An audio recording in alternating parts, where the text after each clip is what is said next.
all you had.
Hello everyone, we are back. We are back again for the final day of the Avast Sub Tournament, Sub Tournament 5, to be exact, the 5th Sub Tournament. I'm joined by IPI and of course Toasty, my good Funko Pop / Among Us enjoyer. So now, before we get into the big day here, everyone's like, well, what's going on in playoffs? We've done Swiss stage, now we have playoffs, so what's the difference? Well, first, let's take a look at the bracket. Let's see our bracket for today here.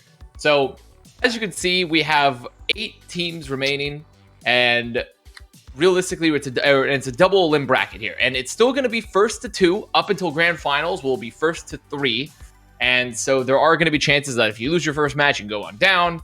So there are chances for redemption here in this very, very big bracket. But as we look forward and go ahead, let's think about the first match is going to be here on A stream, because there is going to be a B stream as well. It's going to be Bad Patchy Mario League. We're not running the C stream. But here on A stream, we have Fadeless versus Stroll.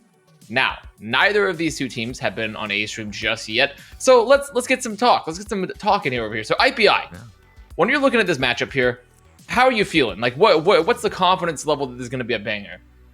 I mean, I think like if you're looking at these two teams, the first thing you have to consider is the branding, because I mean Stroll, of course, very cute, and Fadeless, the image on the other side, just a dashing individual. You can't, just stares into your soul almost and makes you feel enamored. But another thing I'm enamored about is just these teams. I really like, a big fan of Gavin on Fadeless. I think he's definitely the kind of main tank that make sure that you know that he's in the lobby and he's going to be bringing the hammer down, I think. Okay, and Toasty, for yourself, when you're watching this matchup here, these two teams that they've had a pretty good performance so far, pretty good run. Are there any favorites, as we head into here, or do you feel like this is pretty evenly matched? Players or teams is the question there.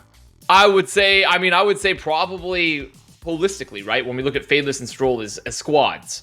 All right. Like, how are you feeling? I quite like Stroll squad here. Laura was on Summit in BPL Season 3. Obviously, they went on to win the entire thing, so already they've got a good DPS line, and you already know how I love these DPS lines. And they've also got Ascend, who I think will probably be the most underrated player going into this game. I played with Ascend on Nightmare back in BPL Season 3, and I'm just going to say Ascend is correct despite being in B-League.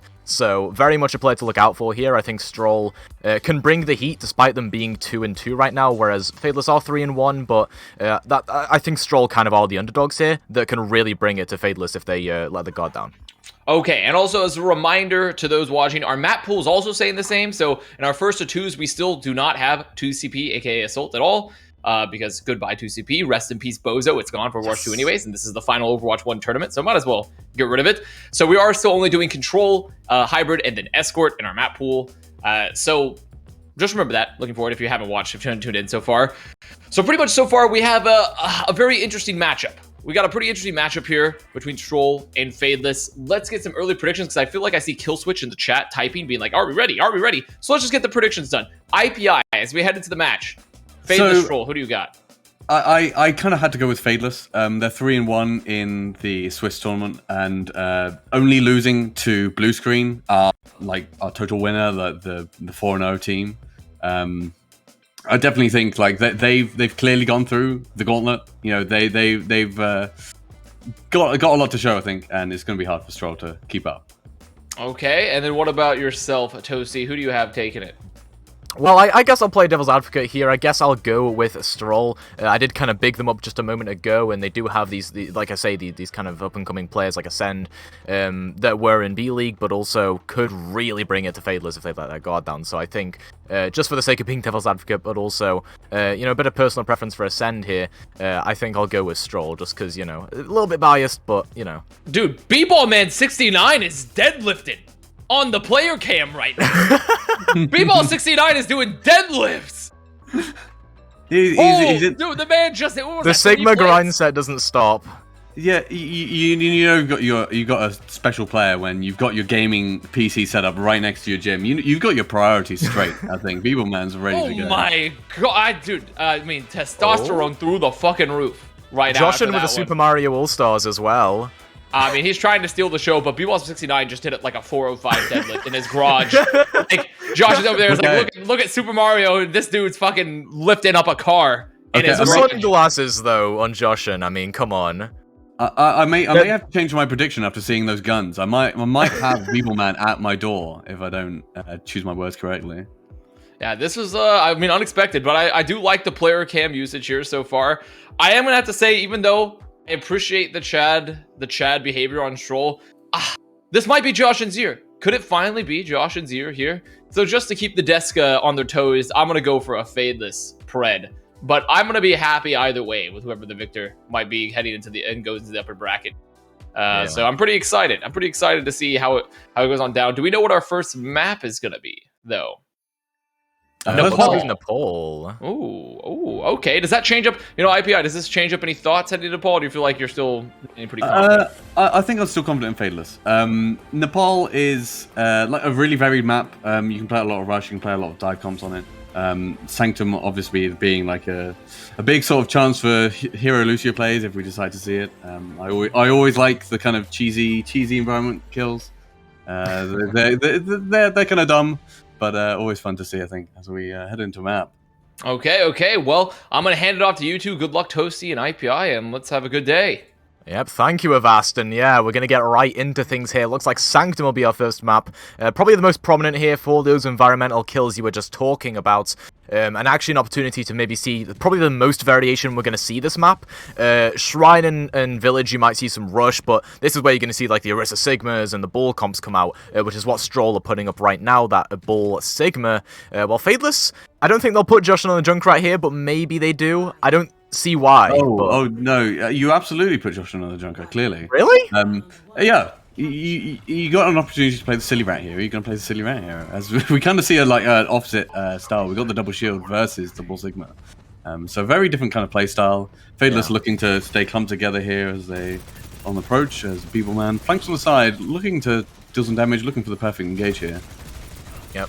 Absolutely, pestering in the backline is B-Ballman, but with their Zen going down, going to be hard to construct a dive. No more Discord to be had, and I mean, hey, Ascend already gets like onto Meister though, so at least making it a 1-for-1 trade and looking to perhaps give Stroll some opportunities to get back in here. But it is all about playing slow and getting a Zen into position, and right now, Fadeless, they're already struggling to keep up right now, as that's a pal drive into the backline from B-Ballman, takes out Nyquist, and well, the Sigma's right there to put some damage onto Joshin as well. This forces Fadeless backwards, Immortality Field invested, and well, the point is all Stroll's right now. Yeah, absolutely. Even though Silver Torska does get picked first, Fadeless kind of push up ahead of the Orisa shield, and Misa goes down first, and it kind of falls from there. As they're not able to push correctly, it gets split up, and Stroll, with a better positioning and more mobility, able to take them apart. But looks like they're engaging again. No! I mean, listen, with all that flexing that happened pre-broadcast, it's a bit embarrassing for B-Ball, man, as they get booped off by Meester, and now it's going to be Fadeless moving over towards this point and getting the cap up, but they do still have to endure a lot of this spam coming through from Ascend and Kill Switch. Both of those players can put out a lot of damage, and right now Fadeless just not having any of it. They are going to invest the Immortality to save them from that Flux, but Kill Switch deals the damage and allows potentially Ascend to take an off angle and get some damage in. You can see them just putting it in right now. Gavin goes down, there is a shield is gone, and these sides are going to get popped. Ascend on the sidelines looking for some kills with it, forcing the positioning now of Fadeless, and they're just falling one by one as Full Swords goes down. Dragon Strike will be invested by Nyquist, but I think it's a bit of a misplay there because it doesn't clutch from the fight in any way. Yeah, absolutely. Even though Fadeless does get onto the point, able to secure the point and get some percentage up, you got Stroll surrounding them like observers in the Colosseum, raining down bullets upon them, and easily able to take some picks and take that back. And they're heavily as well in favor in ultimates. I mean, Booberman coming up to his mines might use it to as Fadeless walking the approach. Silvertolls with the the Transcendence, just in case anything goes wrong. Yeah. And that's something that's going to be really important during this fight because you're going to get this pull coming through and that will save them from the Gravitic Flux. Full Swords going to knock him down, but that trance keeps them all alive, and now Full Swords is in a very exposed position, I'll tell you that much. They do get saved by their Orisa here, but those mines come through, breaking the shield. Nyquist ends up going down, and it looks like more to fall here as Zen gets a volley onto the enemy Baptiste, and I'm pretty sure this is just Stroll putting in the damage and getting, well, not even getting the flip back. They already had point control anyway. Yeah, absolutely, and perfect for Sub Tools to survive there. You use it to counter the flux, and really that's kind of all of Fadeless tools gone out the window. They're not close to any ultimates. It's coming up to the last fight. They're going to have to touch the point and, you know, surrender someone onto the point, essentially. Kill Switch with the flux here, Mr. Mitch with the rally, just in case anything goes wrong. It's really their point to win. Oh, and Kill Switch with that Flux just catches the people touching the point. That's the Soldier, that's the Lucio, gonna be eviscerated. And then we see Stroll get that cap through 100 to 24 in that first round. Very nice, honestly. They came out on the ball composition and completely dismantled the Orisa Sigma. I think it was way too slow of a composition there for Fadeless. Yeah, they just weren't making the rotations correctly. You've got to sort of stick together if you're running that double shield. Make sure like no one pushes past the barrier. You're kind of all together. Stroll with their superior mobility, able to wrap around them and poke them from all angles. You saw how annoying Beebleman was being in all those fights, kind of, you know, behind them, getting in every angle they can. And you see Gav now swap over to the Winston to more of the 6-man, in fact. So definitely a more fast-paced style. I think it's great on Shrine. Lots you can use the center pillar a lot to pivot around, and it looks like Stroll though sticking with the bull stake for now. Yeah, the natural cover is heavy on this map, which is, I think, is why this Winston composition, this 6-man, is going to get a lot of value. As Josh and TP's into the backline, looking to now put a lot of pressure onto Silvertills and Kill Switch in the backline, but that's a Moira Orb and the Sombra to get the first kills up there. So that'll be the Brig going down, the Tracer to follow it. The Zen does manage to get a post-mortem kill, and to be fair, the Moira goes down as well. Fadeless have to be really careful not to overextend in that situation, but they've already lost 3. Stroll can go for a strong re-engage if that ball gets back quick. Yeah, absolutely. Fadeless will take the point here, but Kill Switch getting a 3 in that fight, actually. Now aggressing onto the point. Great rock. Is this a contest here? Yeah, they're trying to take control of the point because this Sigma can hold down the fort very nicely. The D.Va can't really do much to displace them. And actually, Full Swords does get taken out of the mech there by the Zen pile drive. Absolute classic. And Ascend going to get that kill onto the Monkey to make sure this flip will come back over. Stroll just need to get rid of the extra staggers off the point. Meester was the main one there, and the rest will fall. Yeah, absolutely. Great clean from Stroll. Really from just Kill Switch there on the point. The respawn's coming in a bit quicker. But still, 34% for Fadeless from, you know, an almost lost fight. Very good. And despite like how long this has been going for, we're still kind of even in ultimates. No ultimates on the board yet. As we're coming up to essentially Silvertolls with the Transcendence. Able to counter the flux. Sorry. The isolation, though, onto Kate. She's going to try and use this Molten Core to save herself, but she can't quite do it there. As now is going to be a rotation back to the point here for Fadeless. See if they can catch out the back line. And Mr. Mitch does protect Silvertolls just a little bit. And Ascend is still there in the back line, but not dealing enough damage, not getting the kills to make this a winnable fight for Stroll, as they will just fall one by one. And the flip comes over for Fadeless here. Yeah, great rotation and great capitalization on out of position member of Stroll, and from that just able to topple all the members very quickly on Stroll. And now looking at the old banks as well, we're gonna have a big press Q fight. I detect here. These are my expert sniffing nose. The EMP as well for Nyquist is going to come in clutch. As you see him looking for the rotation, looking for the engage, but caught out. Yeah, that's a bit unfortunate. They're going to have to go for this neutral EMP, probably without that invis, but they have to TP away. The ball pesters them enough, and now Gavin is there in the backline to try and account for this, try and get the primal onto Ascend. They do take him out. Kate falls as well. DPS line gone here for Stroll. They do manage to take down Gavin. That's the engage gone now for Fadeless, and let's see if Stroll can get anything off of the back of that. No, they cannot, as that is Nyquist killing off the ball, I think through a hack, but I'm not sure. 80% though on the board now for Fadeless. Yeah, kill switch still in this fight though, definitely still looking, but the EMP coming in. Oh, and it catches the Zen. That is so crucial as Joshin gets in there with the Blossom, takes down Kill Switch. I don't think Stroll are getting back onto this point anytime soon. You get the touch here from B-Ballman, but it was a little bit too early. They come back and they do manage to take out Nyquist. There's some opportunity now for Stroll if they can get back in time and make good on that. Kate, the Molten Core coming up soon, and this Transcendence is very important for Silver Tolls as that ball gets a power drive and forces everyone off of the point. The bomb, though, here from Full Swords will take down Ascend, who has swapped over to the Doomfist, and now it's going to be the Transcendence from Silver Tolls, but it's a little bit too late. Too many players have gone down now for Stroll, and while Gavin does go down, I don't think it's enough to take down Fadeless here. Yeah, absolutely. A great sort of adaptation, not being able to use the EMP in the prior fight, but using it to engage there with the Blossom as well. Takes down the remaining, like half the team of Stroll, and essentially they can't have a final push there without all their members, and it's essentially easy cleanup for Fadeless. And a great rotation, I think, as well onto the 6-man comp. It's a kind of classic on this map, and I think they seem a lot more experienced with it than they did the double shield. Looked a lot cleaner. Their engages were a lot more coordinated, and it looks like they might be sticking with it here. While Stroll switch on to the, well, I was going to say classic rush comp, but with a Torb in the back is an interesting addition, I suppose. Yeah, Kate likes to play this Torb, but it's going to be Fadeless staying on the 6-man. I honestly think Stroll's composition kind of counters this out if they play fast enough and take that aggression onto the Monkey. And now it's going to be the Monkey engaging first Gavin right up in their faces, and what a boop! That's going to take multiple players of Stroll out of position. Meester with a big play, and that's going to be them getting dismantled now. Stroll can do nothing about that. I think Silver Tolls didn't have direct line of sight to half the team, basically.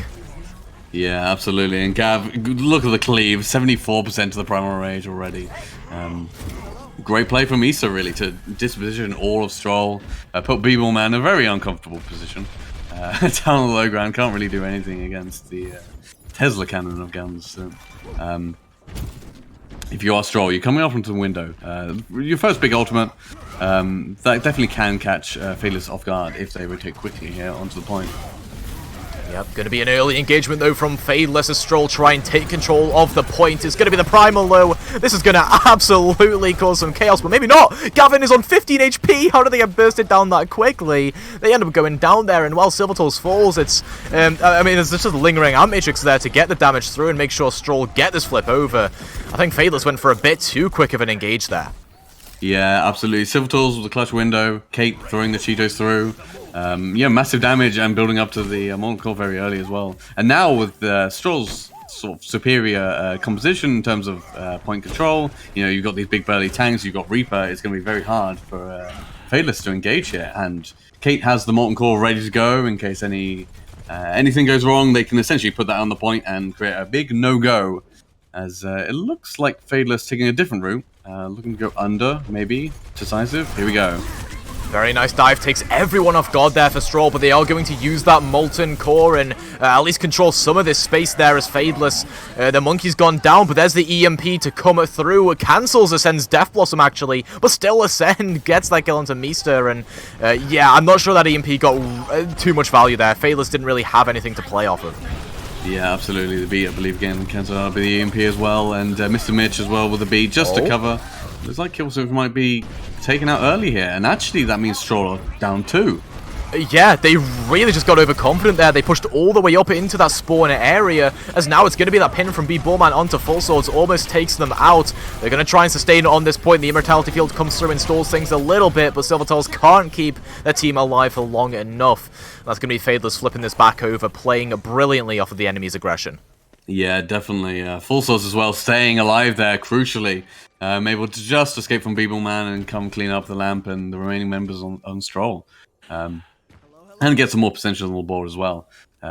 Stroll looking to go for an eco push here. Not really any big ultimates. They're going to try the same rotation again onto the point and challenge them there. And position that's better for them. But a little on the engage here. Yeah, Primal Rage coming through for fast engage yet again. We saw this before, but can Stroll do the same thing? Can they punish it? That's going to be Full Swords killing off Mr. Mitch with that Diva Bomb, and Silvertails just getting battered around, trying to keep themselves and their team alive. Joshin does end up going down, and so does Gavin. Potentially, if Kate invests the ult here, it could be winnable, but no. Already the damage coming through there for Fadeless, and they get that cleanup through. Yeah, I definitely think close from Silvertails using the window. But no, Fadeless with great approach, and Nikos as well, holding on to this EMP, which is going to be very important for this fight. It's coming up to last fight as well. You can see it in your head already. They rotate onto the point, EMP halfway through, and catch them all off guard and go for the dive. That's going to be their game plan here. Yeah.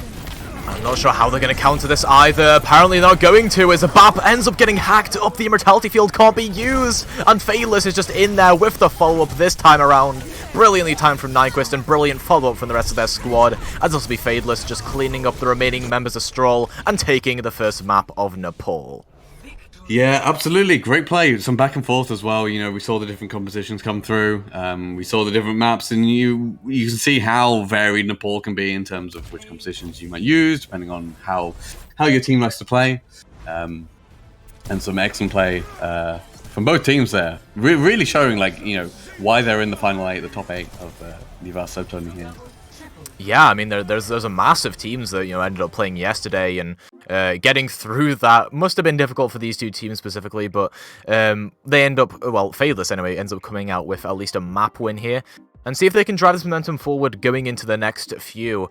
B-Ballman probably needs to lift a little bit more, you know, release a bit more of that Chad energy before they can deal with Gavin, because really, I think two main pieces there for Fadeless were Gavin and Meester, I think. The disruption that came through from those two players, either through just the neutral dives or like the Primal Rages or the Lucio boops, when you're playing that 6-man composition, that's what you need. You need to cause chaos, and you need a brilliant focus fire, and if anyone's going to be calling that out in comms, it's probably Gavin or Meester. Yeah, absolutely. I think as well, Joshin's been playing excellently on the roles he has been. You know, you see him sort of teleport in with the team when they do the engages, do the dives, and that kind of shows, like, you know, the teams operating on, you know, singing from the same hymn book, really going in at the same time. But, you know, on the side of Stroll, I've really been impressed by Killswitch so far. Really kind of like like turning losable fights essentially into winnable ones, and which we saw on Shrine. Yeah. So there was one situation on Shrine where, like, they just walked onto the point freely, and I'm not sure whether it was just Full Swords being a bit too scared of the Sigma, or it was just maybe they were low HP, but Full Swords didn't do anything about them just walking onto the point, and Killswitch got a couple kills off that, gave them flip over, but it didn't matter at the end of the day. They made it close, but it didn't quite take the map, so hopefully coming into the next maps, it's going to be a hybrid, I believe, next. We'll see if Stroll can get anything done there, and you know, it's their map pick, so what do you think they should really pick if they want to keep things going and get this kind of reverse sweep going? I feel like going based off that map, if you want to play more of a rush style and you don't play 6-man, you want to go for a map like, I mean, it's a hybrid map, and you're playing Rush, you've got to mention King's Row. You've got to mention it. So that's kind of the obvious pick. And that's where I might go if I was like a Rush-heavy team. But we'll have to see what they do, as hopefully we are map picking soon. Yeah, and looking actually at the hybrid, the score lines so far for these squads, it's only 1-0 for Fadeless on King's Row. It's 3-1 right now for Stroll on King's Row, so they could end up picking that. And I don't think they'll pick Eichenwalder and Numbani, if I'm honest, because currently Fadeless are also 3-0 on Numbani, and it's not difficult to see why. Gavin, Insane Winston, if they play the 6-man or just double bubble there, I think they pop off. So Kings Row, correct decision here, I think, for Stroll. Yeah, and no one likes Numbani anyway. No one picks Numbani. No one finds that fun. I mean, apparently Fadeless have 3 times. You pick it because you win it. You don't pick it because it's fun, you know. And that's fine. Yeah. That's respectable. You know, this is a high-level Overwatch tournament featuring only the best players we know. You go for the wins. You go for the wins. That's exactly what Fadeless is doing. Yeah, exactly. And I mean, I don't think they would want to be playing the Kings Row either, because Stroll. I mean, I've seen Ascend on, you know, a lot of rush heroes, like the Cassidy, the Mei, sometimes the Reaper. Ascend is cracked on all of them, basically. You know, I'm a Mei OTP. I played on Nightmare in BPL Season 3, so did Ascend, and most of the time Ascend took the spot over me because, you know, Ascend matched up to me on Mei, which is, considering it's the only hero I play, you know, pretty good on the Mei, honestly. yeah, go back to the drawing board on that one, I suppose.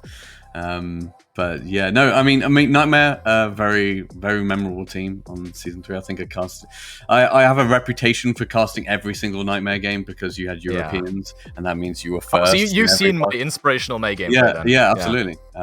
Yeah, and my recommendation is there are 31 other heroes in the game you may play if you wish to play them. But I mean, I was forced onto Sombra at some point, you know. Oh, poor you. Poor me, honestly. It sucked. I had to comm, and I don't do good at that. Despite being a play-by-play caster, you'd think I'd actually be good at comming, but no. It's when you're heating the moment, man. It's your mind turns into fuzz, and you get the noise coming through, and you just it all goes. Like, it's easy when we're sitting here. Like we are the armchair observers, aren't we? Yeah. We're not the literal observers. We are the armchair commentators. Where we're saying, oh, they should have just known that they had EMP and not engaged. They should have just used this way to engage, you know. But when you are in the moment where you know, it's win or lose for your team, you know, you gotta try and avoid being knocked down to that loser's bracket. It does definitely change the way you think. Yeah, absolutely. And I mean, I think Kings Row is decided as our map now. I think Stroll picked that confirmed. So. Yeah, that's what we're going into next, and obviously they're going to be playing the rush here. Do you think Fadeless opt into that, or do you think we're going to see Fadeless keep trying the 6-man? I think Gav is a good Reinhardt player. I think Gav might even like playing Reinhardt. I think he does. Who wouldn't? I don't think it's like Gav to not take the honorable duel and, you know, go for the rush mirror. Right. Even though, yeah, I think they'll probably win on 6-man, and you can absolutely play 6-man on Kings Row. Yeah, it is a bit trickier because Kings Row, you know, you're playing into like the Mei Cassidy, which as a monkey is the most terrifying thing ever. You know, you're playing into something that can freeze you for multiple seconds at a time and slow you down, and you got a stun from the Cassidy. It's never an easy composition to play into, either as a Sombra or a monkey even, right? The Sombra struggles with the Cassidy, so it would be difficult here for Fadeless to end up playing that 6-man. I think they do opt into that rush mirror. They could throw Justin on the Junkrat again. I mean, we did see them on that. Yeah, absolutely. It even worked out quite well for them, I think. Yeah, I think I don't imagine they'll swap. Stroll will swap off the sort of classic Maycast. It is a very sort of like we call it the B League Rush composition because everyone in B League can play those heroes. You know, it's kind of it's not necessarily a simple composition, but like it's easy to understand, I suppose. And you can always find a Cassidy player. It's not like you're going to be playing like a really off pick, like say a Pharah or something like that. There's nothing that requires that sort of very specialized skill set. It's really monkeys doing the same thing all together, which really makes up the core of that. As we get into game here. Oh, okay. Stroll of Sub Descend out. Nice. Well, is that nice? I don't know. I can't tell if that's nice or not. I mean, Laura's coming in, which is massive, right? I was talking a bit earlier about Laura, and I believe they were on Summit, I think, during BPL Season 3. I think so. So, being on a winning squad generally gives you a bit more experience Because Ascend has been mostly a B-League player, and, you know, Ascend put up good numbers in that last map, but I think Laura hopefully can come out explosive here. Yeah, we got some substitutions all around. Optical Crash and Basket coming in for Fadeless. We got Laura, Hyper Knight coming in for Stroll. Optical Crash, I think, as well, another sort of great DPS player from BPL Season 3. I always like seeing him on the field. And it looks like, yeah, Fadeless putting in for the Rush Mirror here. We're going to see a very... Oh, again, I get caught out. I should really stop saying this. Not the classic Rush from Stroll. We have a Torb. Yeah, I mean, it's pretty much oh, wait, okay, Full Swords. They're just getting CC'd into oblivion and somehow kept alive. What was that? Basket saving them with that Immortality Field, and Full Swords just keeps on going forward, charging in here with Gavin, taking all the space around the corner, and to be fair, they killed off the Lucio. Stroll have to disengage and wait for them to come back. Yeah, very unfortunate you saw the early lamp out there from Basket. That is your go symbol. Go, they use lamp. We can kill them. But Fadeless push back, and with Basket now already up to this window. It's going to be probably a window matchup here. Yeah, but this is going to be the aggression again from Stroll as they get that Immortality Field through, keeping Hyper Knight alive as they end up taking down Nyquist, but not for long here as Optical Crash gets the kill onto them and everyone else on Stroll as well, pretty much. An extra stagger onto the Sigma as well, so Fadeless really just pushing back and taking aggression on the defense. Yeah, both windows using the fight now. That's what I call double glazing. And, you know, Fadeless have held on well. But Stroll, coming up to this Flux from Killswitch. The big engage tool, Basket's going to have to use the lamp as Gavin goes for a shadow. And it. Yeah, a bit of an interesting shadow there, but at least it's going to be this Gravitic Flux now to punish them. As Gavin slammed down to the ground, and Laura doesn't get too much with a high noon because that was a great Immortality Field from Basket again. Meter's speed as well kept him alive, so the supports coming up massive for Fadeless. Optical Crash goes for that high noon, doesn't catch too much with it, but some zoning. And a lot of ultimate investments here for Fadeless. I'm not going to lie, they've had to use, I believe this is 3 so far. Same for Stroll, to be honest, and at least Hyper Knight has the Shatter online, can go for it if they want to hit something big, and they catch out Gavin.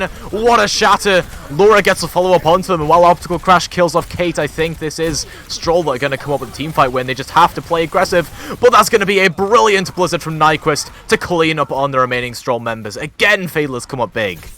Yeah, absolutely. Gav's going to have to come back from spawn here. It might give Stroll an advantage unless they get a kill like that. Laura sent back to spawn and going to delay Stroll even more. As, what a fight that was. A very extended fight. But the ultimates look like they're finally in Stroll's favor with this window, with this high noon.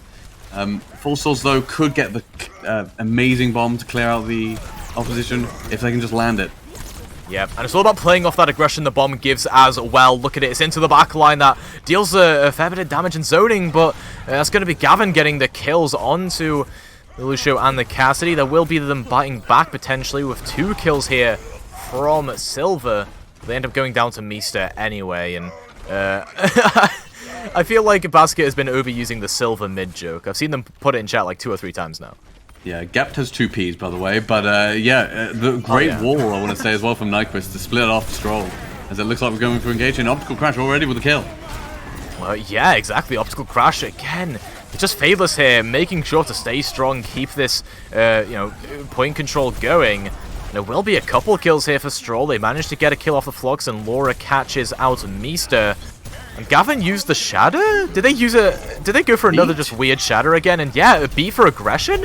What is going on right now? Mitch gonna try and go in with the rest of their team, and to be fair, they catch out Gavin. They tried to get out of the way, but they couldn't quite in time, and now they catch out this May in the back line. Nyquist, a bit of an awful ice block placement, honestly, but who can blame them? They were forced away into the back line. This will be Stroll taking the point now as soon as they get the cleanup.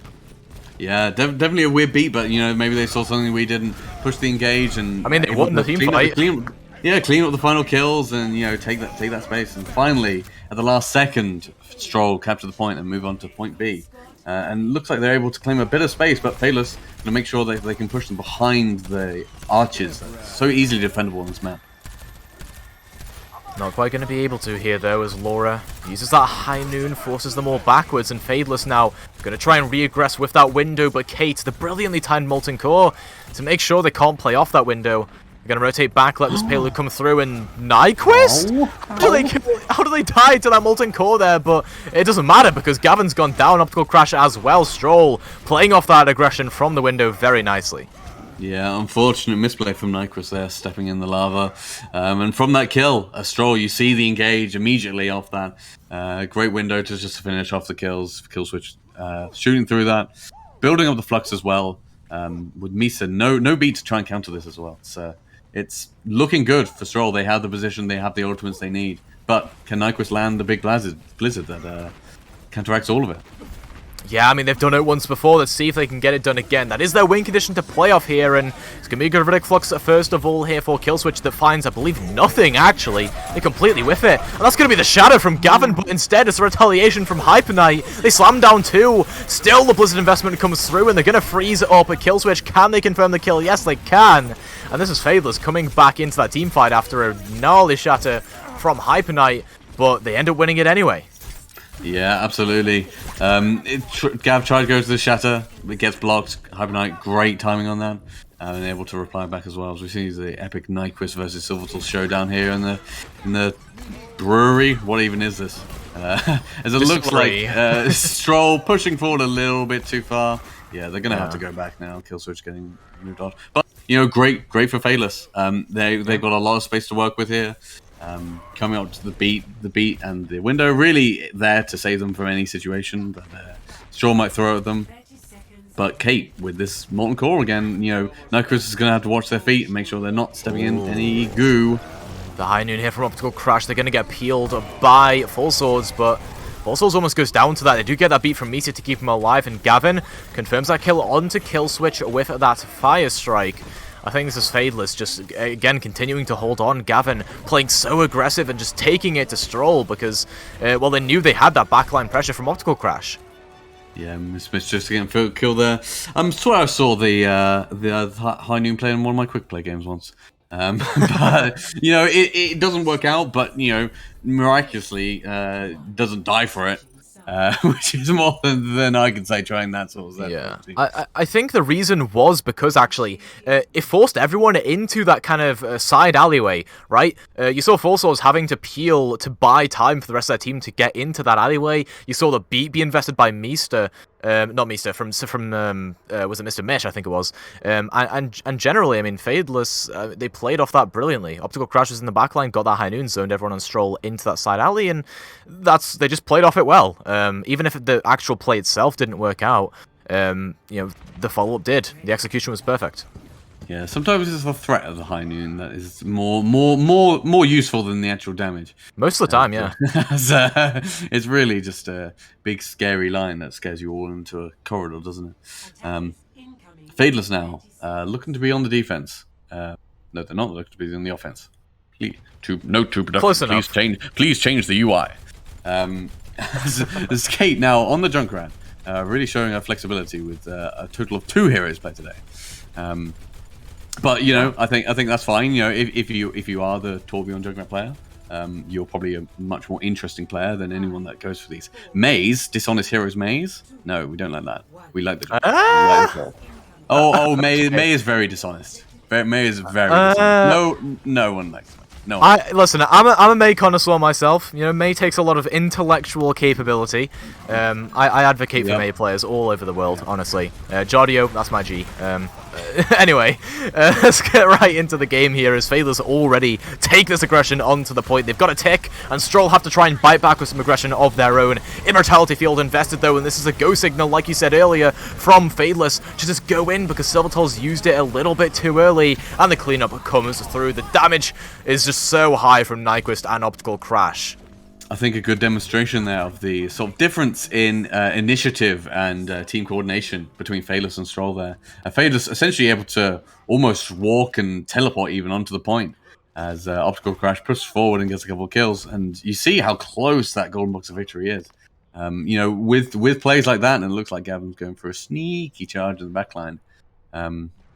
You know, if Stroll want to win this, they need to start being, you know, more proactive, and you know, look for these and punish these rotations that Fadeless go for. Oh no, Gavin, don't do it to them. If they get this off, this is massive. I mean, it's just gonna be a pin. It's not gonna be a shatter, but they're going for it. What on earth? This is just a hard feed from Gavin, but somehow they got kept alive just barely by Full Swords. They do end up falling, and maybe a bit too many resources invested into keeping Gavin alive there. The Immortality, the Matrix, and Fadeless just back off. Yeah, absolutely. Another interesting play. That's what we like to call the crapshoot in the business. As Full Swords, unfortunately, getting knocked out of mech there. That's going to punish Fadeless for the attack. And What? wait, Gav's still alive. Okay, fine, sure. The Shatter? Sometimes it's the the voice lines, the scary part. As coming up to the Okay. voice lines that Stroll have on their team, they have the funny tire voice line, they have the funny cowboy voice line, and they have the funny window voice line coming up for this fight. But Fadeless already on the engage. Oh, this Dragon Strike gonna cut through the opposition there. Stroll having to take a bit of a back burner and see if they can, kite that.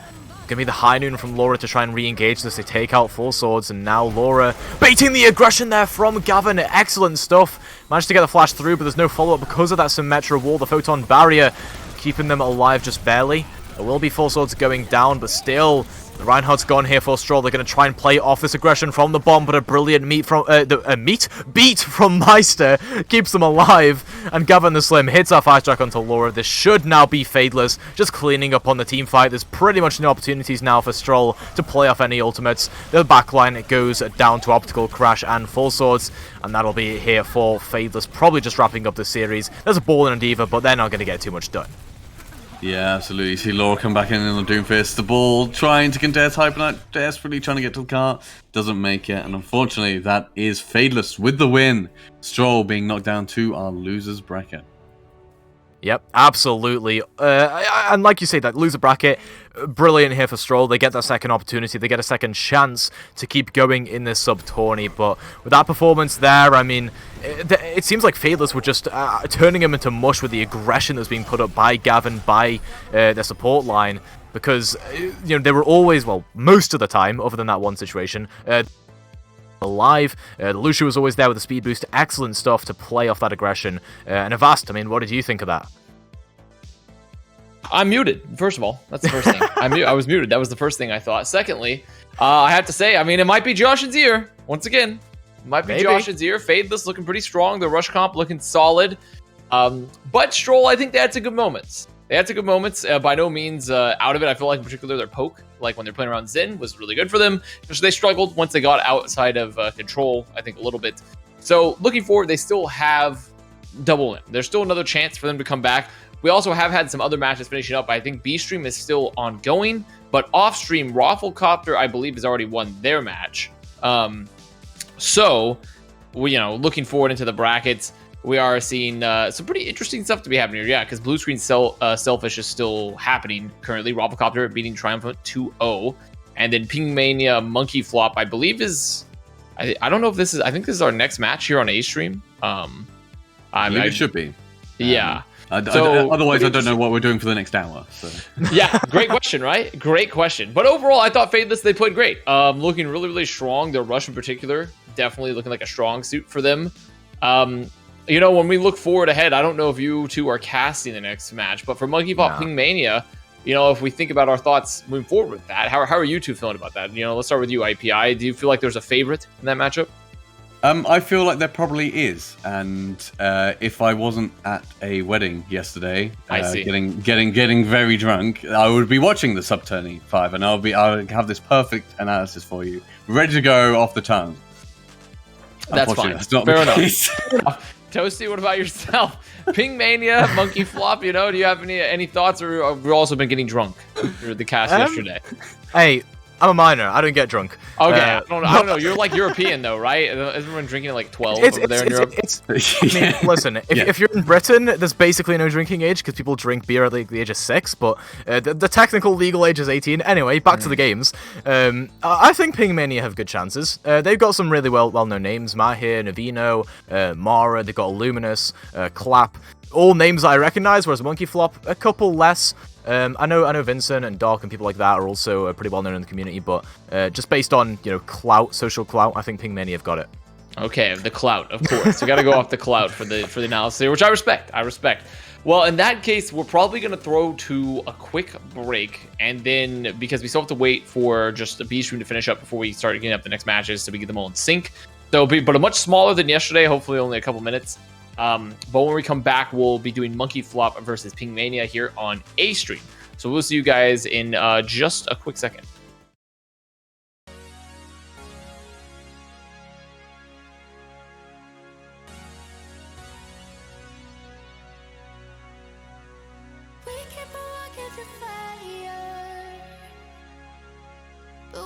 Low there, and Wada really could see it trying to get it, but fell right before they could do it. Evan coming up on window here. Now Kree's hiding in the corner, or Cass hiding in the corner. Kresnik gets caught out. Yeah, good catch. The cast finds Dust. Bonesaw able to go in. Green Another one. Sig very, very low. Caden catches Sure, but they're trading back and forth, but the trades are going to favor the attacking side. Now, the only thing is they had no ticks on the point, so maybe there's a world and Selfish gets a recontest, but they might just opt for the close hold with everyone on the same spawn instead of going in. Yeah, that looks like Butters is scared of the recommit, so just throws out a He'll get that back mortality field. just to make sure. Don't worry. Plus, they don't know. They don't know. Selfish doesn't know. They're not going to push. True, that is true. They will think that Butters has the immortality field, even though right now they're probably a good 10 seconds off of it. Now here comes the window from Evan. They can hold this really, really advantageous choke for the defender side. It's really hard to push through, especially with the Mei as well. The Mei wall a little bit early. Doesn't get anything. Is good. Ooh, the good eat though. They do catch the cast, but other than that, it could have been way worse. The beat counteracts the flux, and they're able to just keep running over the. Sig catches Dust, but I don't think it really matters, and Lex is gonna die on the point. A great beat from Sherb, denying the big 3-4 man flux from the Sigma, but yeah, really great fight there for Blue Screen, just because you know, they got out 3 very key ults and they won the fight. So yeah. Although it is crunch time now. It's now one fight territory. Once this time bank runs out, I'll switch over to overtime spawns. Ooh, Lux very ahead of this tanks, and it falls before the fight even starts. That's really, really brutal, and Kresnik is down next, and they're gonna lose this fight. That was a terrible way to start with your cast playing like a main tank and running in front of the rest of the team and just gets caught out. Yeah, trying to get 2 fights before the finish, but maybe went a little too quick on it. Yeah, because they'll definitely have, you know, more than enough time to get set up for this last fight. Yeah, so here, now that it's overtime, the respawns are extremely slow, so dying now will mean even more than it did beforehand. I'm looking at Pengalex. This male is going to be huge. Pirates Bike has got to know that the male is here, and has got to be trying to find the defense matrix E. If he can do that, he will go down to history for Blue Screen. Even though it's the B League, the B team main tank, if he can eat that, they see that! They see that! Okay. Oh, no. Didn't see that one coming. Don't think anyone was dead. I was so focused on the ults. I was looking at the kill feed. I was doing it, and then wow. Don't think the male forced them off. Zero days since last C9. I do think that there was a male, and then I don't know if the Diva Bomb was on the side of Pirates. Was Pirate Spies or Distortion? Or no, Distortion was on 6. So yeah, it was Blue Screen's Diva Bomb, and then the male was on the point as Lex, but somebody's got to touch the. It doesn't matter if you get frozen, you got to touch the point. Maybe Pirate Spy on the Diva can give up the DMAC, but I guess the bomb was there, so they were in mini Diva form. I don't know who needed to touch. I didn't get a good look at it, but yeah, wow. Maybe just commit the immortality field. Something. But that's what happens in overtime. It gets hectic. People start getting split. They don't know whose job is who, and yeah, restart the counter. 0 days since last C9. It's that was not ideal for Blue Screen, but they still have one map to finish this out, and oh, wow, they'll be able to bring their A team back. I know people say C9 a lot. I think the entire Blue Screen team was alive. I think all 6 players were alive, and not a single one of them. Yeah, that's a huh emoji. That's a picture of the turtle right there. Wow. It's a backbreaker, but we'll see how strong their mental is. You know, a big part, obviously, of you know, being a good Overwatch team is being able to recover from these sort of, you know, mental shattering moments. Yeah, I might be right-clicking Overwatch and uninstalling the game, but maybe they have a better mental and they're come back. It is, although hilarious and very entertaining, that was going to be such a big fight with huge ultimates, and I was excited to see who was going to pull it out with an overplay, and Blue Screen took that away from us by just not stepping on the point. Yeah, it's like their brains blue screened. I don't know. Yeah, their computers did. All their computers blue screened, and that's why they didn't touch it. Ah, okay. That's why they didn't touch the point. That's what it was. It makes sense more now. I might have to do some investigating journal work to find out whose fault that was. Let me reach out to my sources. So in the meantime, what map do you think we're gonna go to? My guess would be, if I'm blue screen, I'm probably going back to Gibraltar. Yeah, they've gone there twice, and they didn't touch. Yeah. Yeah, I'm probably going back. They've gone to Gibraltar twice and won both times. Yeah. Also, you know, if a team is comfortable on the rush, taking them to Gibraltar is a good way to sort of get them out of that comfort zone. Mm-hmm. Gibraltar, not the best rush map. Although we did see Grim run it against Hamster Zone early on in the tournament, and it was entertaining but not very effective. Mm-hmm. We'll see if we'll also see. You know, will Kresnik stay on the main tank? Will they commit to that, or will they bring Robbie back in? Because I wonder, Tommy Slat hasn't played yet. They must not be here because they would have had to play in the second map. Yeah, I'm guessing that's why we saw Distortion move over to the off tank and not Tommy Slat. Oh, but okay. So they're keeping Dust on DPS and they're going Watt at Riptide for the tank line. Riptide, very good player. I like this. Interesting from Selfish, they're taking Kresnik out altogether and going with the Robbie Distortion line. And yeah, going to Gibraltar. So I like this from Selfish. Maybe, you know, trying to adapt to the map. Yeah, I know Robbie is really comfortable on the ball and on the Winston. So I'm guessing that's why they subbed him back in over Kresnik. Kresnik being more of the Rhine player. And keeping Caden in on the Mercy. Interesting. You know, that the back line did a very good job. Although Blue Screen, other than that first attack, that the Doom didn't get as much done on the back line as maybe you would expect. So they felt like the synergy was there, and they didn't want to put Distortion back on it. They thought he did a little bit more on the off tank. So we'll see how he goes. Lex hovering the Widow back to the Tracer. What do you think? Okay, Bonesaw on the one trick, going the Bastion. You may have seen him in your GM games on the flank, locking the Bastion. Now we get to see it in Sub Tourney 5. We'll see how it works out. Oh my goodness, almost lasers from very far away from Lux here. They're setting up the poke. The legs is really good here, I think, from Legs Lover 16. You know. So they're trying to, Bonesaw's sitting really far back there, trying to bait they were trying to bait the Winston into the dive and then blowing him up, and already is dead. Robbie getting a lot of good cleave, falling very, very low, but drops just in time. And Bonesaw immediately swaps. Yeah. So Bonesaw was trying to be patient for the Winston to dive. The Winston wasn't diving, got impatient, poked, and then got just eviscerated immediately. Yeah, as it turns out, when you are a stationary target, you are pretty easy for a Soldier 76 to kill. Yeah, it's pretty easy to hit someone when they just don't move, you know? And that's our side. And first point is they barely did one fight. And they get this stagger kill onto Sherb. That's actually huge. Yeah, we were talking about mental rolling into this third game, and a C9 and then losing the first point in one fight. It's really, really tough for that. Now Lux gets slept, but really good peel from Selfish to keep him alive. And Bonesaw they killed Bonesaw.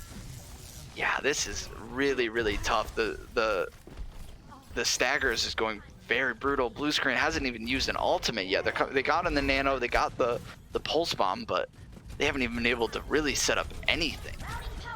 Now we'll see Selfish if they can go early with this Winston nano engage, if they can set the tempo, but no, it looks like blue screen goes first. Evan's gonna fall. Green bean goes out, loses with mech. 99 to bomb, so can't use that to remech. Yeah, it's both teams are waiting for the engage, but it's still even. Wada falls extremely low and dies. Look at this movement by Lux. Lux gets away, he doesn't die. Oh, and the res onto Evan is huge. They pulled it out. Lux was 9 HP and just hit the absolute schmoobs. Gets the defense matrix from Green Bean and makes it out alive. Yeah, and again, more stagger kills onto Sherb, and we'll see if they can catch out the Winston as well. Doesn't look like it. Yeah, I think Wadek gets away here just fine. So they'll be able to have two good fights here on third. Ultimates are fairly even, I'd guess. Yeah. Sherb coming up on this rally will be big. This rally can be really, really big. Now they dive the soldier out of the place and he falls down, but Lex trades with Bonesaw, so they're both down to DPS. Caden falls on the Mercy and the Ana That down should too. do it, So yeah. yeah, it looks like blue screen will finally win a fight. Stop the snowball.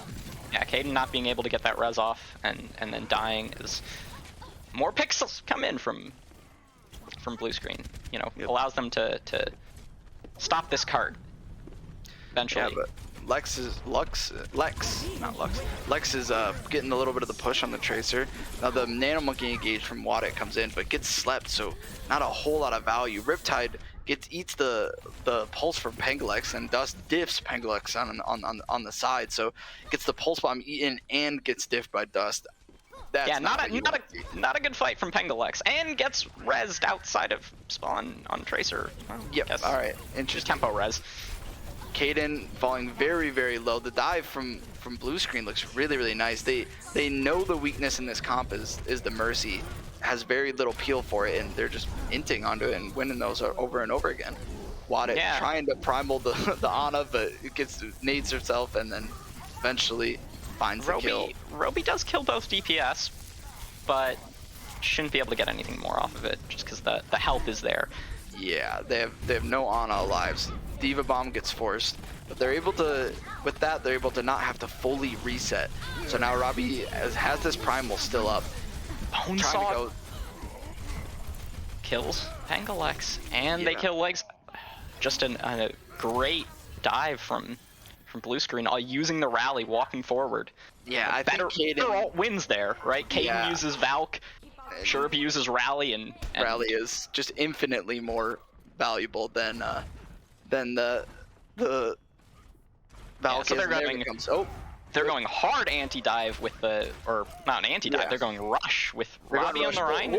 With the anti-dive with Torvcast, you know, both those characters have abilities to stop the dive, but even it doesn't matter if it's a nanoed Winston sometimes. Yeah, it doesn't matter if you stun a nano Winston as a cast, you're still gonna die. Yeah, can we get exclamation point Donk's wife on a can we get that to pop up so we can get the location, you know? Get that command. Can we get that command, Solomon, please? Yeah, I'm sure he's listening. I'm sure that's very high on their to-do list, is get a command that pops up when you use Donk's wife. Not running 3 streams at the exact same time. Alright, the nano from Robbie walking forward, but again, gets separated from the Lucio, so can't chase anything down. Yeah, already dead, and Bonesaw moving in. Both of these teams seem to be very streaky. They love their runs, and then they love to get held for a very long time after that. So well, that's Overwatch sometimes, right? Yeah, you get that all going. Yeah, especially on like third points like this where the spawns are so close, and so you can't like half win a fight and then win off the spawns. But yeah. And Selfish switching over to 6-man. So they tried a little bit of the rush, didn't like that, swapping over to 6-man. Dust swaps over to the Cass, And coming in here, only the Diva Bomb. The Diva Bomb and Riptide gets thrown out. It doesn't look like it's going to catch anything, but it catches Ravi. The bubble was there keeping him safe, but it was destroyed, so it didn't last in the end, and falls. Now, they rolled in with, what was it, like 5.5 minutes, and we're already down to 1.5 minutes. Yeah, just slowly, you know, fight by fight.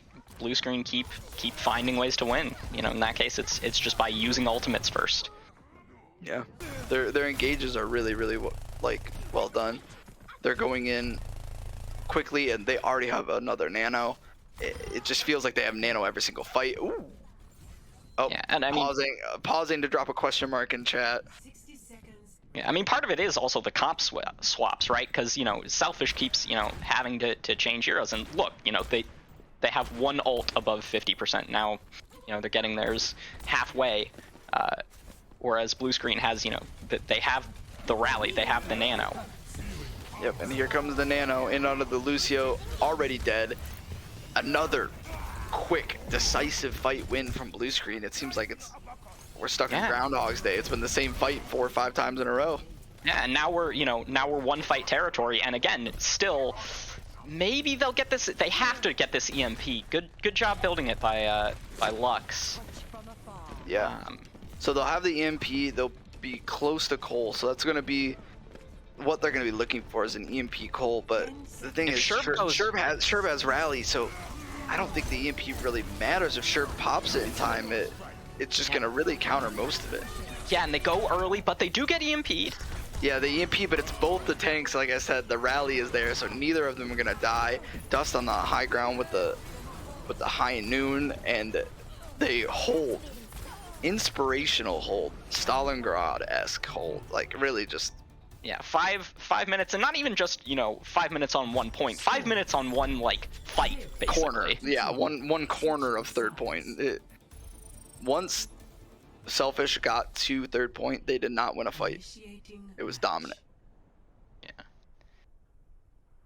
And Blue Screen just, you know, cycling ults, figuring out, okay, you know, when do we go, when do we dive, who do we dive, and just every single time, you know, picking correctly. Yeah. The fights, the dives were so clinical. Every single time they went in, they immediately got a kill and were out. These weren't like long, drawn-out fights with picks going back and forth from both sides. They were definitive wins on Blue Screen every single time. So that really got their confidence up after the C9 and then the huge snowball through the first 2 points. Yeah, I think Bonesaw, you know, not playing Bastion, not playing Genji, you know, playing real heroes definitely helped. Playing a little bit of mystery heroes at the beginning, but once they found out what they wanted to stay on, they were very good with it. A lot of cheese coming in the chat to help out Evan, and they're gonna need it, because that third point hold, they can't be feeling too good after that. But Gibraltar is a map that, if played correctly, is very common to first point hold. So they might even be not even worrying about third point. Who cares that you didn't cap third point? Let's just hold on first. Yeah, yesterday I saw it with Stroll and Monkey Flip. Yeah, I casted that with Hot Dog. Yeah, they held that, and that was a crazy game. But back to this one, Bonesaw here on the Doom as well, which seemed to be a lot more effective. Wada falling pretty low. He can't see the Ana, and they go down. That's really, really tough. LOS on Gibraltar is very easy to break. Yeah, Dust, I don't know, Dust on this Torbjorn is interesting, considering that Selfish run pretty much a soldier one trick. But yeah, I think it's more to deal with the Tracer from Pengalex to try to make his life. The res is crazy. Dust tries to deny it, but isn't able to do it quite there. Great peel from Distortion there on the Diva to keep that res from being denied, because man, that was really, really close. I don't know how Caden just went for it, you know, not even a moment's hesitation. Sometimes the plat reses go crazy, and right there it just did, and that kept them in the fight. Zoning visor. It just pops visor, and they just Simply do not look at him, and it can't do maybe giving time for Pangalex to get back from spawn, but Evan got sacrificed right there. Nobody even tried to peel. The Doom came in, and no Mercy Pocket, no Winston, no Diva, nothing. Just sacrificed. Yeah. Although the cart's pretty far back, so I think Selfish get another fight here. Maybe maybe an oversight from Blue Screen to not have anyone on that cart. Yeah, they're gonna be able to maybe walk with a Valk here, and then they have Primal if they need to desperately touch something. Oh, Bango! But they can res that. They can res and that. then Evan peeks it too. Oh my goodness, the recontest was on there and just very, very incorrectly Oh my goodness, Butters. Pangalex went for the ego peek onto Bonesaw, hoping for a headshot for the recontest, and just gets slammed against the wall. Then the Doom goes in on the Ana. The Ana sleeps the Doom, but it doesn't matter. The Ana's dead already at that point. And the recontest that you mentioned that was very much on did not go well. Yeah, Dust using that Molten Core to sort of shut down one entrance, kind of force them to all funnel into the one small door, really helped keep them from getting a proper contest. But yeah, Lux finding the kill on Sherb, and then on Dust, that's really, really big. They're just pocketing the legs. They know their win con, and they're like, yeah, we don't care if Evan just gets disintegrated on the dive every once in a while. We think that Lux can pop off with this Mercy Pocket. He can. He's doing it. Oh my goodness. Yeah, so you have your trade-offs with the Mercy, but Lux showing the positives, and we're getting to see a fight. And dies to Dust. He AFKs on high ground, but there's Mercy. There's a Mercy res. So There's a res.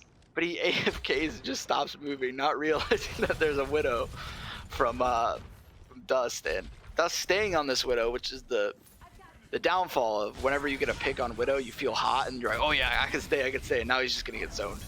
I mean, it's pretty good against you'd think against these DPS, but not really able to find an angle here. Yeah, it's not that the character isn't good. It's just that it's a main tank. It's a Reinhardt player on Widow. That's what I'm thinking of, and I'm allowed to say that. Yeah, you are a Reinhardt player. Yeah, so you wouldn't want to see me on Widow, and you don't want to see Dust on Widow. But hey, you got a kill on someone standing completely still. So what am I to say? There's the swap to Cass. it was a good kill for the ego. I'll say. Check Legs Lover's ego a little. Yeah, didn't drop a question mark though. All right, Legs Lover, they can't touch him with this Mercy Pocket on high ground. He's just disintegrating people. Now Bonesaw on the low ground. Evan, I don't think Evan sees him yet. No, nobody does. Cannot kill. Yes, he does get the kill on the Legs Lover. Pops the ult to prevent the res. And then he's gonna drop it, gets Evan too. Oh no, Evan thinking that he would probably using that ult to get out of the fight. But instead he uses it even more aggressively to go up on the Ana, and this fight is looking dire for Selfish. And although they catch the kill on Bonesaw, and Green Bean almost gets the kill onto Wadit, loses mech, and I think they're gonna have to reset. A little bit of a wasted Primal from Robbie there, but yeah, although he will get out, and they might know. I don't think they have another fight here. Yeah. No, that Robbie. I mean, Distortion going down and then Lex getting split by that dive really stopped them. So it's really tough because Selfish had good moments in both of those points, but how they played the end of first and the end of second really is hurting them. Yeah, now Caden switching over to the Brig. They realize Bonesaw's Doom is causing some problems, so they're abandoning the Mercy Pocket, going for something to try to stop that. Hanzo Legs is decent for stopping Doom, but the real question is, do we get another C9? Maybe a little prediction, a little pred. Will there be another C9? The Diva Bomb is in. The stick from Dust is huge. It catches Evan. This is looking tragic. This might be the end of the fight. Unless this Diva Bomb from Green Bean 17 catches 16, he's not killing anyone and doesn't get the remake, and Blue Screen wins the match. Oh, that you gotta feel from Selfish, because both. Yeah, they definitely. I think taking a map off of Blue Screen is definitely something Selfish can point to sort of give them confidence going forward into the lower bracket, right? Their run isn't over. They're They still have a shot.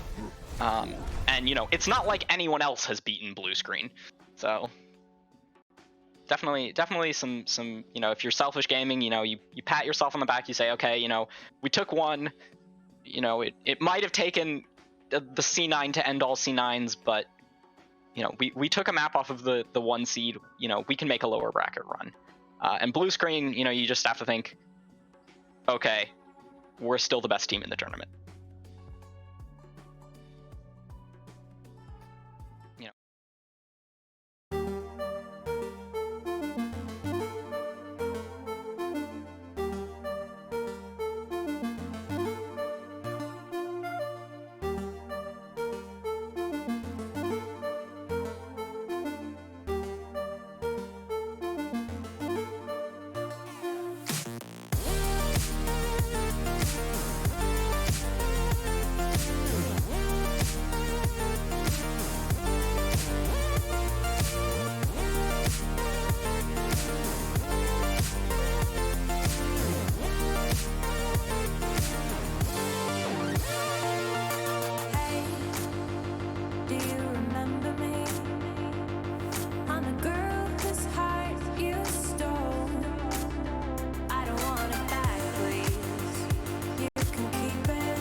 And we're back, and I was completely wrong about how the stream went because I was like, oh, we're gonna do monkey flop, Stroll, blah blah blah. No, well, that's actually happening in the lower bracket, and I messed up with the order of everything, but it doesn't really matter. What really matters now is we're into the first round of the lower bracket here with Blue Screen, you know, just winning their match versus Selfish. That means our first match here is gonna be Triumphant versus Selfish Gaming in the lower bracket here on A stream. On B stream, we have Monkey Flop and Stroll. So this is where the elimination begins. Teams could actually be eliminated from the sub tournament starting here in terms of from the playoffs specifically. Teams have already been eliminated, but specifically from the playoffs. And, you know, I think this is where, with backs against the wall, we're going to start seeing some pop-off moments. And also, really, even in the uppers, when we start getting closer to the semifinals, the team quality has only improved.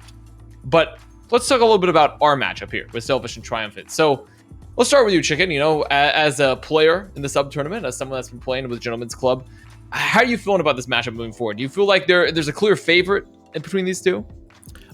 Personally, I see there's so much matches going on. You can only watch so much. I haven't seen as much of Triumphant as I would have liked to, but Selfish, we actually scrimmed them a bunch, and I've watched a bunch of their games. I'm a big fan of this team, Selfish Gaming. Hashtag Rob Nation. You got Kresnik coming in. Osiren killed it with the branding, first of all. Let me just say that.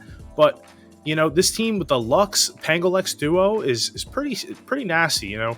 They play a lot of, like, hit scan with the Soldier, obviously with Legs Lover 69.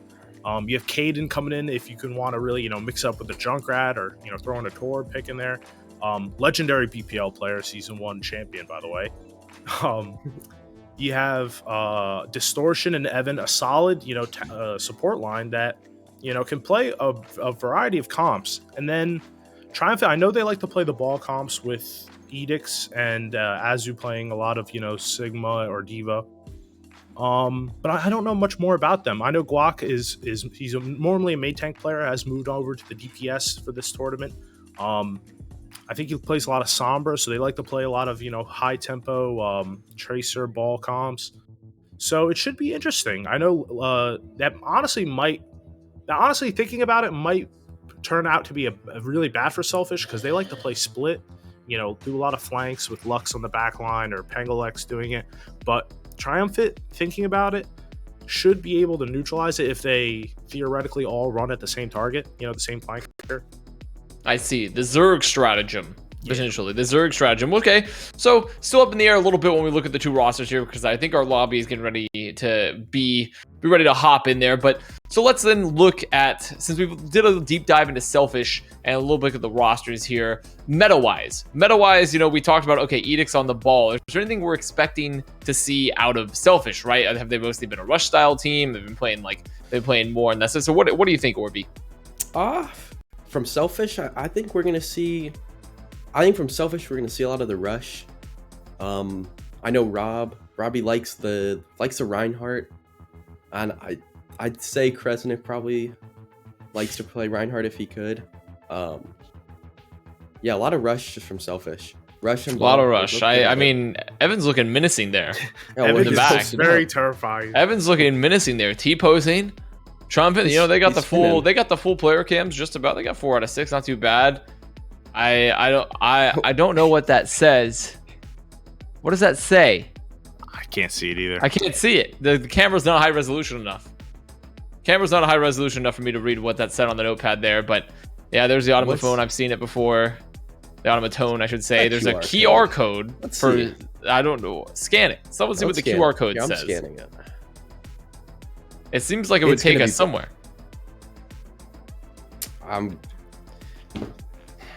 Is it working? Don't scan it. Do not scan it. Don't scan it. Don't scan it. Don't scan it. Don't scan the QR code. Do not scan it. I'm sad. Okay. Go for it. Okay. Update for the viewers. Do not scan the QR code. It might be a troll. Might be a troll. So just letting you guys know. I just have to let you know, for cybersecurity reasons, this is why we can't partner with the Department of Defense, because we're just showing random QR codes on the fucking screen and taking people to random places. Oh God.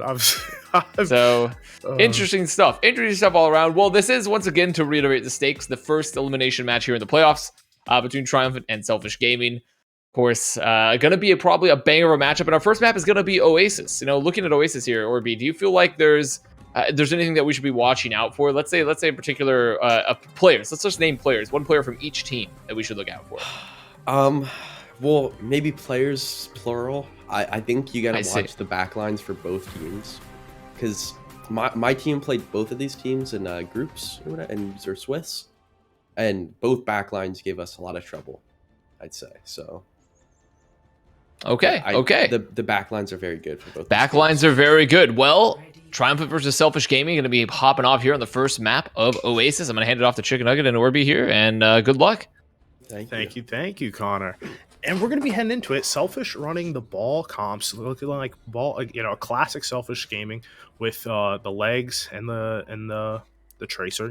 Trying to get those 1v1s, do a lot of damage. Triumphant, on the other hand, look like they're playing the same kind of comp, but with a Sombra. Coconut Car will be swapping off. And Guac with the Sombra, he's definitely a Sombra player. Going in for main tank, he's got the mind to play the Sombra. Us main tanks know how oppressive Sombra can be, so I really understand it. But it looks like Edix and Pengalex are trying to fight it out over this mega pack. Doesn't look like much really is going down. Azu's trying to take some poke, scout out the enemy positions. They're playing really far back here. Meanwhile, Selfish has taken the high ground. Yeah, they've taken high ground, and especially with the soldier, I think it's very important for them to do. Because if they can get Lux, just pose it up there, he can do just whatever he wants, really. Yeah, and not even he doesn't have to be up there. Lex and Lux is going to be very annoying. Lux is so tricky. Edix is gone. Oh, distortion. Distortion. What a absolutely play. Just manhandled Edix and just sent them right off the map. And now we're going to be heading in. Legs, yeah, exactly. Lux just like you said, on the high ground, poking them down, and now this should be an easy fight here. Azu does decide to, quickly reset. Ooh. And Guac, I think Guac's trying to build up some more EMP charge. Definitely. But Yeah, that so was Selfish take first cap. Pretty fast. Yeah, and just what do you do if you're on the side of Triumphant here? How do you try and neutralize this Selfish Gaming? I don't know. Perhaps just getting the Sombra to get high value hacks. But with the soldier on the high ground, I think it'll be tough. Ooh, Big Resnick with the E. That's great gaming right there. And Legs, Lover on this side. They're trying to hold this high ground, take it from Selfish Gaming, but Selfish aren't really that worried. Oh, Gay Kid on God does take Pengalex out. Does use the rally's out. Yeah. Selfish too. So this is easily winnable. They're able to just brawl on point right now. Triumphant want to hold this high ground and not take as much focus as possible. Edix going for a slam, trying to do much, but not much is happening here. They're trying so hard at Edix. Oh, they trade balls, but Coconut Carl goes down as well. Oh, CBT is dangerously close right now. Has the orb. No way, Azu. Azu goes for the remake right in front of everybody. And Triumphant got rally up, so they have the advantage in the fight now already. But distortion, getting down Azu. Rock has EMP, but they get Robbie. Robbie goes a little too far out, but Evan trees out for blackout, and now the EMP comes out, and that was a massive EMP from Block. Gets both supports and leaves the Diva defenseless. They know they have the remake, or the Resnick has bomb. Lux getting Guac down very low. Can't do much on it. But the stall coming out. This is big. Yeah. If they can get it to 95, 90, even that's going to be really good for them. Yes, they get 91. A single fight win is needed. And look how many ults they have. They have the bomb, the mines. They almost have 6 ultimates. Yeah. Meanwhile, Triumphant is trying to get Blackout this trance as quick as possible. He should have it for this next fight. And does. Instantly pops it. Mines go out. Sort of negated, but Legs over here, Lux just applying so much pressure. Selfish Gaming have popped all their ults as well, and they do get Blackout in the end. What? Oh no! And CBT is so low. Pengalex. Yup. Lex finishes him off. Coconut Carl low. And wanting to get Mega so bad. He needs Mega. He gets it. But Back on the point here. Yeah, there's just everyone's dead. He's gonna have to Clean pull up. out the stall of the century. They do get it at do have it at like 91%. So there is a little bit of time, but Edix gets caught by the Edix. bomb. Oh no! And the pulse bomb sticks CBT. Oh my. That's just clean from That's- Selfish Gaming. Coconut Carl going down Yunshul.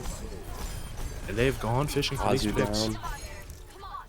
Only pick really coming on to Robbie, but he gets back to the point fast enough anyway, so.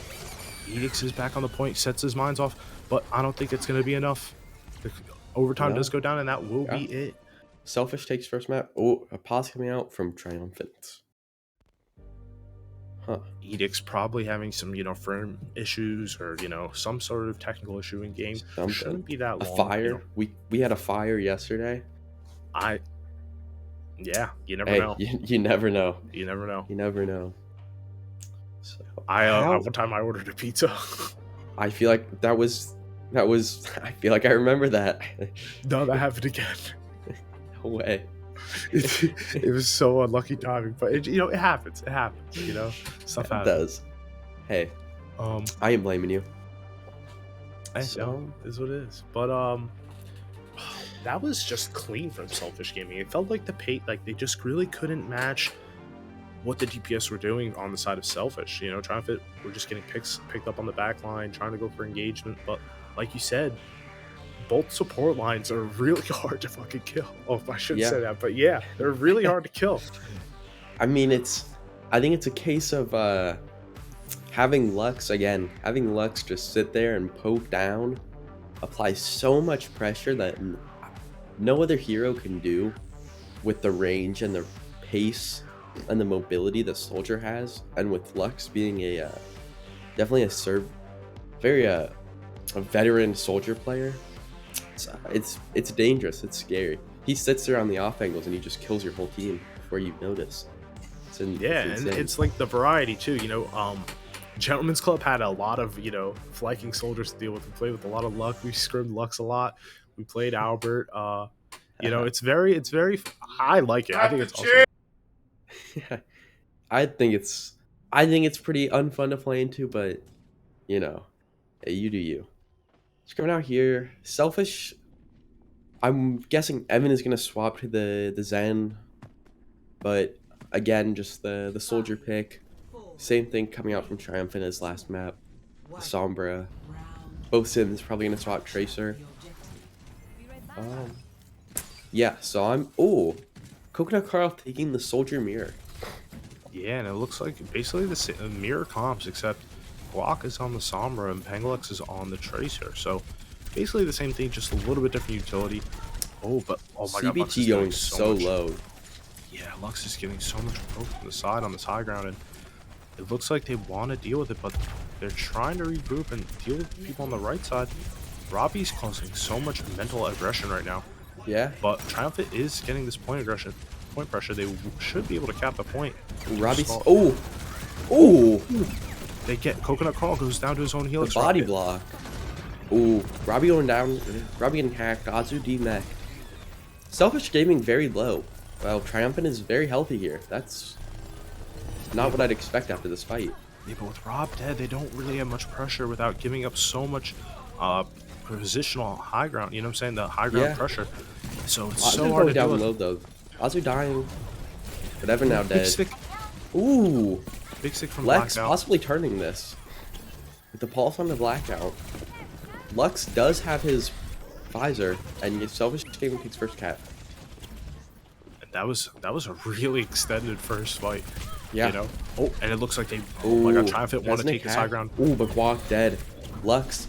Ooh. Oh my god. That was so close. Just gets the timing on that recall. That was. Crazy. I would have cried if that were me.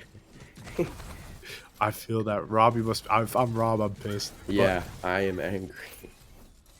But now it looks like Selfish want to play this back line. They don't want to get this high ground right now. They know Triumphant have it, and trying to get it would be too much. Ooh, Lux getting pressured. Azu going really deep, trying to get Evan Yeah. here. I don't know Azu if that's doesn't the get play. Evan. Ooh, the rally going on to Lux. Lux is crying. He's begging. Please help me. Oh, Please. And he wins. He gets the help and he wins. That's actually massive. Wow. Wow. Rally for Visor. Wait a I minute. take that trade The any day of the Triumphant? week. I thought Triumphant flipped point. No, they did Oh not. my lord. They traded Rally for Visor and lost the fight. If I'm selfish, also with both teams having like 5 ults, I am happy. Yeah. You take this if you're selfish easily. And a pretty mid EMP coming out from Guac. I mean, it hits a bunch of people, but Distortion was ready with the rally, Yeah. and then keeps everyone Oh. alive. Azu does remake Kresnik off the map. I'm Huh? confused. Oh, okay. We might need a replay of that. Guac taking down Lux. Mine's coming out from Rob here. Is forced to drop lower. But Selfish Gaming here just still has the firm control of the point. This is not what you want to see for Triumphant. It's just going up. Lex equalizing. Bomb going out on point.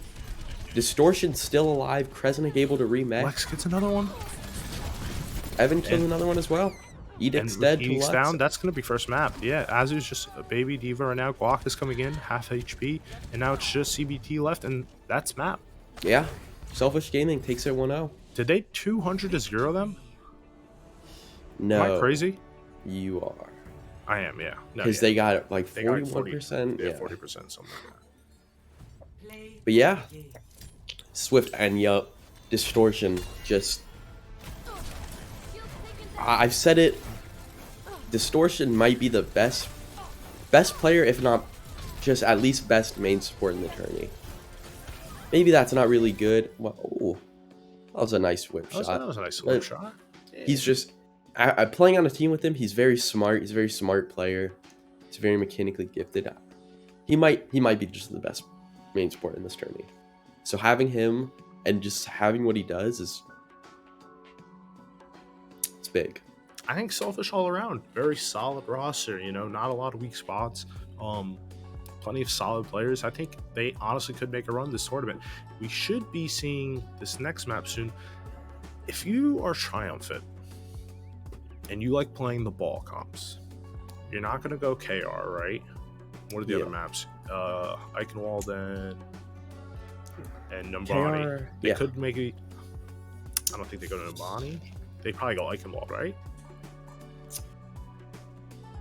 I don't know. I think both teams are probably pretty good at Nambani.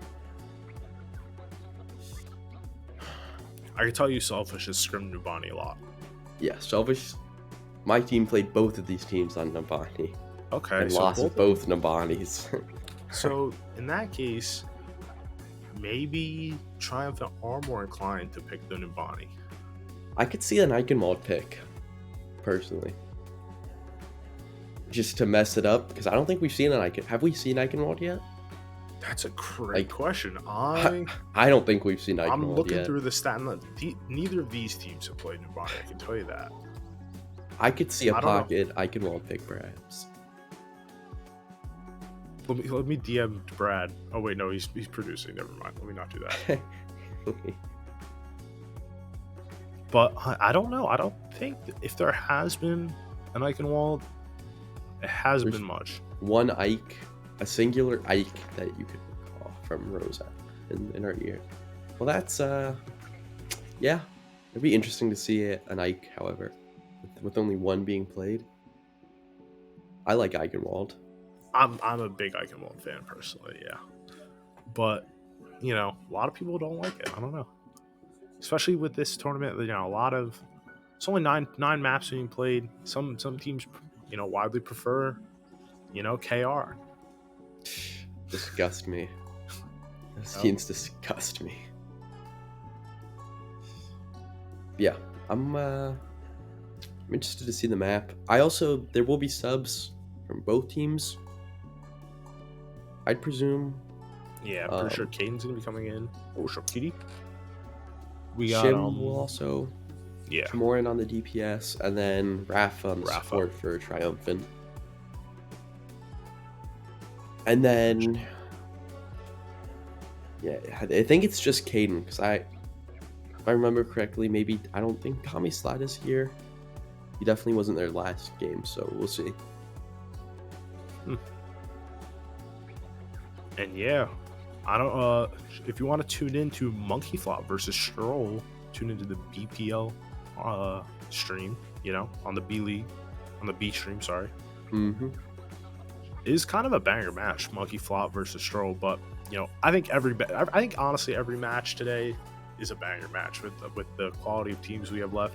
So should be very interesting to see where we have left, especially with, you know, we still have, but this is still lower bracket, you know, this is Triumphant fighting for their lives right here.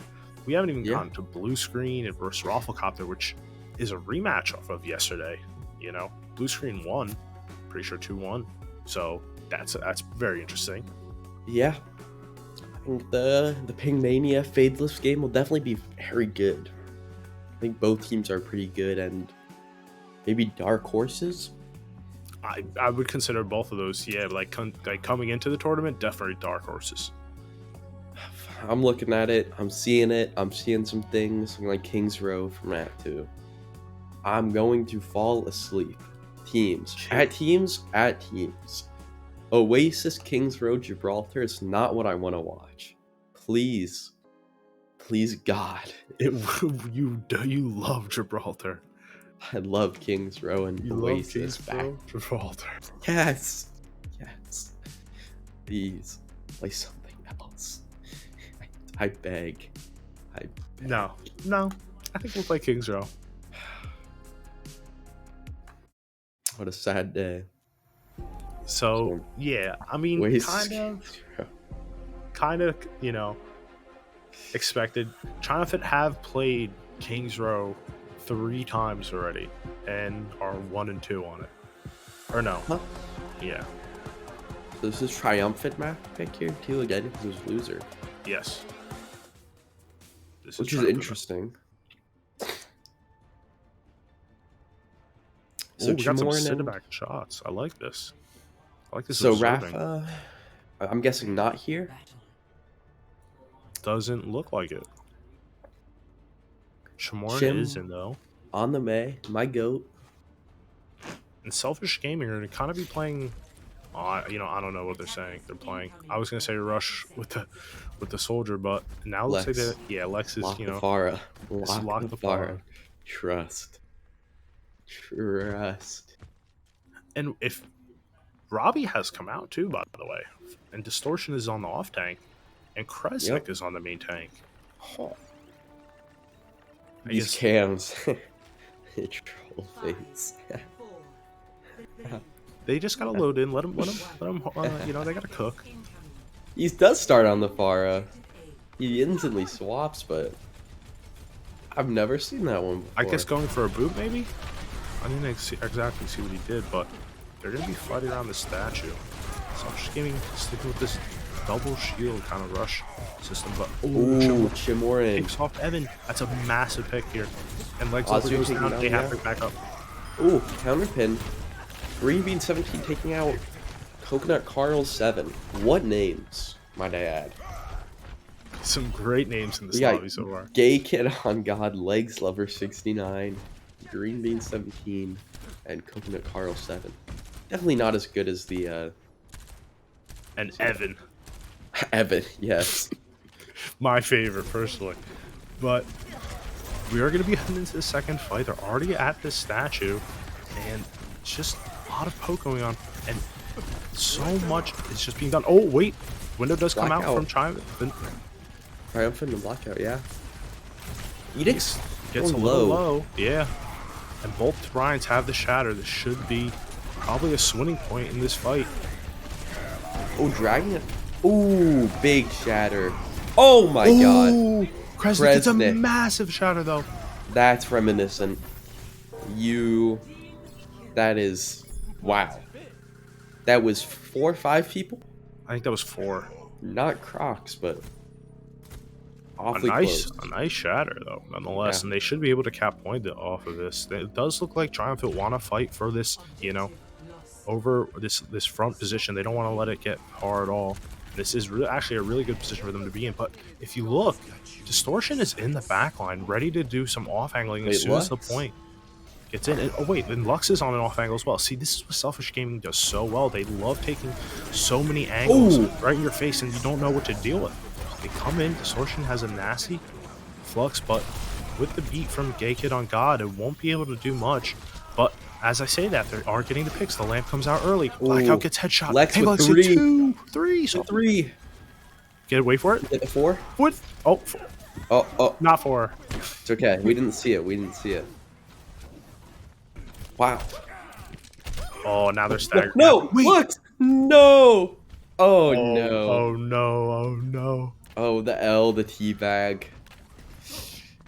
And That's not that's what you want to see. that's actually really good here for Triumphant because now it lets them get closer to the fight without, you the know, soldier just peppering them down. Yeah. yeah. It should be a 5v6 early on in this fight. Lux will be able to get back quickly though, not super late, with the power of the legs. And Ooh, Panglex gets Lex run at. going low. Oh, Yeah, Azu This is came done. down This once is done. again. and One Triumphant fight. with a massive freeze, and that was really good. Panglex taking down Coconut Carl there though. So if he can get out, that'll be a good late pick that they had. Yeah, and Triumphant doing really well with, you know, being conservative on there, only using the mail and the dead air, I'm pretty sure, like really early on. And this is now they have both tank ultimates and the window. This is massive. They can just hold this off with just the window. Selfish Yeah. are going to be coming in with a flux as well, but I don't know if this is going to be enough. Could we see a Flux Visor coming? We could. They don't have the beat. Oh, as I say that though, Yeah, he's the getting Flux dangerously Visor. close. Oh, Azu does go down, and it's not going to be quick enough. Oh my God, Lex with or 2. Lux. Lex with 3 in that fight. Lux with 2. Lux, dynamic duo on the DPS here. Wow. It's honest. It's so nice to see. They're doing so well. They're just taking so many angles. They're so. It feels like they've been playing for so long, you know. Oh, P. And we're taking He's being another called. P from Triumphant. This time from Coconut Carl. You know, stuff happens. Probably has to restart. Who knows? Maybe lag, house on fire, cat got out. Who knows? Who knows? Yeah. Could you be know. literally anything. Well, I got my cat right here. Where's my cat?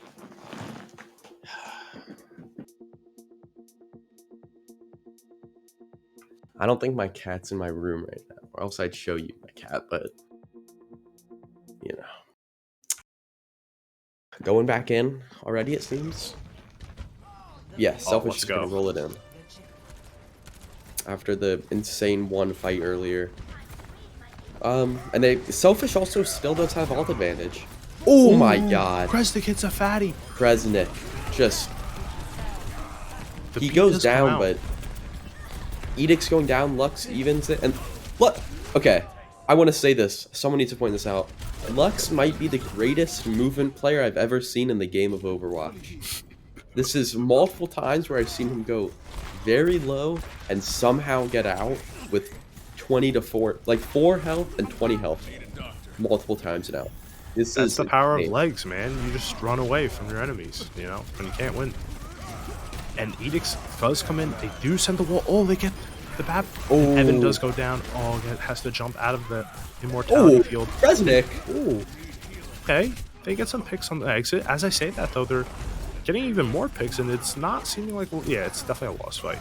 Distortion is just in this back line now, though. Distortion just doing things. That was insane. Triumphant coming into this next fight, though, with 4 ultimates, and almost so is Selfish Gaming. This should be, you know, a pivotal fight if one team decides to dump ults into it. Yeah, I'm excited to see the Shatters come out again. Me Because too. Kresnik has been doing some... I don't think Edict's got anybody with I his think Shatter. Distortion blocked it. Yeah. And Andy blocks the bomb. The bomb does hit Caden, though. This is still looking like a good fight here for Selfish. They do have most of the people there. They have the spawn advantage. Oh, Ooh, Chim has to use block to get out. so And low. still Yeah, it goes dies. down. And so does Lux. Lux. Legs lever differential with 3. Oh my He's got lord. 3. Kresnik wants to use his shatter. Lux with 3 this fight. 4. Oh, massive. Just this DPS line from Selfish. Just wagging out. They've gotten all the kills this fight. And then Evan gets the final. Capped with 130. Wow. A nice, Big. clean... Just... Wow.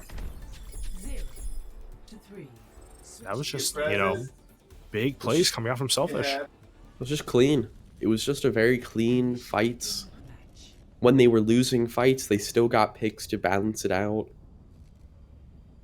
Triumphant just sort of, I don't know, they sort of seemed a little lost, maybe. But yeah. I think we're going to see, like, the same sort of hero lineups as last round. Because it's working. Yeah. I don't know. I think Triumphant should definitely swap some. Yeah.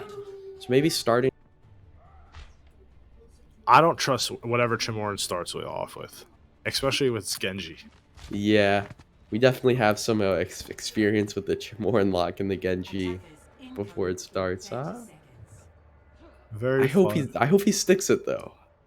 Honestly, let's see it. I don't know. Go on. I don't Go know. on. I love Go on, Chimoran's King. Tracer. I do too, but Chimoran's Tracer. I think it's so good. I need him to lock the Genji. I need this in my life. Now, I don't think we're going to be seeing that Edict's Azu Monkey Ball. I right? believe. Are we? Are we? Yeah, no, we're not. The Chim does lock the Tracer. I'm a little sad personally, but the damage was an Ash with the Sigma, the ball. This is very reminiscent of Season 3 finals. Maybe is. add a Hog, Roadhoggen. Oh, Lex. Wow. Big pick off here. That's really Logging bad for Coconut Triumphant. Carl. Can they find the res? It doesn't seem like they can. I'm gonna let him respawn. Azu dead early. Wow. Yeah, so I think Selfish played this very well. With just rushing onto the core. Oh my god, and Blackout trying to poke out. Does get res.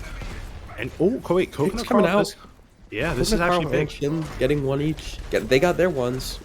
Has Selfish gone too aggressive? They are trying to play super defensive right now. Green Bean has made the swap onto the Diva, trying to get back quickly as possible. Yeah. They have to just give them space here. Coming up. Oh, the Tracer. Let's see. Okay, so they just forced to back out. Oh, insane! Just pick on a Coconut Carl there, pick out the DPS. Lex here just showing he's just so good. He's hitting so many shots. He's gotten two. He's gotten the 2 picks this fight. He's got the dragon. And He's yeah. doing so much. Oh, Oh my god. oh my Blackout god, the 1 headshot. HP. Oh my- Holy. This what- guy's insane. oh. Wait a minute. Huh? And Triumphant coming in with their third pause of the match. At Coconut Carl, what you? Come on now. Come on now. So, Why you DCing? I don't know. We're gonna be waiting on this one. You know, things happen. People have IRL stuff that happen. You know, things, do come before the game. We don't like those people. I'm kidding. Just kidding. Come on now. But It's like we're okay, coming back in. Okay, yeah, we're back. We're back into it. Just. It's not bad. You really don't want that. Yeah, You got killed twice. Come on now. especially with your tournament life on the line. This is possibly your last 2 minutes in this Avast Sub Tourney. Yeah. We'll see. Alts, just quick glance, really favoring Selfish here. Coming up on what, like 5 alts? Mine's out early. Getting down Selfish slow, but the Dragon coming out, just splitting the team. Getting Blackout. Coconut Carl does take out Lux, Legs of her. And the res out on Blackout. This is... Oh, but Lex, again, taking down Edicts. Just showing why he was, showing why he wants to stay in this tournament. Blackout taking out Kaden. Shatter on kids too. Yeah, Resnick with a Shatter. Doesn't do. They aren't able to follow up though. Lex getting sitting a little side looking out. This is just a chaotic fight right now, but it does Yeah. look like Triumphant are winning. The Valkyrie Resonate from goes down. CBT does so much, keeps everyone Yeah. popped up and ready to go. And with that, Selfish do still have both DPS ults and the Diva Bomb, but Triumphant coming in with this trance really, I don't know. I think that's the game changer for me. I think that's probably the advantage. Unless Ooh, maybe well, unless Wait. that happens. okay, maybe unless Lex says no, it doesn't matter. But they do get res out. Edict's going in on Pangalex. Lex does need care here, but Edict's being forced out. Lex just retaking this high ground. Hitting the... Ooh. Oh, Edicts gets him before. Oh, and Blackout. That was actually massive. And I think it completely canceled Dragon, too. No, he got the dragon out, definitely. But that's 3 ults from the side of Selfish compared to Trans and Mines from Triumphant. That's not what you want to see. And especially in a lost fight, it seems. Oh, no. Warren gets Shit. played. Lux just showing why he loves the legs. Really. Bob Oh my god, Bob. Immediately melted. Big Put in window the coming out from shredder. Evan. Yeah, forcing out Triumphant back. That's really what you wanted to have for Selfish Gaming. Just to be able to get some ground back. Lex! Oh my god, Going Lex up is and getting... the pick. Oh He's my doing it. Lord. He's getting hunted and just still getting, headshots mid-slam. It's just crazy. Oh my god, Crescent gets so low, and Azu gets 2k from it. Instantly pops the Flux. I don't think gets much from it. Are they able to? The Pulse Bomb does come out from Tremor. Doesn't able to connect, though. But there is a blackout, yeah. Yeah, that's massive. Able to keep them up, and especially with this pick on Evan, now the sides have turned, and suddenly Selfish are on the back foot, and really bad. If Kresnik can get back fast... Ooh. Oh, shatters hitting no this one. big shield. Azu blocks very the shatter. Mines coming out on point. The dragons should be big, though. Clearing mines, perhaps. Ah, but it just doesn't matter. Oh, Triumphant just going in. Oh, Pangalex does get one, And but still, I think it will get instantly in all res. of this, Lex just getting picks. Gets his one. He's getting his ones at team. What's up? But now we're Still. heading into this third point with almost 30 Ooh. minutes on the board. Edict's hitting a ball. little bit of a little bit of parkour. That was Looking nice. sick. That was sick. Oh, But as we say that though, Distortion completely What? lays out Coconut Carl. assassinated. Kresnik coming back here, just taking point. I like it. They just gotta pick up that ground that they lost. The space. Edict's rolling in on the ball onto Pangalex. Really trying to mark Lex here after the ungodly things that Lex was doing earlier. So, I think it's a smart play. Just Trying to keep control of Mega Room too. Keeping Edicts in check. Distortion does send out the bomb. I don't That'll think be a it's able big to get bomb. much. Force out trans. That's big. That they really needed that. And the mines should Lines be come coming out, but ooh, Oh, Evan does go down, and Azu gets shot down mid-flux. yeah. That's Lux just doing things. But the res comes out. Chim killing Azu, Kresnik. Can Chim needs to survive this. Yeah, he does. oh, hits the nice little My God. melee tap onto Lux. And this is somehow now winnable for Triumphant. That was a massive res onto Azu from CBT. Keeping one of the star players, the captain, back in this fight. And now this is looking pretty dire here for Selfish. They do have less time, but I don't like that personally. Edict's coming in, trying to roll in as soon as possible. Oh, the point almost They gets in, contest. but Kresnik Kresnik does with the pin. does touch. And Chim gets Lux in the background. That's massive. Kresnik is still existing with the shatter coming out.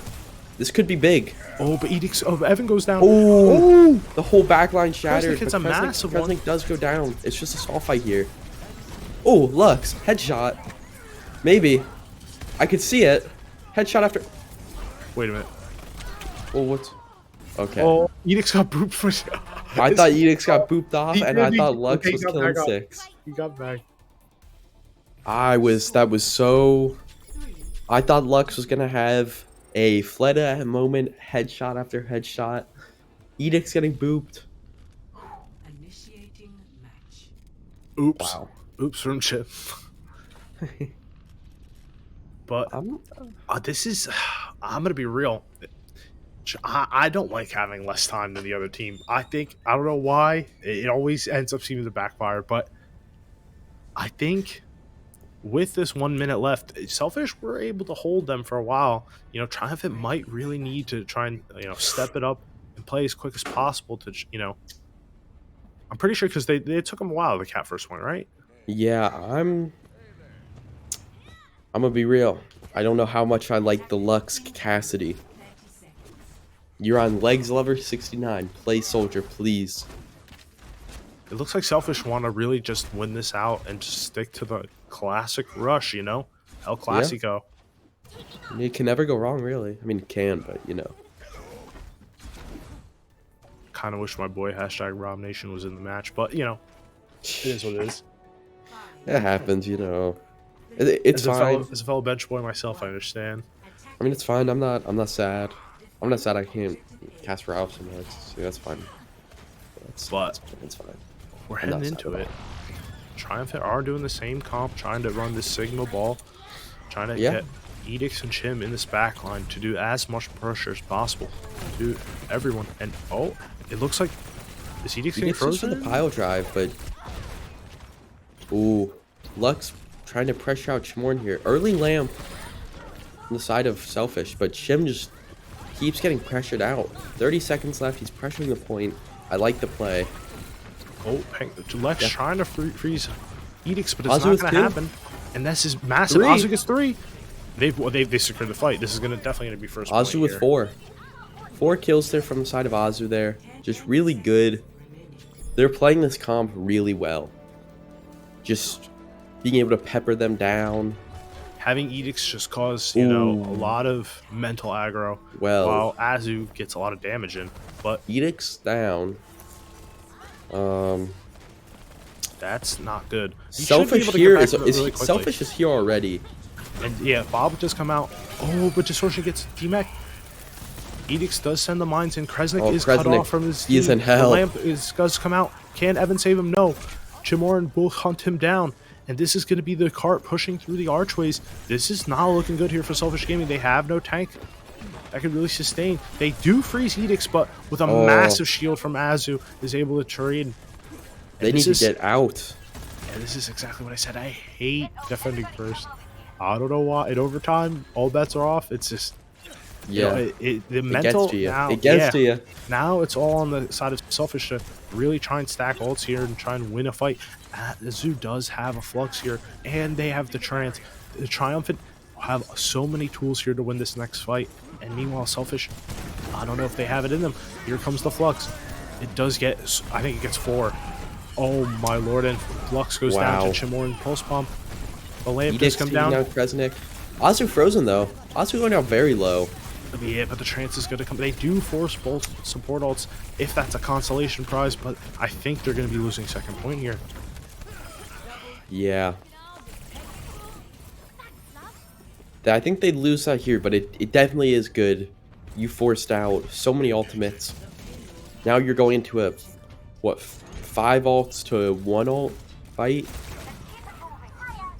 It looks like Azu recognizes that they have the Mei ult, makes the swap for an easy try and eat onto the Diva, onto the Mei ult, sorry. I can speak.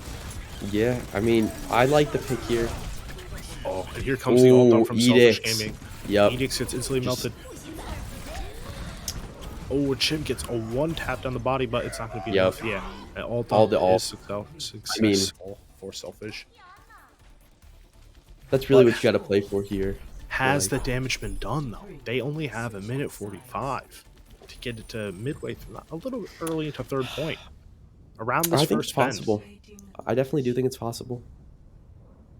Definitely going to be an uphill battle here, but this is Triumphant playing for their tournament lives on the line, trying to stay in this tournament, if not just another map, and then another match, you know? Mm-hmm. This is the story of champions, the lower bracket runs. This is what makes or breaks teams, right here. Yeah. Ready for battle. I love setting up storylines. I love it. Oh, it's my favorite.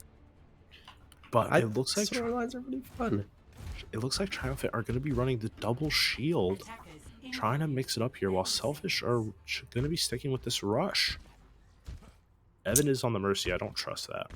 That's not happening. Right? You never know. Right? Probably not, but Pink Mercy. Pink Mercy. Pink Mercy Pog. That's my coach. Listen. Come on. Put down the Mercy. Go ahead. Now we're going to be sticking with the rush here. Legs Lover 69 on the May wants to win this. Doesn't matter about playing the legs anymore. He just wants to win. And they now know that they're on the double shield. Oh, but they're getting a lot of poke here on this engagement. Ooh, let's go low. Yeah, that's Chamorn doing a great job trying to cause a problem in this backline. And they notice it. Are they going to try and rush him down? No, they want to restabilize on this pillar, but they are taking a long time to really get themselves set up. As I say that, the rush does come in. Ooh, And Lex. they instantly get Blackout and CBT. Both supports down on the side of Triumphant. Azu going down. Coconut Carl is on this high ground getting a lot of damage, but everyone on the team is dying around Ooh. them. And Lux. Chamorn is just left on this point to try and stall out as long as possible, but we'll get at that, a couple seconds there. Yeah, definitely. This is a great fight here for Selfish. They were taking it a lot slower than I thought they would, but they were making sure they were living. There's no point in taking a quick fight if you're literally gonna die, Yeah. He needs to get mech here though, Distortion. He definitely needs it. He'll get it. It doesn't matter. Yeah, he'll get it. I personally would have liked to see maybe a late epic troll face remake, but I respect At this point, the no. Yeah, I respect the no. professionalism. Chim looking for a big pulse here. If he can get the BAP, I will be very happy. I don't think they know. Oh, and he gets a sick. Big lamp though. Lamp. Not able to finish Evan are they off, gonna but finish Lamp Evan is done. Kresnik going so low. Please help Kresnik. He's Oh so my God. low. Evan is doing the Lord's work right now. Holy Evan cow. keeping Kresnik up. And Caden himself. with the beat. Oh my god. Triumphant are backing up though. They don't want to lose. They commit the trance to try and take this aggressive brawl. Window out as well. Distortion getting super low. Kresnik Kresnik going down low. Evan It's a big uses freeze. the lamp. Oh my It's God, a that's big freeze. Massive freeze from It's Lux. such a big freeze. I don't think they're able to get much follow up though. The D Oh, comes bomb. out. Because Oh. get the bomb.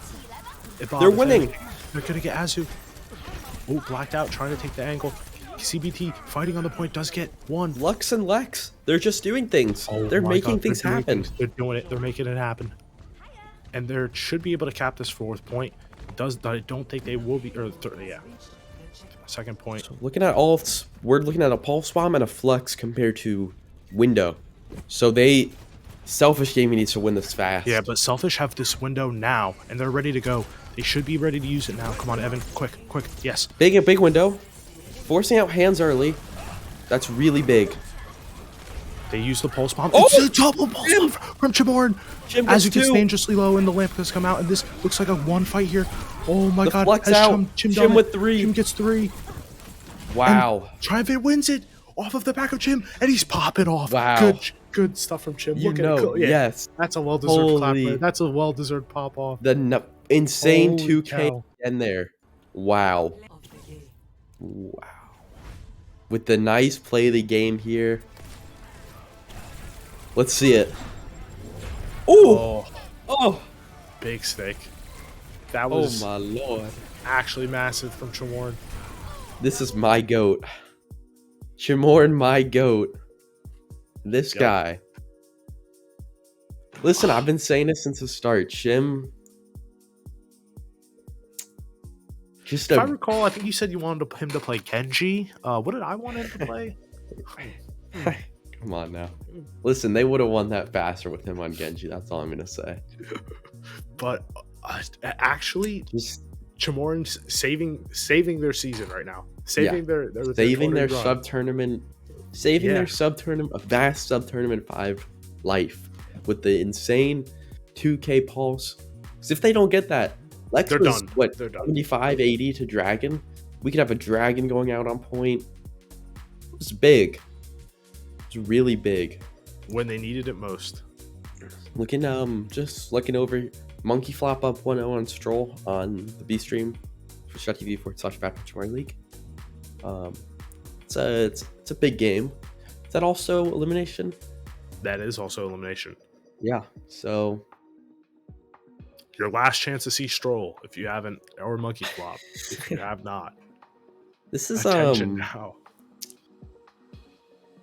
I think. Yeah.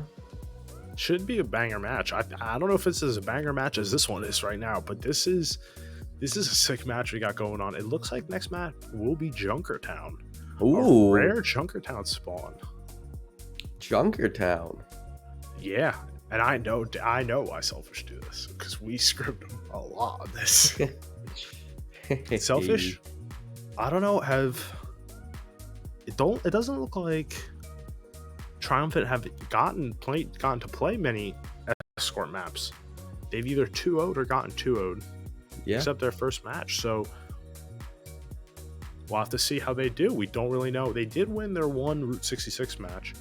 I can't believe someone played Route 66, by the way. Yeah, that's Crazy to me. But, we are going to be heading to Junkertown. Selfish hasn't played a single escort map either, so kind of crazy. I know they've scrimmed this map at least a lot, so it should be very interesting to see what they'll do. Because we kind of know what Selfish are going to do, right? They play the off angles, they play Lex on the legs, legs lover 69 for a reason. But this team has a lot of shooters, and it's hard to deal with all of them. yeah. Unless you're Chamoran, in which case you pulse bomb them. And I wonder if we're going to see any subs. Will we see any subs? I'm very. I don't think interested to it's. I don't think it'd be good for either team to make any subs, personally. Let's see. No, Chamoran will be staying in. Yeah, it looks like Attackers. at least on the side of Triumphant, there will be Robbie. subs. Robbie's Rob back. Nation. Yes, Rob Nation is. Yes. And Kresnik is on the Zenyatta. I actually like this. What? 'cause, What? brings leadership. What the hell? Wait, why is this? Oh no, Distortion is in. Okay, Distortion's still in an off tank. What the hell? Why is Kresnik? I don't. Well, it's Sub Tourney. We're having some fun here. Yeah, let's see it. We're throwing things at the wall, seeing what makes it work. But I do like this double shield. Both teams are running. Oh no, I was gonna say both teams are running double shield. Edix is on the ball. Chim is still on the Zen. So? And Triumphant is taking their fourth pause. No way. They need. Hey, things happen. Why Coconut Carl leaving, bruh? Oh nah. Things happen. Stuff. IRL comes before the game. You just gotta wait sometimes. It is what it is. The best things in life. It's what it is. Go. Does seem to be that usual setup is dying. I guess that's. Oh no, that's Coconut Carl. Okay. Usual is Coconut Carl. Yeah. My bad. By the way, looking at it, Monkey Flop has 1-2-0. Goodbye, Ooh. Stroll. Good Yeah. run. Made it to playoffs. Yeah, definitely. Made it So, to playoffs. but Monkey Flop will be advancing. So, would the winner of this match? No, they wouldn't play Monkey Flop, right? They would play the loser Let's of next see. match, I think. Bracket. Monkey Flop.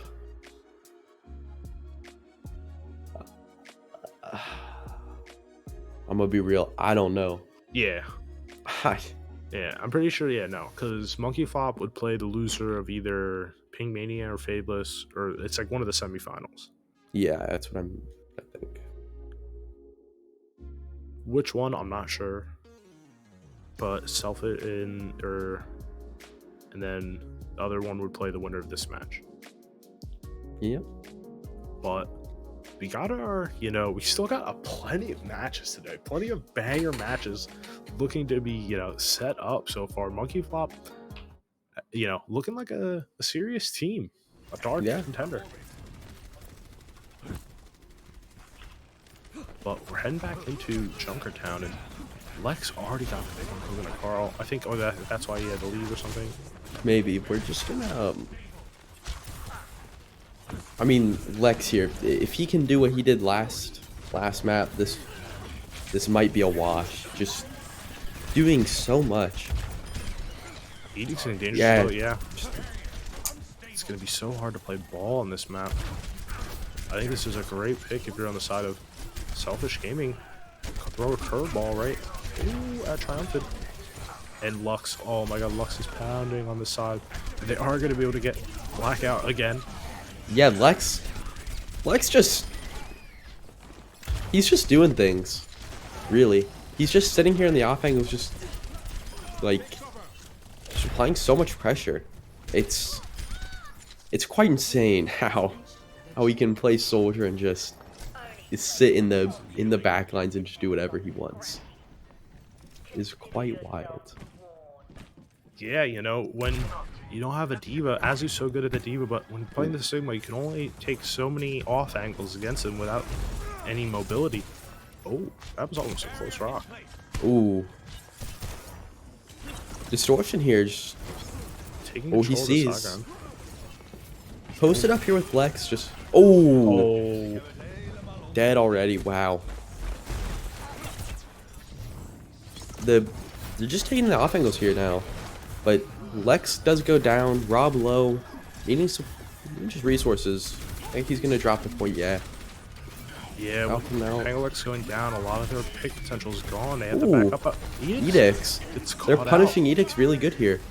And Azu, Azu rocks out of... Wait, the res, they hit the res, trans out, and Flux. Ooh. That was actually a massive comeback fight from Azu. Both transes come out here. Edict's coming with the mines, so yeah. Going down, ooh, dead to Distortion, but Lex gets traded. Azu trying to get the bongos, but just forces out hands. Distortion just kills 3. Distortion has killed so 3. Much. Wow. And they're so close to getting this point captured, but Edicts is touching. Shamoran goes down as well. Just trying to run in. But Edicts does get his one, though. He does kill Kresnik. He does get his one, but Rob just punched him. Rob and Lux. And that's going to be third point. We're starting out with 5 minutes. I think Edict swaps here to the... Yeah. Okay, Edict makes a swap onto the Orisa. Realizing the ball just is not working right now. They have so much damage potential out and output. It's, the drive-bys aren't really getting much done. Mm-hmm. Now with Triumphant holding this high ground super early, trying to get... Oh my god, Distortion gets Coconut Carl. And they pull Azu. They force lamp super early. Ooh, gets a stick, but Lux, come on. Come on, man. Lux, chill out. Please. You don't have to do him like this. Shim going down low, so they do take care of Lux, but I mean, they're going to third with 4 minutes on the time bank here. That's just... We're almost midway through third point with 4 minutes, but a lot of those times stuff... Oh my god, the pull. The pull. Through the window, just doing so much work. Oh my... Distortion literally just pushing it because, He knows. Robbie, Lux getting both getting 2. They have Flux here too. This should be an quick Flux. Oh, Chim out early. Azu, oh my god. And that's going to be 3 minutes. 3 minutes and 30 seconds. Wow. And look at the side of Selfish Gaming. Kresnik and Evan popping off, talking to each other. Yeah. The sides of Triumphant, it looks like a ghost town. No one's talking. Look at Edicts. That must be a mental boom. Oh no, he's got a smirk. No. He smirked for a little bit, it looked like. He's sad. I can't blame him though. That would be destroying mentally. Yeah. Triumphant were just not ready, I don't think, to be sent on to Junkertown. I don't think they were either. Mood. I wasn't. I would not expect Junkertown. I wasn't when we went there. Sad. But it does look like Triumphant want to stick with the double shield to start off with, which I think is a much better decision. It wasn't so much they could do with the ball last map. Yeah, Or I last mean, round. they can't really do ball on Junker really, but Both teams running the Mercy, though, trying to enable their hit scan picks. And it looks like Coconut Carl has taken the mantle of trying to pull out the legs 1v1. I mean, can he do it? I mean, I'm here to watch. I can't wait to see. He's on this high ground. I like this little perch he's got. Yeah. I'm gonna save that one for my next rank game. Yeah, I'm gonna chill up here the whole time. Think about it. You post up here, getting a Rista shield. Oh my! 10% right off the rip. Yeah. Wow. That was actually massive. But Ooh, the track. Oh my god. Ooh. Wait, what? Kresnik is on the Mercy. I repeat, Kresnik is on the Mercy. you know, Kresnik is a team player. You know, He knows. He knows what he got to do to it's win. about to win. It's all about winning. Shamorn going low though. Heal the boy. Ooh, Evan. Getting pressured out. Both teams are taking a lot of damage. You know? Yeah, and just they are able to push it past this little bridge area, but there's so much damage from each side. This is what Selfish do so great. They take so many angles. They have shooters, and it's just so hard to deal with. This guy on the left side, this guy on the right side. As I say that, though, they do take out two. They take out the Mercy and Lux. This is the go button for Triumphant. This is great. As I say that, though, Evan notices this as well. Pops the window to keep them back as long as they could. Lex get... Oh, with two. Lex gets two. Gets one with the dragon. Coconut Carl does come back with the visor, and it gets both tanks. And this is just looking really... This is a one fight here for Triumphant. No doubt. Yeah, Coconut Carl. Taking the matters into his own hands. He locked the... he locked the soldier, and he is just diffing, as it seems. It does, Wow. but we are going to be heading into the second point with almost 5 minutes, and they are look at Azu and Pengel, not Azu and Pengelex, Azu and Edix fighting for this high ground super early. Distortion is on this mid ground though, covering the off angles, and I don't know if they know. Oh yeah, they do know. They are finding out. Ooh, and now they're pushing these. They're tanks. in a bad position here. The Flux They out all get getting Flux. 3. Ooh. Oh, massive! Azu comes in with the backup flux, or the counter flux. Azu doesn't die, surprisingly, but... And they get the res onto Blackout. But they're kind of trapped here without Edicts. Yeah, this is going to be a tough one. Ooh, Lux on the flank. Oh, Jim! Comes in with the head. Can he get the... Ooh, he Doesn't get the can't, mercy. but... He can just stay posted up here. He's got dragons. Keeps his team alive for this Yeah. fight. And sends the dragon onto the high ground. Splits the Robbie away from the rest of his team. Uses his gold. Is he going to die? Oh, has to use his wall super late. Uh-oh. It's pulled, but He's it won't full. matter. Blackout getting rezzed. Kresnik doing his best mercy. Just see 130 above.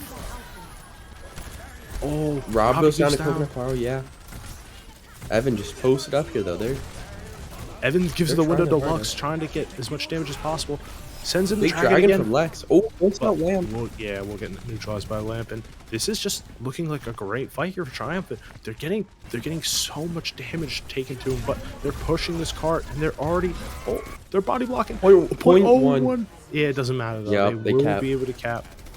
Some late picks on the And side we're of heading Selfish. into But third point with 4.5 minutes. again, wow. Again, Looks like deja neither vu. team was prepared to defend. I've just been in this place before. So, So now We're we're going going to in be here. fighting for this high ground once again.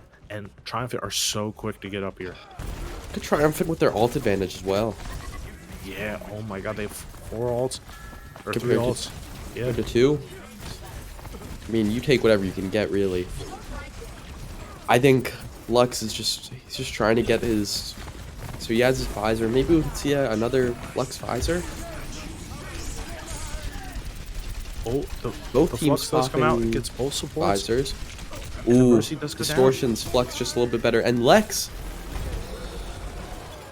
Again, Lex just taking down his counterparts. Azua up here on the high ground, forced to use hands, drops. Oh, gets rocked. It's sort of a pincer attack here. They're pushing investing cart, window. They're getting cart push. Rob is going down low. The window here is very interesting, but it seems to be working. They seem to have just... Yeah, Shim with the insane dragon with 2. Getting... Shim with 4! Jim, oh my For this god. fight. Jim saving his team. Doing so much team. damage. He's putting the team on his back. Kresnik pops the Valk. Has to try and stall Oh, the point. oh. Kresnik, you gotta touch Kresnik. Kresnik, you gotta touch Kresnik. No. Oh, jeez. Oh no. Team, the cart. Team, we forgot the cart. Kresnik just trying to fly a little too high. A little too close to the sun, like Icarus. Wow. And now we're heading into it triumphant again with less time. And doing not too bad on the attack. This is setting up to be a not a triumphant. That sounds weird. I was like, not the team, but like this is setting up to be a legendary match right now. Yeah. Either team coming away from this match is going to be heartbroken. And oh my god, I don't know who's going to come out on top right now. It's Lex has made the swap to the Widow. I need to see it. Huh. Let's see it, Lux. Let's see it. I'm a fan. I think Lux is very mechanically gifted, so he could do it. He's shown what he can do on the Soldier here. So yeah. I think we're going to get ready to see a jump shot. Oh, I want to see it. Oh, no, he's just going for the same spot. Oh, I like this spot, though. Azu, though, ready for it. Sends up the wall.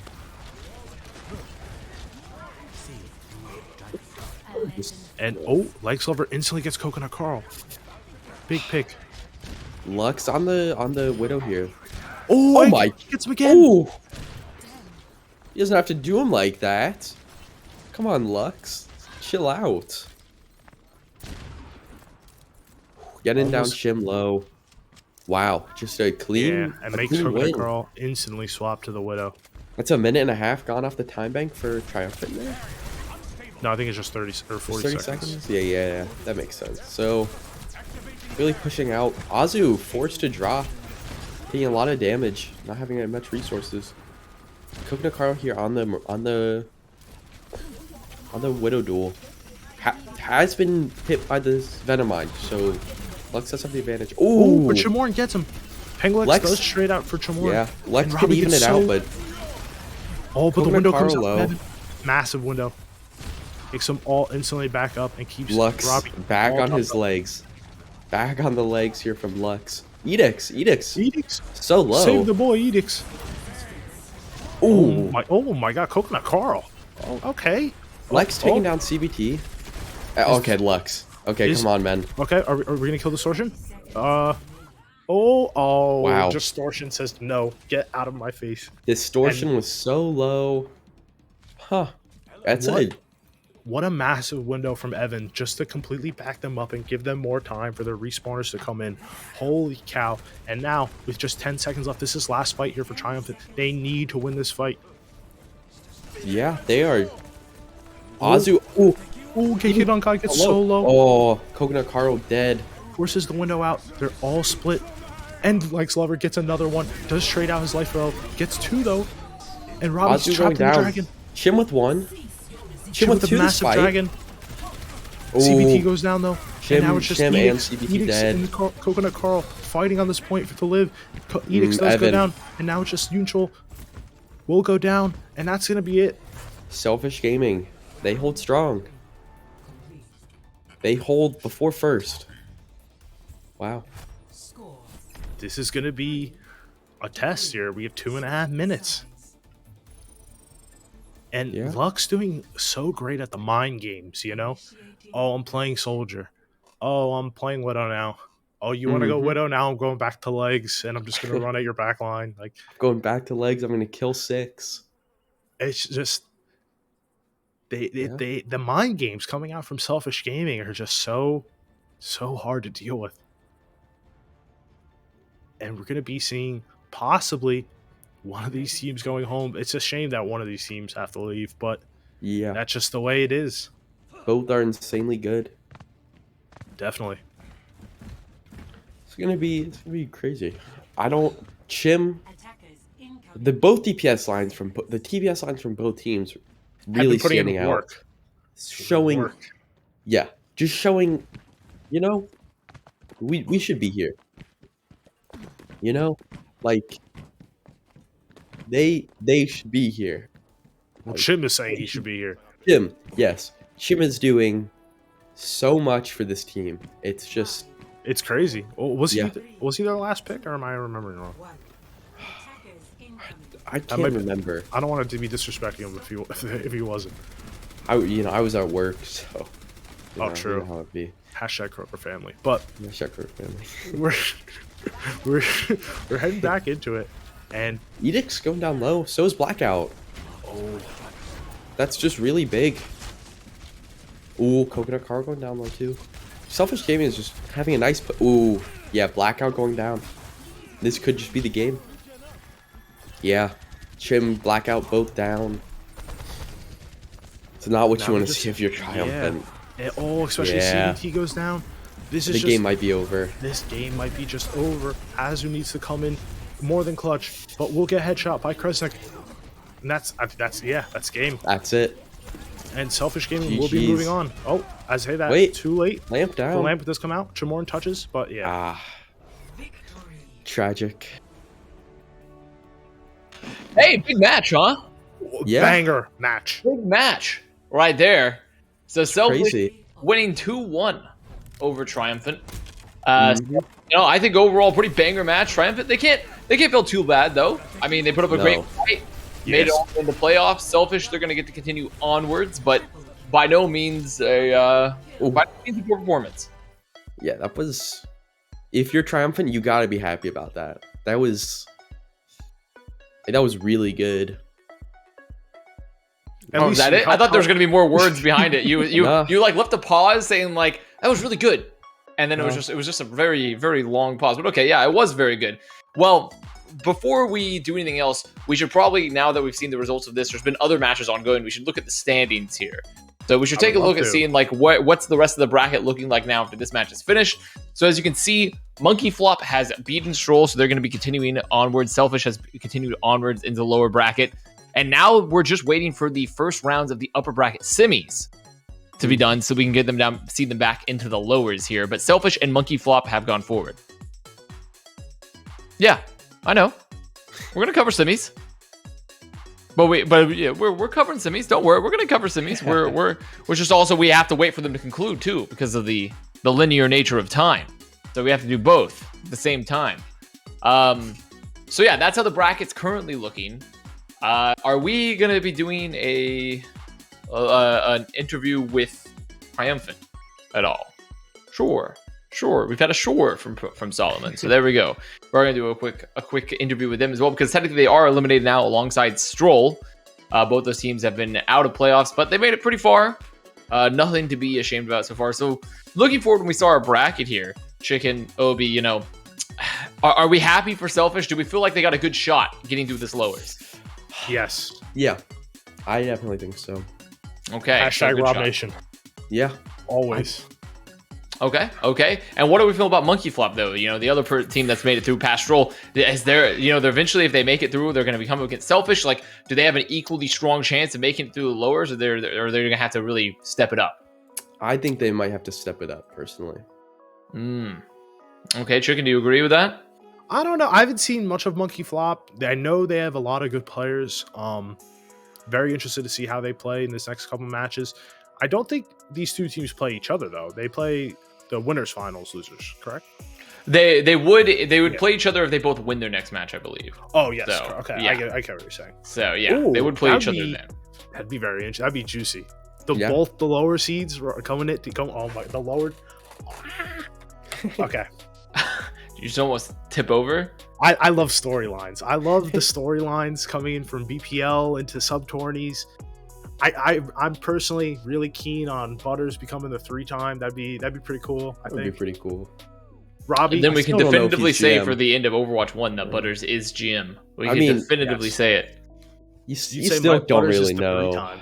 Yeah, it's true. That's fair. Well, are we getting an interview? I think Azu. Waiting. Yo. Hi, I'm here.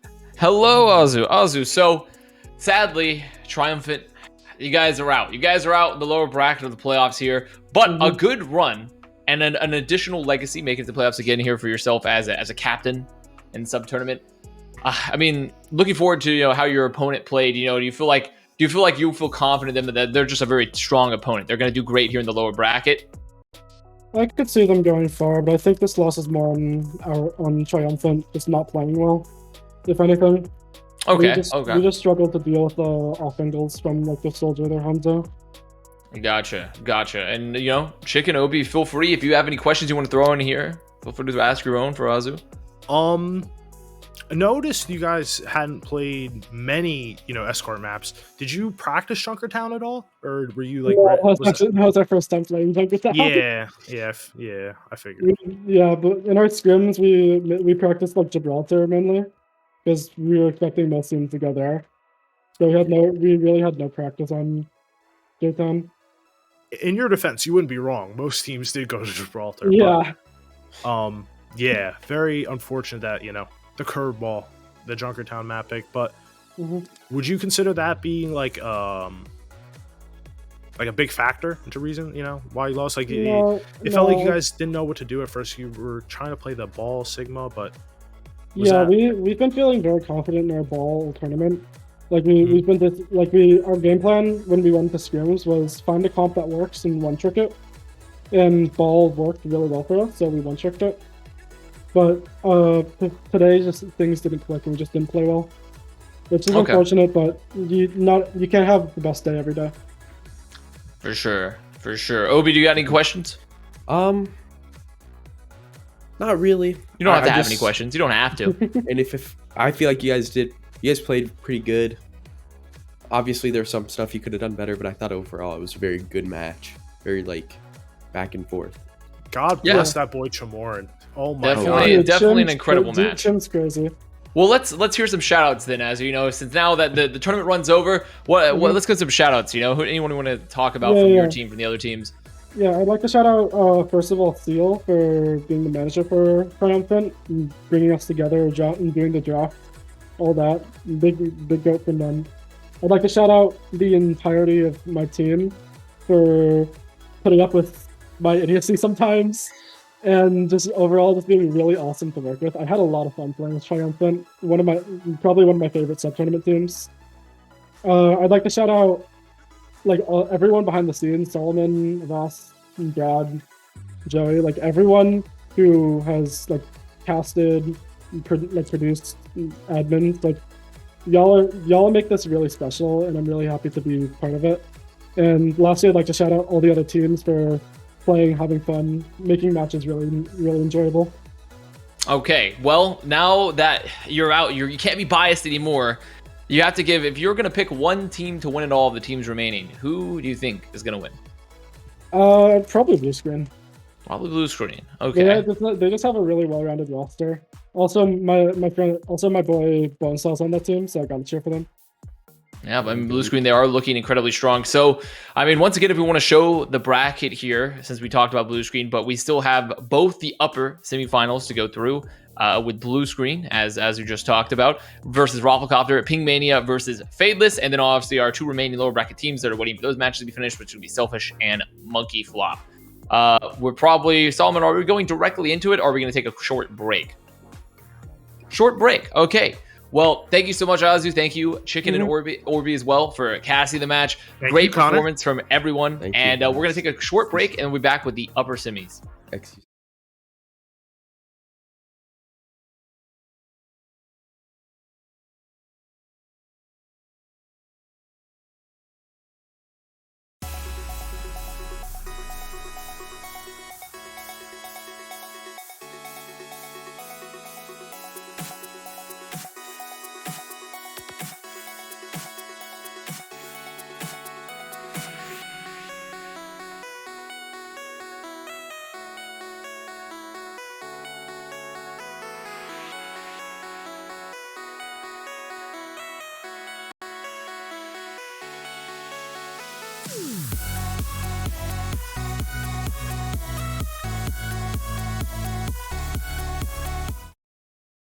What's up?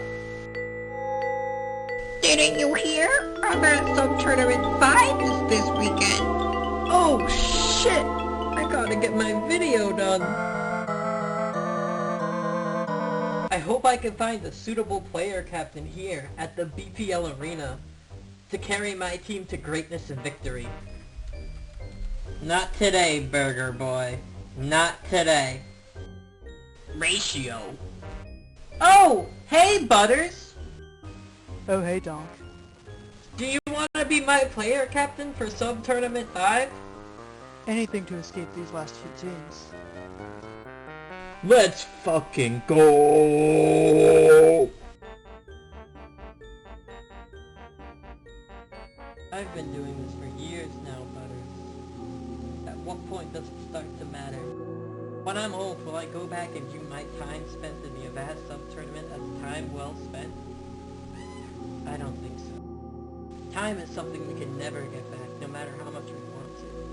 So just finding useless ways to waste it hurts. At what point does the cycle end? And at what point do our lives gain meaning?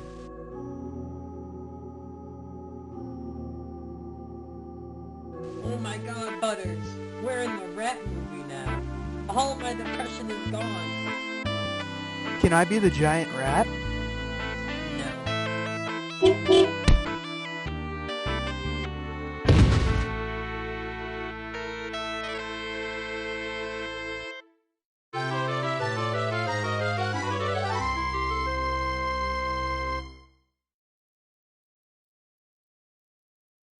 Hey, that was excellent. What should we do now?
And we're back from the break. Sub Tournament 5 continues now. We're in the upper semis.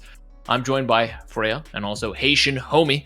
We're rocking that Boston Uprising gear, a classic. Yep. Now, we have a big match coming up here. It's going to be Blue Screen versus ROFLCOPTER, which, according to Azu, who was recently eliminated from Triumphant, is going to be potentially the winner of Sub Tournament 5. And loser of this, obviously, will go down to play Monkey Flop. So, looking at the matchup here, starting off on Nepal, mind you, how are we feeling prediction-wise here? Freya, if you're looking at this match, who are you predicting to win? Obviously, I have to go with Blue Screen. Blue Screen won their last matchup against ROFLCOPTER, looking strong as always, coming through this entire sub-tournament so far. Really, I think they're going to steamroll their way all the way to the finals. Oh, steamroll to the finals. And Haitian Homie, do you agree with that, or do you have a separate opinion? I mean, when you see a team that's 4-0 so far, undefeated, 5-0 if you count today's earlier match, it's kind of hard to predict against them. Blue Screen also has a lot of Avast Sub Tourney Champions. Obviously, Butters, the two-time. They've got Wadit, Pirate Spy, way back from Sub Tourney 1 there. ROFLCOPTER has a couple champions of their own, but it is really hard to pred against Blue Screen today. Okay. So we have so far a pretty unanimous pick here for Blue Screen. Well, I'm going to say no and pick ROFLCOPTER just because I enjoyed their branding a lot. I did enjoy their branding a lot. And also, you got to have some diversity on the Destiny of Opinions. So I'm all for going for ROFLCOPTER here, but definitely Blue Screen looking like the potential favorites moving forward. And when we look ahead to Nepal, how are we expecting these teams to be playing? You know, how are we expecting to get into that matchup? Like, what's going to be the metas we're looking here, Freya? Are we going to be running a lot of dive? There's a lot of rush. ROFLCOPTER, obviously with Jack at the helm, is a very rush-oriented team. Not to say that they can't play dive, but Jack is very much a Rhine monkey player, so we're going to see a lot of that Rhine rush, maybe a little bit of monkey come out, whereas I think Blue Screen is a little bit more even in the kind of comps that they can play, so I think we're going to see some non-mirror matches, which is going to be a lot of fun. Okay. And Haitian, if you're gonna select, if you're gonna maybe pick like 2 players, so one from each team to watch out for. Do you have any player highlights potentially from each team? I do. I would take a look at Reborn on ROFLCOPTER just because in the last event that we were running, the Snowdown, Reborn kind of came out of nowhere as a DPS player and really kind of lit things up for the team. They're playing on Draw 4, so keep an eye for them on ROFLCOPTER, I think. And on Blue Screen, I would go with Dust as a tank player, so just keep an eye on Dust as well. Okay, so we have the highlights. We have the Preds. Are we ready to hop into the first map, Solomon? Almost. We're almost ready to hop into the first map. Well, in that case, we're gonna keep talking and filling because we have the player cams in this case. So we see here everyone. Oh, Bonesaw with a nice. Wow. Wait, he's got the full Reaper cosplay. That's pretty sick. How much do you think that runs you? You know, if you were to buy that off of Etsy. Oof. How much do you think that costs? Maybe like a $40 purchase? 100? You think it's 100? I mean the Nerf guns. You got the mask. It's an artisanal Reaper costume, huh? Okay, 100 perhaps. Well, remember it is Nepal, and then also as a reminder for everyone else watching, we don't do Assault, aka 2CP, in this, and also rest in peace Bozo, 2CP. It is just going to be Control, Hybrid, then Escort. As we are made it into Nepal, so I'm going to hand it off here to Freya and Haitian Homie. Have a good cast, guys. Thank you very much. So we're getting started here already. Like I predicted, we're not going to be seeing a complete mirror if ROFLCOPTER does stay. Never mind. Okay, we're seeing rush versus rush, but we got some DPS differences here, and that's enough for me. Yeah, I'm not entirely surprised to see Reborn on the Doomfist. We saw a lot of that previous tournaments, previous events. So with Blue Screen and ROFLCOPTER coming out here on slightly different picks, it'll be interesting to see if Reborn can get into that backline and find a quick pick, or if it's just damage galore for Blue Screen that takes it. So as we get this top-down view of the action, it looks like Reborn does find that first pick, really just gets in there, takes out Bonesaw, but with a big charge coming in from Dust, it kind of evens things up. Reborn again going crazy, and with Butters down, this looks like it could just be a nice little win for ROFLCOPTER as we get started.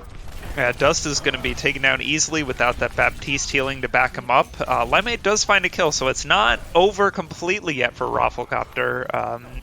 For Blue Screen, sorry. ROFLCOPTER is just doing a real good job staying on that point, keeping the pressure up, and Blue Screen gonna have to come back. They're gonna reset. ROFLCOPTER not gonna give them enough breathing room, though. Look at how far up ROFLCOPTER is holding. Blue Screen is gonna have to rotate all the way around to try and get something to work with here. Notice how ROFLCOPTER forced Bonesaw to play that Cassidy, as there's a nice shatter coming in from Dust. It's big, gets 2 at least. Reborn does kind of escape with their life, dives back in, finds a couple, and just as quick as that fight started, it is already over. A little bit of a wall coming in from Limeade, but it's not going to find much. Lucio here just kind of skating around, going to need to get out for a quick little reset. So as I was saying, Reborn kind of forced Bonesaw off already, so anytime you see a comp change that quickly, you kind of got them on the back foot. ROFLCOPTER has an early advantage here, both with the point and with ultimates online. Yeah, both of the DPS going to try and swap up to counter out Reborn. Reborn drops a little low, maybe took a little too much poke there. Jack is going to have to pop out to save him, dies. This is the opening that Blue Screen needs. No more Doomfist here. A big shatter from Jack as well. This could be ROFLCOPTER just winning this fight straight up, but Bonesaw in the back line. He's got the high noon. He's swinging away, but nope, gets taken down as well, and still ROFLCOPTER hold on to that point. They don't even need Reborn killing 3 in the backline to win these. And now we're looking at final fight territory. Blue Screen is going to have both tank ultimates online, but they're going to have their work cut out for them if they want to get into this point. ROFLCOPTER's been playing very clean so far. So again, going to be looking at Reborn to see if they can get into the backline and find an early pick. That might just be all that they need. Big charge comes in from Jack, gets stunned up, and with the lamp coming out already, it's going to be a tough spot, but oh, look at that. ROFLCOPTER just cleaning up so quickly, finding so many picks, and it's just going to be trickle time for Blue Screen as they try to find a way to get into this point just to keep the wick burning, but they will not be able to. ROFLCOPTER takes a 1-0 lead here on Nepal. ROFLCOPTER with an incredibly dominant first point performance here, just kept the tempo up, kept the pressure on Blue Screen, and ROFLCOPTER just were in charge of that entire point. So really, really strong opening from them, making so much space with the Doomfist. Reborn was finding pick after pick after pick in those fights, especially onto the back line of Blue Screen, which just made the rest of Blue Screen collapse with no Baptiste there to keep your team alive.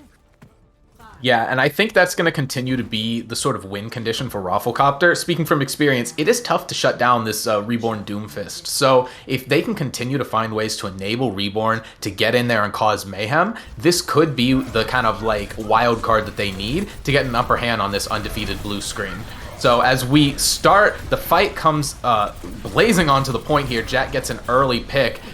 Dust trying to bring things back. It's pretty even here as we just look to, kind of brawl it out on the point. Lots of damage coming in with both, with Riptide demech'd here. This gives ROFLCOPTER a lot of space on the point. Yeah, I'm loving ROFLCOPTER's ball as off-tank. Chase is just going in, doing so much work here, just displacing Blue Screen, not letting them have any opportunity. Dust with a nice shatter there, does manage to find Jack, but we see Protein Shake on the Lucio in the backline finding a crucial pick, and now Blue Screen's offense is kind of stalled here. They're going to have to give up this point, have to give up all this capture percentage, because ROFLCOPTER just has the better positioning here, has gotten the important picks onto both the supports of Blue Screen. So now ROFLCOPTER is they're playing back on the point a little bit here. The mine's used to stem any further aggression from Blue Screen, but we see Blue Screen is setting up for their next offense. Yeah, and you said it, Chasey on the Wrecking Ball here is just as important as Reborn on the Doomfist. You saw at the end of that fight just how much chaos was created. Limeade comes in, charging forward, trying to find something with his Deadeye. Does happen to find Stunned, but just like that, Reborn finds a way to get into the backline, almost takes out that Sombra. So many ultimates coming out here. This is a slobber knocker of a fight.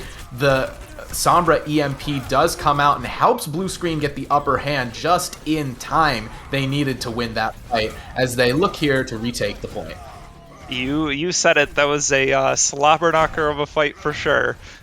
Blue Screen does manage to turn the tide, get the advantage, especially with that big early pick from Limeade onto Stunned. No Reaper ult, no die there for ROFLCOPTER to turn this fight, and now they're going to have to come back. We see Stunned is actually on an off angle here, coming through main while the rest of the team goes high ground. And we'll see if the Reaper ult can change the tide of this fight. With a big shatter coming in from Dust and a hack onto Chasey, it looks like Blue Screen is trying to figure out how to get something in on this comp. Again, hacked once more. The Sombra is really just focusing Chasey so hard. Stunned Reaper Death Blossom didn't find a ton there, and but nonetheless, ROFLCOPTER does look like they're slowly but surely going to be able to take this point. As we kind of near the halfway point here, ROFLCOPTER back in control, a couple of ultimates online, but Blue Screen with the all-important Sombra EMP coming up next. For sure. They're going to look to combo that with maybe the Diva Bomb or the High Noon just to make sure they get those picks they need onto ROFLCOPTER, but ROFLCOPTER's not going to make it easy. We see Stun in the back line, tries to get a cheeky pick, it doesn't find anything, but the window could keep Blue Screen at bay. It's not going to happen though. Stun dies in the back line, but Jack with a big fire strike onto Butters. Blue Screen's healing is just decimated now. Really big big plays all around. Jack eventually going down. Reborn has to make something happen here as more and more picks go on the side of blue screen. But again, that Sombra says no, absolutely not. We've got your number here. Blue screen, in a back and forth kind of round so far, does take the point yet again. And importantly, blue screen didn't have to use EMP to get it, so now they're going to have that EMP to combo with the Shatter, to combo with the Bomb, to really put the nail in the coffin on this point. ROFLCOPTER with maybe only a beat and that Doomfist to work with here, so ROFLCOPTER is going to have to make this really count if they want to win this point. Yeah, and blue screen just content to stay back here, kind of kite around and wait with the Shatter coming in. Hopefully, there it is off of the back of the EMP, but Dust gets just decimated before they can get in and get any damage. Done with the Death Blossom. It wasn't catching anything the first time, but here it gets Sherb on the Lucio. And again, this back and forth round. Now it's going the way of ROFLCOPTER with just 15 ticks left to go. Yeah, maybe a little bit uncoordinated there from blue screen. Didn't manage to make their ult combos work as they would have liked, and now ROFLCOPTER in control has the Baptiste window to just put a ton of damage into blue screen, and blue screen coming up through the high ground, Jack dropping dangerously low as this fight breaks out. Jack getting close to a Shatter of his own, looking to kind of turn it back, but no, Dust charges forward, takes him out. This fight back and forth, blue screen having no supports here really is in a bad spot, but maybe, just maybe, they can stay alive long enough for Lucio to get back. But no, it doesn't look like that'll be the case. Lucio is barely spawned in, and this is most likely going the way of ROFLCOPTER in a 2-0 fashion, no less. Yeah, at this point, just really, really nice work from ROFLCOPTER to take this map, the 2-0 on this map. Really, really strong showing from them. Playing rush both points, but playing around with their DPS a little bit. You know, not content to just try and play a traditional rush comp and force it, but really doing a good job. And look at that. You see the High Noon didn't get 3-4 kills, but was really, really crucial for this starting fight here, and just really nice team play from ROFLCOPTER. So it seems that they learned a lot from their previous matchup versus blue screen. Absolutely, and I think they're really thriving off of the chaos that their interesting comp is kind of throwing out there. When you have sort of a rush kind of comp, but you also have the ball and the Doomfist, it's really hard to get a grip on what you need to do to counter that. And you saw blue screen try their best with they pulled out the Sombra. The Sombra knew their hack targets, getting the ball, getting the Doomfist, but it just wasn't enough. So really great props here to ROFLCOPTER for finding a way to bring something unique when they don't necessarily have the upper hand, and they're kind of the underdogs here, but they're not playing like it. They are playing like, they're coming out here to win. And if, you didn't know anything about these two teams, you might think ROFLCOPTER was the favorite just by looking at the way this one played out so far. Absolutely. ROFLCOPTER just playing aggressive, playing smart, using their ultimates in an intelligent way, really doing a good job of taking control of this. And we're going to see if blue screen can come back. For a team that went, sort of 5-0 before this, clearly there's something there keeping them together. They're a strong team, so if any team can come back from the 1-0 deficit, it's 100% blue screened. Absolutely. And, with control points, it kind of lends itself to chaos, and you saw that with the way that it was so back and forth. Like, every fight was going the opposite direction. But with blue screen having the opportunity to get map pick here, I believe, as we're going to New Mbani, after all. So it's also an open kind of map. You can still do interesting divey kind of stuff, but maybe this game mode brings a little bit more structure that might give blue screen the opportunity to kind of come back here in map 2. Yeah, and we're gonna see a couple of compositional changes here for both teams. We have Wadit and Pirate Spy are in as the tanks for blue screen. And Dust is actually going to be swapping over to the DPS role, taking over for Limeade. Interesting. Do we see very much of Dust on the DPS? Or is that new? We've seen it a couple times, but just in this tournament. Dust used to be a DPS player way back in BPL Season 1 before he switched over to main tank.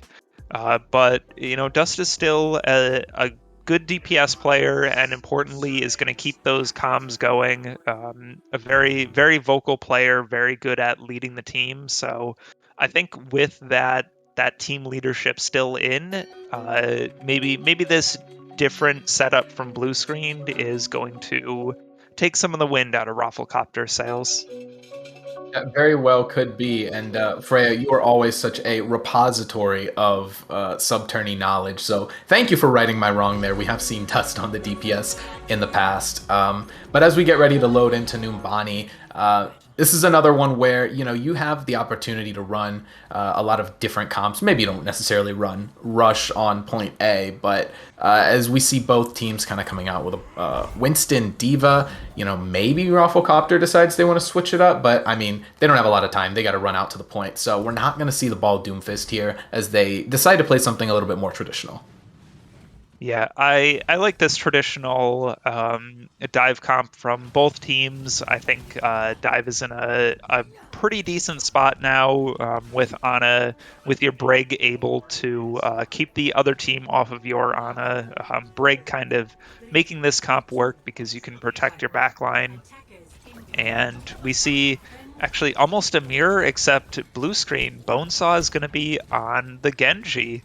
Not a very popular pick. Tracer just kind of, people see her as all around a little bit better than the Genji, but that Nano Blade can still be fearsome.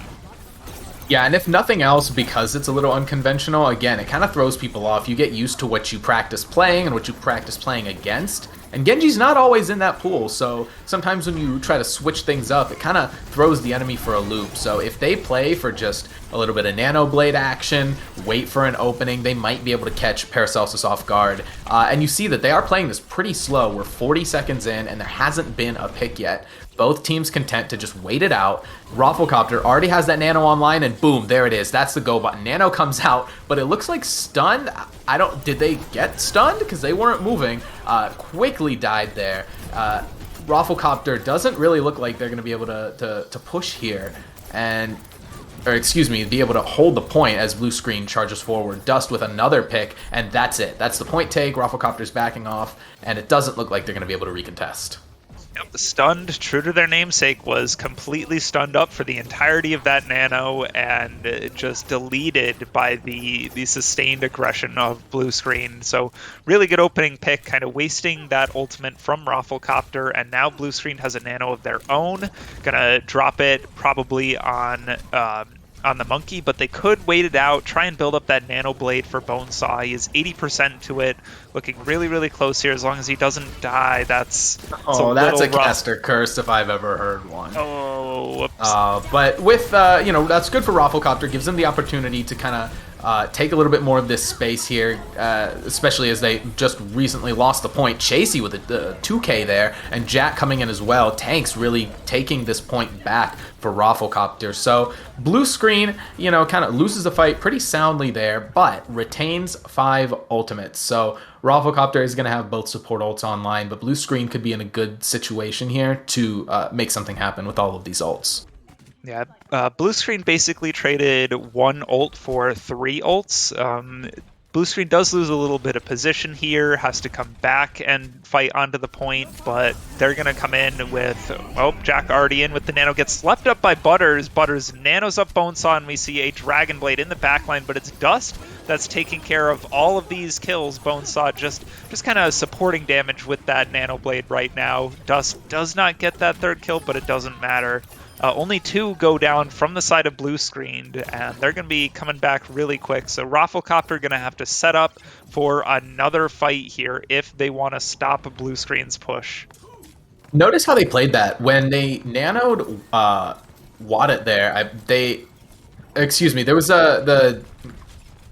when the sleep came out, it was baited onto the Monkey rather than onto the Genji. So really well played there for Blue Screen. As we get into this next fight, both rallies come out, And this could be a point B take if Blue Screen can find a way to get there, and there it is. That's an early pick on Reborn to open this fight up. Jack going down as well. If they can just get a little bit more damage in with 2 picks, Blue Screen's in a good spot here.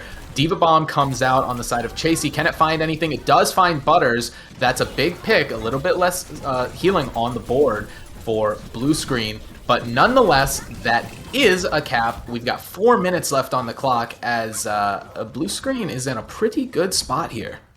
Yeah, if you saw, Wada and Dust were in the back line just pummeling the supports of ROFLCOPTER, both of them unable to do really anything against that combined damage of the Primal and the Echo. So really good job from Blue Screen.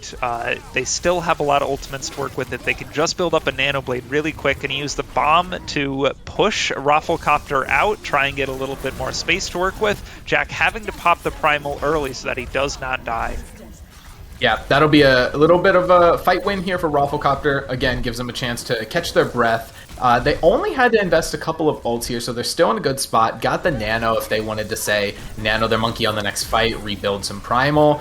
Blue Screen has invested a couple, but all in all, it looks like it's going to be all right for both teams. Both teams are in a good spot to kind of do what they want here. We could see a Nano Blade come out.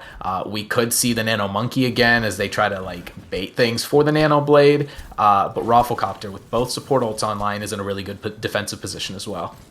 We see Dust swap over to the Tracer, a little bit better here than the Echo that doesn't have a lot of places to hide and fly around. Oh, already Jack slept up, so that Nano is going to do nothing, but Wada dives a little too far, maybe not ready for the Reaper as it just deletes that Monkey, and Blue Screen has no front line, no Monkey to soak all of the damage of ROFLCOPTER, and is just going to have to back up, wait it out, getting ready to use that Nano Blade for their next push. Yeah, and ideally here, you know, you do see the Nano Blade come out. You want to try to get something here. Otherwise, you're going to have to be looking at potentially comp swapping if you want to push it in. Good swipes in on the side of Bonesaw, and they do manage to get the Brig, the rallied Brig no less, but I don't think it's going to be quite enough. ROFLCOPTER in a really good spot. Reborn finds plenty of damage. Paracelsus finding a pick of their own. And Blue Screen is indeed going back to the drawing board. They realized that they needed to change something up. We're going to see some Reinhardt and the Doomfist on the side of Blue Screen. Yeah, just completely swapping comps here, which I think is a really smart decision from Blue Screen. Rush is really solid on third point Numbani, especially into a ROFLCOPTER dive team that is just building up that Nano, might not even have it ready to save Jack here. Jack dropping a little bit low from all of the frontline damage coming in from Blue Screen, but Dust is the first one to get picked, gets stunned up by stun, gets killed, and now Jack is coming in, has the Nano, has the Primal, is just going to be a big monkey in your backline, breaking apart your rush and not letting you group up. Doesn't find anything off the back of it though, so it's just going to have to back out, and that's a lot of ultimates used for ROFLCOPTER. Blue Screen is going to be able to come back in. A nice double Diva Bomb kill from Pirate Spy, breaking open this, and now Blue Screen, that's the fight they needed, that's the fight win they wanted. If they can just make sure, yep, there we go. Reborn wasn't able to find anything, so really nice job from Blue Screen coming in here. You said it halfway through that fight. It was a really expensive one for ROFLCOPTER, and they didn't find any picks. That gave Blue Screen the opportunity to push forward. Bonesaw coming in with the Meteor Strike. Lands it, doesn't find anything, but nonetheless, Dust finding a couple of his own. A third one, and that's going to be it. Blue Screen pushing it in. 39 seconds left, so decent time bank as we switch it over, and ROFLCOPTER gets their turn to attack. Yeah, Blue Screen really smartly said, you know what, we're not winning this dive versus dive on third point. We're going to completely change the equation. We are going to swap to Rush. Rush is good against that kind of dive. We're just going to play a really smart tempo fight. And then Blue Screen just had control of the game from that moment on. We see Pirate Spy throwing a little something in the back there. You know, sometimes you just... If you're playing that well, you just got to get that aggression out. It happens. It happens, absolutely.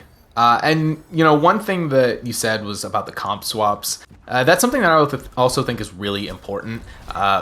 I think you find that the best teams are the ones that know when to swap.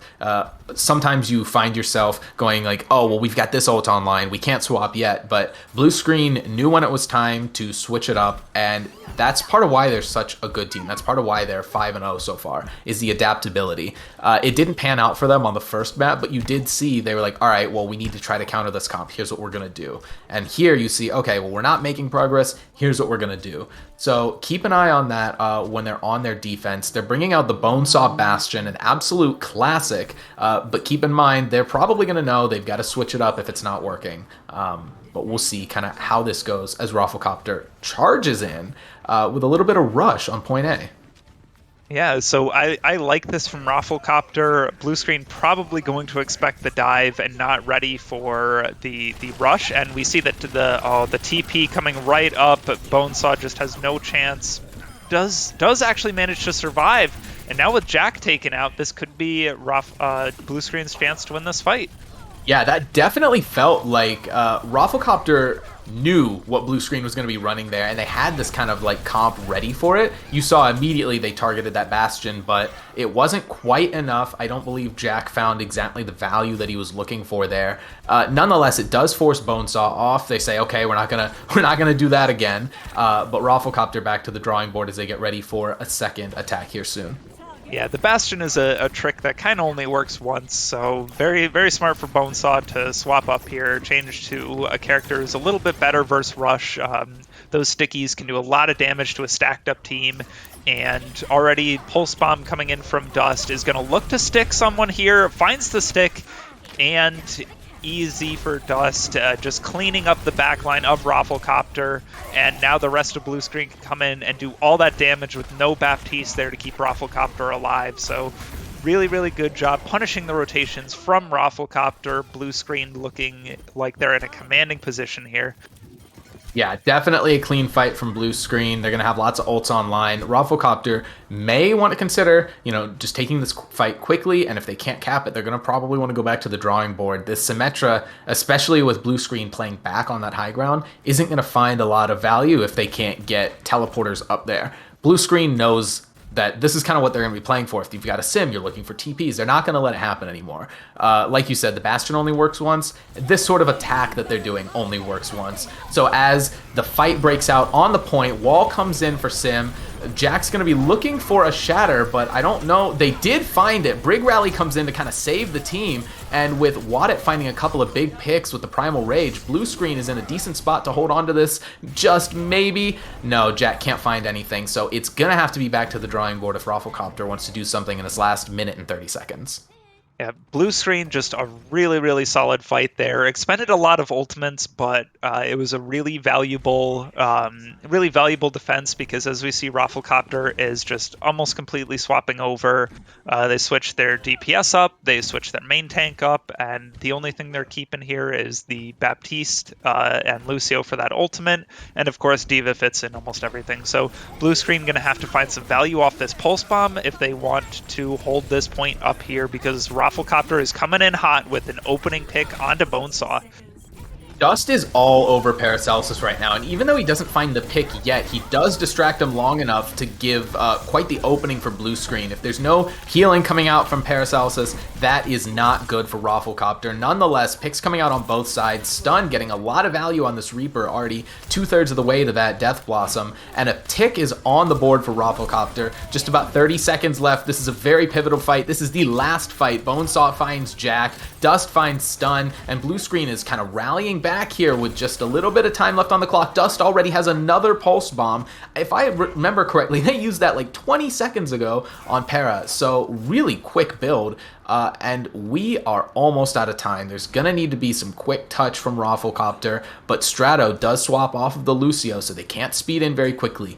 Likely gonna be Jack to touch. Bonesaw hiding around the corner, looking to see if they can find a squishy in the backline. They dive in on Para, on the Ana, and with the Winston tickling going in, it looks like they are going to find him. Both supports are out for ROFLCOPTER. They have very little left in the tank. Reborn tries his best to claw it back, but it's just too much from Blue Screen. The Doomfist that ROFLCOPTER brought is now being used against them. Blue Screen finds the win with a full hold here on Numbani.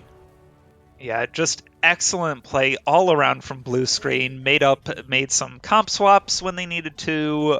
Made some, changes to their DPS line on the defense. It really just a tremendous job. I especially want to point out Dust. Dust on the DPS. Just an absolute menace in the backline of ROFLCOPTER. Paracelsus and Stratocaster were just having a really, really rough time fending off Dust on that Tracer. Yep, you knew. I didn't know, but you knew. And we definitely saw some really good Tracer play from Dust, the apparently flex god here in this match. It was really interesting to see, I think, as well, the Doomfist coming in from Blue Screen. I love it when you see a team using another team's medicine against them. So very good stuff here, and you see why Blue Screen is the top team in this tournament so far. They claw it back, they're not going down without a fight, and we're at match point here going into map 3. Yeah, so I'm curious to see what ROFLCOPTER is going to pick as their escort map. We've got Junkertown, we've got Route 66, we've got Gibraltar. So I'm kind of anticipating maybe Junkertown. Not sure about that one. That one's kind of more of a double shield type map with some snipers, and neither of these teams really looked like that was something they wanted to play. Route 66, you can run some rush on it, you can run some dive, and of course Gibraltar, a very dive heavy map. So if I had to take a guess, I would say probably Gibraltar coming out from ROFLCOPTER here.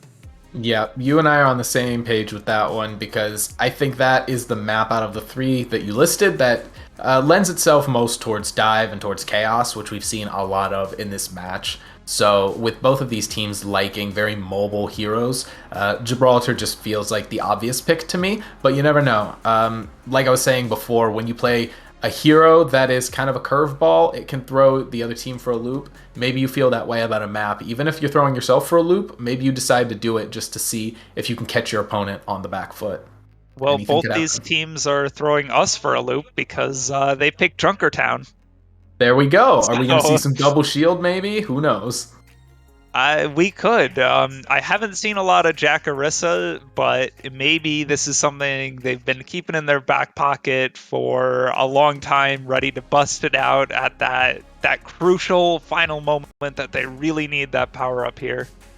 Or you know what? Maybe we see these teams play some ball. Maybe they play Monkey on Junkertown. Who knows?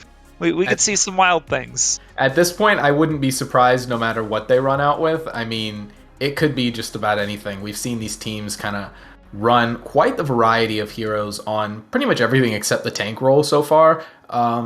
So it'll be interesting to see kind of where we go with this. As we get a little bit of an update on the B stream, another 1-to-1 match as we have Pingmania going up against Fadeless. So if you want to check that out, that's over on twitch.tv/badpatchofmario League. Oh, that is just got updated. Well, you're not going to watch that anymore because that is a 2-1 win for Pingmania. So the winner of this match will be going up against Pingmania after a little bit of a break. So well done for Pingmania as they send Fadeless into the lower bracket. Yeah, Pingmania, not a team that a lot of people expected to be in this position, but they've just been having a really good bracket run so far, really strong performances. Fadeless, another team that, wasn't really expected to do well, but, both of these teams coming in, surprising a lot of people, really, really fun matches to watch. So, if you do want to go back, take a look at that between maps, then that'll be a fun one to watch. But looks like we are ready to go in here to Junkertown to figure out which of these two teams is going to advance to these upper bracket finals and face off against Pingmania.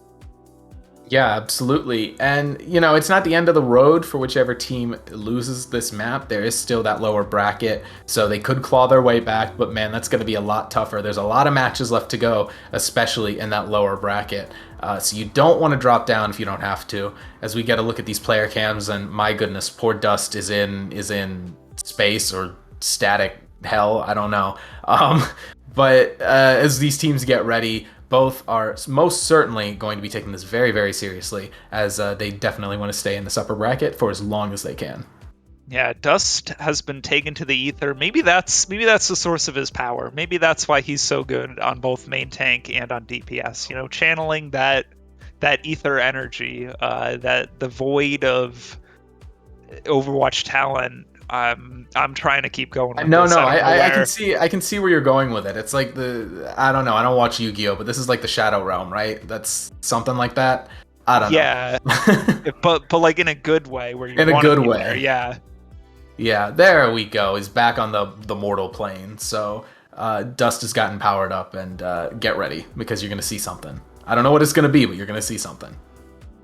Jack in the gamer chair, sitting sideways. This is the power position. This is, you know, when you're ready, when you're really feeling it, this is the position you take to let everybody know, you know what?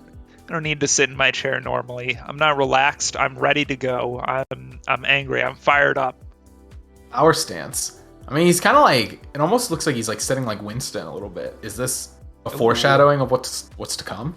Maybe he's channeling Monkey, just like Dust was channeling the Void. You know, Jack is channeling that Monkey power. Yeah, this is I like it. It's a good. He's pogging. It's a good power stance. As we just continue to watch these very interesting player cams. You know, I like that the rest of Blue Screen, they're chilling, they're relaxed. Look at them, just, you know, all of them right now are just very, very calm, know what they have to do to win, know their path to victory here. We see some smiles on faces, and then ROFLCOPTER is it's just Jack, but he's making it work for all 6 of them. Just incredibly powerful stance right there. Jack is that one and only guy in the Zoom call that has their camera on. Everybody else is just like, nope, wearing pajamas, not feeling like being on camera today. But Jack is taking one, quite literally taking one for the team, and keeping us all quite entertained here. As we just kind of wait to get into this very important map 3. Definitely building the tension here, as we wait to see who advances to the winners finals. Yeah, we have an update from production. It looks like ROFLCOPTER might be doing a little bit of stalling, waiting for the to come back in, one of their DPS players. So might actually be the change that ROFLCOPTER needs between maps to take this third one. He is booting up his computer right now, from what we see. So let's hope that he has the solid state drive, get those fast loading speeds in, get ready to come into this lobby. Yeah, I was gonna say, and today, in this day and age, we don't always see very long boot times, so hopefully we'll see the in here before long. So if the were to come in, what would you expect to see on the side of ROFLCOPTER? So I know the plays a lot of Tracer, plays Sombra. I haven't seen too much. Maybe plays a little bit of Cassidy. Kind of that short range.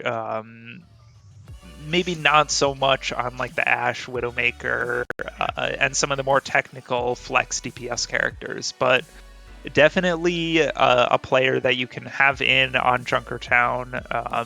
If you're playing Dive, he can run the Tracer, he can run the Sombra. If you're playing Rush, he could play the Mei, he could play the Cassidy. Definitely a flexible enough gamer for ROFLCOPTER's needs here. And it's good to have an extra layer of depth as you go into your third map. Anything to throw Blue Screen for a little bit of a loop. So if they do bring in then it could be what ROFLCOPTER needs. I mean, and like you said, if they, with their flexibility, you have the ability to run multiple different types of comps, which you're going to want on a map like Junkertown. Yeah, and it looks like the is in the lobby is going to replace Reborn. We've seen Reborn on the Doomfist. We saw him on the Echo. So maybe the is going to be taking some of that place, a little bit more of that flex DPS role. Maybe playing the Echo. Probably not playing as much of the Doomfist. I don't know that I've seen that much of the playing Doomfist, but who knows? Could be in the back pocket here. We're going to take a short little break while we wait for these teams to ready up, but then we'll come back right into Junkertown.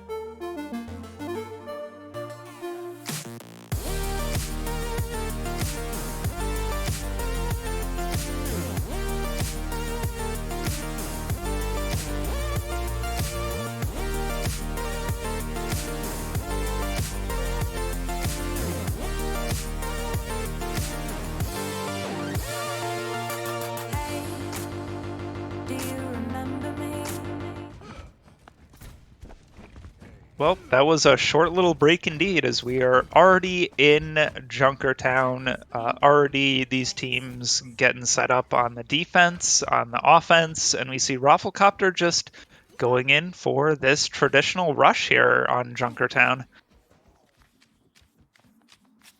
I think Blue Screened is going to be running out with the Bonesaw Bastion. I wonder if they actually fully commit to this. It looks like they might be trying with this, with the Baptiste, with the Mercy, just pour all their resources into Bonesaw, get the double shields up, and ROFLCOPTER going to try and not let that happen. Already the rush, the full spawn defense here for ROFLCOPTER, but Stratocaster gets traded out. That's your Lucio already down. Yeah, that's going to be really important, especially if you ever do decide you want to back up. But they may not want to do that. They're just playing here at the spawn doors, waiting to get walls online. And oh my goodness, look at that timing. The wall comes down just in time for Jack to push Bonesaw back. Stunned finding picks, but it's not going to be enough. They do get a 30-second stall here and a little bit more as this Mei goes into Ice Block. So as you do kind of on Havana, you do it again here as well on Junkertown. Get a nice little stall and try to keep that Bastion from setting up for as long as you can. But Blue Screen eventually does get this pirate ship moving. Yeah, and we see ROFLCOPTER is going to be switching over to a double shield, try and mitigate some of that damage from the Bastion as both of their DPS go onto those sniper picks. Trying to get a pick onto the back line, cut off that support for the Bastion so that the rest of the team can run them down. Yeah, as we were saying earlier, kind of double shield, double sniper kind of deal is definitely something you see a lot of on Junkertown. Bonesaw, almost to this ultimate, backs up off of the cart, finds a couple of people kind of surrounding him as ROFLCOPTER gets quick picks from V, making his presence known in the lobby, and claws this one back, getting the cart to finally stop here. And there's enough room for another fight here on first point of Junkertown, excuse me. Yeah, it's a little flat looking to be Gibraltar. Yeah. But ROFLCOPTER with a nice hold. Don't let the Bastion phase them, as Blue Screen is going to have to come back, rethink their strategy. Actually on the Shimada Bros now. Maybe trying to do a little pull Genji dashing. No blade no nano to combo with the blade from Dust, but it doesn't really matter when the off tank from ROFLCOPTER is already dead. Yeah, Chasey was definitely a little bit out of position up in front of that Orisa quite a bit, and now Orisa goes down as well. So Blue Screen just taking a breather there, coming back with a slightly different look, and looks like they're going to be taking first point pretty easily after their little bit of a comp swap. I love that both these teams are swapping up their comps to try and deal with the curveballs that the other is throwing at them. A little bit of ingenuity coming out from both of them right now. Some interesting picks. Really, that's what we love to see from Overwatch. And Blue Screen don't really have anything in the tank, whereas ROFLCOPTER has almost 5 ultimates to work with here. So it's going to be ROFLCOPTER's fight to win here, with a big flux coming in from Chasey, slamming them onto the ground, Stun, throwing that Dragon Strike, but crucially, Butters with the lamp ensures that nobody from ROFLCOPTER dies. Yeah, there's just so much damage coming in from ROFLCOPTER. Blue Screen just couldn't survive through it. Riptide goes down, and they're going to need to back off a bit as ROFLCOPTER just uses a couple of ultimates to keep this space. Jack getting a little bit aggressive, and does pay for it. But ROFLCOPTER may give up a little bit of space, but overall does basically win this fight. Yeah, and ROFLCOPTER got to hang on to the Trance and the Bongo, but obviously Blue Screen coming in with a lot of big ultimates of their own. We're going to be looking to see how that Blade matches up for ROFLCOPTER with the Trance there to sort of neutralize it. The Bongo is used as well to just ensure that Dust gets a little more damage, but he can't kill anything through the Trance of Stratocaster. Especially when you have no nano to go with, you're going to have a very tough time, and Dust doesn't find anything. ROFLCOPTER getting plenty of picks here, finds just about, well, most of Blue Screen. Swap here for Dust, knows that Genji isn't working, and the cart is kind of stalling out here. A lamp comes out from the side of ROFLCOPTER. It's not going to survive. It is not going to keep them alive from that flux. and that's a cap for blue screen. Yeah, crucially, Sherb stayed alive in the backline for blue screen, found 2 picks of his own, really evened up the fight, and ensured that when Riptide was there, was able to be kept alive to use that flux and really seal the deal on second point. So already blue screen rolling into third point with 3 minutes left. Don't have any ultimates in the tank, so probably just going to take a dry fight here. Work to build up their ultimates. See what they can get out of ROFLCOPTER. If ROFLCOPTER can use maybe 2 or 3 ultimates here, then could be big. The slam already coming in from Chasey here. We're going to see if any more ultimates are used from ROFLCOPTER. That was such a clutch pick from Dust to start that fight out, as Strato was only 98% to the trance there, so gives blue screen the chance to get a little bit more cart progress. Ult comes out from V, only finds 1, but it's enough. It is enough to stop this push, so blue screen having to slow down here. Oh, very aggressive, backs out as they get ready to get some spawns back in before they push.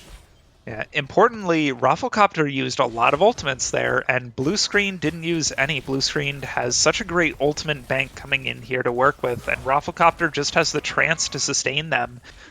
So blue screen is going to have so many options to start this fight. They can just look for a pick. They can throw the dragons in along with that window from Butters to just decimate Jack. That was crazy. Para's lamp just didn't even have time to save Jack. They just went down so quickly there. A very clean fight from blue screen as they push with over a minute and a half left. They're getting very close to this cap. ROFLCOPTER has to go onto kind of a stall comp. Chasey on the ball. There's not a lot of ults to work with. Strato swaps over to Lucio as well. Again, you see no ult charge there, so it is dire straits for ROFLCOPTER as they start spinning the win, just trying to stay alive here.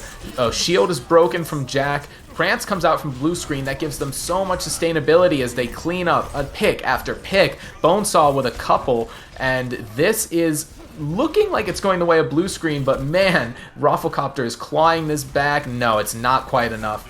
Lots of stall, but it doesn't look like it's quite going to be enough for ROFLCOPTER. As Chasey goes down, Lucio is eventually going to go down, and that's a cap with over a minute left.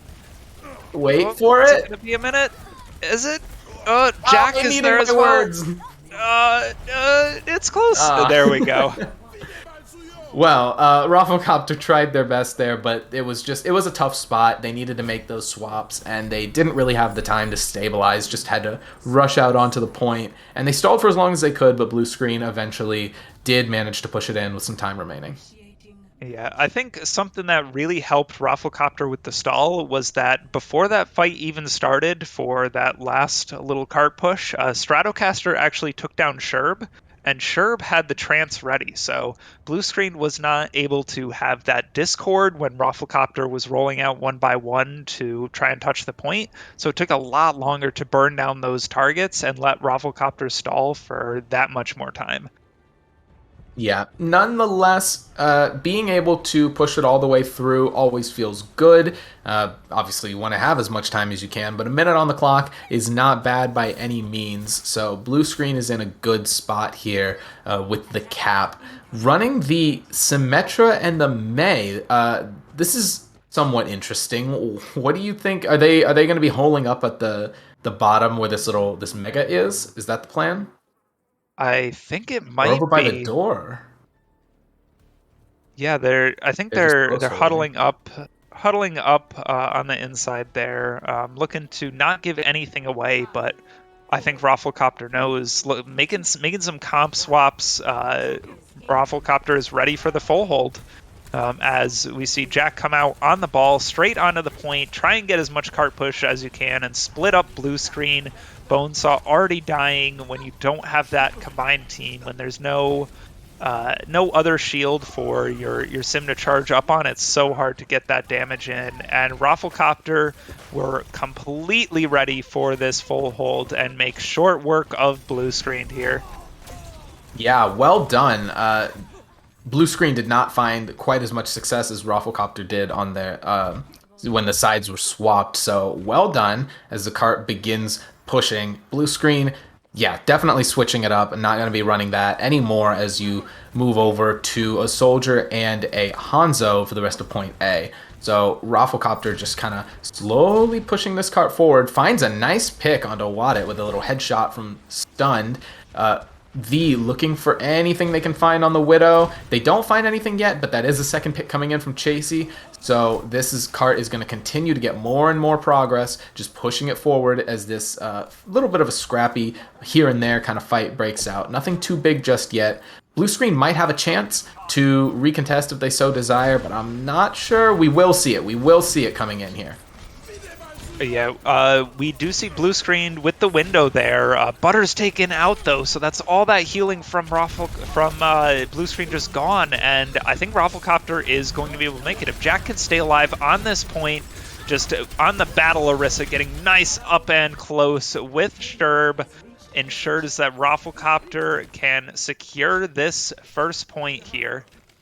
And with no ults used, as a matter of fact, so very well done, very conservative fight. They were able to keep everything as they move into point B. So point B is one where, you can roll or be rolled. Ooh, Stunned finds a nice little pick there. That's a really, really great opening that you might even be able to keep those ultimates for a little while longer as they just keep charging forward. The Widow ultimate comes out, kind of keeps Blue Screen at bay for a little bit. No one wants to peek this until they have to, and that's just more and more cart progress for ROFLCOPTER. Blue Screen really has to just regroup, stop getting picked off, and take a 6v6 fight, because I think with a 6v6 fight, Blue Screen can win this. I think they have some good ults if they can just take the tempo back from ROFLCOPTER, which it looks like they're trying to do, with Stratocaster dipping really, really low here. Does not get taken out, but Chasey forced to back up. But with the Flux, though, finds so many of Blue Screen, slams them down. The Transform Sherb keeps Blue Screen alive. And Larry VT, the himself, is the first to fall here, and the rest of ROFLCOPTER not far to follow.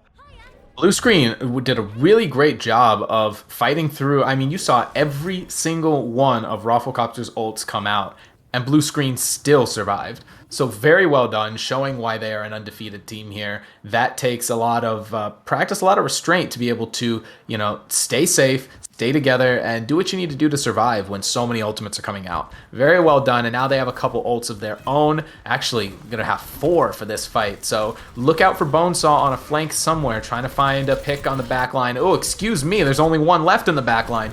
Dust finds an early pick on Strato, and this may be a very good opportunity for Blue Screen to keep ROFLCOPTER at bay for a little while longer, burning down this time bank slowly but surely.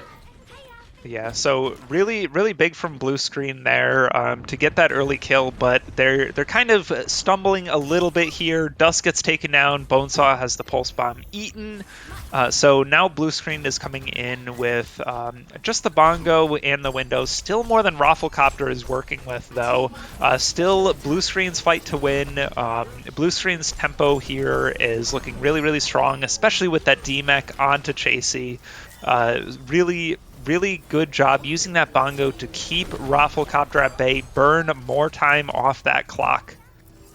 Definitely, and you may see this again. Maybe you'll see Butters using... Oh, excuse me, Jack is just way over there.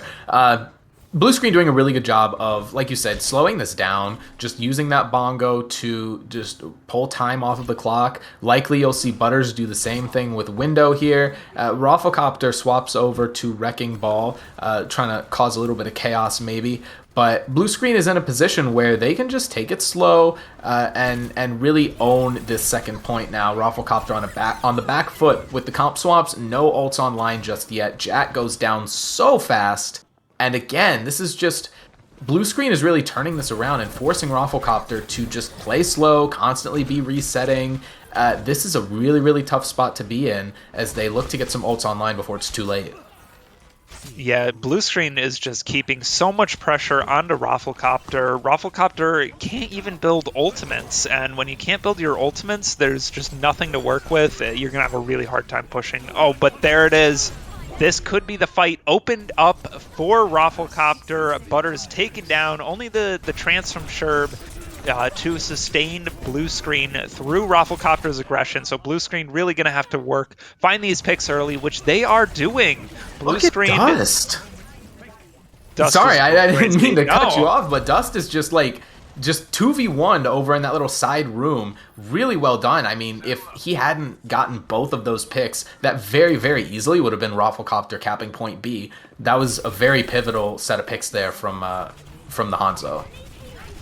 Yeah, so that really ensured that Blue Screen was able to survive. Even though Butters died early, it just did not matter because Dust got so many kills and Sherb was there with the trance already.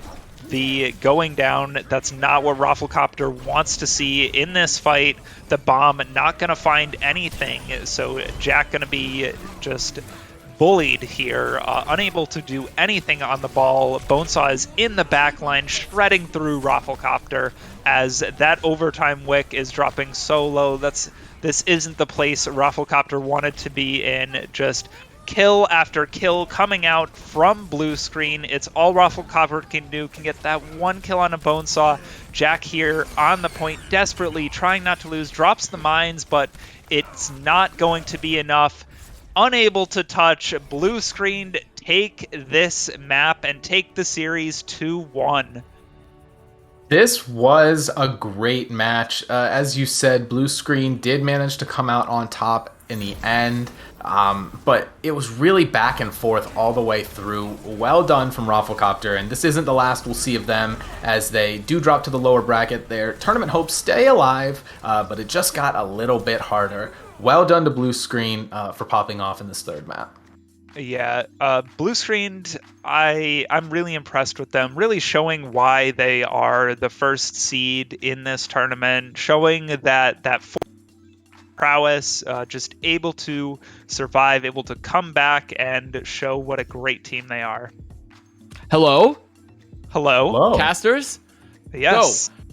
Blue Screen, according to your predictions, they've won. They've won. So Freya, you're the smartest person here. You know, you are the smartest. But actually, technically, you both predicted it. I just don't predict. No, I would agree. Freya is the smartest person here. Okay. Well, in that case, though, we need to look forward ahead into the bracket. Now that this match has been resolved, you can see here's our following and remaining matches. ROFLCOPTER goes down to the lower bracket to play versus Monkey Flop. Fadeless is going to be playing versus Selfish, who after Fadeless lost to Ping Mania 2-1. So our upper finals match is going to be Blue Screen, Ping Mania. And then following the results of the lower bracket rounds, obviously, we'll have to see where it goes from there. But still, narrowing down the teams here just a bit, slowly but surely. And as we look ahead and we reflect on this match, you know, is this more of a Blue Screen being the better team or ROFLCOPTER maybe just not finding their footing? Or both? It feels to me like it was Blue Screen just being the better team. I mean, ROFLCOPTER did do a really good job of trying what they could to get Blue Screen on their back foot. They had some interesting comp picks. You saw, especially with the Reborn Doomfist, worked out really well for them, but it just wasn't enough, and it definitely felt like Blue Screen just had that extra little bit that it took to get the win. For sure. And when we move forward here ahead, I think we're still doing some matches on the B stream, right? Some are, I think at this point, Solomon, correct me if I'm wrong, is everything on stream or are we still doing some off stream matches? One off stream. Okay, so we're still doing one off stream. So we're pretty much prepping for the next one on this stream to be upper finals here, correct? Which is going to be Blue Screen versus Ping Mania. Yeah. Oh, I see. Well, I'm on the Discord stream right now. The Discord stream is just showing the B stream schedule. Yeah. So how am I supposed to see the A stream schedule, huh? There we go. There's upper finals. So you can see it now. Blue Screen is going to be up next versus Ping Mania here in the upper finals. And then obviously lower finals in the lower bracket. It's going to be happening after that. It's going to be Monkey Flop and ROFLCOPTER. So you have your schedule, viewers. You have your schedule. You have what's going to be happening from here on out. We're going to probably throw to a quick break, I imagine, and then we're going to get started with the upper finals. So we'll be back in just 1 minute.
Standing up too high with nowhere to fall down to, empathy around you.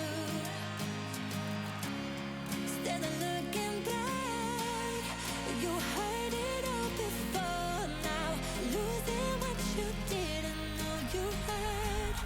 Fearing what you want is nearing, but you're really trying to get away from it. Basic instincts overpowering, you still have this away. When this could be good enough for us, this could be good enough for us. When this could be good enough for us, this could be good enough for us. This could be good enough for us.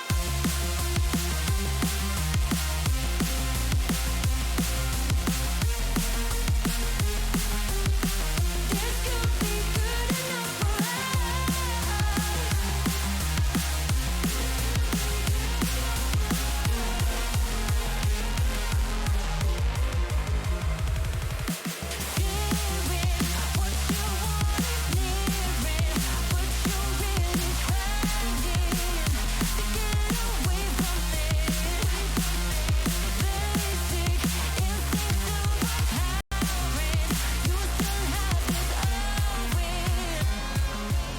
when this could be good enough for us.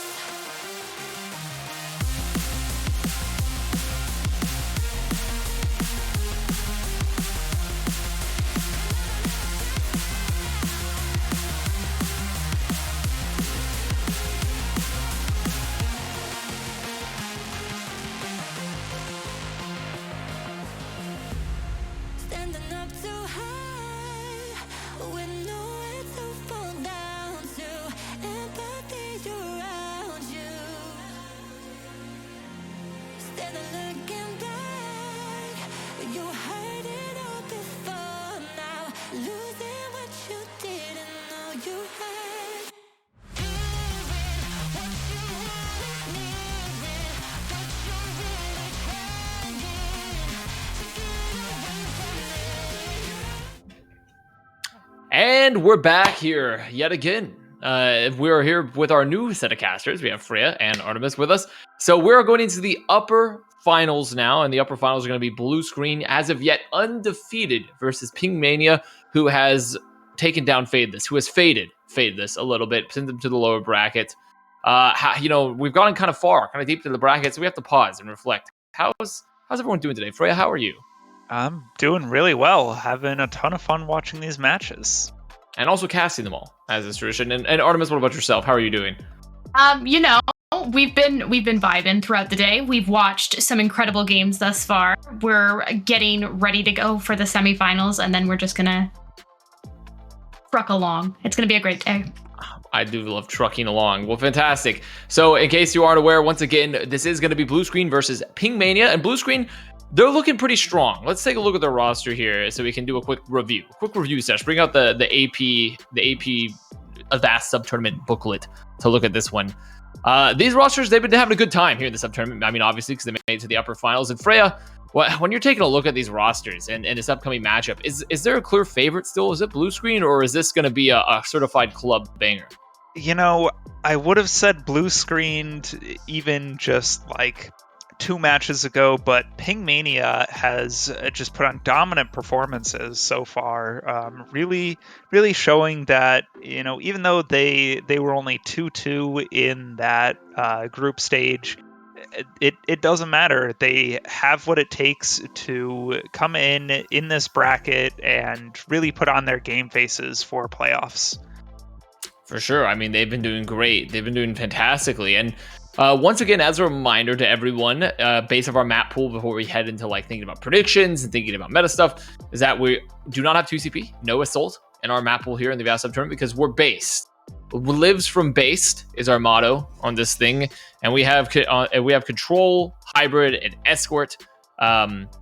So when we think of this upcoming matchup and heading into our first map, which I don't believe, do we know the first map yet, Solomon?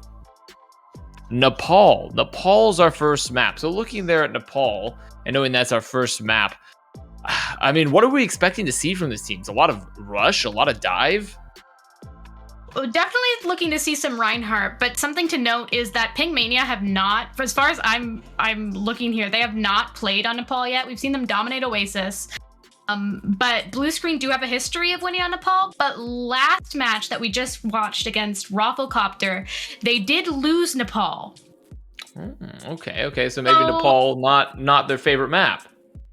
So it's up in the air right now. We have one where we don't know much, and then we have one where we know that they have had success in the past, but like literally an hour ago. Recent, very recent, not a storied legacy. Exactly. Well, then, as we see these match histories here, and we've seen where they've gone so far, let's get some predictions going. Then, Freya, if you were gonna pick a winner of this matchup, Blue Screen versus Pingmania, who are you going with? I'm gonna do some calculating here. We see that Blue Screen won twice versus ROFLCOPTER, but Pingmania actually lost versus ROFLCOPTER, and thus by the transitive property of Overwatch, we can conclude that Pingmania is just gonna lose here. That because that's how Overwatch works, right? It's a very simple equation. Of course, this make smart. This make very smart, Grug. Well, Artemis, what about yourself? If you're gonna pick a winner, you can't argue. You can't argue with the science. Freya's right. It's just it's laid out right in front of us. The script has been written. Okay, and I see Clap saying, me watching Osu tips and tricks, and I learned not to get distracted by a phone. So I don't know how that relates to the match, but interesting to see into the inside of the psyche of these teams. Well, I'm gonna hand it off to you two now. Blue Screen versus Pingmania, upper finals. Have a good time for you and Artemis. Thank you. We definitely will watching these two teams. Both of them going to sprint out to this point here, but Pingmania actually taking the more direct route and Blue Screen going over the top. So Pingmania is actually going to get to point first, set up those Symmetra turrets. Yeah, and something to note here, the only difference between these two teams in terms of competition is that we have a Junkrat on the side of Blue Screen and a Mei on the side of Pingmania, so we're going to see how those differ here. Yeah, we already seeing Pingmania's main tank being taken up, but you know what? Pingmania doesn't need a main tank. They're going to go storming forward, taking down two members of Blue Screen, but no, it's Bonesaw in the back on the Junkrat.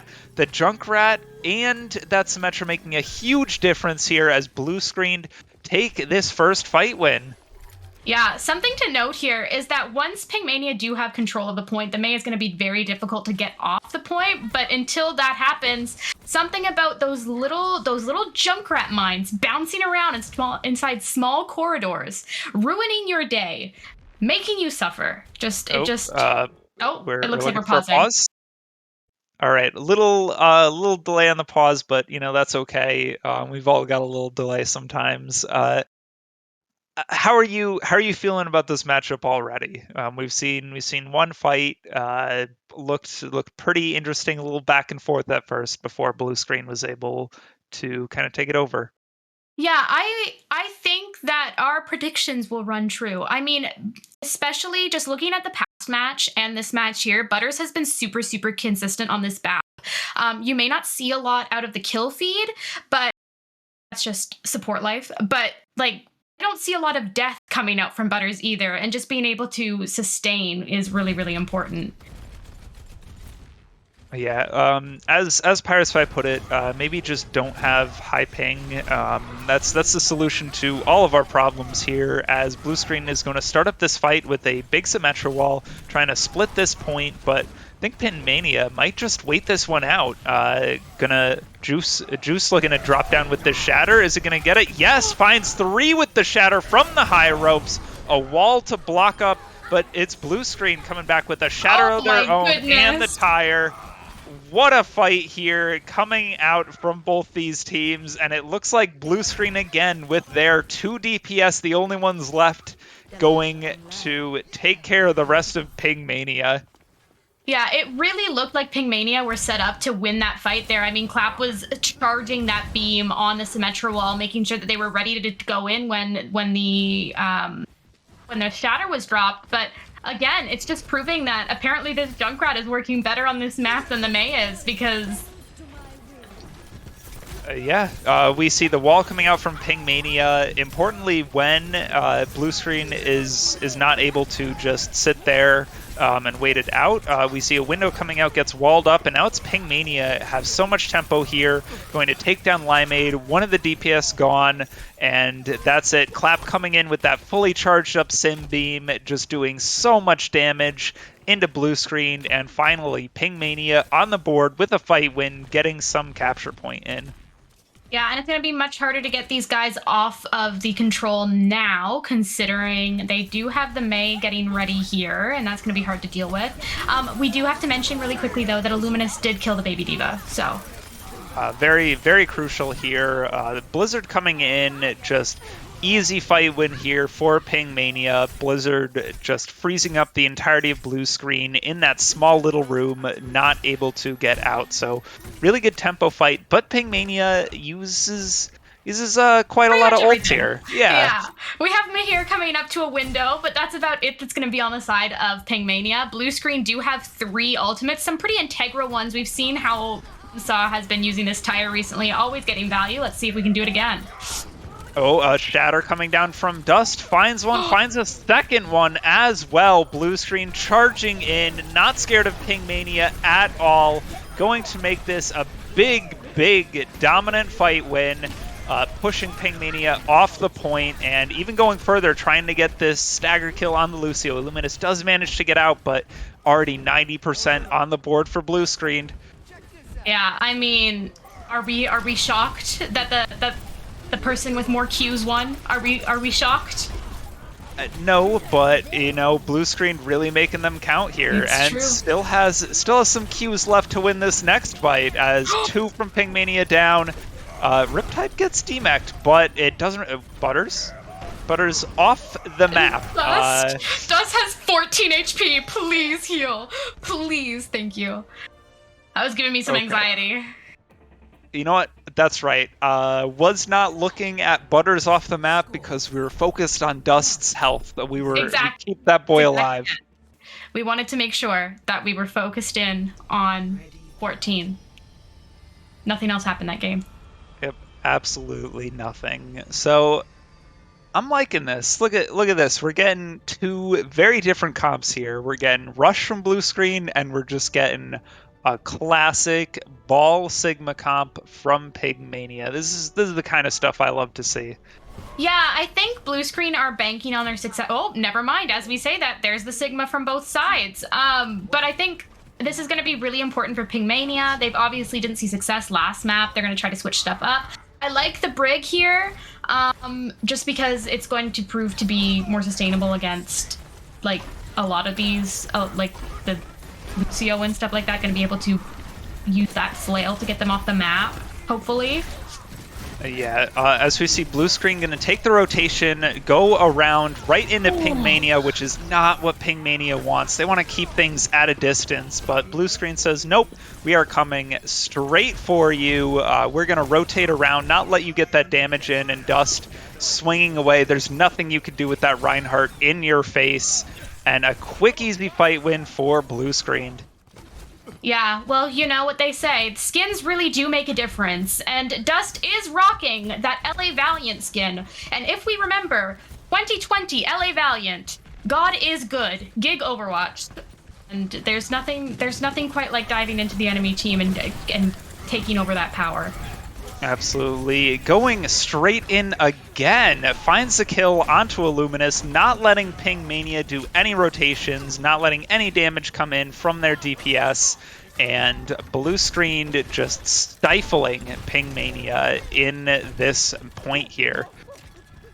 Yeah, Bonesaw is still wreaking havoc on the Junkrat. Even though you're not seeing their name in the kill feed as much as you are Dust, I can just imagine that the pressure coming down from these mines, from this trap, from all of this like just constant damage output is really messing up Ping Mania here, especially when they now have a Tracer on this side. Yep, the tire doesn't really matter. Dust is going to be coming in, looking for the shatter. Once this trance goes down, drops it, finds 3. A huge shatter from Dust already. Tracer from Ping Mania gone, and the rest of Ping Mania just cannot get through this little choke point. The window is there to pump so much damage through. Now we're seeing Bonesaw in the kill feed. Yeah, I mean, that was beautiful timing by Dust there. Just right as the trans ended, was just ready with that shatter, and the rest of the team was just there to follow up. It was great to see.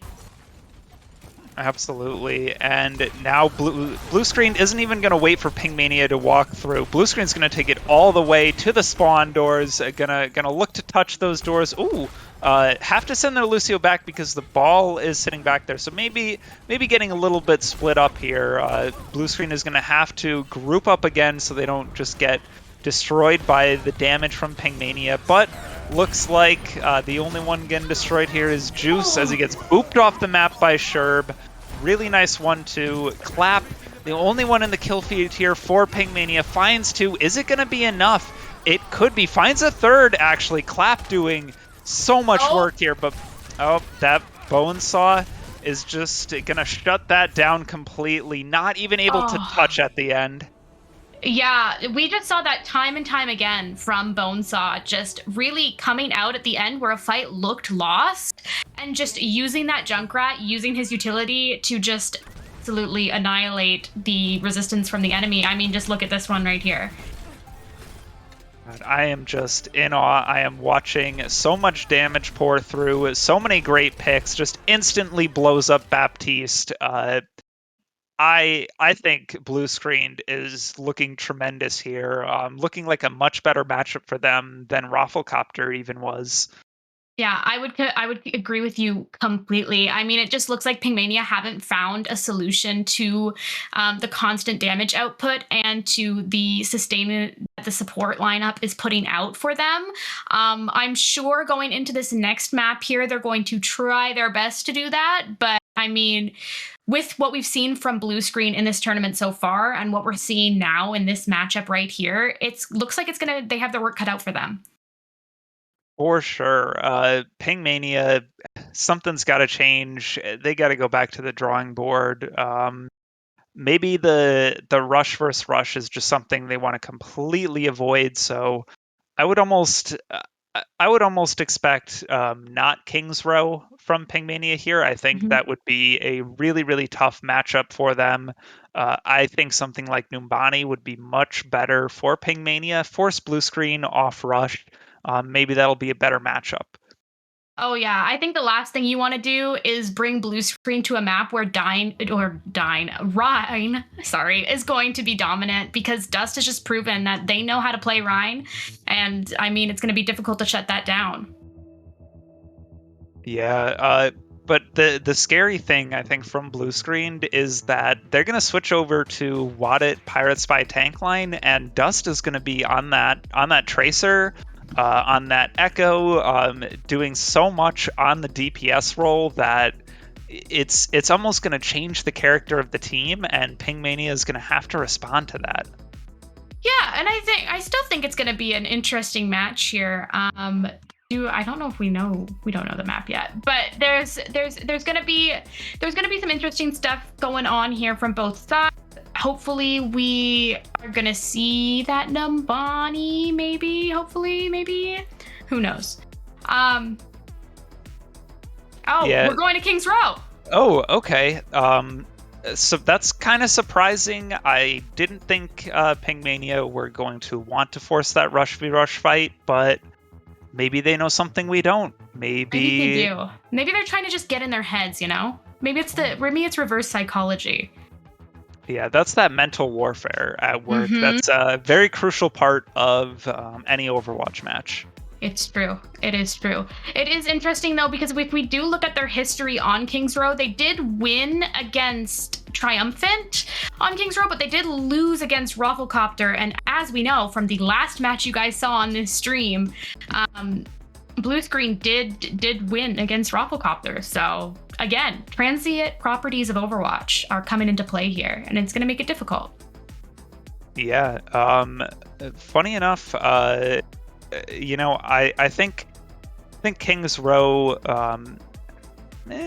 You know what? Maybe Blue Screen is not as strong as Kings Row as we would expect. Maybe it's a secret hidden weakness. Pingmania. Maybe they've done the research, looked at the VODs, accessed some of that deep lore, found out the hidden information, looked in the archives, and figured it all out. They know something we don't. I feel like that's really what's going on here. Do you think we're going to see more Symmetra coming out from both these teams on this map here? You know, I'm not sure. I think Symmetra is kind of more of a control character here. We might not see as much of it unless on Kings Row. Maybe they TP a Bastion up to the statue. We've seen that a couple times. That could be before. fun. That would be fun. I would love to see that. That would be really interesting. It would really brighten up our Sunday, you know? That's what I'm here for. I'm watching Overwatch because I need my Sunday to be brightened up. That's exactly it. I mean, we'll be able to see when we get into game here. Yep, here we are. So Bonesaw still on that Junkrat. I mean, has been proven to be really, really, really dominant last map. So we'll see what they can do this time. I was hoping when I saw Pingmania on the Widowmaker there, I was hoping for some good old Surefour play where they did the bait and switch, but you know, things happen. Yeah, we're gonna see rush from both these teams, but we're actually gonna see both of them on the Doomfist, and already Dust going in, punching Illuminous, just bashing him into the wall, and with no speed, Pingmania is just gonna have to escape here, try and cut their losses, wait for the Lucio to come back, and then make another attack. Yeah, that's honestly truly a shame because it looked like they were ready to do what the comp's name suggests and rush in there, but they were just shut down so quickly by Blue Screen as they really know how to play this comp. Yeah, Blue Screen, oh, the charge in from Dust. Clutch Caliber actually taking Dust out, and a big window coming in, so much damage for Pingmania. Blue Screen is just powerless in the face of that window. Yeah, Sherv is the only one left behind, and it looks like that little Lucio boy is going to be able to make their way out, but I think this point is more than taken for Pingmania here, and they should be really happy with the time they have there. Yeah, maybe a little role play going on in the bookstore. The They're Reaper pressing their looking hands against the window. Yeah, it's one of those touching movie scenes. They're lining up their hands together, you know. It's That's a Romeo exactly and Juliet situation here. Hopefully But it's not. we'll be able to see that love story come into play here. It's not going to stop Dust from killing up Juice, though, as Dust takes down the other tank as well. Clap only able to find Bonesaw, so Dust just doing so much to stop that push from Pingmania, and now Pingmania, they're stuck at this archway, stuck at the choke. It's such a hard one to break through. It really is, especially when Blue Screen have 3 ultimates here, and there's the window too. We do have a bomb. It does get Dust. Oh, Wadit is not able to get that slam down. Navino just taking care of him. Sure finds Kizzle, but with Butters traded out, that is going to be the end of Blue Screen's defense. Just a couple more on the cart. Lucio trying to stall for a little bit more time, but Pingmania expended quite a few ults there, but absolutely worth it to break through that choke and put Blue Screen on the back foot. Oh yeah, 100%. I mean, we were just saying how difficult it is to break through that choke specifically, and Pygmania did it with ease. Blue Screen still do have those 3 ults they had last fight though, so hopefully they'll be able to stop them here. We see Clutch Caliber, does not get slammed, but the rest of Pygmania do. Juice getting taken out. No main tank for your team to rally around Pygmania, but does get traded out. We see trades coming all over the place. Just 3 members of each team left alive, but crucially, both the tanks for Blue Screen are alive. So Clap trying to get some damage in, takes down Pirate Spy, gets him demeched, and Clap is going to win this fight for his team. Sherb just trying to speed out of there as Pygmania, with a little bit of a stumbling block, does manage to finally push that cart up through second point, and Blue Screen, they're going to have to figure something out real quick if they don't want to be full capped. Yeah, this time bank that Pygmania have here is absolutely insane, and Blue Screen have no ults to deal with it right now. I will say one thing though, is that since they had that moment in the window, I have not seen the DPS kill each other. You know what? They're trying to take it easy. Oh, Clap. Clap. You know Clap what? takes no prisoners. I would almost say that's a caster curse right there, but it's like a caster blessing, you know. True. We Uno reverse carded the caster stereotype. Yeah. Oh, for sure. The bomb coming in from Pygmania. Oh, Bonesaw on the flank with the big high noon. Gonna stop that push from Pygmania, killing 4 all by himself. What a tremendous play from Bonesaw here. Yeah, Bonesaw has been doing very, very well in general this match. We're really seeing really good DPS play come out from them, and I'm excited to see what they can do coming up to this next fight, because Pygmania do have the Shatter, they're gonna have Beat, whereas Blue Screen just have Bomb and Beat. So we'll see what happens here. Yeah, Sherb is probably... Ooh, Clap getting taken down early. Sherb gonna look for a Shatter. The Shatter is good, but the beat is there from Sherb to counteract it. Illuminous a little bit late on the beat there to save Navino. So even though Wadit dies, Blue Screen's still in a really, really good spot here. You know, as long as they can take down this main tank and not let themselves trickle and stagger, Sherb going down could make this a little rough for Blue Screen, though, as Pygmania comes back. Bonesaw again with another big high noon. With Illuminous dropping down, the respawns coming in from Blue Screen should let them win this fight, but it's going to be really, really hard. The DPS of Pygmania doing so much work, nobody's able to touch. Pygmania do get it done with a 2:42 time bank. Yeah, that's a pretty hefty time bank on the side of Pygmania. Something that we do want to note, though, is that at the beginning of that first fight there, the reason that this fight didn't end sooner was because of the bomb out from Blue Screen. It was timed perfectly at the same time as the Shatter, where they had to focus their attention on not dying to that bomb. So Blue Screen are still showing that they are capable of making these big plays that could save them the map, but we'll see if Pygmania can just yoink it out from under them.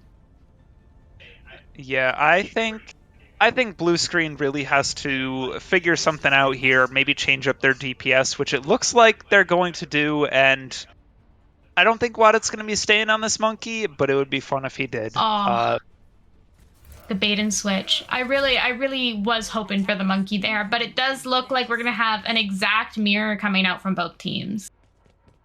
Yeah, so Pygmania looked really, really strong with the Reaper and the Doomfist, just playing an absolute front to back, just dominate the fight type of play.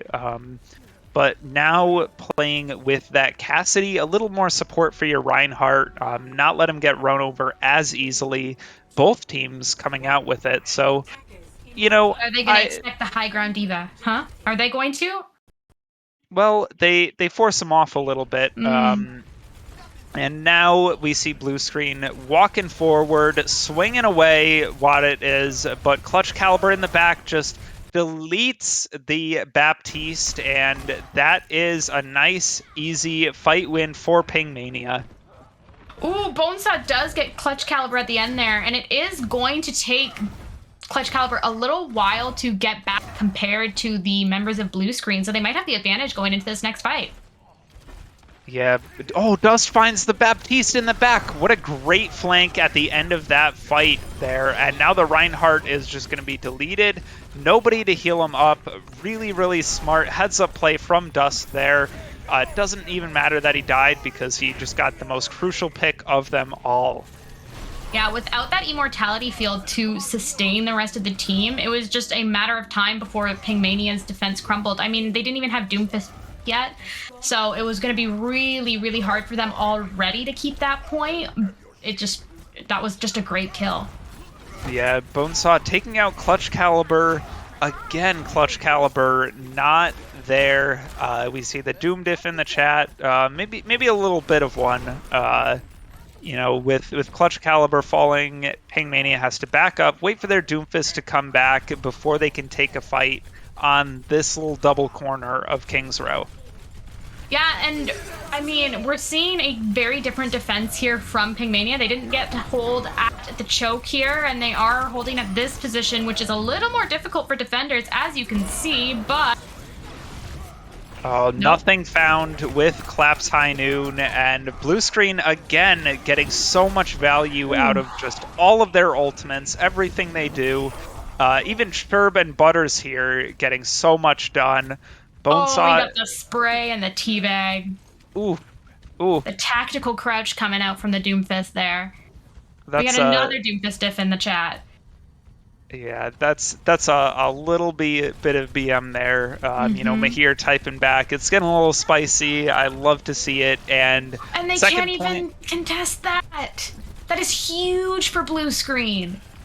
Yeah, Blue Screen, just all the tools to work with here. Gonna throw in the bomb. Oh, the Doomfist punches a little too late, but it doesn't matter. Juice dies anyway. The beat is so late, not able to save Clap or Juice. Bonesaw taken down finally by Clutch Caliber, but Blue Screen just has so much space to work with. They have their whole team ready. They have this window here online. It is Blue Screen's point to win. Yeah, they're just strolling through this map right now, and now Dust has ult. We're going to see if it can get anything. It can't, but it does kill the immortality field. Yeah, Patient with the flashbang knows that... Ooh. That's just, it doesn't even matter. Dust is sort of standing freely in the front. Maybe a little too bold, gets taken out, but you know, Pingmania is just on the back foot, trying to stall, trying to stagger here. Clap finally taken down, but Wadit, the main focal point of Blue Screen, finally killed. A shatter coming in from Juice. Pingmania stopped the cart right before Blue Screen is able to cap, so finally Pingmania find their footing, find a fight win in this King's Row defense. Yeah, Blue Screen just could not kill Illuminous there. Illuminous was just sustaining through that entire fight. And going into this next one here, we're not going to have a support ult online for Blue Screen to help with this Reaper ult that is going to come out from Pingmania, or this bomb. Yep, Wadit dying early, Sherb taken down. That's all she wrote for this attack from Blue Screen. Blue Screen didn't really use anything there, which was solid, but I mean, all Pingmania committed was the Diva Bomb, so a good use of resources from both of these teams. A nice, easy, quick fight win. Yeah, I think next fight is still going to be really, really difficult for Blue Screen to walk through. I mean, they will have 3 ults online, but Pingmania still look like they'll be able to sustain with this window. Yep, it looks like we're going to be trying to get a Reaper ult here. Or not. Gets scouted out, so isn't going to Reaper ult, but oh, the Doomfist coming down, has to sprint out. Are we going to see the Reaper ult here? A lamp coming down, Clutch Caliber wisely saving onto it, but doesn't matter because Clap is in your backline. Clap is just deleting your Baptiste. There is no more push coming in from Blue Screen on that one, so maybe back to the drawing board a little bit. Yeah, he's just teasing us with this Death Blossom coming out. But the key thing here is on the side of Blue Screen, Sherb still has not built a beat. It's been 3 fights now and still no beat. And there's the Shatter. Oh my god, a 5-man shatter Oh. just hiding in the corner there. Beautiful. That was incredible. Honestly, that's some top tier, beautiful, honest Overwatch that we've been witnessing right there. Going into this next fight, it looks like we're gonna have some beautiful support ultimates online from Blue Screen, and Pingmania doesn't have as much to answer, but we've seen how this Diva Bomb has done for them in the past, so we'll see what goes on. Yep, the beat coming out from Sherb, sustaining through. There's Clutch Caliber with the Reaper ult, finds 2, finds a 3rd pick without it, and finally, that Reaper ult's been teased for a little while here, finally gets dropped.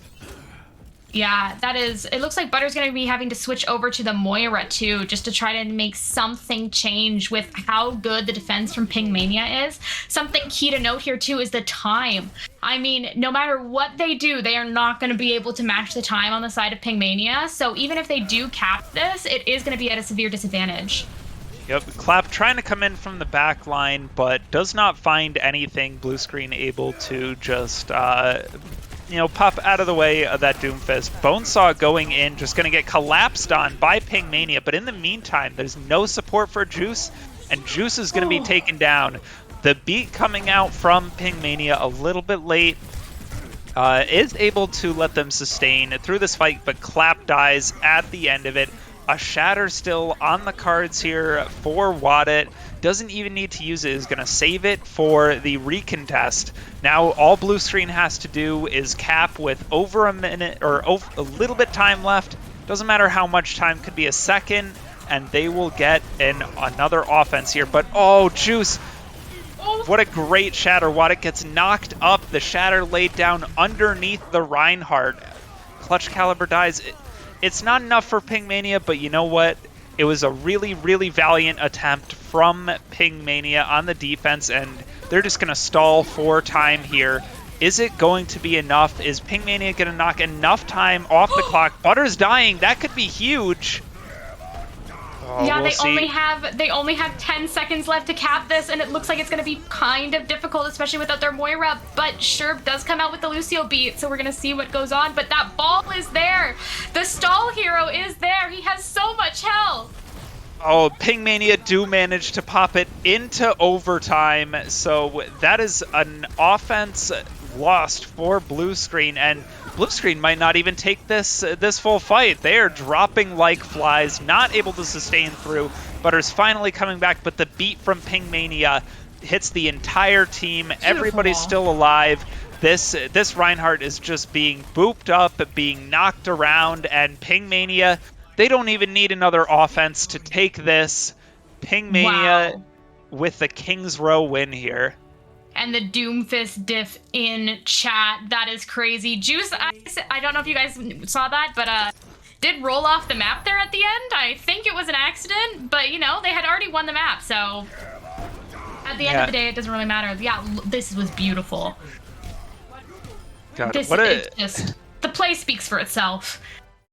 Yeah, that was an incredible Shatter. Great timing. Blue Screen just had no idea what was coming to hit them. Yeah, and they really knew something we didn't going into this map, and now we're tied up 1-1, and I'm not sure where they're going to take us next. Yeah, we've got Junkertown, we've got Gibraltar, we've got Route 66. I really have no idea what's going to come out from these teams. Yeah, I mean, Blue Screen do have a history of success when they've reached a third map of taking teams to Gibraltar and winning that last one there. So we'll see if they're going to try to do that again. But, I mean, we've seen some excellent play come... Yep, it's Gibraltar. It's Gibraltar. Just got word. But we've seen some excellent team play come out from these two teams, and you can just see their energy and their cohesion building throughout this tournament. And I'm sure that this next map is going to be a nail biter. Oh, 100%. I am glued to my seat here. I am just I'm loving the plays I see from these teams. The kind of silly stuff they're doing that works, the really fun, aggressive play styles of both of these teams. So I'm really having a lot of fun watching these, and we could see on the other streams right now, ROFLCOPTER up 1-0 over Monkey Flop on the B stream, and on the C stream, if you will, a bit of a companion stream for one of the unstreamed games, Fadeless and Selfish, that 1-1 that go into that third map, just... I like the quotation marks around C stream there. Yeah, so just so you guys are aware, the C stream match is not being live on any of the BPL channels, but you can catch it if you want to on Recurve's channel.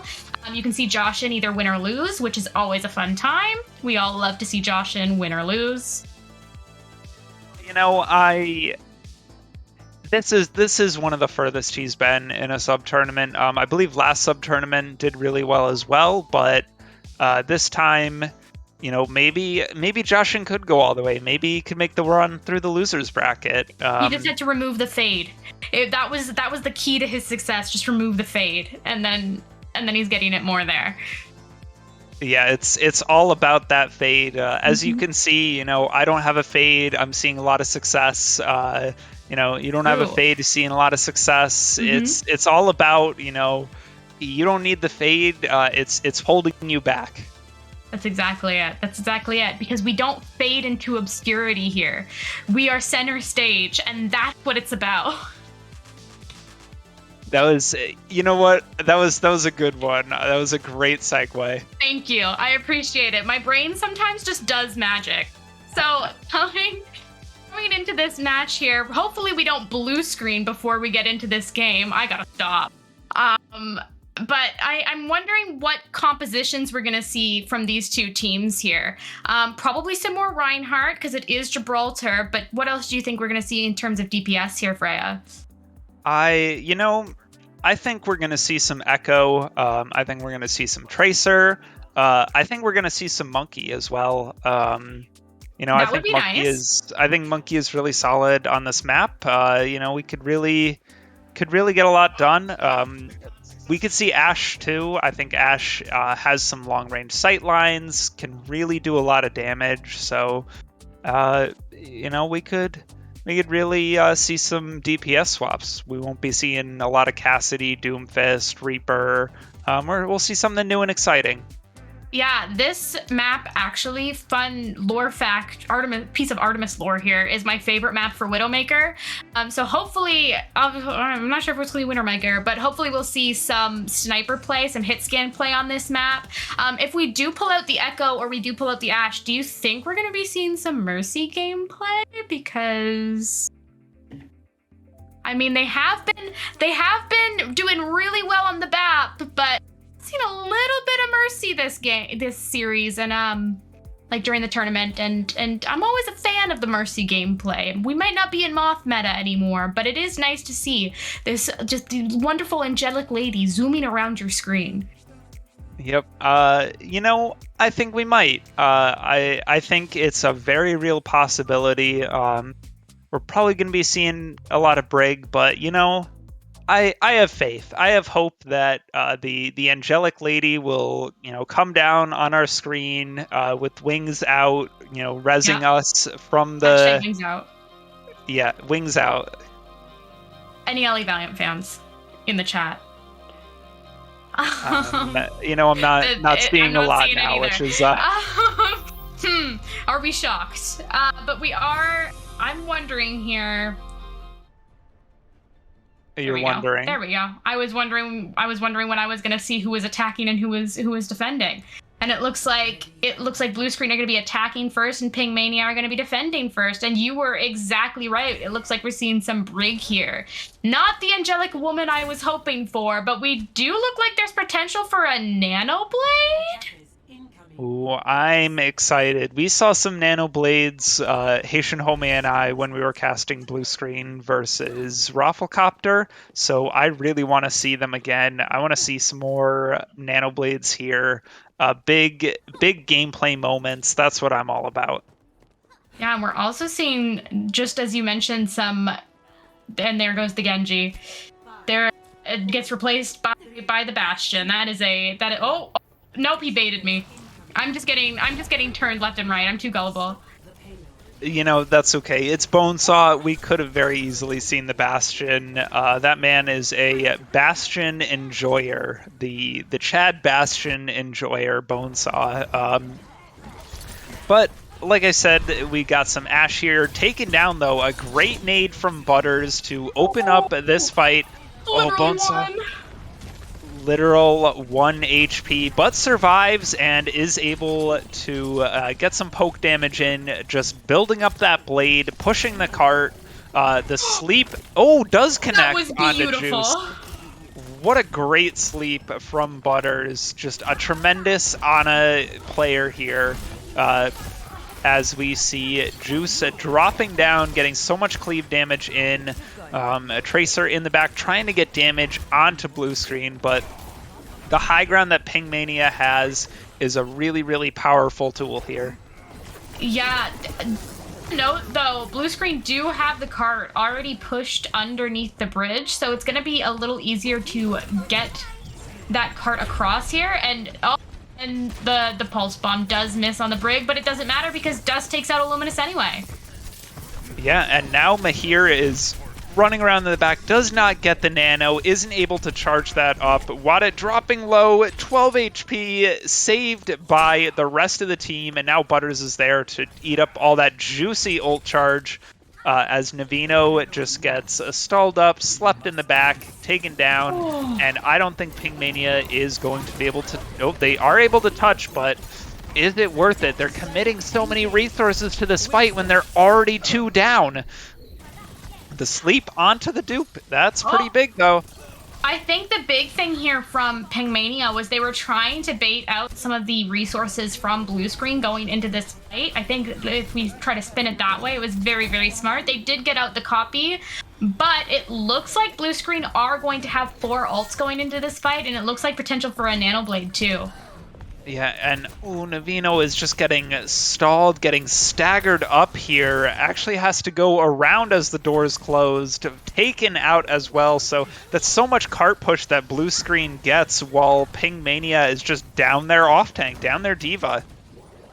Yeah, and it's just... I don't even know what's happening at this point. There's a Brig ult that came out for blue screen. The Nano came out for blue screen. We have the Genji blade. We have the Nano blade. It looks like it got 2.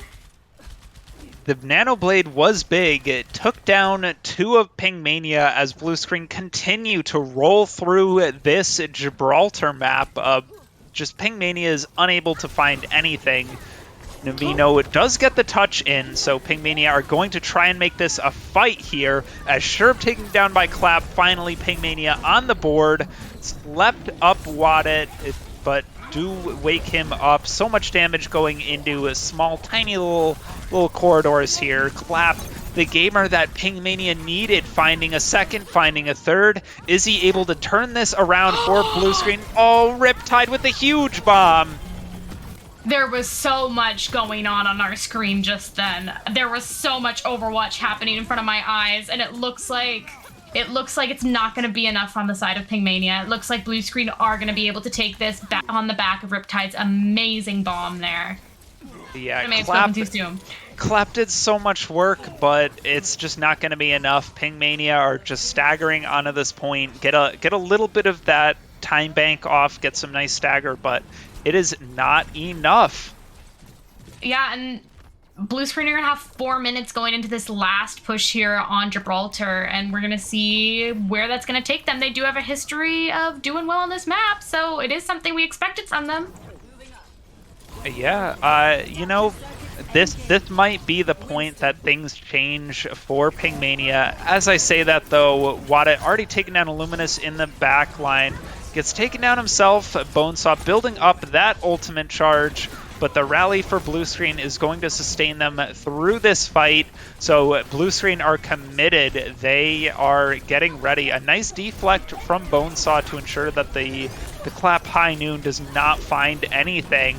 As Navino is taken down in the back. Wada is already back. Oh, the Nano Blade gets slept, though. A really nice sleep from Mahir.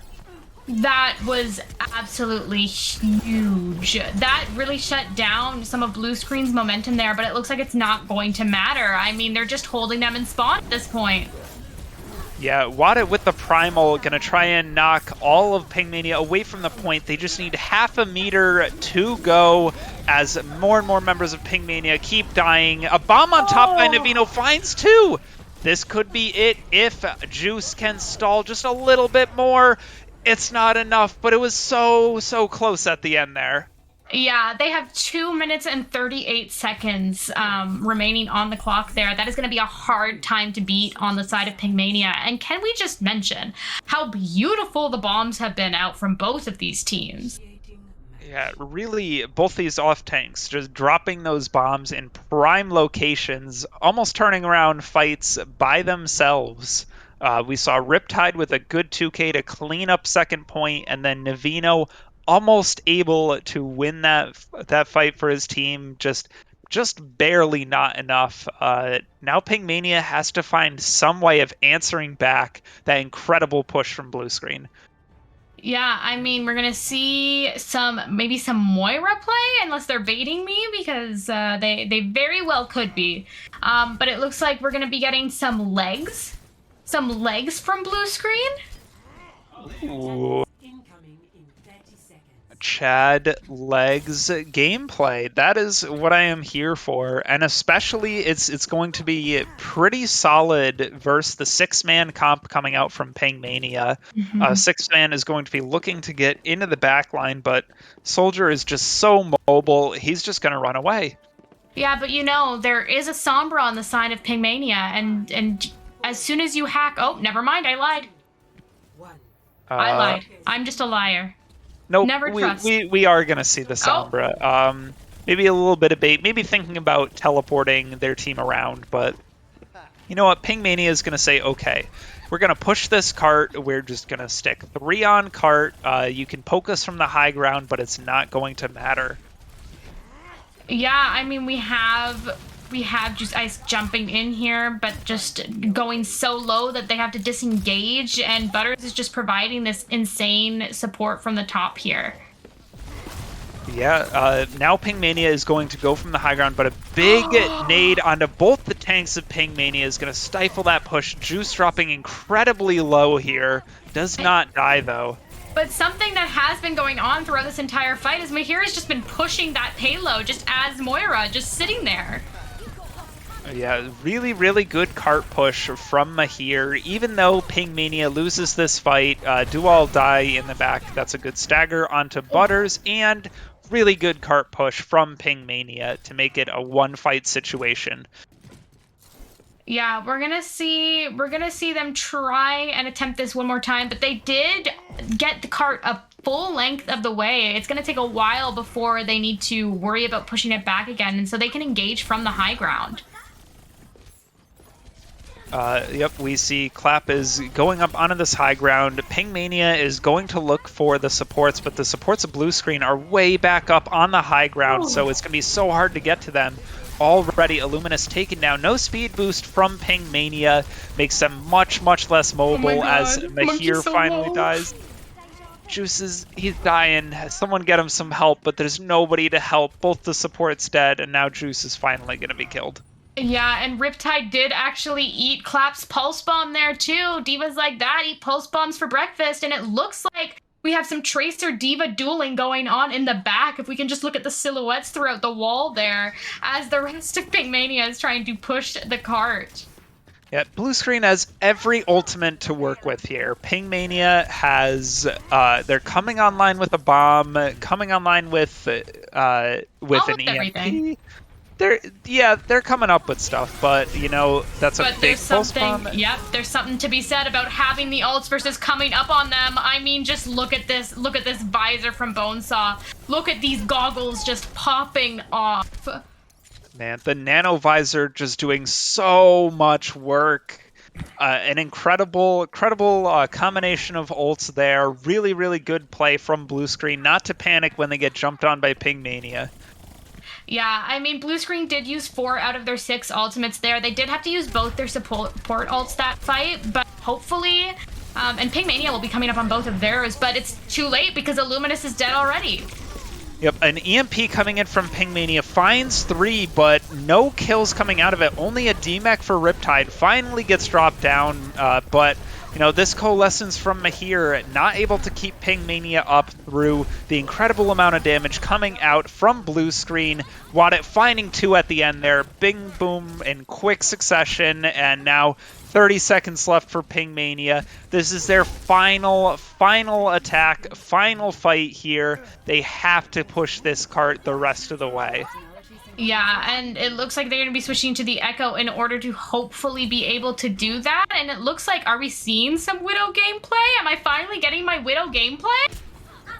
Clap says, you know what, if I can just find a support here, find a DPS, find 1, maybe 2, then I can open up this fight and win it for my team. But if blue screen is playing really smart, playing back, then it's going to be so hard. And now so much damage coming in onto the back line of blue screen, but they're staying alive. Both the supports of blue screen stay alive, and now the visor from Bonesaw is going to clean this up and ensure that blue screen is going to go to our grand finals here, our first grand finalist. And that was just a beautiful hold from blue screen there. It is, I mean, the last 2 times Gibraltar works, make it a third. As soon as it's a third, it's a trend, you know? It's something that's gonna probably keep happening. And then we have a beautiful play here from Riptide. This beautiful bomb that opened up the second point here. Yeah, this was crucial to making sure that Clap and Mahir didn't almost solo carry this point and ensure that blue screen was stopped, but really well played to both of these teams. Blue screen with some incredible gameplay at the end there, just steamrolling that Gibraltar. Yeah, we saw some excellent team play from both these teams. Pingmania aren't out of the woods yet. They still do have another chance in order to get back into this. But for now, I mean, we just saw blue screen continue their win streak. They just keep going. Yeah, Hello? and Casters? Oh, hello, Avast. Oh my god, from the ether. He's yeah, here so from the ether. Solomon put like the graphic on there, and I wasn't even in there yet, but now I'm here. So we've seen the match, the upper finals. Blue screen can remain undefeated. They go to the grand finals, our first grand finalist, as we were talking about. And Pingmania drops, but we still, before we determine their opponent, we still have matches in the lower bracket that have to occur, actually. So we should probably take a look at the current standings, as you can see here. Pingmania is waiting for their opponent between the winner of ROFLCOPTER and Selfish Gaming. Joshin has been eliminated, sadly. Joshin has been eliminated. It was, in fact, not Joshin's year. A very sad time for himself. Also, sure, thank you for the tier 1, by the way. So still a lot of gaming yet here, but overall a great match here in the upper finals. We got some great matches about to happen in the lower bracket before we get to the grand finals, and I'm not sure who's casting what as we move forward. But let's say looking forward to our next lower bracket match, which is going to be ROFLCOPTER versus Selfish Gaming. Okay, from here the casters just casted this. How are you guys feeling about that one? You know, Freya, what are your thoughts on that? I think ROFLCOPTER are going to win. We saw ROFLCOPTER go toe-to-toe with blue screen, and blue screen is looking like clearly the best team in this tournament. So I think ROFLCOPTER is going to be a strong opponent for any team looking to get past them. Okay. And Artemis, would you echo that? Do you have if you were to make a prediction of who's going to advance in the lower bracket, if you're just going to pick a team, is it going to be ROFLCOPTER or is it going to be Selfish? I think it's difficult to predict. I think ROFLCOPTER are obviously looking like the favorite, but we have seen some upsets in this tournament before. Anything is possible in the Avast sub tournament, and I mean, Selfish Gaming does have Kresnik, don't they? They do. I mean he has been playing off and on. Yeah, anything can happen. Anything can happen. They have the power of Kresnik on their side. I respect that. Well, we are going to probably go to a quick short break, and then when we come back, we'll continue with the lower bracket and get all that going as we head into the sort of the end of the Avast Sub Tournament 5. So we'll be right back in just a minute.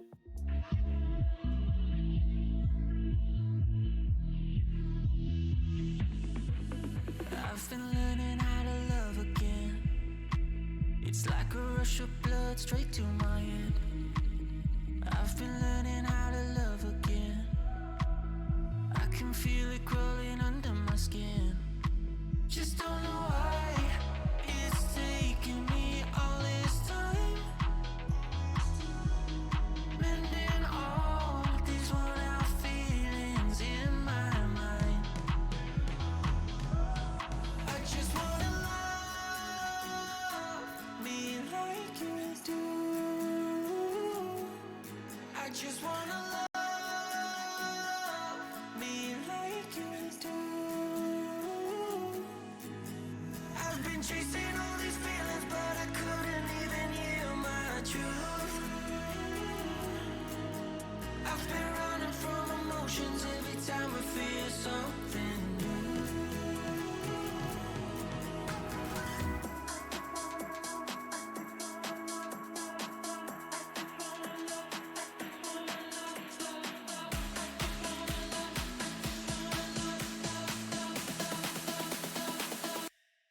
I just wanna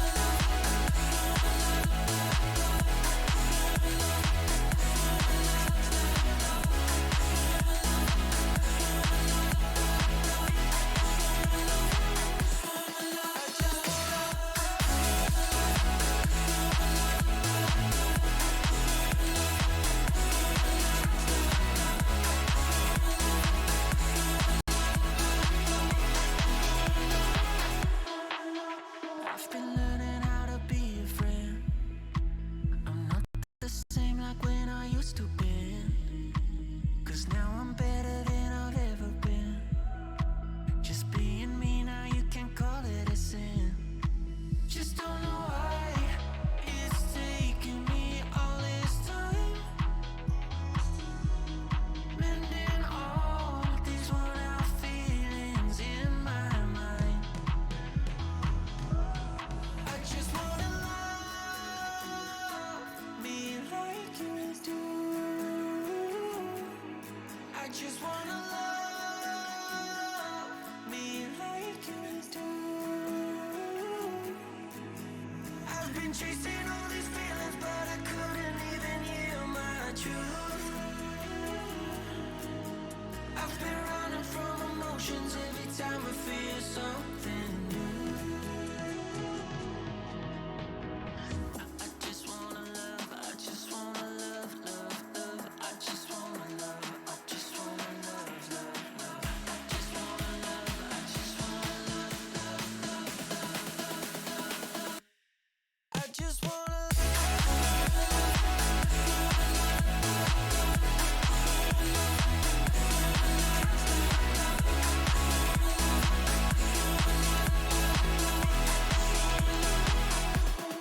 I just wanna love me like you do. I just wanna love me like you do. I've been chasing all these feelings, but I couldn't even hear my truth. I've been running from emotions every time I feel something new. I just wanna love me like you do. I just wanna love me like you do.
Have you ever had a dreams that you had you would you could you do you wit you once you could do so you'll do you could you want them to do you so much you could do anything?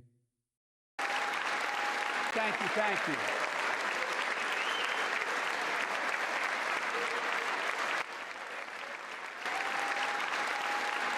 Damn, you want to hop on the ROFLCOPTER?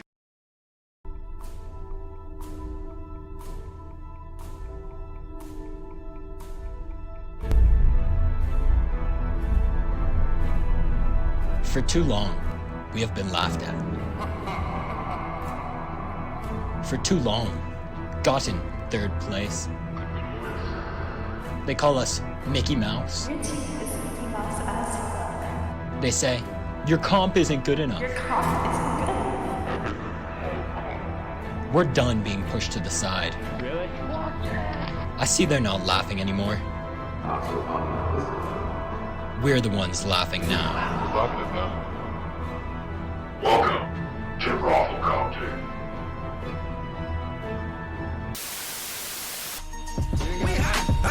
What the fuck though? Ready to Where do. the love go? 5, 4, 3, 2, I let one go. Pow. What the fuck though? I don't bluff, bro. Aiming at your head like a buffalo. You a roughneck, I'm a cutthroat. You a tough guy. It's enough jokes. Then the sun died. The night is young though. Diamonds still shine in a rough hole. What the fuck though? Where the love go? 5, 4, 3, 2, where the ones go? It's a shit show. Put you front row. Talking shit, bro. Let your tongue show. Why do you get big? That is still my favorite love quote. And now, a brief word from Infected. Oh my god, Jack, I need you to do that to me, Jesus.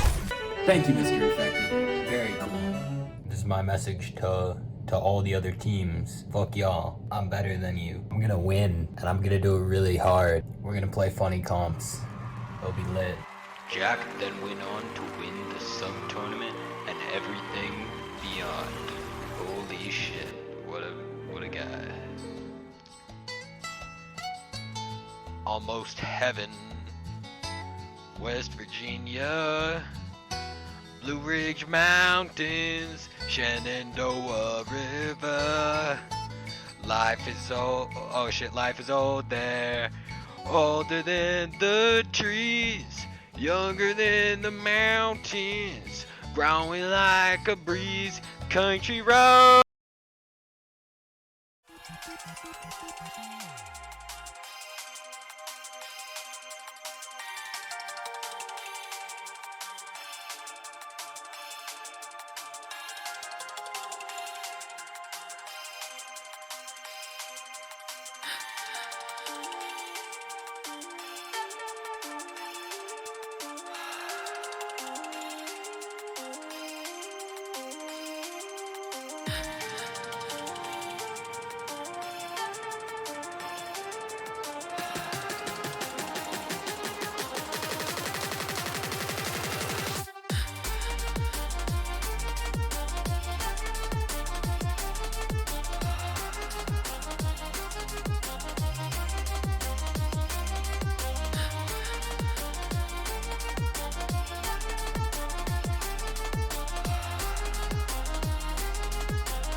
And we're back. We're here with Sub Tournament 5, and we have the beginning of our end for the Sub Tournament 5 here. We have our final, well, not our final technically, our semifinal lower bracket matchup here. It's going to be between ROFLCOPTER and Selfish Gaming, and I'm joined by Mustard. Hello, Mustard. Yes. Hello. Hi. How are you? I've had a good day. Ready to cast some Overwatch. We got a good matchup on our hands here. ROFLCOPTER We do. and Selfish Gaming. We have a great matchup, in fact, and winner of that is going to go play Ping Mania, who just lost in the upper finals to Blue Screen. So as you can see, here's the end of our bracket stage. So as you can see, we're on ROFLCOPTER versus Selfish Gaming, and then winner of this is going to go play Ping Mania in the lower finals, and winner of that will be going to grand finals to join Blue Screen. So not too many matches left of our epic production. As like all sub tournaments, we run approximately 12 hours a day for multiple days in a row with hundreds of 5K SR players competing. So looking at our matchup here, Mustard, we know our first map is going to be Nepal, and we're pretty deep into the bracket. So we know these teams are pretty good. When we're looking at this matchup, is there a favorite for you? Honestly, just like looking at this on paper, right? Coming into this, I believe Selfish Gaming, I believe they were the 8th seed against ROFLCOPTER, who I think was like 3rd or 4th. So this is not exactly a matchup I expected to see here, especially in only like the 3rd round of playoffs bracket. I expected maybe like maybe later or earlier. You know, it's the 8th seed buff here. I think Selfish Gaming have going on. They've been on a winning streak actually through the lower bracket since they got knocked down. I think they definitely have sort of that momentum going in their favor right now. They're raring to go. They're ready. But honestly, I can't really see a clear favorite. I think both of these teams are going to play a very, very close, very competitive series. I expect ROFLCOPTER to maybe do a little bit of the fun. You know, just do a little bit of the funny. Play around a little bit, run some less conventional comps as we've seen throughout the sub tournaments. Overall, I'm just excited for this match. Yeah. Okay. I do love Selfish Gaming's branding and the inclusion of Kresnik as well. I think it's all very fun for them. But man, I'm liking how ROFLCOPTER been playing. I'm not gonna lie. I'm with the leadership of Jack on the main tank. I'm liking how they've been playing overall. It's been fun to see. But I have heard that there's been some incredible performances taking place from the DPS line of Selfish Gaming. On the other side, as we say, here are our player camps. Not too many total player camps. Kresnik looking like the director of an esports organization, as you can see. He's looking very, very professional. We got Jack, we got and then Evan with his Pachimari smashing a headset against the ground. So, and look, there's Robe, or AKA Robbie. Yeah. I always call him Robe. He doesn't like being Robe, but I think it's funny when he's Rogue, because that's really the correct pronunciation of it, in my opinion. Yeah, obviously, of course. And you know, I always like seeing Jack's player cam. He's so expressive when he plays. I've seen it. I remember there's just some iconic clips of it, of a player cam. It's just amazing. But there are, and as Nepal being our first match here, Mustard, I do think that we're going to be seeing a particular style of composition from these teams. Is there something that we should be expecting? I think ROFLCOPTER, they're gonna play some, you know, probably gonna be looking to mirror most of this map. I mean, just try to maybe go toe to toe, but I'm kind of expecting maybe like a Reinhardt and a Ball coming out. Okay. As in the double main tank? Yeah, just something they've ran a few times. It's worked pretty well. Good, like, yeah, distract the back line, just cause chaos, and Jack's still in the front, able to lead. He's gonna walk at them and just, you know, win the neutral fight there. Yeah, I mean, definitely those highly mobile comps alongside some of the rush style areas, like in particular, like when you get to Sanctum, perhaps, or even Village, where you can play like something that's very close up. Definitely a rush can be pretty strong, but high mobility. We've seen a lot of Hammond play, a lot of ball play. Gotchi in the Avast Sub Tournament 5 so far, so definitely something that's pretty useful, I'd say, and something very powerful. Yeah, and there it is. Jack on Reinhardt, chasing on Ball. Just something we've seen work out so well for ROFLCOPTER this tournament. So, sticking to what works. ROFLCOPTER, like you talked about, on that double main tank with the Hammond, with the Rhine. Selfish playing something a little bit more traditional with the Diva Hammond, but a lot of poke-centric gameplay here for Selfish when you see this Zen versus the Rush here for the ROFLCOPTER team. I think it'll be interesting to see kind of how Selfish Gaming are going to play into it. It is possible. Dive can break apart this Rush comp if you're not careful. You see Jack kind of taking the front lines here. Chase going to get that first pick, though. Soldier already down for Selfish Gaming. Lux getting taken out early is not going to be that great for the, just retaking the point here. And with V going down, though, they do equalize. ROFLCOPTER have control of the point, so they are able to get the first capture. And you see Robbie kind of struggling to really maintain any sort of space on the point. Selfish Gaming is still playing the distance right now, trying to get the picks, wait for Legs Lover 69, aka Lux, to make it back. However, Pingolex gonna be going down to ROFLCOPTER, just continuing to isolate these players one after each other. Yeah, and you see that's going to keep going. You see they already going in. Going to be taking out Evan. Evan there in the backline. Jack falling extremely low, but still able to stay alive. He picks up another one onto Robbie just to really, you know, firmly end that fight. But things were already looking shaky, you know? Yeah, things were definitely looking a little shaky here, but they finished it up. And now ROFLCOPTER still holding on to the point, 40% on the board for them. They have the window. They're about to have mines, a lot of DPS ults here, so something to disrupt Selfish Gaming pretty heavily. Really, their goal here is just maybe they can get a pick early, maybe they build the trance so they can survive one of these ults coming up, but otherwise they don't have a lot in the tank to deal with. They need to find an off angle here. Selfish Gaming, they're rolling on up, trying to take control here of the flank, get a little poke out, and they do have that trance. Yeah, and the topic of roll up, they're going to roll up now with two ultimates, the Visor and the Transcendence being invested for Selfish Gaming. Not much going to be coming out of it. As you mentioned, that window really zoning them off really well. Reborn and Jack, however, will be getting in some kills in the backline. The slam was down. Jack relaying two people on the ground for Selfish Gaming, but they're not going down without a fight. Robbie dropping the mines on the point, going to zone everyone off, going to cause a lot of chaos, and you know, Selfish Gaming able to capitalize off the back of it. As the fight very scrappy at the moment. Reborn going down, but trading out for Presnick. Things still can be in either team's favor at the moment. But Respawn's coming in for ROFLCOPTER. This Hammond play has been fantastic off of Evan, combining with Pingolex there. They've managed to clean up off the mines for so long. They've stalled the point, getting pick after pick. Evan's made it back to play the Discord Orb, and the Beat's going to be invested, but can they even make it back? There is a chance. They do lose control, though, 97%. That's nothing to scoff at, but they can still fight this out. But it looks like they're going to be opting for the reset, especially with the rally armor on Selfish Gaming, making things a lot harder for them. So Selfish Gaming, they've managed to make the flip. It's essentially 99%, so ROFLCOPTER only has to win one fight here. Pingolex holding on to the pole. Selfish Gaming looking to set up an engager. They have a lot of aggressive ults if they want to. They can do a little bit of poke, wait for some cooldowns to be used as ROFLCOPTER are trying to stream here into the point.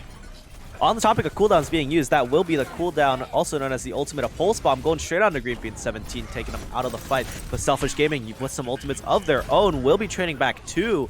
So still an even fight. 4v4 now, 4v3 actually in favor of Selfish Gaming. Presnick cleaning up house, picking up 2 kills off the back of the chaos that's just been caused by Robbie just rolling around. And Selfish Gaming, again, they hold on. I mean, this is the problem right now for ROFLCOPTER, is that they're trying to enter the point versus Selfish Gaming, and they're just taking untold amount of damages from the Discord, from all the poke, from the sidelines. Robbie and Kresnik making sure to punish from the high ground here as well. So ROFLCOPTER may be looking to make some changes, put Reborn on to the Soldier now. Yeah, have to control that flank a little bit more, duel with the DPS a little bit. But unfortunately, you can't really duel with the Bob. You know, the 7th man on the field, Paracelsus, goes down early for ROFLCOPTER, which does not usually spell any good news if you are playing a rush composition. They're able to trade it out for Robbie, but Reborn going down should just force him to reset. Yeah, I mean, they really don't have a lot of damage when they're playing this double main tank setup either, unless Larry and Chase are able to combo. And the Shatter coming out. Oh, finds one, but they're so far away, and the trance is able to get popped. So actually a little bit of anti-synergy now, and now they're going to have to play it here on the point, but Jack is going to be very strong here on the point as Ryan. Yeah, swinging around on this close quarters objective, it's just honestly the best thing you can do as a Reinhardt. Very satisfying. He immediately stopped that and charged off the point. Immediately stops. Yeah, pins into the Ash, able to secure the kill, but not after taking a lot of damage. But ROFLCOPTER clean up the point, able to get everyone else off of it. D with a great stick onto the Brigida, taking her out of the fight. No rally, 85% to that one. So close call for ROFLCOPTER. Indeed, the beat from Protein Shake just to really secure things for ROFLCOPTER as see Jack swinging away, getting 2 kills on the point. That should be it. That is, in fact, going to be it. So, first round going the way of ROFLCOPTER. An excellent first hold for them, and then a comeback, just making the right swaps, getting in. Jack continuing to be a dominant main tank force. Lots of value. A little bit of wombo combo there, actually, between Chase and Larry and that pulse bomb kill. They've stuck the Brigida, then whacked her away. So it was a little fun. And now, Selfish Gaming going to be down 1 round here on Nepal. Looking to bring it back, and realistically, when I look at here for Sanctum, I mean, ROFLCOPTER, they should only be getting stronger with Jack on the Reinhardt and that rush comp. And actually, he's not going to be on the Reinhardt. Surely he's trolling. Surely he's gonna play Ryan for this. But actually, it looks like they want to play Dive here on Sanctum.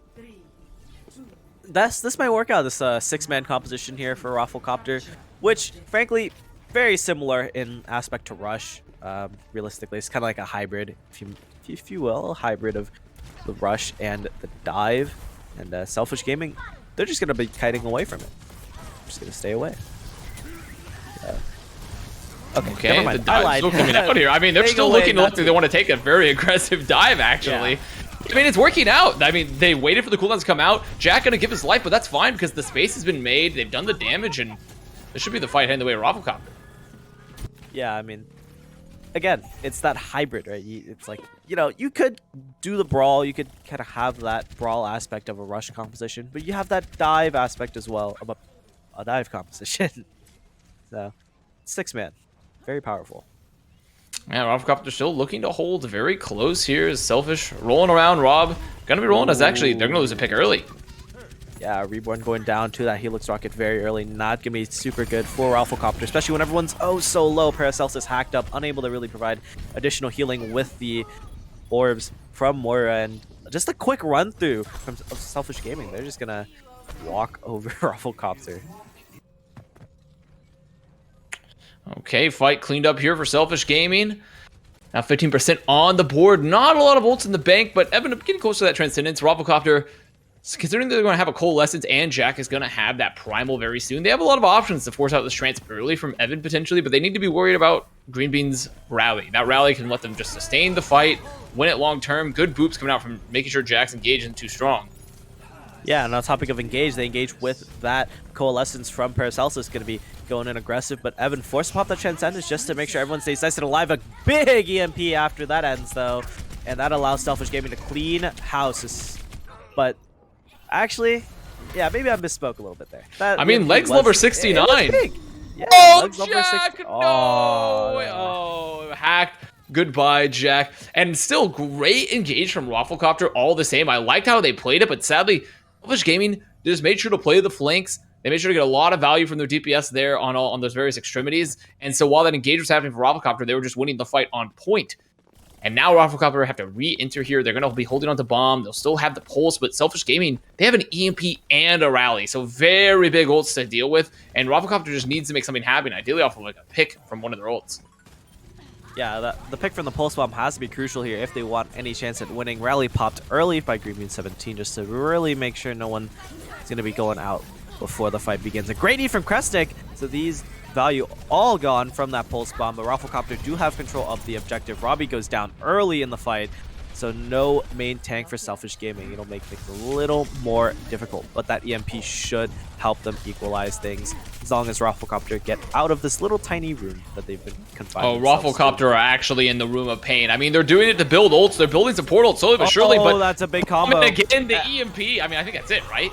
That's it. Yeah, Kresnik and Pengolex with that clean synergy, clean combo. I mean, you know, tried and true. EMP, self-destruct. They take the round.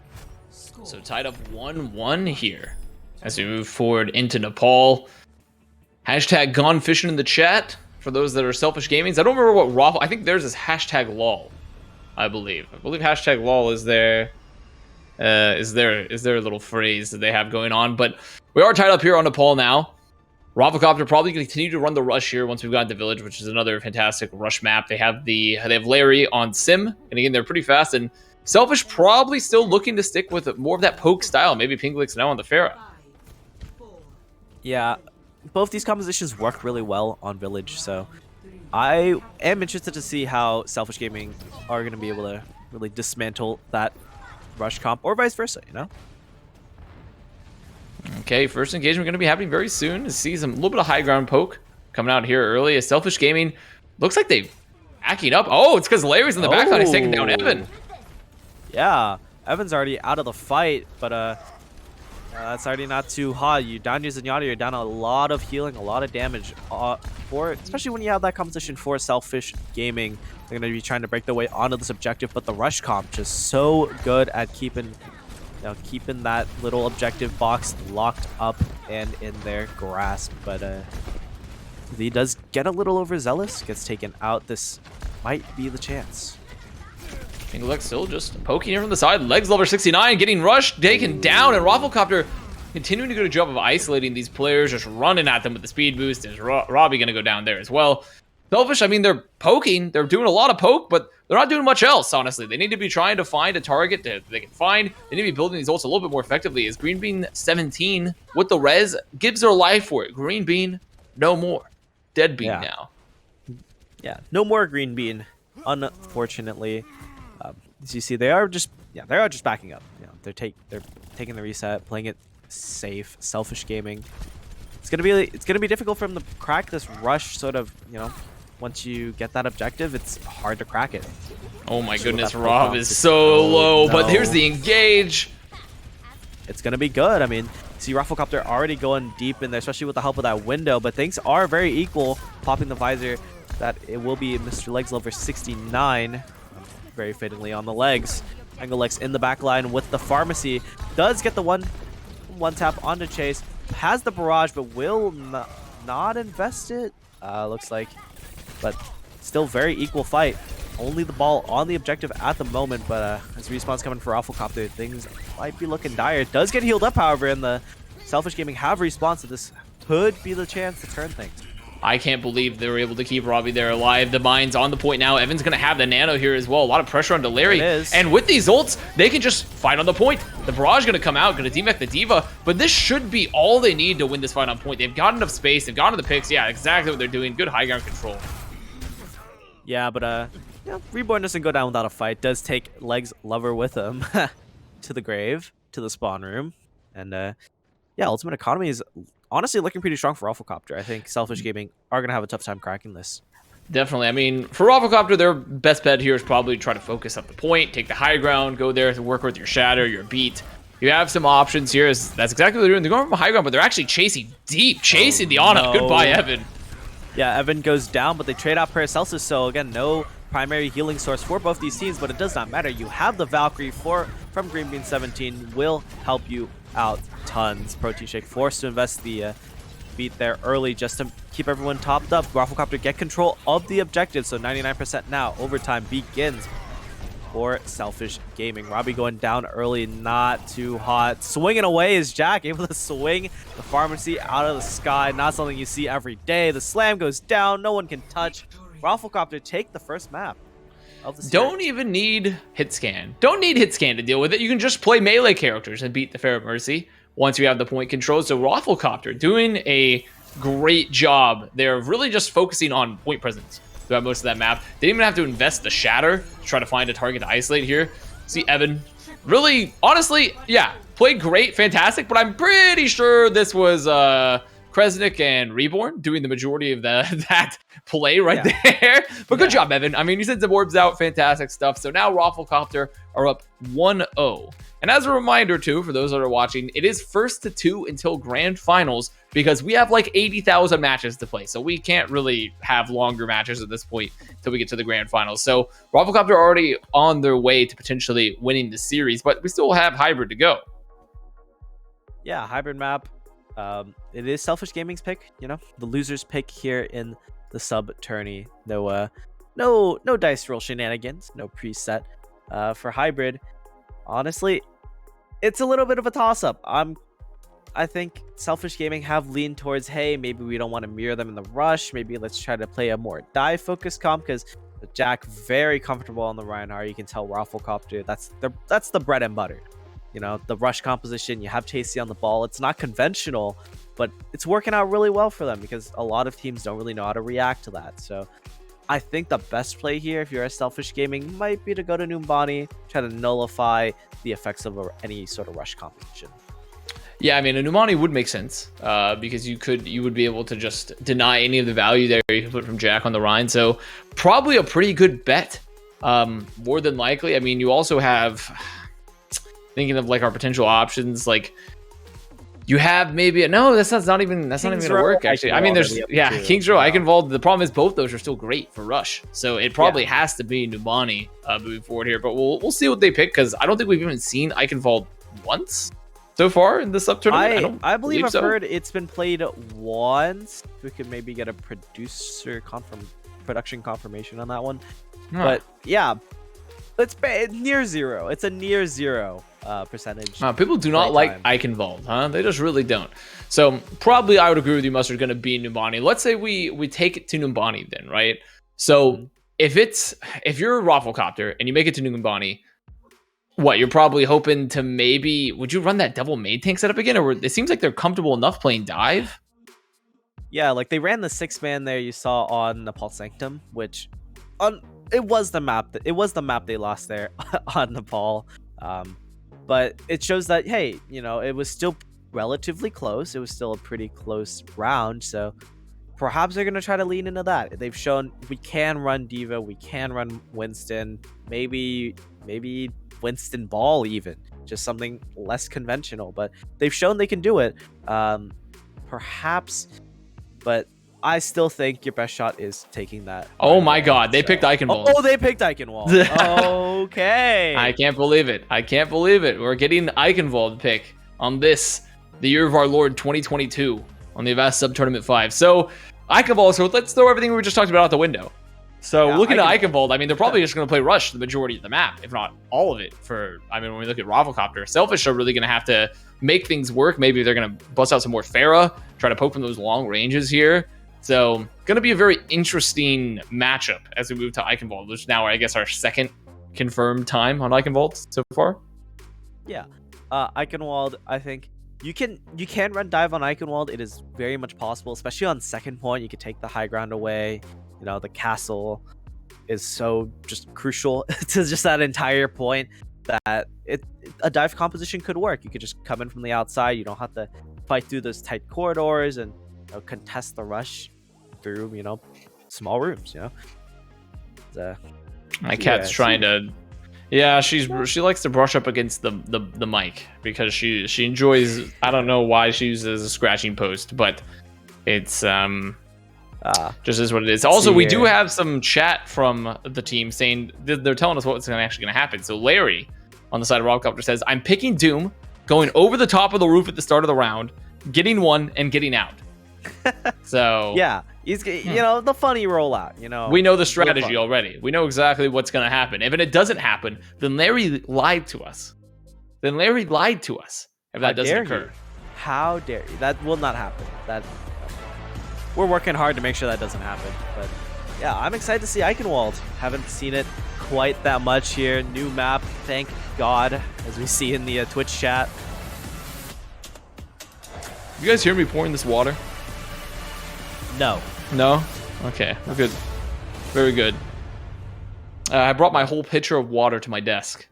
That is a very good decision. Stay hydrated. Yeah, my throat gets dry when I cast for like long periods of time. Yeah. I mean, you know, talking dries you out. Yeah, it does. So looking here, ROFLCOPTER, they are playing the Doom, but they're doing it on defense here. They're on defense first. And so Larry's going to go over the roof on defense? Surely not. Surely it doesn't happen, aka PP Godhand, Larry VT. So we'll have to see. They have a Kree, expecting maybe a Pharah. Pretty standard tanks here for them with Jack on the Ryan and Chase on D.Va. Selfish, maybe rolling double shield? That is actually kind of interesting. Double shield on attack. Obviously, don't believe what you see, right? They might still be able to change, but walking out at your spawn, yeah, definitely looking to run a double shield and then have Legs Lover 69 and Pingolex. Oh, there it is. Just play those flanks. There it is. Oh, but Wait, no one's in the choke. Why? No one was in the choke. Not even, honestly, not even close. Literally not even close. Damn. Yeah, that. You know what? I love the effort. Appreciate the effort. Larry VT, Mr. Lee, now on the Hanzo here, going to complement the team a little bit better as you see the double shield just walking at ROFLCOPTER and appears to be paying dividends as Evan, a little bit of damage action, going to be taking out both the tanks here in that fight. Now Selfish Gaming firmly in control of the objective with that double shield just bunkered down, and they should just be capping this. Man, Larry making it back fast enough to die twice for first point. So great, fantastic work, Larry. So sadly, the Doomfist rollout did not pay dividends here for first. Well done for Selfish Gaming, though. Make sure to just clean up, use their man advantage, take the point there. It's now nearly just moving up here towards the choke. 80% already. I mean, literally a lot of ults here for Selfish very early. Can nearly have window. They're going to have the dragon. The dragon used very close, splitting them. Going to be finding the Lucio, too. Yeah, but they trade it right back. Pengalex going down to that Cassidy, and Jack swinging away once again. The bread and butter. There he is. Jack back on the Reinhardt, swinging around, and Selfish Gaming, they're just gonna back up. You know, the window's been invested when you know, no one's really in the main choke point, so just gonna take it easy here. So ROFLCOPTER going to be continuing to hold close. Shatter about to be up. They're going to have the Dragon Strike here as well to split them if they want. Window from Evan now in the choke. Doesn't find anyone here, and the lamp going to mitigate most of this value. Yeah, that Shatter from Jack just goes straight into the Orisa shield. Not exactly a proud moment if you are a Reinhardt player, as a Selfish Gaming taking advantage of, you know, the fact that you don't have those ultimates in your bank anymore. You're going to be wishing you had that Shatter back. I mean, I watched that happen. That was just tragic. Yeah, a little tragic. A little tragic for sure. Selfish Gaming continuing to move that cart forward. Going to have the Valk for the upcoming fight. Nothing else really in their bank, but Chase... Wait, Chase is... Wait, Chase, he is what's in going the on back here? line. What's going on in here? the back line. Why is Chase this far back? And why is there's a soldier next to him too? What? There's some crazy... They're fighting in the spot. The cart's moving. What's going on here? Mustard. Okay, Mustard's mic is gone. Mustard has gone silent. Radio sounds from Mustard. So I'm not sure what's happening there. Maybe it would become more of a catch-up stream. So, okay, all good. Chase managed to get the mic back, but the cart has still been moving the whole time. It hasn't stopped moving while they were fighting the spawn for ROFLCOPTER. And Selfish Gaming now has second. After Clown Fiesta. So I'm not quite sure what the plan was for that, but now ROFLCOPTER, they can hold the choke. Chase gonna pop this bomb out very, very aggressively because they're still behind as Jack did he charge Green Bean 17 off the map, and as Larry gets 2 kills and the fight finishes up. And is that Mustard, my co-caster? Yeah, I am back. My headset did a little bit of the funny. It happens. Technology is not perfect. But yeah, we are back. You're back just in time to seeing ROFLCOPTER. They've stabilized here on last.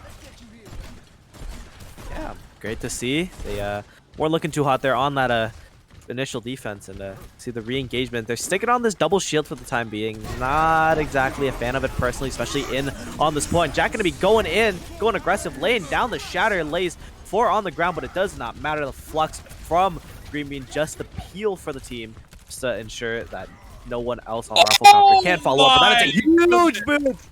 Wait, how did only get one? Stratocaster. Oh, Pingalex managed to jump back onto the ledge. I thought that was going to be 2, but Pingalex jumped back up. But still, it disrupted them so much.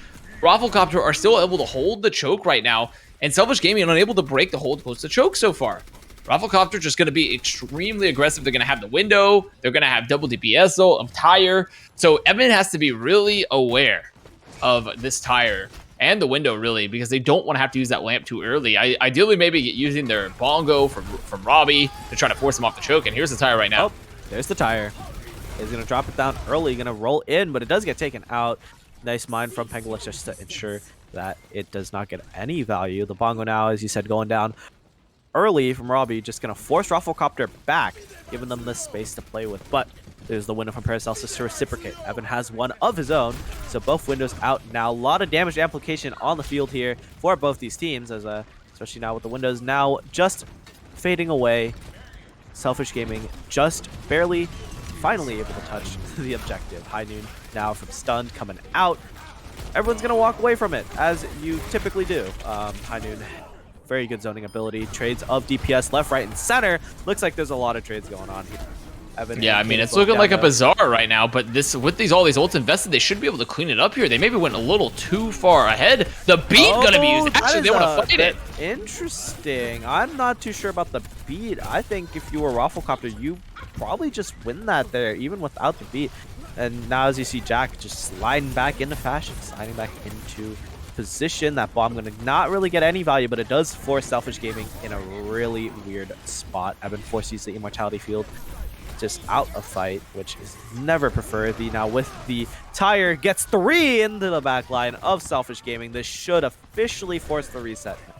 Holy pausers! Anyone looking to reset? Perhaps a quick reset from Selfish Gaming here. This fight has been ongoing for the past like minute and a half. Finally, there is going to be some breathing room. So now Piglet's going to be holding on to the tire. Green Bean 17, of course, with the Flux. ROFLCOPTER having some ults of their own, and when they're playing so close, you have to be afraid of the Shatter. Selfish Gaming going to need to use something to force them back, and then to make sure that they get value after the fight once they move them. And the window going to be used pretty early. Yeah, so the window just to engage Jack gets only one with the Shatter, but it might be the crucial pick. But it does not matter. The rest of Selfish Gaming able to peel, able to take out the opposing Reinhardt. Paracelsus also going down to the burn of the Ash Dynamite. Means that you're down a lot of healing if you're ROFLCOPTER. And without that main tank, you just want to continue pressing the S key, and that is what they will do. The ROFLCOPTER trying to back up here. No ults on the board for him. Selfish Gaming still holding on to a tire. Still having a window here as they round the corner. ROFLCOPTER trying to give some respect to it, but they have to be afraid of this tire that's going to come late, potentially. Stratocaster about to have the beat. If they get this beat up, there's going to be hope. Hope lives here with the beat. Now the beat is up and the tire's out. There it is. Yep. Beat and the tire. The Shatter goes down as well from Robbie. Both Reinhardts traded out, and the Dragon Strike going straight through Kaden. Going to take him out, but straight out for Larry. BT. Trades going left, right, and center. It's looking like Wall Street out here. Stratocaster going down to the Sigma Accretion from Selfish Gaming, and the Flux as well. Looks like Selfish Gaming in the driver's seat of this fight. Tire from downtown, from the, just to try to maybe get a pick on the cart, will take out the Sigma. Oh, Green Bean! Goodbye. Green Bean was standing so resolute for so long. But Robbie's made its back, the Bob's back, so still, get another tank. Just make your own tank. But I think with Robbie down, there's probably no way that Selfish Gaming can win this fight. They have this the slimmest of chances. Someone has to get the crucial touch. Will anyone be able to make it? Looks like the ball. Green Bean 17 on the Wrecking Ball will be able to get that in the stall. The Shatter not timed well from Jack. Okay. I appreciate the effort. Evan does take out the Junkrat though, so there is a lot of damage gone for ROFLCOPTER. Now Chasey being demeched, forced to use the self-destruct just to get that demech back. Still stalling is Green Bean 17 on the point. Chase immediately demeched right afterwards, but Selfish Gaming don't really have the player numbers to keep this stall going, and 63.35 is all they'll get on third point. A hard-fought battle there for Selfish Gaming, but ROFLCOPTER able to keep it stabilized for so long. A lot of these fights just running on and on and on. And the problem is when you're keeping these sort of long fights away from your spawn, it's never going to favor you. So now ROFLCOPTER, they have their win condition. They know where they must go. It's essentially they just need to cap last, and they win the map. Yeah, but I mean, they showed signs of weakness, a little struggling on some of the defenses there. So Selfish Gaming, they have probably the best win opportunity. Will be having a very strong hold on first, just to eat away that time bank. And they have a shot. They do have a shot. They do have a shot. So Selfish Gaming look like they want to play double shield here again. Double shield here again for the defense now. Play tight around the corners. Let the halts get a lot of value for their DPS. Just to halt dynamites. Getting some headshots there with your gigantic Hanzo log arrows. And they're asking for a pause. They're saying P. Saying P. Pause. Pause, Any please. pausers? Any pausers? I can't pause the game. I'm not in the lobby. In fact, we've said no pause. We've said actually, you guys don't get to pause. Any pausers? There we are. Yeah, looking like a mustard pause out here in these parts. Get a BPL Season 2 reference there. Is the mustard pause a legendary pause? Is it? It is a legendary one. I see. Twitch chat will know a little more about that one, but yeah, game is paused. I believe requested on the side of ROFLCOPTER. So maybe an internet issue, perhaps a little bit of an internet issue. He spilled Coke on the floor.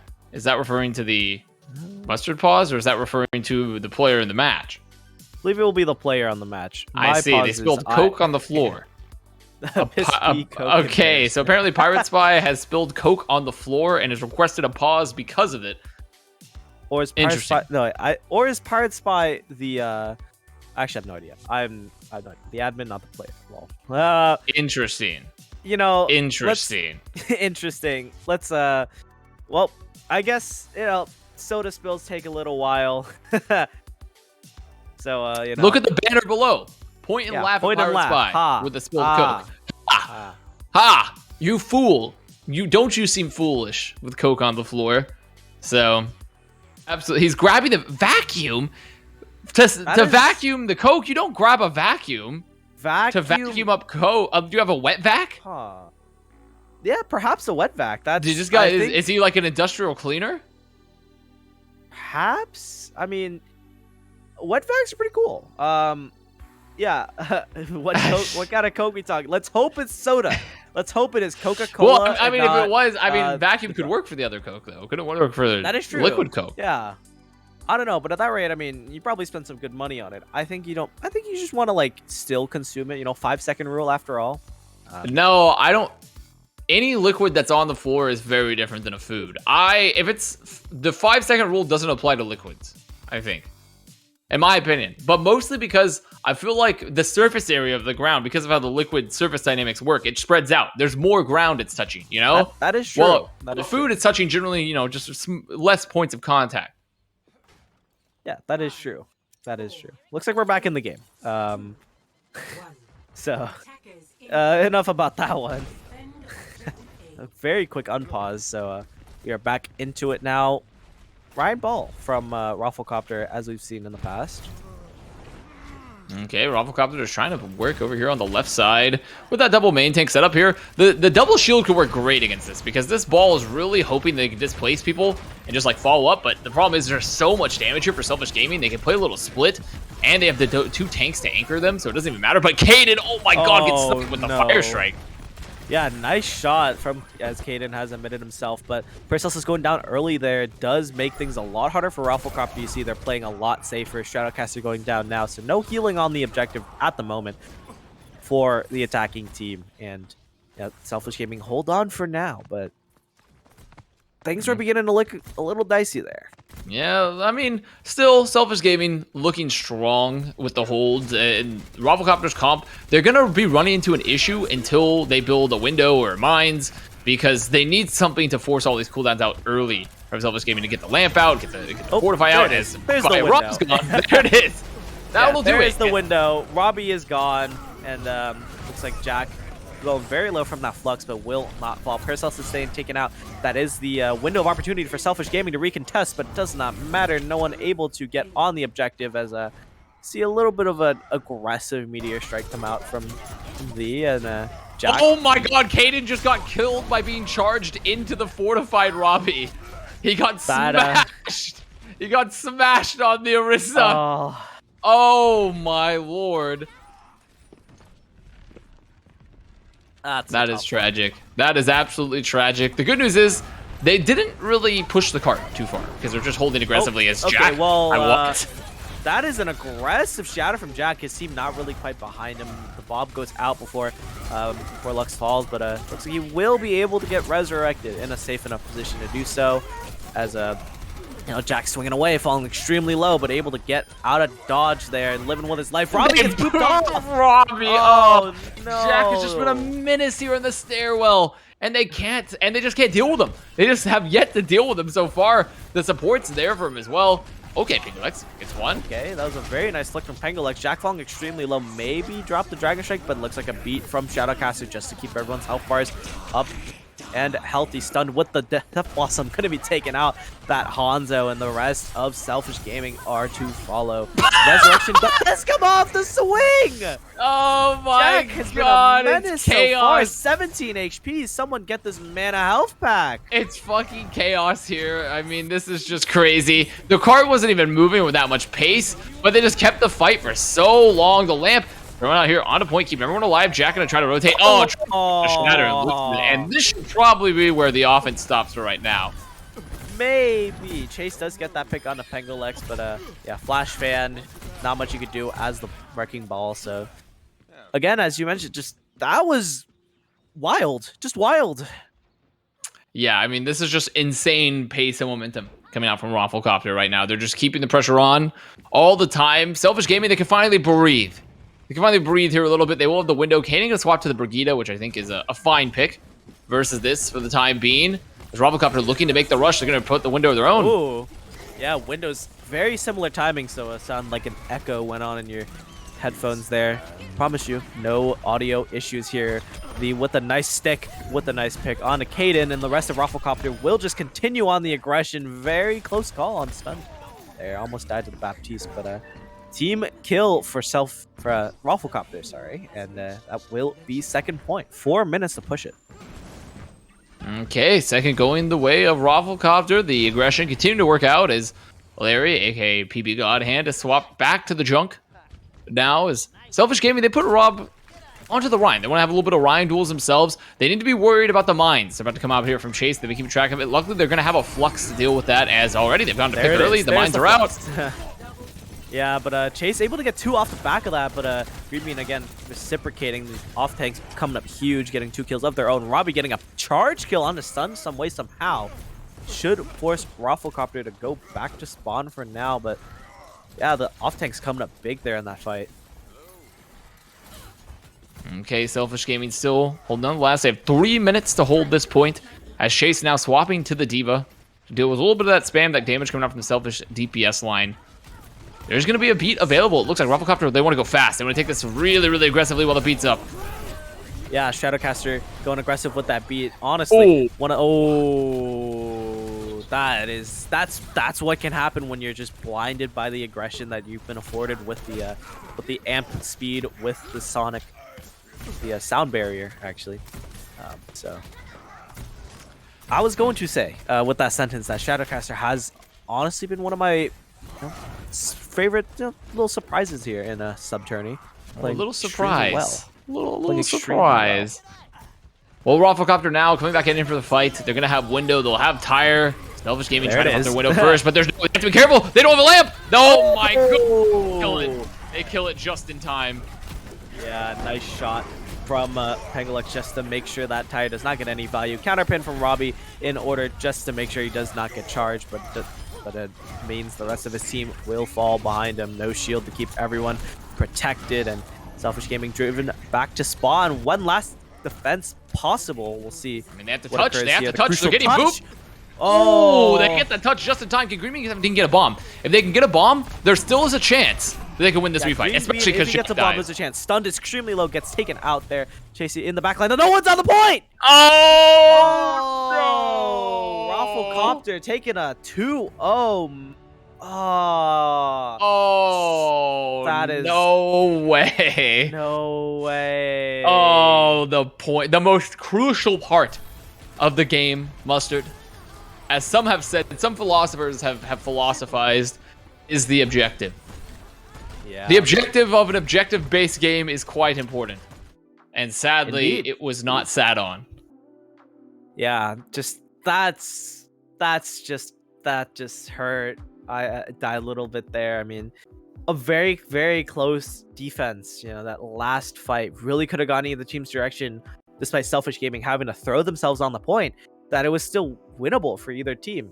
And with that, as you see the nice banner roll out, ROFLCOPTER will advance to the lower finals, where they will play Ping Mania. Actually, that'll be right after this, I believe. So the next match. Yeah, Ping. That'll be a very interesting matchup for sure, considering that Ping Mania just lost the blue screen and potentially working their way back up. But the lower finals looking a little stacked. The ROFLCOPTER has burr. It's on its way on over. Has continued to just raffle its copter its way through. So respectable, very respectable for a team that's played some interesting compositions, I have to say. And Selfish Gaming, they've done a good job. I mean, I think they made a deep run here. Overall, brought back some legends, and I think they can't be too sad of their performance by any means. So next up, like you talked about, Mustard, is that we do have the lower bracket finals to determine who's going to go to the grand finals to meet blue screen. So once we have that lobby all set up, we will be back then. But I believe we have some interviews actually. Oh, do we? Do we have an interview now? I believe we do. Some looking here. Yes, I believe we will have some exit interviews from Selfish Gaming here. Hello. Selfish Gamers, you had a good run. You had a good run in the tournament. Coming off of that, do you feel like this was, was this just a team gap, or do you feel like you just didn't play up to your standards in this one? I think, on paper, our team could beat any other team. But we've been playing for like a long time today, so I think they just kind of caught up with us. Yeah, it has been a long day. I mean, you've played for a good to the last 5-6 hours. So I mean, you guys made a really good run. 8th seed coming into the bracket stage. You drop the first one without you went down with the fight and run it through the lower bracket, make it here, finishing 4th overall. I mean, honestly, good run. Nothing to be ashamed about. Is Caden? Thank you for the tier 1 as in the interview stage. So appreciate that one, Caden. So you know what? Let's ask Caden then. You know, in the post game feelings here. How are you feeling about your run? Do you feel like you had a good time? You know, maybe just faltered a bit at the end because of a long day. Yeah, it was tiring, but hey, we got top 4, and I'll take that. Especially coming in at the lowest seed at 8th. So yeah, I'm happy with the results. Definitely. And then Evan, of course, following up. Thank you, Evan, with the prime. We lost lol. So then let's talk about some shoutouts then. Let's talk some shoutouts. And Siren, as the drafter team, do you want to give some shoutouts to those, you know, whether those that helped out the squad, those that played everything, you know, who do you want to shout out? I want to shout out like the team. It's been a really good environment. It's been a really good first draft. I'm really happy with how I did, and everyone I think was a good asset to the team. Tommy couldn't be here today, but shout outs to Tommy. He's a really nice guy, and I'm happy to have him on the team if he didn't show up. I guess the only person we had helping us was Mingus. Thanks for spawn camping, ping mania, and scrims, I guess. and then yeah, shout out Distortion, because Distortion's been doing a really good job helping us out with problem solving and getting fixing mistakes. Like, we didn't start off the way we were, but we definitely ended really strong, and I'm happy with that. So yeah, nothing to be ashamed of there. Mustard, do you have any questions for the crew here? I mean, I I believe Krestic has arrived in the call. Hello. Yes. Yeah, I mean, how does it feel for you? I mean, I believe this is your first event being involved. How's it been? And how was it? I mean, you were sort of the playing captain for this team, so. It's been kind of cool, kind of reconnecting to the T2 scene and everyone, all the community organization. I'm very used to that sort of thing. Obviously, from TF2, as Avast knows, community leagues are the lifeblood of a healthy scene in my eyes. So it's been kind of awesome to be. Oh yeah, we're definitely a community league. That's what I would put ourselves at. Is the sub tournament series? Yeah. Yeah, I think it's close. I mean, it's a draft league, but I think just the idea of getting everyone together, the community to play, it's close enough to me. It kind of has that feeling for me, and it was awesome to be a part of it. As my webcam apparently is not working, but no, it's working now. My shirt's cut off. My shirt's cut off. There we go. Wait, pissy shitties. There's a pissy shitties shirt. Wait, have you consumed a pissy shitties? No. We did a charity event where someone did it for like $1,000 and liked it and had another bowl. $1,000, bro. It was like we were at like 800. We were at like 800. We were at like 800. It was like 200 more, okay. 200 more. Not like give me $1,000 for pissy I was about shitties. to say, like I'll be consuming pissy shitties every day for $1,000, bro. Don't do pilky shitties. He tried that. That was disgusting. Is that with milk? I'm assuming that's with pilk. What is pilk? Oh no, he doesn't know. I don't know what pilk is. Pepsi milk. Oh, Pepsi milk. I see. Yes. So it is with milk. It's just you add the Pepsi to it. Yeah, and the delightful curdling that comes with that. Don't do it, please. Everyone at home, please, for the love of God, don't do it. Well, Turtle Boy chat says Pepsi milk is goated, so they need to be committed. They need to be committed to like popcorn asylum. too. So likes popcorn too. I mean, Pilky Shitties might be the way to go. Pilky Shitties could be that could be the one for you. Well, I guess then. In hindsight, as you look forward to your opponent, ROFLCOPTER, they get to advance and go play versus, I think they were playing versus Ping Mania. Kresik, if you were going to predict, who's going to the grand finals to meet Blue Screen. Who's it going to be? Ping Mania, ROFLCOPTER? We only scrimmed against Ping Mania. I think we might have played them earlier in the bracket, but ROFLCOPTER, just the way that they play that chaos, that like chaotic aggression, Ryan Ball, Doom Reaper, like the burst down, it breaks down any plans. So I think if Ping Mania, I don't know these players enough, but I just think the comp that they're running out with on ROFLCOPTER is likely enough to give them the edge. Perfect. Fantastic. Well, is there anyone else who want to give out shout outs here in the interview channel? Any other shout outs that need to go out? I just want to say thanks to Siren drafting a cool team. Yeah. I was lucky enough to play because I didn't have to go to work because I got the plague. So I played through the plague and it was still a good time. It was pretty cool to play with a player that I'd watched when I started playing Overwatch in like 2016. that's just kind of surreal. Thank you for not learning anything from me. You weren't on cart. But so yeah, I just want to say thanks to everyone on the team. It was a lot of fun. Yeah, I had a lot of fun too because this was my third sub tourney and I never won a single game until this tournament, and then we came out, went 2-2, and then we just ran through the bracket in the lowers at least. Like, and the fact that we all just talked about it, and we leveled up from like the last few days, and even losing in our first round, we just talked and stratted, and then we 6-minute held on Junkertown. You know, generally just really enjoyable, and getting a chance to play in this is awesome.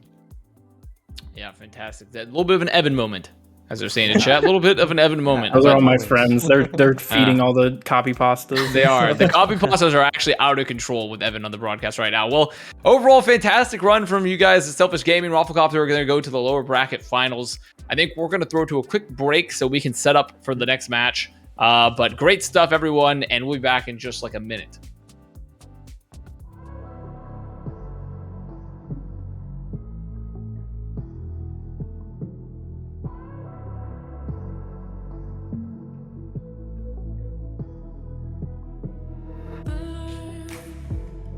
I'm burning in my skin.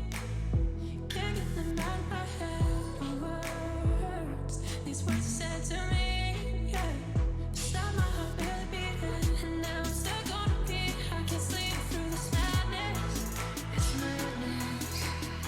Take my fire inside, but I live in the ashes, in the ashes. That's what happens when you sleep with a matches. Oh yeah. And that's what happens, happens, happens. And that's what happens when you sleep like a matches. And that's what happens, happens, happens.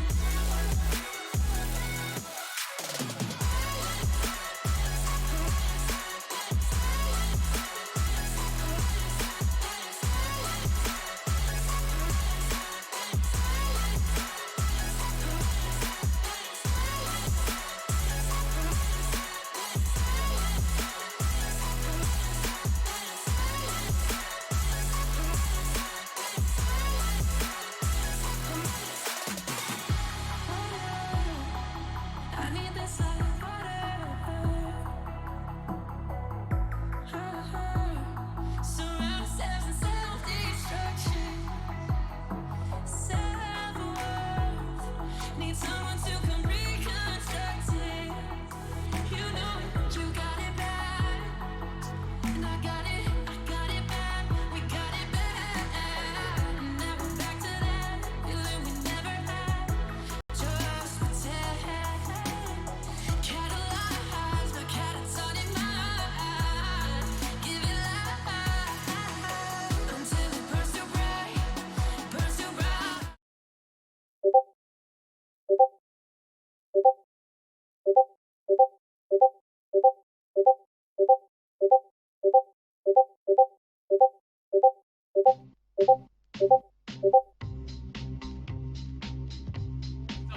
Tournament 3. I can't believe it.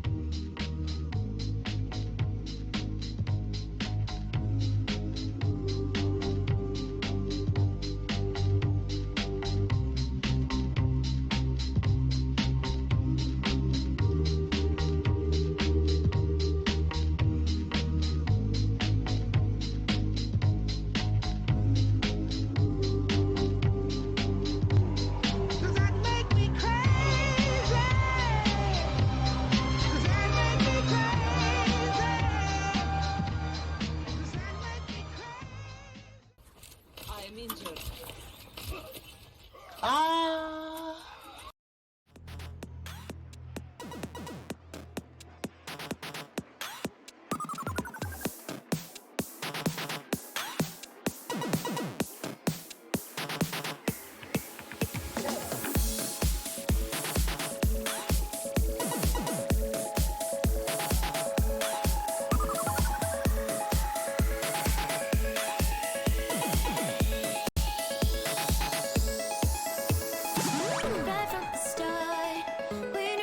this will never be now, baby. Be now, baby. We're miles apart, and we just wanna let it free now, baby. Free now, baby. 'Cause I'm only living for today, and I know you're understanding what I say. We're out of time, so I'm keeping my heart safe and sound.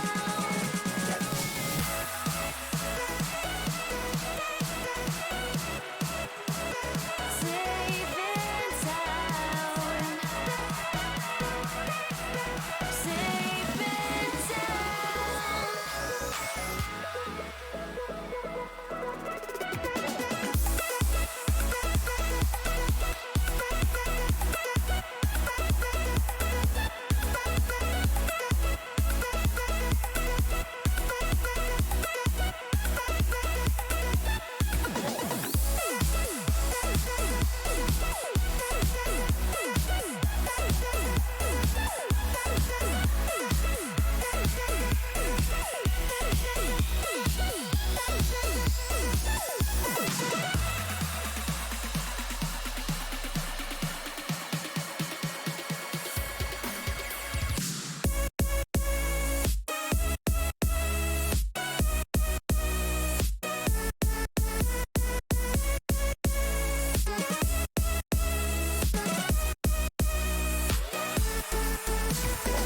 Right from the start, we knew that this would never be now, baby. Be now, baby.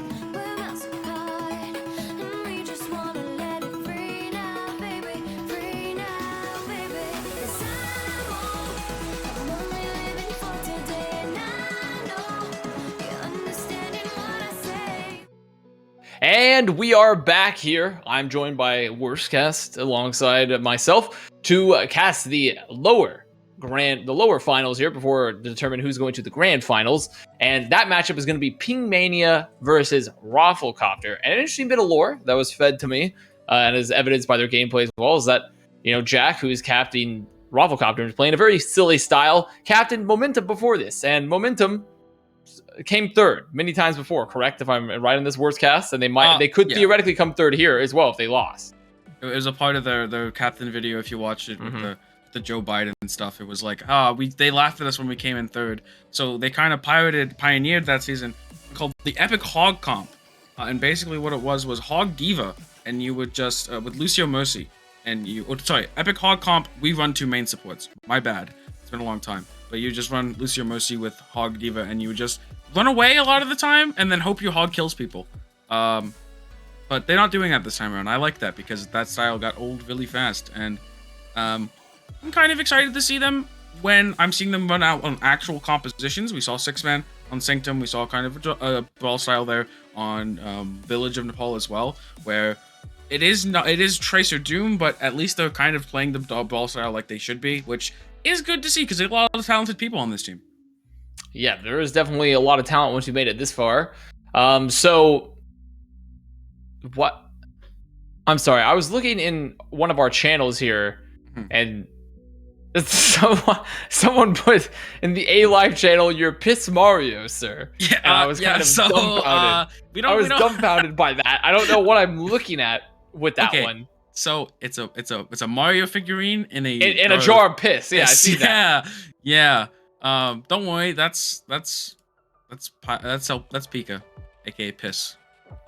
Okay, fantastic. Production channel. You don't look in there too long. You'll see some other things. You'll see some otherworldly things if you would. Yeah. I saw some not good. I saw some very weird shit going on in there overall.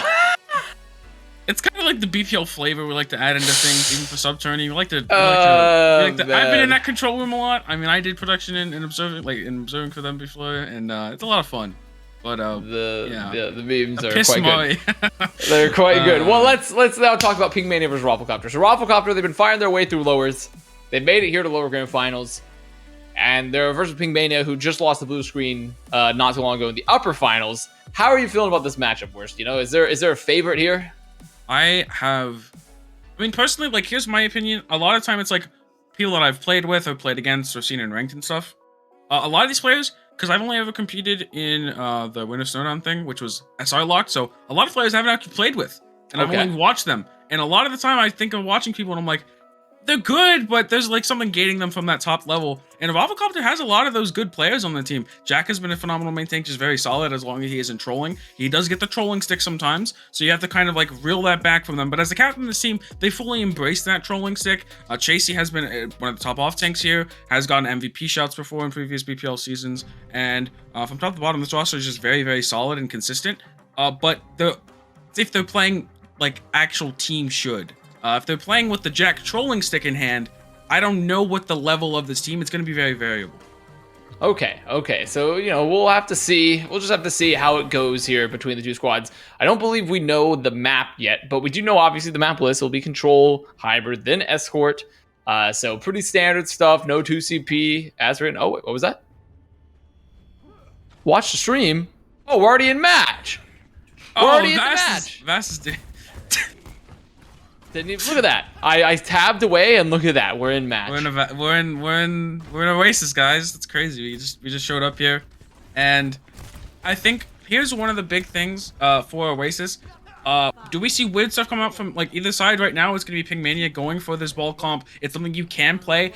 It gets a little claustrophobic, but there's enough of that like width of the point. You have those two outer areas to kind of play with. If you're that tracer, like I'm gonna say Mara because I'm not gonna say dad fucker. I'm gonna say dad Why fucker not? then. You can say dad. We're not sponsored. We can say dad fucker. I just we're came allowed from a to. collegiate stream. You gotta keep PG on there, I guess. No, we can say whatever we want. It's here. BPL, man. It's a Avast Sub Tourney, BPL, the whole lore. We just say dad fucker. He's gonna go on that tracer and try to find something on these outside angles. Okay, ROFLCOPTER still just trying to play lower. Oh my goodness, almost getting the pin there, but there's the engage, trying to isolate NVNO right there, and they're gonna find him. Goodbye, rest in peace, Bozo. As ROFLCOPTER now just coming back to the point, using that speed boost of great effectiveness, as Chase gonna get demeched. But right now, ROFLCOPTER, they're looking like they're in a pretty good spot. They're on point. They're allowed to swing around. We've said this before. When Jack's able to swing, I mean, he's shielding himself and no one else on his team. He's just standing in the middle of point, shielding away from the rest of his team. So Paracelsus is going to fall because of that. There's no Rhine shield for them, but everyone else is kind of just able to scrap it out on this point. It's a bit of a junkyard brawl right now as they're trying to see who can survive it in the end. How many shivs are going to end up in how many sides is kind of the question right now. And it looks like more so Pingmania is finding the better side of this fight. Already, it's still just like battling back and forth forever. It's just taking ROFLCOPTER so long to clean up, and finally Jack gonna get the pin. They should be able just to follow up that damage from the Ryan sitting on points. So they're gonna get the flip here, and honestly, for ROFLCOPTER, that's better than getting their first flip. Is winning that first fight, building up their ults. Gonna be building up now 5%. And you know what we haven't done worse? We haven't really identified what our roles are here. Are we? Am I play-by-play? Are you color? It's whatever you want. I do both. Okay. Well, we should have talked about this before, but you know, we just we definitely. Maybe talk about Piss Mario and we're talking about Piss Mario and shit, you know. But I'll just do the play-by-play. So the bomb's out, the shatter's out. They're cleaning up everyone here from ROFLCOPTER. But as I say, that clap in the back using the Discord there from Mahir, and Mahir gonna pop the trance too. The bob's out. The mines to clear the point. His clap's gone in 3 there, and this should be the flip, 16% and counting. They use a lot for it though, have those mines, this Transcendence is offline as well, and now coming in, you're gonna have these support ults coming online. What I want to see from ROFLCOPTER is kind of to go aggressive with the Amplification Matrix, especially now that that ball is off the field. No disruption in the backline, throw this Amp Matrix out and just kind of control this point.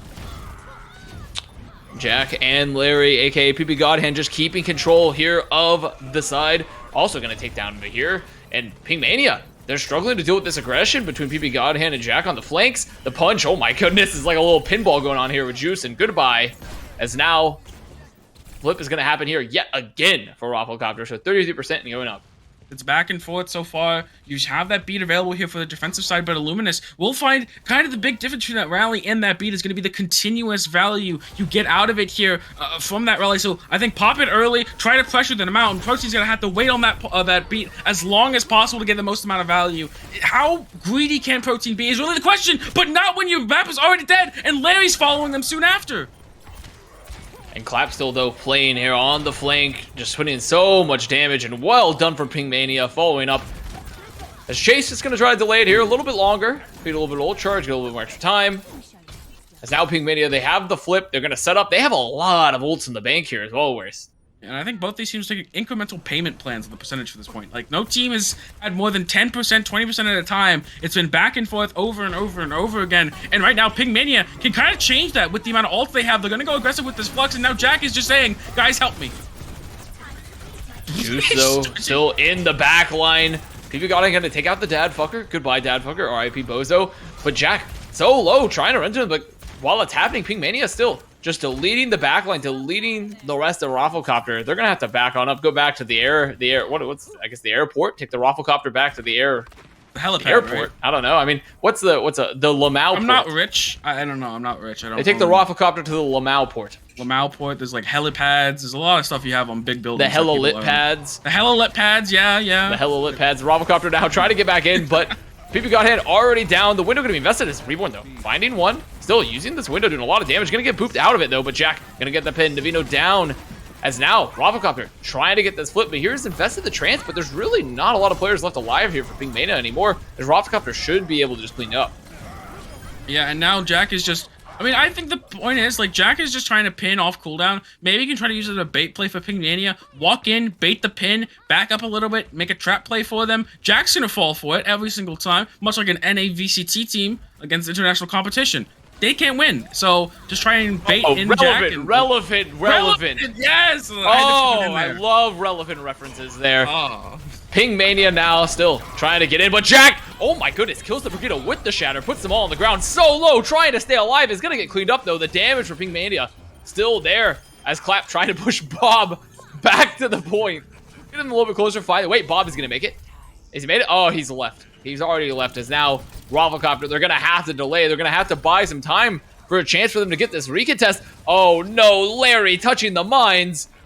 As they're still just coming in one by one. Pingmania, they have the damage, they have the discords. They just have to make sure not to lose anyone to Reborn. Doesn't look like they are. And this is going to be the first round going the way of Pingmania. Yeah, and the best part about ROFLCOPTER is at any point you can see them completely change up what they're gonna do. I mean, you saw it before. They were playing 6-man, and they were playing like this Rhine Ball comp, and they were just playing a standard Rhine comp before, so like a Rhine Diva comp. So I don't know what we're gonna see from ROFLCOPTER depending on where we go. And if it's Gardens, I mean, not Gardens. If it's downtown or a universe, I don't know, dude. Troll maps. There's so many names. But the Oasis map with the big circle in the middle and the like little hookah thing, and you just sit inside of it. Not this one, the other one. Everyone knows what I'm talking about, but the one City that, like, Center? Yeah, City Center. You know, did I say that? I don't know. Well, whatever it is, that one can last like 2 million years with Stroll, and if it's ROFLCOPTER, they're running out on Doom, running out on Lucio, like I think that could legitimately just be the actual gulag. Pushing B.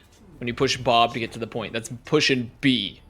Did our chat just make something actually like half I know, I can't believe it, right? So ROFLCOPTER now rolling out here, gonna be meeting Pingmania. Close here. The Reaper though, from Larry, from PP Godhand. It's gonna be kind of dangerous for Pingmania. They have to be aware of the rush, to be aware of all that damage if they get caught. Trying to rotate around them right now. Just play the poke game and set up for the next engage as ROFLCOPTER sitting here in the hookah area. Just waiting, just chilling. Now going to be recontesting the point. Pingmania dropping the slam. Slam out from Juice. Not finding one just yet. Doing a lot of damage, though, with ROFLCOPTER. They're trying to find engage, but they've already lost the Reaper. Jack trying to find anything. He's just swinging on point, but I think they're just going to lose this because of all the poke. Look at Jack just kind of walk forward and like start swinging, but hits nothing, and the entire team just falls around them. That's kind of what this is going to feel like here for ROFLCOPTER, and... Clap sentences DeVito to death and by the ocean. Also takes out Jack, but honestly, Jack getting up that Shatter for this next fight because of it. I mean, what do you think? Bob for Shatter? What's more important here? I'll take Bob. Yeah, I'll take Bob. I'll take Bob. You know, I feel like Bob having the seventh player is always nice, and Overwatch 2 is just going to be the 6th player. You're playing Ash. That's crazy. So, you know? I can't make 7th man jokes anymore. Yeah, That's just gonna be the 6th player now. As Clap though finding Chase, waiting to get that remech. So staggering ROFLCOPTER here just a little bit. Looking pretty good here for Pingmania. They're kind of just holding back here. ROFLCOPTER swapping off to this ball composition. They're playing it like a 6-man tank and DPS support and DPS line, but they're playing with the Rhine Ball, not the 2 characters you normally see in that comp. And now Juice is getting bogged. Batted around, absolutely batted around. There's the slam, the double slam off the Shatter. Oh my! Someone avert your eyes. Avert your eyes from that one. ROFLCOPTER just put them in the fucking hurt locker. Oh Oh my. my goodness. Oh my goodness. Okay, and now ROFLCOPTER also swapping off of that Tracer. They have identified the big issue here is going to be Mahir and Clap. So how are you going to shut that down? Well, I guess you put Chasey on that ball, and you also have Reborn swap over to that Tracer trying to pressure them out. And right now, it's like this two-man squad, this hitman squad of the Tracer and the ball are just saying, Juice, don't come anywhere near us. You're not allowed anywhere here. Has to go back to spawn for healing as well. They're actually going to bully this man out of the game. Coalescence invested here for Paracelsus, trying to let everyone engage for ROFLCOPTER. Dadfucker down. However, both the supporters up for Pingmania should give them plenty of sustain to touch the point here again. Navino about to have the bomb. They have to make sure to keep Mahir alive, though. Mahir kind of this focal point for this team right now. They do. PP Godhand going down. They're still trying to focus Mahir. The bomb's out. Won't find anyone, but it splits them enough to where Pingmania can clear it up. And the peel onto Mahir has been so important now for Pingmania, as they're going to flip this point. And you're seeing every time Jack kind of wants to move forward with this composition, they kind of get discorded and then just like actually bogged. They're actually just standing there, moving nowhere, trying to walk forward and slam, just taking 1 billion damage. So I really think they would help if they didn't have the Reinhardt here, but you know, it's Jack. He's gonna play funny things, and it's ROFLCOPTER. You gotta have it. Apparently Reinhardt is funny. I don't know when that happened, but Reinhardt's just funny now. Oh, Reinhardt's always been funny. He's always been a little funny as ever, an early pick. Gonna be found, but here, going down in return. Jack gonna find Dadfucker as well, so no one's fucking any more dads at this point. Pingmania probably gonna be losing this point here. Gonna get nearly probably to 80%. Wait a minute, Jack. Coming on in. I mean, they did get the flip here, but Illuminous gonna have the rally available to beat. Gonna be traded. So a lot of sustain for both these teams, but Pingmania, all they have to do is keep Mahir alive, and they could probably win the long fight here. They have the Discord. They're getting closer to a trance. The 7th man, Bob, is about to be up. Yeah, and you're gonna have Coalescence, but that's about it. You have your tank ults a little bit long, but Jack cannot build Shatter. The most ult charge Jack has ever gotten in one fight is when they took Navino off the map and was sent there by Clap. So they have just not been really able to build up this Earth Shatter, and now is in a minefield. In a literal minefield. It is dead. Oh, pass no. away. Oh, no. And Mahir gonna go down, not getting a chance to pop the trance.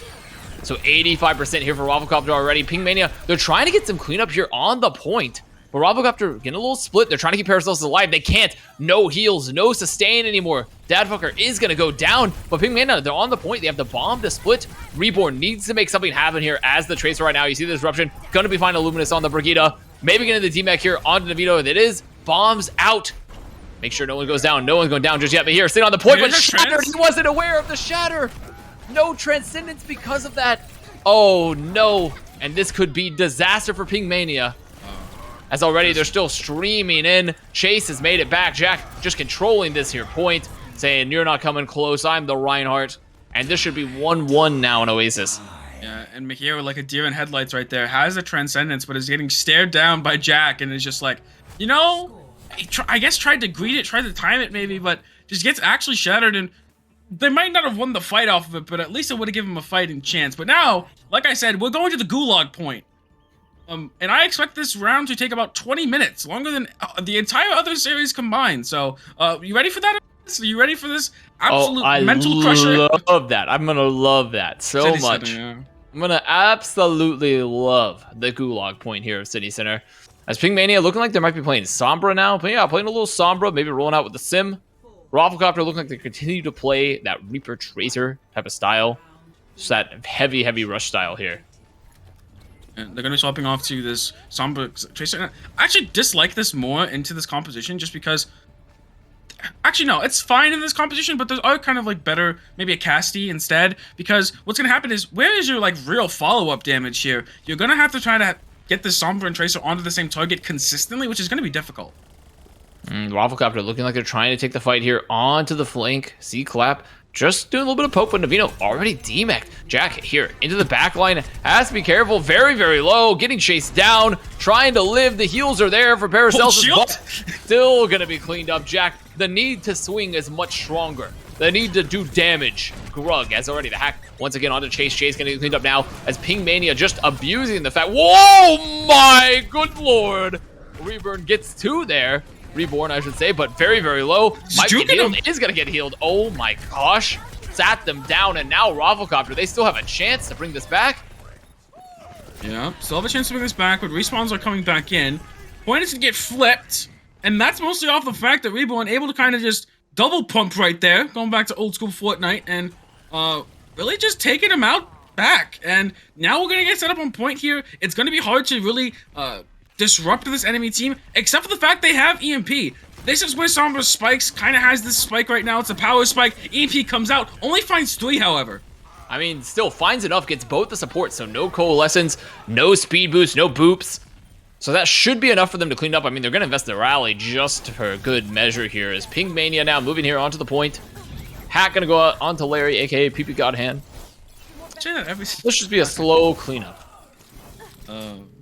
It's Larry VT, Larry VeggieTales, or PP Godhand. It's one of the 3. Yeah, it's one of the 3, but I'm One of the sticking with 3. PP Godhand or Larry. But you know what? I mean, we can just stick with Larry if we want. We can always just call him Larry. I mean, I know him by the. But if your name is gonna be if this is your name, that's what you're gonna be casted. You know, that's how it works. What your in-game name is, that's your alias.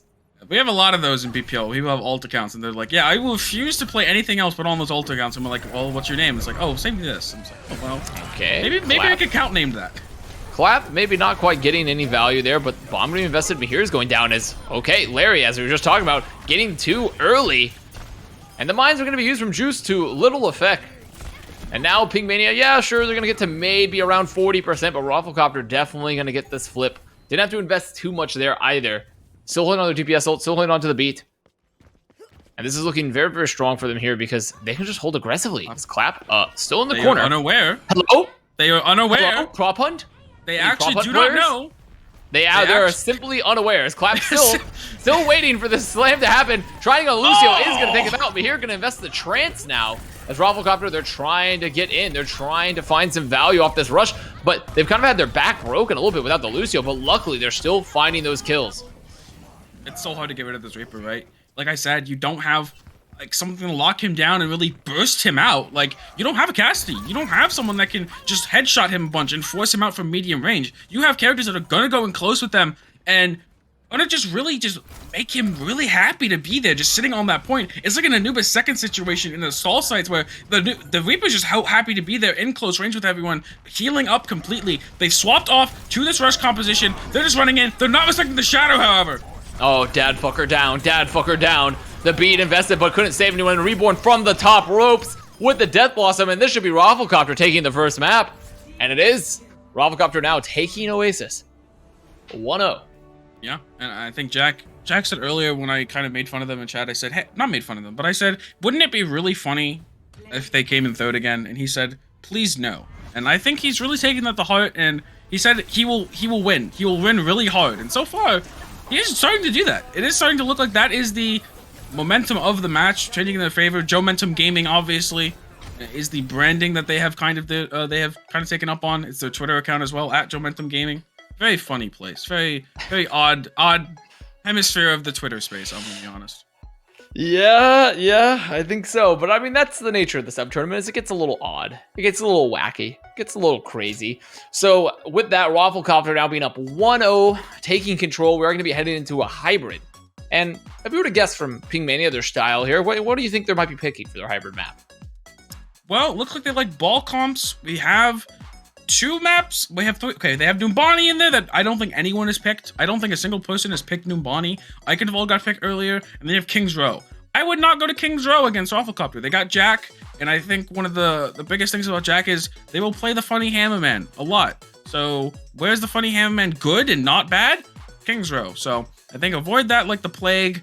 Iconval, I think, is probably their best bet, just because Numbani is just like a maybe not as good of a point of practice. Like, I don't know how many teams play Numbani in scrims or in practice right now. A lot of them will probably practice in King's Row and Iconval, so it depends on how practice they are for that map, but I'd say Iconval is probably the best bet. Okay, Iconval maybe. I feel like Numbani is the second most honest map behind King's Row, though. I'm gonna say it. I feel like Numbani, in terms of hybrids, is the second most honest hybrid behind King's Row. So I could imagine that Pink Mania, they might want to take him to Numbani because the style playing the ball, a lot of poke could be good there. But Iconval also another great shout because it's not like, especially in particular second, but even parts of first, that sort of style of playing the ball and being really mobile is very, very strong. And it's King's Row. Why? Why is it King's Row? Like it defies comprehension. I'm not sure. I'm not quite sure why it is King's Row based Okay. off the previous explanation. So quite Okay, interesting. Okay, so what happens here is basically we go to King's Row just because it's King's Row, I guess. That's very funny. And also, I think one of the biggest things that's happened in the sub tournament, and that I've been noticing in your chat, Avast, that has been increasing in thing is where people just copy and paste the Twitch chat and just post it. Yeah. Yeah. Clueless, you don't copy pasta, the username chat, except you can. That's kind of the fun. Kind of the fun is copy pasting the Kind of username. point. So, you know, I feel like that. I think that's quite fun, honestly, in my opinion. Love the beanie. Thank you. Yeah, the himbo beanie does pound just a little bit. And now we can let's turn out Clueless, you don't copy paste the username chat into a copy paste. And make sure to include their username. That way we can completely ruin the chat experience. That's the most important part. It really is The worse it is, the worse it is for any new viewer to come in here and look at the chat, the better. Okay, this is exactly what we want. This is That's what I wanted. I wanted a completely unapproachable experience. Yeah, this for is why anyone new. Twitch chat is better than YouTube chat by far. We can have this happen. Navino's brother solved King's Row. Don't think Ping Mania can lose this. So Navino's Who brother said apparently that? has solved King's Row. Who said that one? They've solved it. Where are you getting that? Where are you getting that? It's from information? Without Hat. Without Hat in the chat. Literally a completely random Twitch chatter. I don't know who they might be related to, but wait, look at Stratocaster. Wait a minute. Oh, I don't know how they lose. Is I that don't the know how they lose. cat-made outfit with the dumbbell lifting? Yeah, I don't know how they lose, actually. I think it's impossible. Oh, wait just one moment. I'm seeing... dude, the levels of base are out of this world right now. Wait just a minute. Oh, Stratocaster looking strong. Looking mighty over there. Oh my god. What is that, 50s? 50s in each hand? That is That's crazy. I've never seen such a thing before on this sub tournament. I think we can just keep it here. I don't think we need to go to King's Row. I think No, we don't. I think let's keep this view on for the time being, because this is some good shit. This is what I need for the viewer count. I need moments like this. it is actually going up. I think in real time. I'm as this is playing. seeing good form here too. I'm seeing some good form, slow, controlled reps. Almost an Arnold press if they went a little bit more to their front, but this is some good, slow, controlled reps there as well. So the hypertrophy is going to be solid for Stratocaster. So this is overall a great experience. I think my favorite part about Avast, your content and what you do is you always have like the word that is like so out of like people don't know it, but it makes so much sense every single time, and it works so well every single time you like say something. It's great. It's great stuff. It's an actual skill that you've just perfected over the years, huh? It's having a complete random ensemble of knowledge to where you're useless everywhere else, but you're really good at this one particular thing. Also, my god, the Stratocaster cam is just next level. And they're I've never doing seen like such. they're doing I've never stuff seen just such a while thing. Lucio rolling out. Whoa, whoa, Wait, whoa, wait a minute. what's it out there? Wait What's a minute. what is that? Is that the bourbon? He's got a handle. He's got a handle of Woodford Reserve. Wait, let's talk about this. They were just drinking bourbon while doing Lucio wall climbing tech. Oh my god! Is there nothing sus about that? Is there nothing incredible. sus about that for anyone? Absolutely incredible. Well, here's the first fight coming here for Pink Mania as they try to roll it on the point. ROFLCOPTER trying to hold very, very close. And after that quick pump sesh and a little bit of drinking, it looks like they're going to be holding very, very tight here. Winning the first fight is Pink Mania. They quake in the fear of the testosterone of Stratocaster. I don't think there's a way for ROFLCOPTER to lose this. I'm sorry, Pink Mania, you have lost. And now we're kind of seeing here. What is this? Okay, they solved King's Row by going Ronky comp. They solved King's Row, everyone. Nivino solved it. You gotta go monkey into this. What? Monkey Ryan has How is solved that King's the Row. solve I mean, but to this is the primo rush. Here's the engage into the back line. They can isolate the Cassidy here. Getting stunned, getting taken down. Clap gonna find Larry, aka PP Godhand, aka The. And now the damage is very good here for Pink Mania. Sure, Nivino going down, part of the solution, just part of the solving of King's Row. Stratocaster gonna win the Lucio 1v1 though. Chad. Obviously. Absolute Chad gameplay. Obviously. But it should be good. Wait, they have to make sure not to lose the Reaper here. No, they're not gonna lose anyone else. Clap still. Just controlling the high ground. The recontest though for ROFLCOPTER. There's the window. They walk through the window on the other side, but Pink Mania falling into the back line. Two going down. Bomb coming on out now from Chase. Splitting the point. Stun gonna find another Jack here. And they might have just done it. They might have recontested it. Oh my. The shadow was necessary, but sure. Put the hammer on top of Nivino's head And yeah, I guess we're gonna have to see how that solution works the second time around. As there's not much really in the bank for Pingmania. Only have that Doom ult. They're coming up against double DPS ult, and Strato is getting closer to that beat. Obviously, Lucio diffing out of their mind right now. And I mean, the beat about to be up. Larry trying to come on in. There's the High Noon. The High Noon finding Illuminous. The Shatter going down, but the Lamp mitigating all this damage. And then they just have the beat just in case. So that's definitely going to be ending the fight. Pingmania not able to find the opening just yet. But they did get the beat out. They got some good ults out of ROFLCOPTER. Good ticks here on the point, so they can't afford to give too much point presence here at all for Pingmania. And Pingmania, they're going to have some good ults. They're going to have a Cole for this upcoming fight. Not really a lot in the way of ROFLCOPTER in terms of the bank.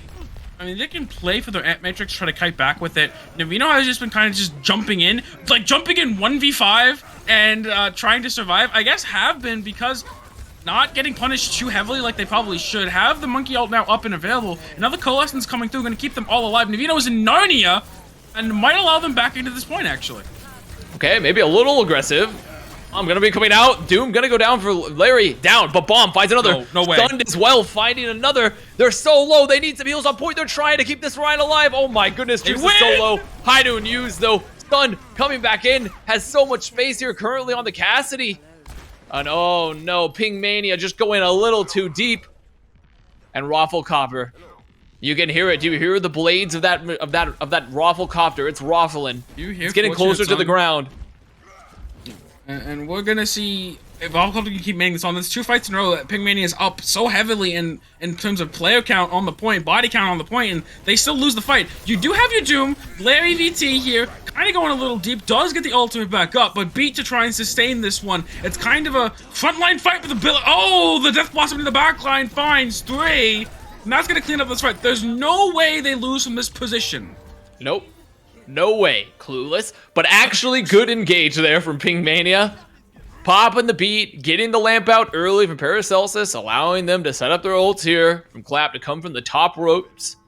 And ROFLCOPTER finally going to be going down on first point, and Pingmania advancing here. Continuing on with their solution, quote unquote, of King's Row with the Monkey Rhine. I've done Wonky Comp before. I've been a connoisseur of the Wonky Comp, played both sides of it, and honestly, it has its upsides. You can just cleave people, you can just charge in right now, and you can just go full-on aggressive mode. You can go full dummy mode with this Reaper and this Doomfist as well. Exactly what's been going on, and it's layered to try and stop it, but it's not going to be enough. But no way they lose this fight. I mean, now, again, what I really appreciate about this, too, is that Kizzle making sure at no point to heal his Reaper. No. Kizzle making sure to continue to just look for the damage there, and that's some real alpha gameplay we're seeing from Pingmania right now. I think it's kind of like Clap, just do your thing. Clap's been amazing for this team so far in this tournament. So they're like, Clap, you will heal yourself. You put out so much damage, you heal yourself. I can give healing to everyone else, you know? That's just the utter faith they have. But coming in here, you're going to have this Amplification Matrix as well for ROFLCOPTER once again. Going to get placed down. Can this find one? Navino's in Narnia again. Okay, stunned coming back in. Off the window. Oh my goodness. 1, 2, beat invested. I mean, I don't even think the beat was necessary at that point. But this is going to be ROFLCOPTER stabilizing here on second. A minute 20 remaining for Pingmania. Not going to have a lot in the bank. They're going to have a Death Blossom, but that's versus a Bomb, versus the Meteor Strike, versus the upcoming Shatter here. ROFLCOPTER have so much in the tank. And now they're kind of being in a very difficult problem here for Pingmania. They don't. I'm surprised we haven't seen a swap happen. I'm surprised we are so committed to this. Okay, I don't think that's the swap. Azaria into the Doom Cassidy rush. I mean, theoretically, with the, I mean, they have a Doom and a Reaper of their own. I mean, it's not awful, but they've gone Diva, sure. Okay. I mean, I didn't even necessarily hate the Zarya there, but it's still something. Is now the engage happening again for ROFLCOPTER. The bombs coming out. Clap has to back up, but the Shatter putting them on the ground. The lamp used. They're getting split. 30 seconds remaining. They need to back up now. They can't win this fight. No, there's no way. They're gonna have to back this one up, and ROFLCOPTER has been going super aggressive here, been playing first. It's what you need to do in these rush mirrors, especially on King's Row. You have to play to your tempo. And Navino swapping off the Diva just to get staggered. So, you know, a good swap, all in all. I think no mech. This is the mastermind of solving King's Row so far, and we have gone not close to solving it right now, as does go down in the end, and Larry VT is just feasting. I mean, actually, just the no bitches meme, but no mech. But wait, Clap finding another. Clutch gonna be finding some value in the backline here, disrupting them a bit. Illuminous getting close to that beat, getting very, very close. Clap against by the grace of God himself, living for that punch. Gonna pop the Death Blossom. There's the beat invested. And Ping Mania, they've somehow done it.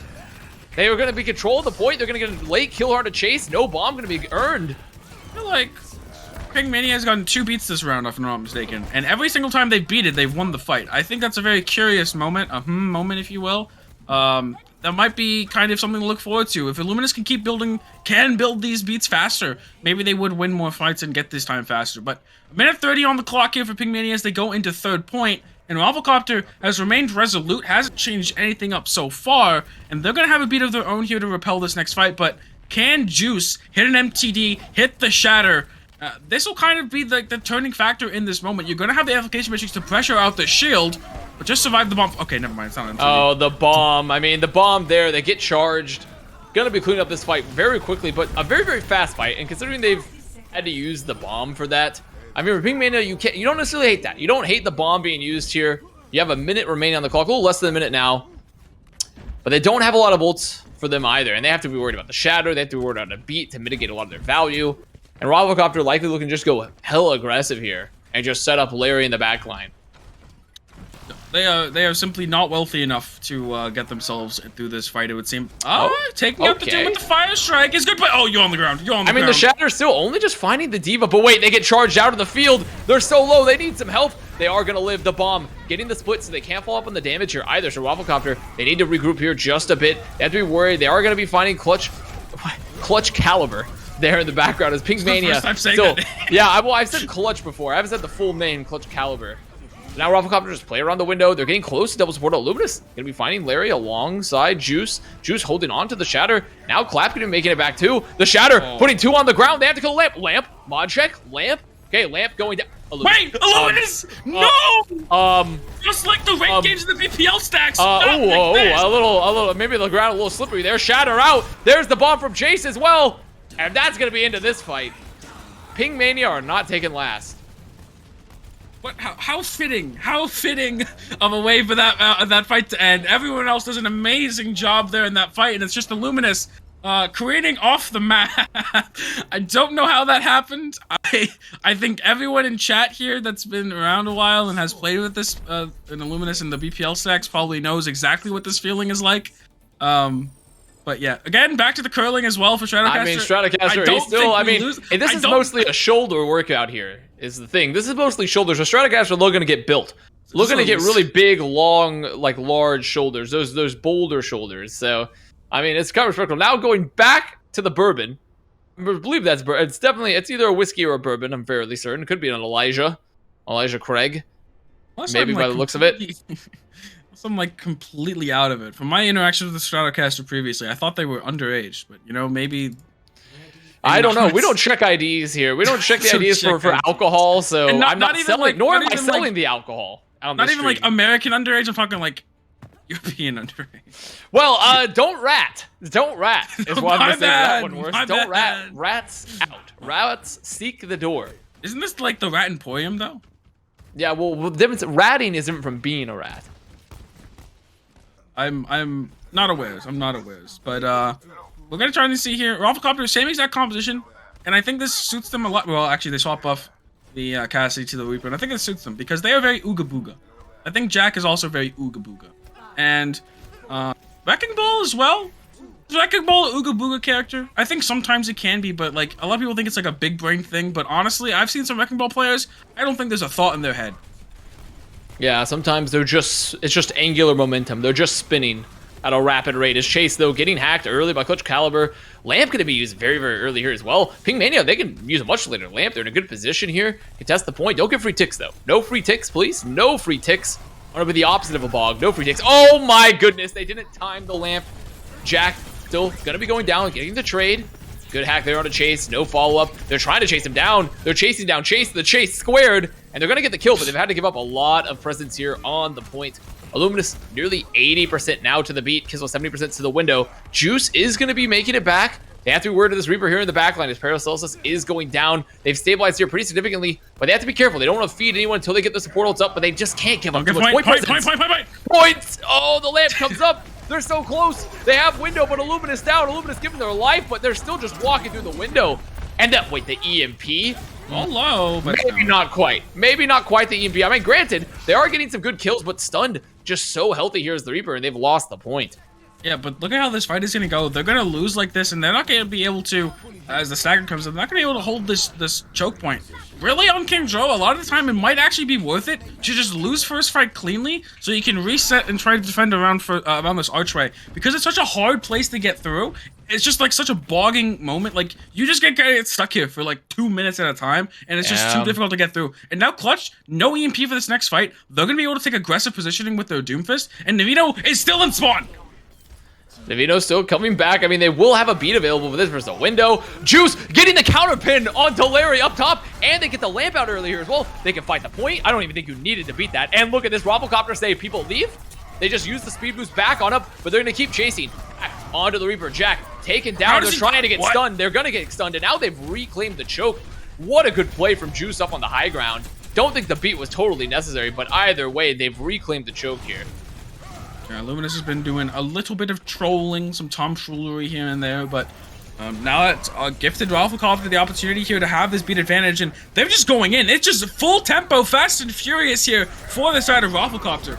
Ooh, the turn shatter, forcing the beat out. The window also going to be used here. Pingmania, they're going to lose the fight, but made them commit a lot of ults here from ROFLCOPTER, and they're going to be able to get a recontest. They're going to have EMP soon. They're going to have Death Blossom. They're going to have some options, but they have to be worried about the double tank ult. And I once again ask, why did we come to King's Row exactly? Why did we come here? Great question. Great undefeated question. on King's Row, by the way. Let me put this out. Undefeated on King's Row. This is public information. I don't get this. I'm not quite sure. I'm not quite sure. But the EMP. Wait. Hello? Oh my God. They did not. Oh my God. They didn't heal him. They just didn't heal him. They hunted down his translocator too. There's gonna be the Death Blossom stunned into the back line. The bomb invested just for good measure. Wait, how much? 1, 2. Illuminous finds another 3. Clutch Caliber trying to make it back. Illuminous coming down. Can they kill the Reaper? Stunned has to go down. No, there's no hope. And ROFLCOPTER now taking second. And now we head into the third, and we'll have to have Pingmania do a massive hold here. They have the EMP available for it, but Jack is resolute in not wanting to get third place in this tournament.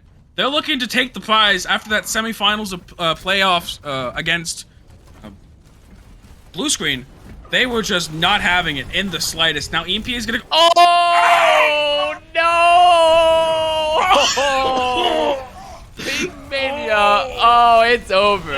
It's absolutely over. Losing the EMP to the punch. Oh no, no, no.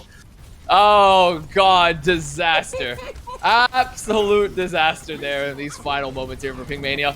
Truly a question for the ages. Why would Pingmania come to King's Row? Why would they come to King's Row? I love how we give losers pick. We give a 3-map pool. We're like, guys, we're gonna put in these other maps that are a little bit different styles. We're gonna have like a new body in there to counteract the King's Row, and then we just go to King's Row no matter what. I just use losers pick advantage. It's broken. Oh gosh. Oh boy, oh boy. That's quite unfortunate. Quite unfortunate. I mean, I thought they had solved King's Row. They solved it? Who said that? Who said that, I thought they had solved it, but apparently maybe the solution was incorrect. Maybe the wrong solution. Where did we get this information for the solving, by the way? Was it just some random in chat was just like, Navino solved the map, guys. It's fine. It doesn't matter if it actually wasn't Navino. It was Navino's brother.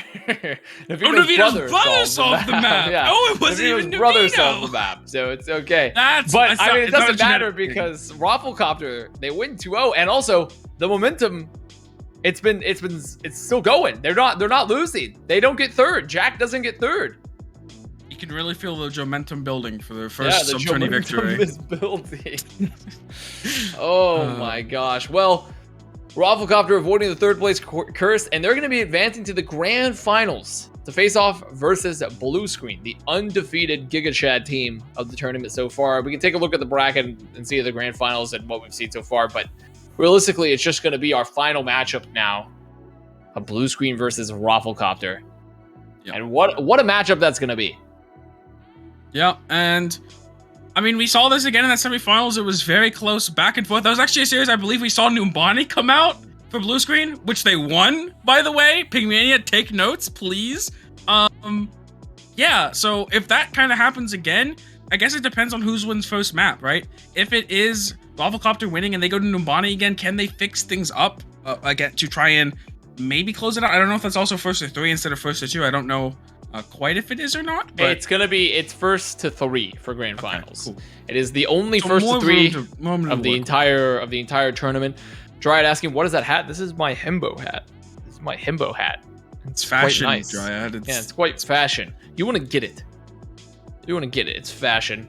But overall, still a very good performance from Pingmania. I mean, finishing 3rd here, had a good run in the sub tournament. I think overall they can't be too displeased with their performance by any means. And this has to be the best performance yet for Jack as a team captain and Team ROFLCOPTER. Yeah, and man, I gotta say, that matchup should be banging in the grand finals, to be fair, for everything else. I also don't know if we're gonna see a interviewer not come in. I have not seen a word or a chatter of that, but well, this is where we sit back and let Solomon tell us what to do. I don't see anyone. Solomon has lost them. They lost the time. I don't even know if they knew they could get well, an in that interview. case, we're not doing one, and we're just going to be going to the grand finals. If that's the case, I mean, that's just how it is. So it's all good. So I mean, it looks like if we don't get anything else situated, we're going to be going directly to grand finals. And worse, since I'm not sure if you'll be casting, but if you're not, just in case, what do you feel like heading into the grand finals between ROFLCOPTER, Blue Screen? Is there a favorite there? Is it going to be a certified hood classic? Well, yeah. Well, I'm not going to be here for the grand final. It's going to be a nostalgic face joining us here. We'll let you decide who that is in your Yeah, I think I know there in who it chat. is, yeah. You know who it is, but everyone in chat doesn't know. People know, but who do I think is going to win? I think it's Blue Screen. I think they have they have a really good roster that also isn't going into the map trying to troll, but also there is some whimsy. There is some whimsy buff. We're kind of crossing the memes here, but there is a whimsy buff that can come in for ROFLCOPTER a lot of the time where they just don't care if something happens in a map. Like they will just like charge in for Jack, for example, and maybe it'll find 2. Maybe they'll go off a map and like, let's say on Numbani, right? That second point, they're going through. He charges 7 people off a map, you know, Bob included. That would be pretty funny. So we always have that there for ROFLCOPTER, so that's my vote. Okay. So definitely going to be a sort of just a little bit of a. And it looks like we might actually be getting some interviews. We have Illuminous in here. We do have Illuminous. Hello. Oh, what a time. So I'm joined by I don't know who Garito stands. Mahir. It's Mahir. Mahir. That's Mahir. And we are all Garito stands. Let's be real. So we know. So we have Mahir and Illuminous now, and we got let's just ask. I just need to ask why Kings Row. Blame my team because I counter called the Kings Row, but for some reason our team decided that we could mirror the rush for some reason. I don't know. I see. You gotta speak up sometimes. I don't know. Okay. I was speaking I was up told there. Navino's brother had solved Kings Row though. I don't know who's making that claim, but someone was making that claim. Close to the Navino family. I definitely counter called it. That's what I'm saying, bro. Yeah. Who told him that? Someone, Navino says in chat, who told him that? Someone in chat called without said Navino's brother had solved Kings Row. I don't know who this insider is. Nah, that's a troll. That's a troll, bro. Okay, They're trolling you, bro. They're trolling. Those are fucking troll. Well, great, fantastic. Well, okay, so we Ronky understand. comp? Yeah, why the Ronky comp? I guess It's valid. It's valid. Oh. It's valid. Think about it. If you jump on the BAP, who's not jumping with you? Sure. The BAP, the BAP dies, and you just win the fight. Yeah. Okay, so we saw a lot of the BAP not dying and a lot of the fights not being won. So I don't know. Well, I mean, I respect the hustle. I respect the hustle. Well, that comes down to execution. But that's execution. Yeah, that's definitely. It's more of an execution problem for sure. Well, as you review your tournament life, do you have any shout outs you want to give? Anyone else you want to shout out? Shout out Protein. Shout out Protein. Let him play Zen. He's on ROFLCOPTER, but he's benched. Let him play Zen. Shout out to Jen for scouting Juice Ice, the GOAT, the main tank player for my team. I don't know. There's a lot of people. I don't know, man. People on my team is crazy. Man, 64. Nacho Man on Sally vibes. They could have done better. Clap. that guy's crazy, bro. Don't let him get on Ash, bro, because then your family's dead. Like that's like For real. Yeah, that's real. Wow, that's founding extremely severe. So extremely severe if he gets on the Ash. Well, okay, looking forward then, and as we look at the grand finals, with ROFLCOPTER going to meet Blue Screen, and for you guys here in the call between Mahir and Luminous, do you have Preds? Who do you feel like is taking it? ROFLCOPTER. ROFLCOPTER. They're gonna 4-0. Once ROFLCOPTER take them off their Mickey Mouse maps, the only 2 maps they play, it's just a full sweep. Okay. Yeah, get Protein on Zen and it. Protein on Zen, it's over. It's over for Blue Screen. Okay, feeling pretty confident there in that, but that's interesting. I mean, a lot of people favoring Blue Screen, but I like to hear it. Well, I appreciate your participation here in the Sub Tournament. You guys had a good run. Overall, the memes have continued to give. They've continued to flow. So it's always the most important part of a Sub Tournament. Overall, I think now we're just waiting to get into the grand finals, and Solomon, we have to do some setup for that, I'm imagining we do. So we're probably going to throw a quick break, and when we come back, we're going to do grand finals here for Sub Tournament 5. Yeah. Break? Mod check? Mod check, Solomon.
And we are back here yet again. This is the end of Sub Tournament 5. We've made it to the grand finals. It's going to be Blue Screen versus ROFLCOPTER, and I'm joined by Kresnik here to cast alongside me.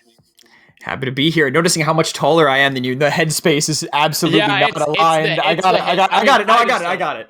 Yeah, you fix it. I honestly, it's because of the way I orient my camera, and I don't ever fix it because I'm just like, I'm too lazy. So it always seems like I'm a little tiny munchkin man compared to everyone else that has like a legit headspace and depth to their camera. But like, I'm just too lazy to fix it. So yes, I am joined by Kresnik. We cast in the grand finals alongside me. We have Blue Screen versus ROFLCOPTER, like we talked about, and it's a 1st to 3. Probably going to be a banger.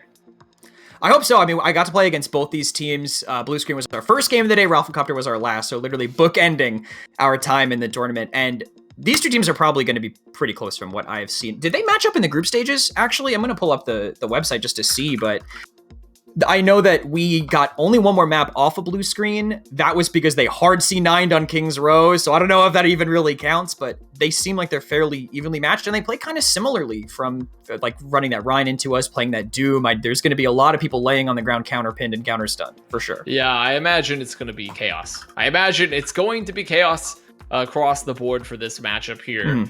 But we can take a look at the rosters if we want to throw them up, Solomon, just for people that don't know them at this point, but surely they all know them. And Blue Screen was the team captained by Donk, which has it's led to its manic behavior. And ROFLCOPTER's had Jack as the Reinhardt player as well. So very strong teams, very aggressive teams here. And yes. I'm probably imagining we're going to get a lot of rush on both sides here.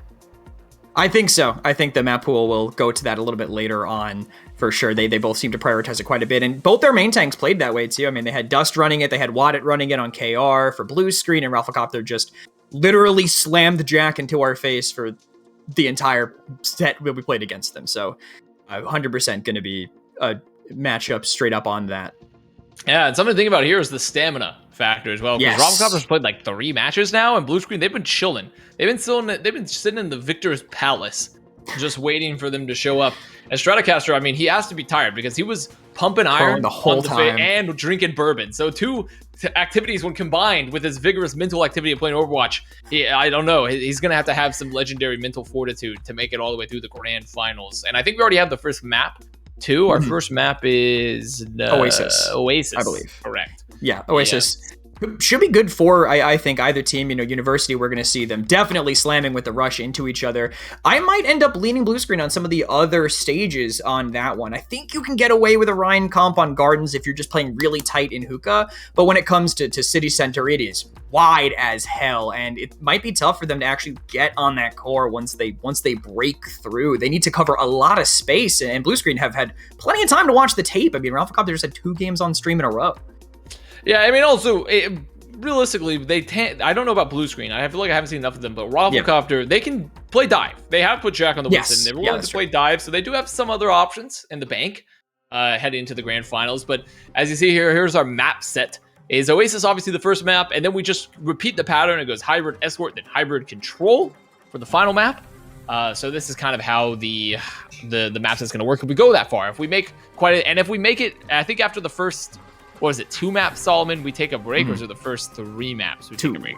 Two. So yeah, so there's going to be an intermission, so everyone can get up and go to the restroom, get your drinks, get your pissy shitties, or your pilky shitties. Pilky shitties. I would do anything to wash that out of my mind, Avast. I watched someone run off screen gagging when that happened, but that hopefully for either of these teams is the only choking that I think about today, because they both want to walk away with the win. I think especially ROFLCOPTER, they have gone down to Blue Screen a couple times already from what I was hearing from chat. So see if they can figure it out here. Maybe the best of 3 might just be it for them, right? If they can go all the way, get to the maps that, now that the preferred maps for Blue Screen are out early, maybe they can shift back to the ones that might fit their style a little more. But both teams actually running out with a rush style composition, but Bastion from Blue Screen, they're going to try to take high, right? Shield them, just set him up for some early damage, but they got to find a way to keep the front line off. Well, sadly, Larry VT, aka PP Godhand, aka The, has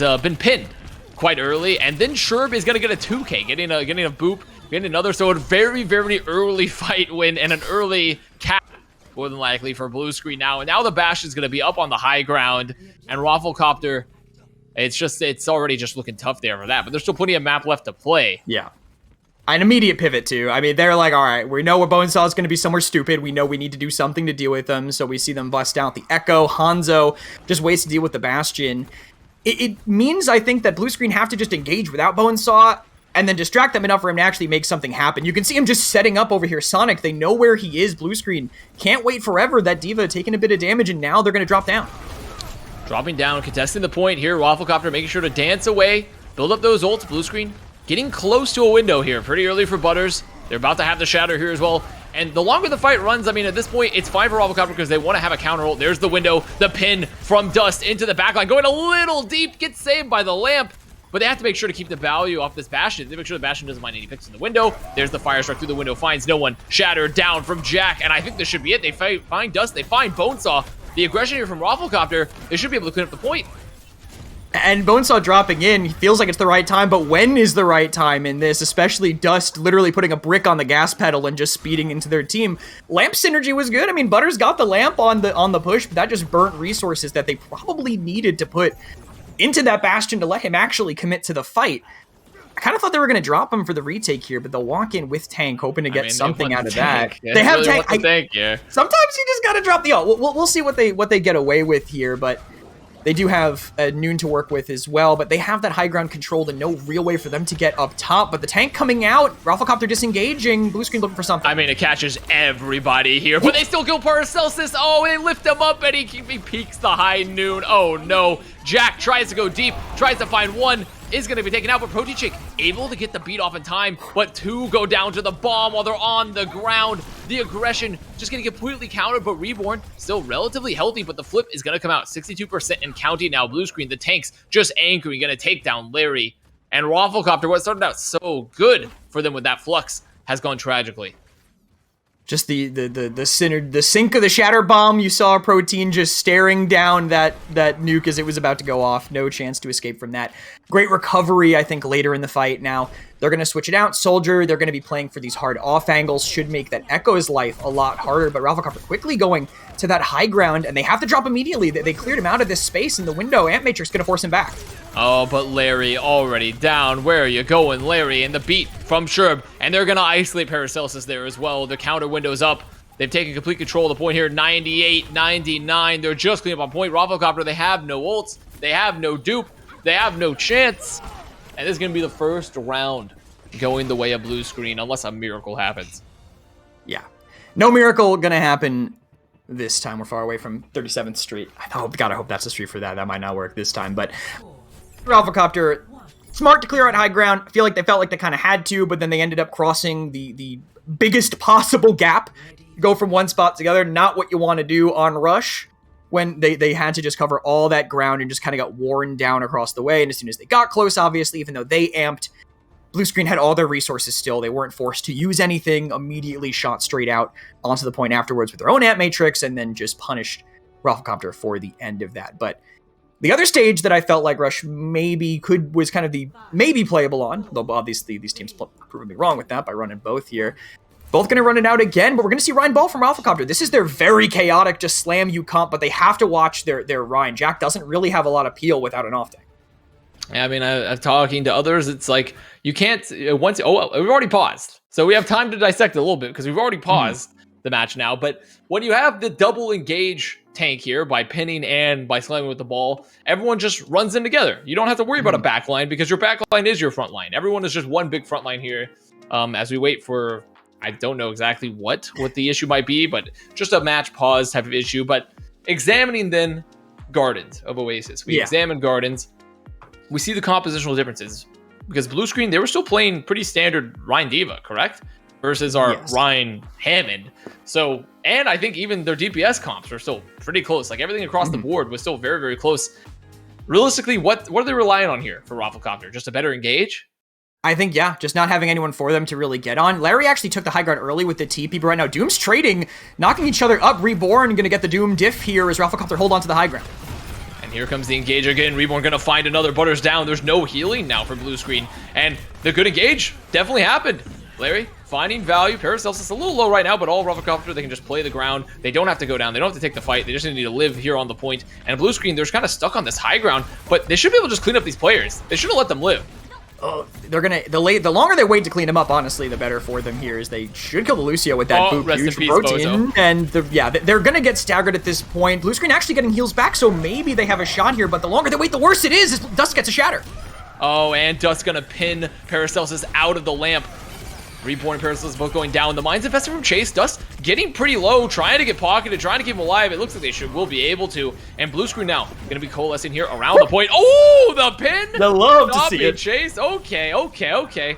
And now blue screen going to get the flip here. 32% for ROFLCOPTER. Actually, 33%. And they're going to have a lot of ults in the bank.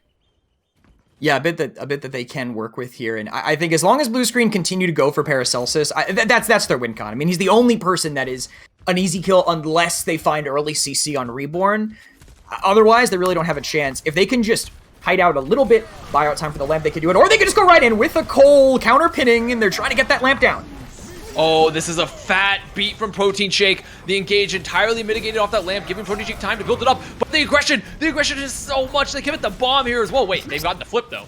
They've gotten the flip while this is happening, but they shouldn't be able to win the fight. I think they're just going to get some free cap time. Yeah, and ROFLCOPTER, obviously, you want to win the fight, but you're not too unhappy to get to stop their count the entire time. Continue to keep their advantage. Obviously, throw anybody you can on just to extend it a little bit more. But that was an expensive fight for Blue. I guess it was an expensive fight for both teams, but Blossoms, even on each side, 5 ultimates out of the picture for blue screen now. They could look for some setup, but they actually drop the ball. They go Diva. I think they just want some way to keep themselves alive for a second longer. They're realizing that they're just not winning these longer fights, and they're going to make them go a little quicker as they rush high. There's going to be the TP up at the top. There's the Death Blossom. The lamp really good, but they kill it, and there's Bonesaw with 3. The aggression so well timed from blue screen, making sure to get that lamp out, focus on the lamp immediately. They were all caught there, and Hookah on the stairs, and blue screen winning that fight decisively. The good news, though, for ROFLCOPTER is that because they died so quickly, they didn't feed a lot of ult, which is something. That is something. But in return, neither team really having an ult, and Butter's actually a little bit ahead in terms of that coalescence here on the Moira, so a lot more in their bank. Yeah, they need to stall them out, go under them, make them drop down. Look at the early damage onto Bonesaw too, but again, they use this lamp super early. They have to make something out of it, and they get 1. Oh, finding Bonesaw, great. That's a huge pick. There's the pin. High Noon going to be up from the Cassidy. Jack staying alive. The Cole invested from Butters, but Jack about to have Shatter. They don't even need it. Oh, but he's going to use it. He says, nope, I have it. Got to use it. Butters finds 1. Riptide getting taken out of the mech. They need to clean up this Uzi on point. That's exactly what we're going to do. We're going to be fading here, just trying to buy a little bit more time from Butters. They need to take out Butters.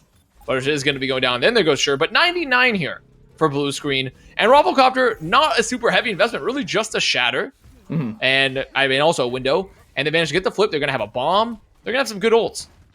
You know, honestly, I'm on Jack's side for that Shatter. That used to be the name of the game back in Selfless Scrims. Dak would just yell at us to press Q if we had it. So I get it. You want to show that you're charging it fast enough.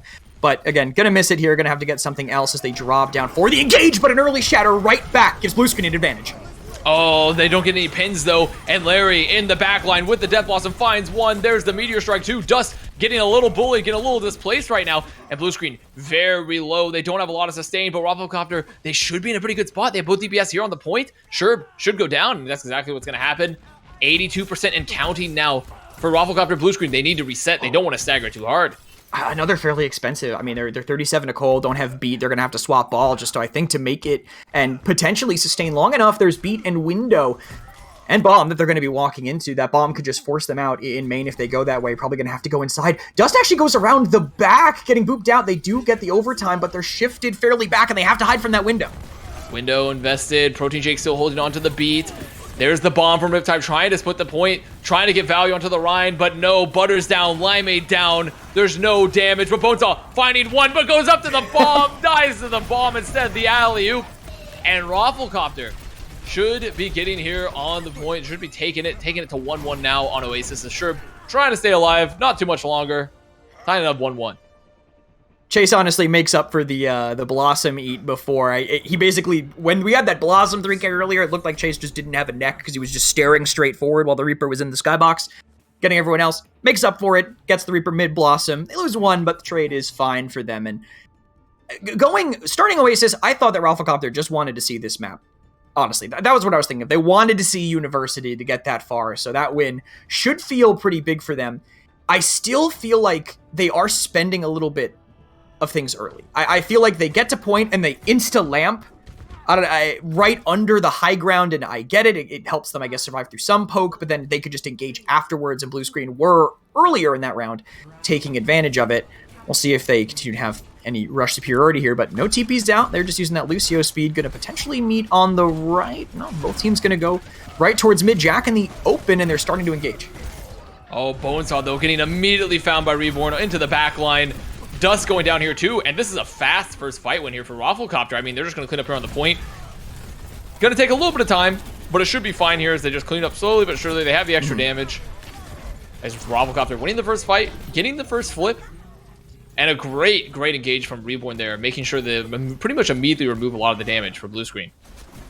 Yeah, the early frontal damage just kind of tore them apart. They weren't, I guess, expecting that much from ROFLCOPTER. Now, obviously, going to play close. You have to with Doom Reaper. You don't want to give them a chance to breathe here, and they're not going to Reaper. Even playing on an off angle, but this could be a 5-on-6 if they go fast enough. Still, Ant Matrix buys them just a little bit more time. Lamp to fight, but it's a stalemate now. But they did get the lamp out very early, so they could try to go for the re-engage now. Oh, but Bonesaw taking down Reborn. There's going to be the high noon from Cassidy, but luckily, they're able to survive. The lamp did have to get used. Jack getting close to the shatter, but so is Dust, and Jack getting solo taken out. And Blue Screen, they have control of the point here. They have the damage. They can just play around the Reaper and the Cassidy, and that should be it. Should be the flip. Yeah, full-on stagger mode here on out for them until, obviously, flip happens, but that's the downside, I think, of running Doom with BAP sometimes. We saw him on the side fighting a Reaper. He uppercuts. He's surfing on the ceiling. And what is Para going to do? I mean, how is Para going to heal him when he's up there? Gets just a little bit of AoE healing on him, but not much more from there. Blue Screen take that advantage, take it all the way to the bank. They get their first flip. Ult-wise, trying to think of how they want to set this up. They could just Ant Matrix early, play their slightly superior poke with having their Cassidy. Ooh, they're going to go in right forward instead. Are they going to throw in a bomb here as well? Dust dropping the shatter. There's the counter shatter. Bombs out from both sides. Actually, just from one side. No, from both sides, actually. Chase, though, going to get demacked post-fight. ROFLCOPTER look like they still want to come on in. Sure, holding on to the beat. Shake having a beat of their own. A lot of ults invested very early as Chase, though, just going to reset. So ROFLCOPTER probably not going to be taking this fight anytime soon. If Blue Screen was mega alpha, they'd look to take this fight while they're down a player. But instead, they're just going to play it safe, which I respect.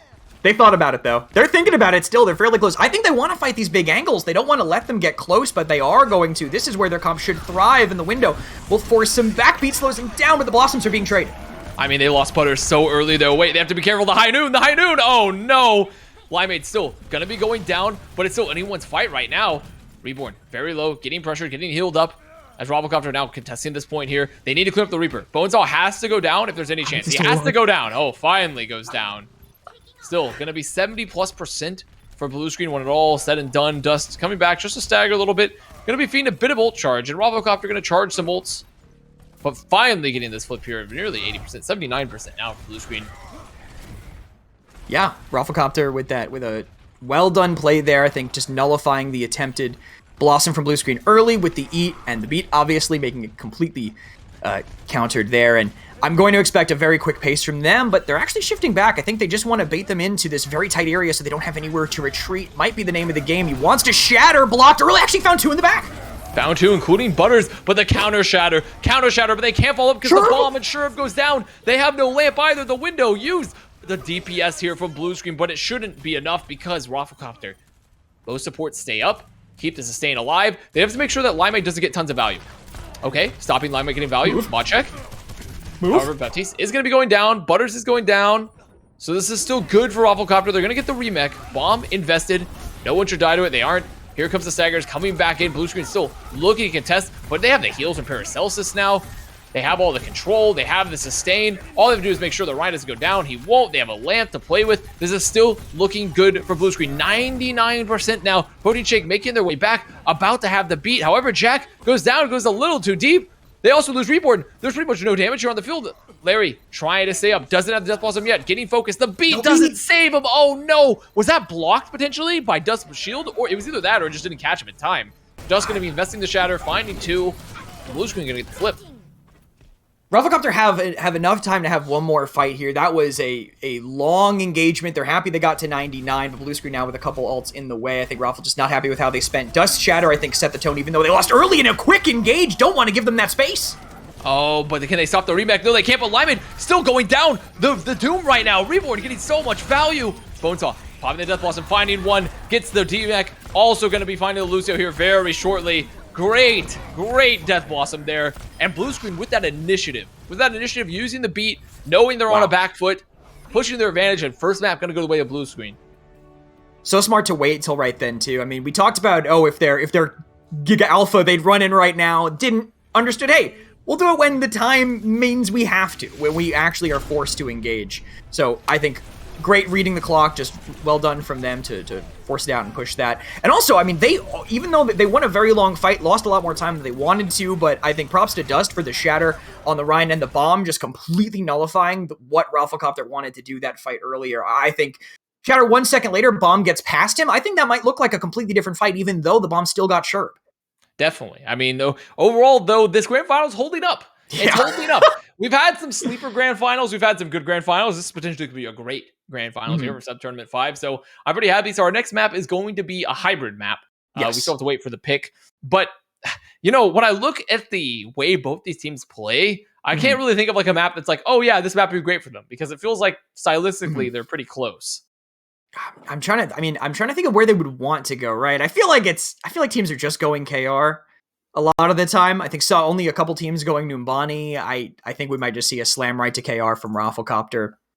Even though they took us down on Eichenwald, their comp works fairly well on Eichenwald. Not a lot of space to run on first point. Maybe they could get stalled on second, but I could see them just expecting to take snowball momentum right from first all the way through to Castle. As long as they can get through second, they have a very good shot there. Yeah, definitely. I mean, realistically, there isn't something where I can be like, oh, this would be a disaster for them. They're probably just feeling pretty comfortable on just about everything. Avast mod me challenge? Why should I mod you, Taylor, huh? Why should I mod you? Where's my hair? It's underneath my hat. I didn't want to do my... You see? There's hair right there. See? And that's it? That's it. That's all the hair I've left. Yeah. I've mauled it out of control. Other than that. So I have no more hair. So sadly, it's gone. It's now gone forever. We are just waiting on the map pick here. So the good news about filling on a community stream, Krusnik, is that I can just read the chat and we can just react. Oh to yeah, we don't have to come up with original thoughts. We don't have to continue talking about Overwatch. I mean, there's like 2 weeks left of Overwatch 1. I mean, this is the last sub tournament in Overwatch 1. This is the last this is technically, I think this is like theoretically this could be the last semi-official tournament played in Overwatch 1, because I think collegiate stuff's already done, right? My collegiate league is still going on. But okay. It started way earlier. This might be the last short-term tournament. I can't think of anything else. I mean, collegiate championship just finished, I think. I don't know who won. Yeah, I thought the collegiate championship just finished. Also, the second map is Kings Row. So we're seeing some good old honest rush. Okay, back at it again. We're seeing meaty bodies of players just rush into each other. Very Thermopylae style. This is the last tournament of Overwatch 1. We should play some 2CP, huh? No. Right? Because in this stream we live from based in this stream, so we've actually removed this ult. Rest in peace, Bozo 2CP. So we're not bringing it back. So it's gone. There's actually something I think about every time I think about 2CP, and it has to do with LG Evil. I don't know if you remember this, but we had a scrim once where Super set up the lobby and accidentally put it to quick play rules, and we played Hanamura. Is this ringing a bell at all? No, it doesn't. Honestly, this one does. All of my thoughts on Hanamura with LG Evil was us being absolutely utter shit at the map. We spawn camped you for 8 minutes on second, and the reason I remember that is because it was 8 minutes because Super accidentally put it to quick play rules. Classic. So it made the game doubly as long as it needed to be. I'll never forget that one game. We were not good at Hanamura. I remember Hanamura was where we tried to roll quad DPS or we tried to play quad DPS, and I would be the only. I would play Lucio. Super would play Super would play Tracer, I think, and we'd do that. Oh yeah, it was when we were in our most down bad state of trying to play Hanamura. We were just so fucking bad at that map until eventually we kind of figured it out. I can't remember what clicked, but it was really really bad. So yes, King's Row Super Tracer is no, not the Super Tracer was okay. It wasn't. I'm saying that's what clicked. I'm saying that's what clicked. It got. No, we didn't click then. We were still bad. Okay. We were still bad at that point. Someone else clicked. So King's Row is our second map, as we talked about. So still going to be seeing some honest rush gameplay here. I doubt really we're going to see anything too different, realistically. Like, there's probably not. It's probably just going to be Ryan v Ryan. Same, a lot of Doom, a lot of Cassidy, a lot of Bap, a lot of Lucio. Like, I doubt there would be a change. If something significant from that shifts, I'd be pretty surprised. I'm just curious if we're going to continue to see the ball, like the silly ball comp, the Ryan ball. Maybe we see that. Maybe they just stick with the Diva. Wouldn't be shocked to see it go either way, but early, yep, Ryan Diva, pretty much stock standard what you expect. Ana hovered on ROFLCOPTER. They're attacking, so they could just swap, but would be interesting to see if they're just trying to play off antis. Get in right past that BAP healing if they can sneak it past Pirate Spy, but obviously they're in attack. I did not expect that to stick. Far for some early spam, but we're gonna see some good old honest Overwatch. I see Donk in the lobby talking about how he hasn't played the same since his wife died. Once again, apparently I don't think Donk's had a wife, nor is she dead, but something to just keep in mind here, part of the lore. So blue screen gonna be on the defense here first. ROFLCOPTER coming on out. They're playing the Ryan ball. It's here yet again. The hard engage comp. Looking to set it up as Chase. Goes on in the lamp. Going to be used early from both teams. Here comes Larry. Back on the back line. Oh, Limeade already down. Sure, they've traded out Jack, but they get another pick. They're in a great spot. They've disrupted them here pretty heavily. They have very strong health. Paracelsus just playing the high ground. Bones all going down. The Doomfist getting so much value right now. God. Larry is just absorbing shields from them, going around basically unspotted. Finally going down here, but this ball just causing a lot of chaos as they try to focus him down. Not going to make it happen. They're forced to back out to Arch, probably giving up one tick, but they're going to go right back in with Amp. I mean, it's certainly causing chaos, but they need more than chaos. They need value here. They're getting some ticks here on the point. Chase getting close to the mines. They're getting close to a window of their own, but they're getting pushed. There's going to be the lamp. Jack getting isolated, getting caught out. Larry's back, but really just getting one pick and immediately dying is not enough. And ROFLCOPTER could not convert there on the point. And cinematic view, Bonesaw swapped over to that Bastion. I feel like that has to be just to counter the ball. Get a lot of damage. And the Doom, obviously, not being able to knock him up, knock him around. You can get some value out of that to kind of deny their engage. As he's setting up way back up top, as soon as they cross the threshold here around the corner, they're going to have to deal with that. We'll get a window down, but Shatter blocked. No chance of value there. They're going to have to maybe back off. Oh, Larry getting Limeade very early, coming down in the background. There's going to be the Death Blossom, or not, rather not the Death Blossom, but I should say the Meteor Strike coming on down. Bonesaw going down, and this should be the fight. Now, as ROFLCOPTER taking first off those ults. Good ult usage. Had to use a lot, though. I mean, both tank ults, the window, and the Meteor Strike. Yeah, a fairly big commitment there, but I feel like they're probably feeling like it's worth it. It looks like Chase might be going to go swap, so effectively 2 ults with a swap guaranteed to be coming out. As they're fairly stacked up, Larry needs to set up, and they could use this time that Larry needs to set up to engage, and that's exactly what they're going to do. They just can't get stalled out. Dust is so low, they're forced to beat. And here comes the re-engage lamp. There's beat from Stratocaster. So moving on forward, ROFLCOPTER getting the TP behind for stun. Is he going to invest? Oh my god, he's definitely not going to invest it because he is gone. He's been vaporized. ROFLCOPTER needing to back up here a little bit. They are down that DPS. But blue screen, they're not in a position to engage just yet. They're looking to just hold the corner. Do have some ults available.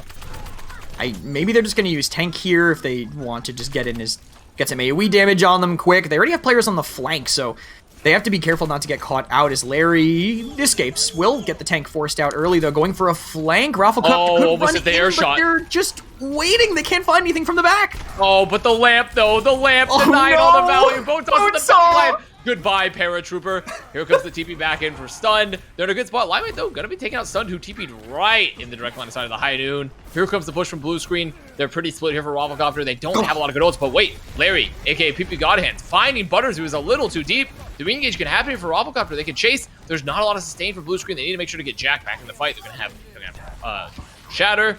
They're gonna have a Death Blossom. A lot of things to split the point. This bomb from Pirate Spy has to be huge. It's going to have to be as they try to get it off the Shatter. It gets shattered maybe on the way in, I think, stalled out, hit by the bomb, but saved by the lamp is Jack. And he's staying alive for now, but the bomb's huge. Actual God lamp from Paracelsus. Really good counter engage from Stunned and the rest of ROFLCOPTER to follow up. But actual God lamp from Paracelsus. Unreal. The greatest lamp I've ever seen. That man plays disc golf. 100%. There's no way. That's what he's doing on the weekends. He took off for this one to get that all the way into that little area. Not punished either. I think he ran in to do that. They just didn't kill him, didn't stun him.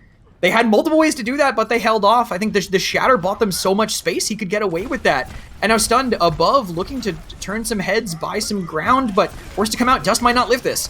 Oh my god, Dust got fucking pounded into the Jesus Christ. They're getting pinned twice as Jack finds another with the Fire Strike. Stunned, just moving around, controlling the flank, but a lot of damage. There's the Lamp Force, there's the bomb. I mean, this window, what is this window? But Chase finding two with the bomb as ROFLCOPTER, they're rolling on through. Para gets at least one sus window. He could do after that lamp. He can get away with that. But the bomb, excellently done by them, and blue screen forced to just charge up. They have to just live long enough to get beat. They block the shatters. They're trying to break through here, but they got off cart. Cart stopped moving, giving blue screen even more time to make it out of the mask. Shatter from Dust. They got stunned. I can't tell if that was Bonestar or Lightmate, but one of the two moved the shield. They were able to drop the shatter, but get a return for Shadowcaster, dropping the beat, keeping them up. Sure, gonna have the return beat. Window is available. ROFLCOPTER have no ults currently. They are a little bit low. Had to back up a bit. Stunned, getting close to the Death Blossom, but Chase down. Larry getting very, very low. Picked up, Jack down, and that's gonna be the fight. 3 minutes remaining now for ROFLCOPTER.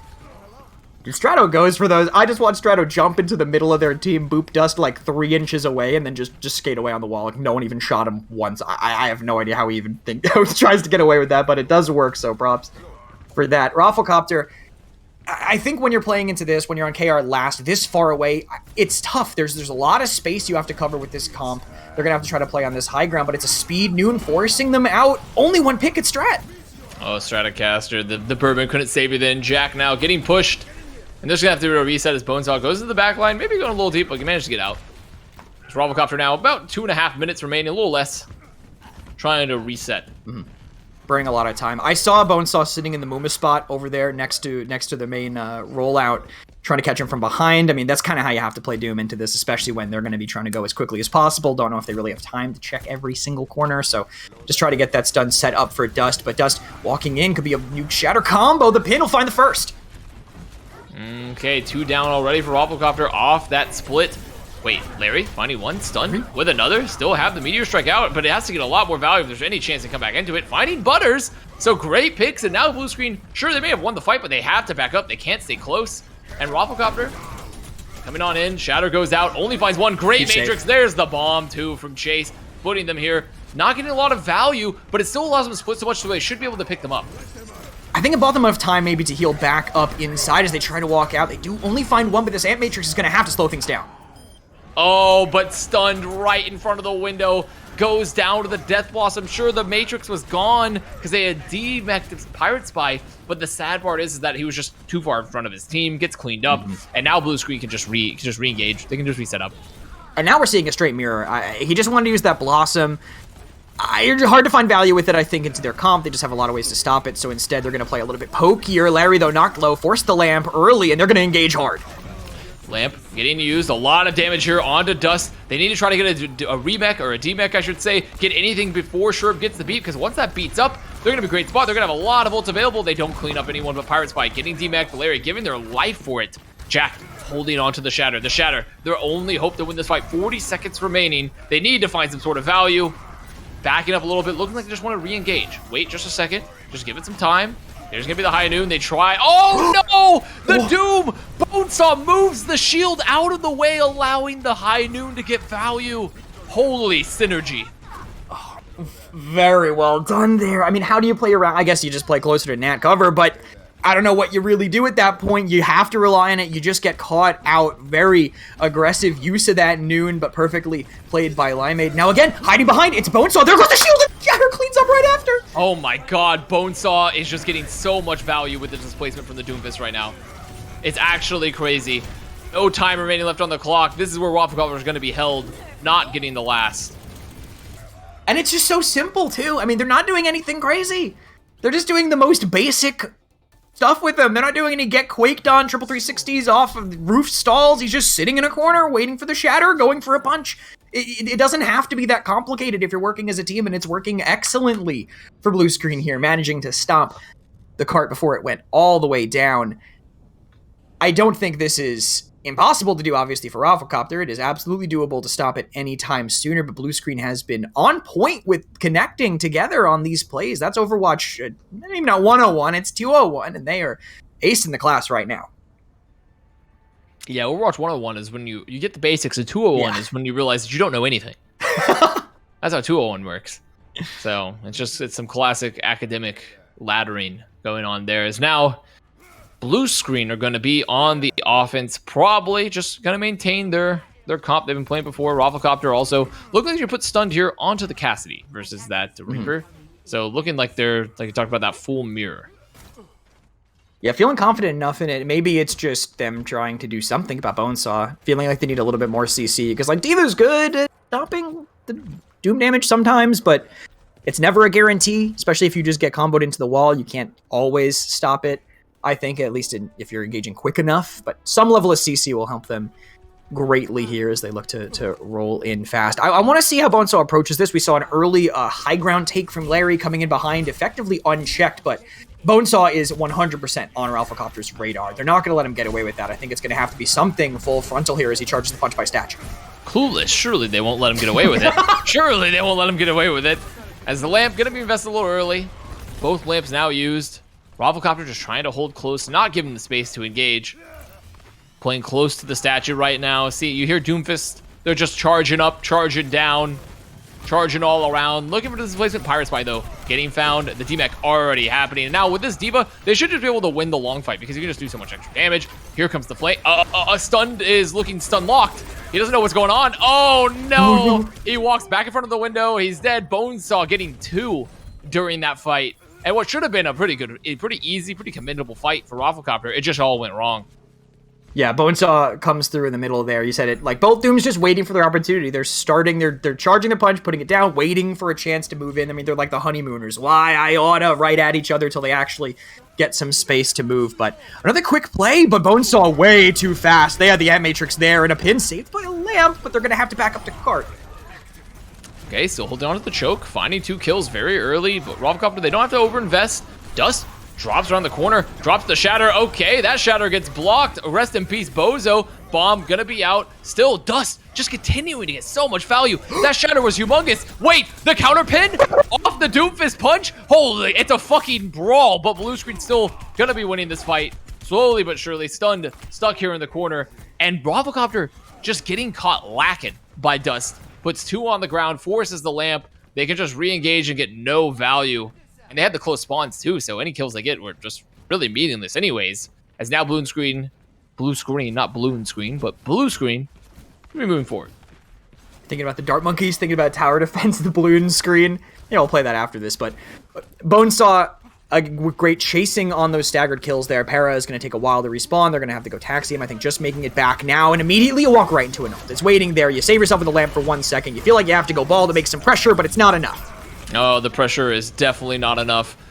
As Limeade still just getting some great damage there with the high noon. Everyone falling down one by one for ROFLCOPTER. And Blue Screen, they're looking dominant here. Taking second. Still going to be having double tangle. About to have the Meteor Strike. I mean, ROFLCOPTER, you got to make some moves. The attempt is the switch. They're going a little pokier now. Get rid of the Doom. Go Hanzo. But Bonesaw, if he plays around that cast, then he really is going to be tough to... He's going to be hard to stop. They really don't have a ton of peel. It's all on stun. They're just going to put some pressure there early as they look to spend maybe Nuke Shatter, getting aggressive once again, force them to turn, but it's a pin again. Shatter's and the punch to move the shield backwards, hoping to find anyone with a bomb. And if they don't directly kill anybody with that, they force the lamp, they get the displacement. I mean, the synergy with the Doomfist is out of this world. The simple F equals MA. Physics 1, a Physics 101 problem we're running into right now. We're talking 201, I thought we were we're talking 201 with Overwatch, but it's a 101 with physics. However, Jack comes on down, drops the shatter, forces the lamp pretty early. Counter lamp going to come out from Paracelsus. They've taken a lot of the space back. Jack, however, taking out Dust as well. Wait, don't charge. Oh my goodness, I saw his life fly before his eyes. Luckily, Chase going in for the counter feed. No! This Pirate Spy going to reset off the map, but still, very good here for ROFLCOPTER. They've held. I mean, it was speed in from the side, catch him past the shield. Those 2 picks worked out immediately for them. It was a big lamp to save, but it just ended up delaying the length of it. Still huge from Jack to help them stabilize here. First fight, it feels like the first fight they've won this entire time as we see the 6-man death ball running up front. They're doing some solid damage. The Noon could find something. They're also break the shield, break the lamp. Oh, they do nothing. But luckily, they do get the fucking. I don't even know what I'm saying. They do get the boop from Limeade. They break the lamp. They get the DMAC from Pirate Spy. We're gonna start busting out the F-bombs here. They're saying, oh, they're fucking pounding. As now ROFLCOPTER holding close. Chase on the Zarya now.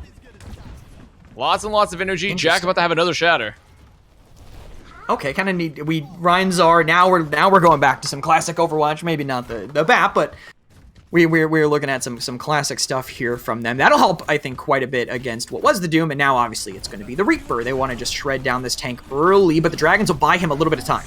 Oh, it split them here. It split them. However, Shadow got forced. They went so deep. They went too deep. Oh, no, they went too deep. Again, it's just a classic horror movie poster byline there. They just went a little too deep.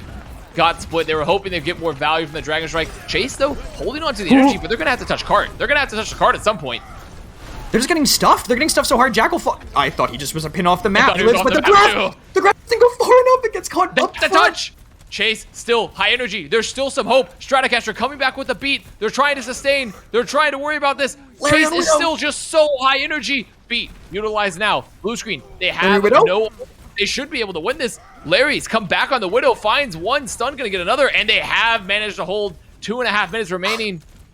And they just keep that Zarya alive throughout all of that. Chase staying alive there, so important. Chase, I think, has been a big difference maker for ROFLCOPTER when he's at both the tanks, honestly, for them, have been doing a lot when they are firing together, and they are, at the moment, stunned with a swap over to that Cass again, so a shift right back to what they've been doing here, but High Noon coming in, it forces one away, but Stun can't escape.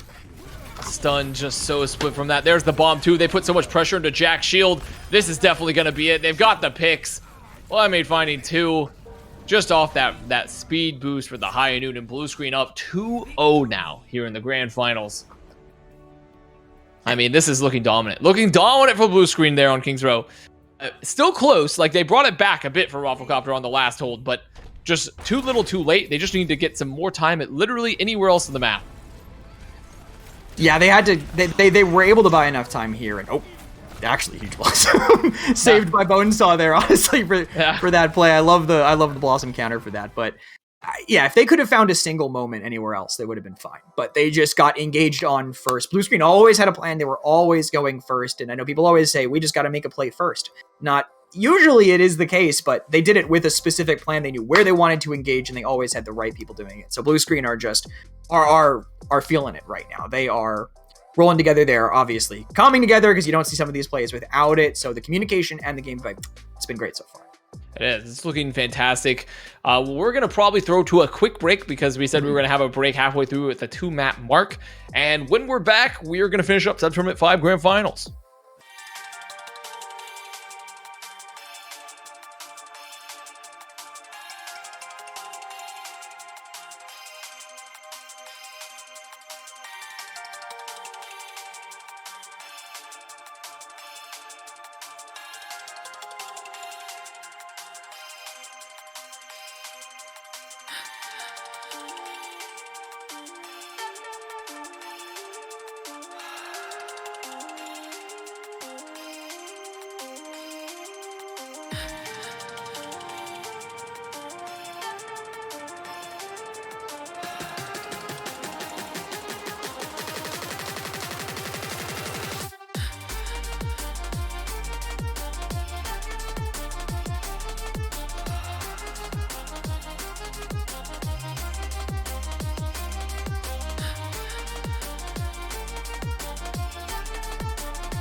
And we are back from the break. We're strict on the breaks now.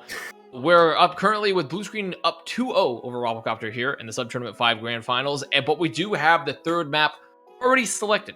The third map is going to be Route 66, which I don't believe has ever been here on the A stream yet. I don't think so. I don't think so. New map actually just dropped. Crazy that they would do it in the middle of the Sub Tournament and it would get added in. But want to see these teams play it.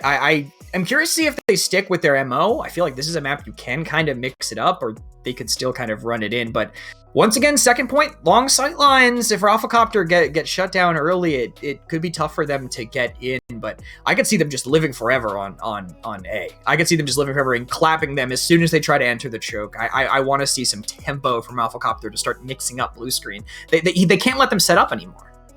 They could live from base. They could live from base here on A. But yeah, I do agree. This is a little bit more of a long-range hit scan map, so we could see something a little bit different than the standard rush. I feel like a good, honest rush. You can't go wrong with it. You can't go wrong with it. But you want to sometimes see a little bit more. So we see our player cams going on. It's slowly turned to nightfall. So I slightly turned to nightfall here throughout all the cams. Blue Screen for the most part. Everyone's on their cam, looking nice, looking proper. ROFLCOPTER still got their got Jack. Everyone, Paracelsus is still with their VTuber avatar. I'm assuming. The Amogus VTuber avatar. It's a niche, and I don't know if it's taken. So honestly, I hope they go far. I don't think there is a popular Amogus VTuber right now. As far as I'm aware, I don't think there is. I haven't been keeping track with the VTuber Among Us community, so I'm not sure exactly if that demographic is being serviced necessarily. Well, Para's just on the pulse. Para's ahead of us, and hopefully on the pulse of what they've hit the cultural zeitgeist, and they're going to be making millions soon. They're right up there next, and hopefully success there might translate better than the success they've had so far in these finals, because they have had moments. Oasis specifically was neck and neck, but KR was a tough one. I mean, it's hard to say any other way. They just completely hit a brick wall at the end, and I could see that happening on this map again. I think I could see them finding momentum early because the first point could be good for them. If they can roll it through second, they'll be fine. But then just these fucking giant sightlines on third. If they can't get to that truck early, they are just gonna get stopped in their tracks. Do I think Salavives makes a run in the bracket? I think they've already run in the bracket. They've run out of it. exited the bracket. They've gone sprinted. home. They sprinted out of the bracket, They actually. sprinted out of the bracket quite quickly. So they've already made their run. Very fast run outside of the bracket. So interesting stuff from them. But this is going to be blue screen defending first here on Route 66. ROFLCOPTER on the attack. Is this a ball hog comp I see from ROFLCOPTER? Oh, it's a Mercy Lucio too. So some straight up chaos here as they whip out the toe up tracer. Okay, Larry's indecisive, but I don't think it'll really matter. I mean, this is just the undiveable, right? Like who in the world do you get on in this comp? I really don't know if there's anyone to collapse on. Yeah, full chaos. Playing the chaos, looking for picks at all angles. Jack looking for hooks. Just trying to set up engagers consistently. So it's not about living, it's about killing. That's essentially what ROFLCOPTER's trying to do here. As blue screen just holding strong up on the high ground, sure, getting a little bit of pressure. As Chase just trying to find the engage, anything. They're looking for anything at all. As oh, there it is, Larry finding Butters. Protein Shake's gonna go down, but Lucio, expendable character, but they are trading probably not as effectively as they'd want. Yeah, no, Jack went on a good flank for a hook. I think that's what you have to do with this. Obviously, you just spread out, surround, and go for something that the flank hook is all they really need. I think if they don't hit hook, they just get walked at, potentially, specifically him, because that's his only real threat. The aura of death that he has around him just ceases to be, and then they just can snap him like a twig over in main. So has to hit that, but for now, just kiting on point, running under, giving them a target to actually get on here as they get right on them under. I mean, where's the rest of ROFLCOPTER? I watched Jack and the Lucio walk on in, but I haven't seen any of the rest of the team. They do demech Riptide though. Butters goes down, Sherp goes down, so the backline gets dove. They have a pulse bomb. They need to get some value, but Paracelsus is getting hard focused currently. You see Bonesaw playing the bubble, finding Reborn. Oh my goodness, Bonesaw with almost no HP, getting that trade, and they went for the backline dive, but backline trade, but the trade was a little late. They spawn closer. It should be better for them. I think blue screen just misstep by leaving their supports up top. If everyone dives down, I don't think you can stand there alone into that. I mean, no way. You just got to go with them, but they managed to play off their packs, and Bonesaw just gifts them hard enough here. But Reborn now with the Mercy Pocket hard to take down as Larry finds another. Okay, no DPS now on the field for blue screen, and that means no damage, realistically. Now, the good thing for blue screen here is they have the sustain, they had a nano, they have a rally, they have both tank ults, but Butter's going to go down to the mines. Full point control currently for ROFLCOPTER. And they just need to clean up these kills fast. The Sherb going down, D.Va getting demeched. It's just Waddit left on the Winston, trying to stall out for some time, as ROFLCOPTER should be taking first. Speaking of cleaning up, Jack needs to clean up his webcam mic. I feel like it's gotten blurrier and blurrier every It's game. all the gamer sweat. I'm looking He's through sweating like profusely. I mean, I can tell he's trying to play hog in this. He's got to do that to actually find some success here as he gets chain CC'd in the back, taken down by Dust. And a dupe came in. I guess it'll find this tracer, but I don't know if this was really necessary as they're losing others in the fight. Oh, Jack getting pressured, but Protein Shake gonna drop the beat, keep him alive. Dupe gonna be ended there, but Jack's still so deep, getting cleaned up. ROFLCOPTER, they need to find some trades. Pulse Bomb gonna be eaten by Riptide. As blue screen trying to get back to the point, stop that progress. And ROFLCOPTER, they have to be careful, because remember, they don't have a lot of sustain as Paracelsus gonna get found, gonna get taken out. Riptide gonna have to bomb, get out of the mech. It doesn't find anyone, obviously. Pretty much just using to get the mech back, get that Gundam back. As blue screen now have stabilized here a bit, ROFLCOPTER still just poking around the point. How does the way this comp works? You don't have your Mercy going in that room, right, next to the entire team. I feel like that's just Paracelsus just has to abandon whoever's down there at that point. Oh, to try to go no. in. Wait, they have the Matrix. There's no way he lives, right? Okay, Primals, he's fine, but he's forcing him out. Yeah, he's gonna get hooked here as well, so a lot of damage, but still, Waddit will live. Jack says, see ya.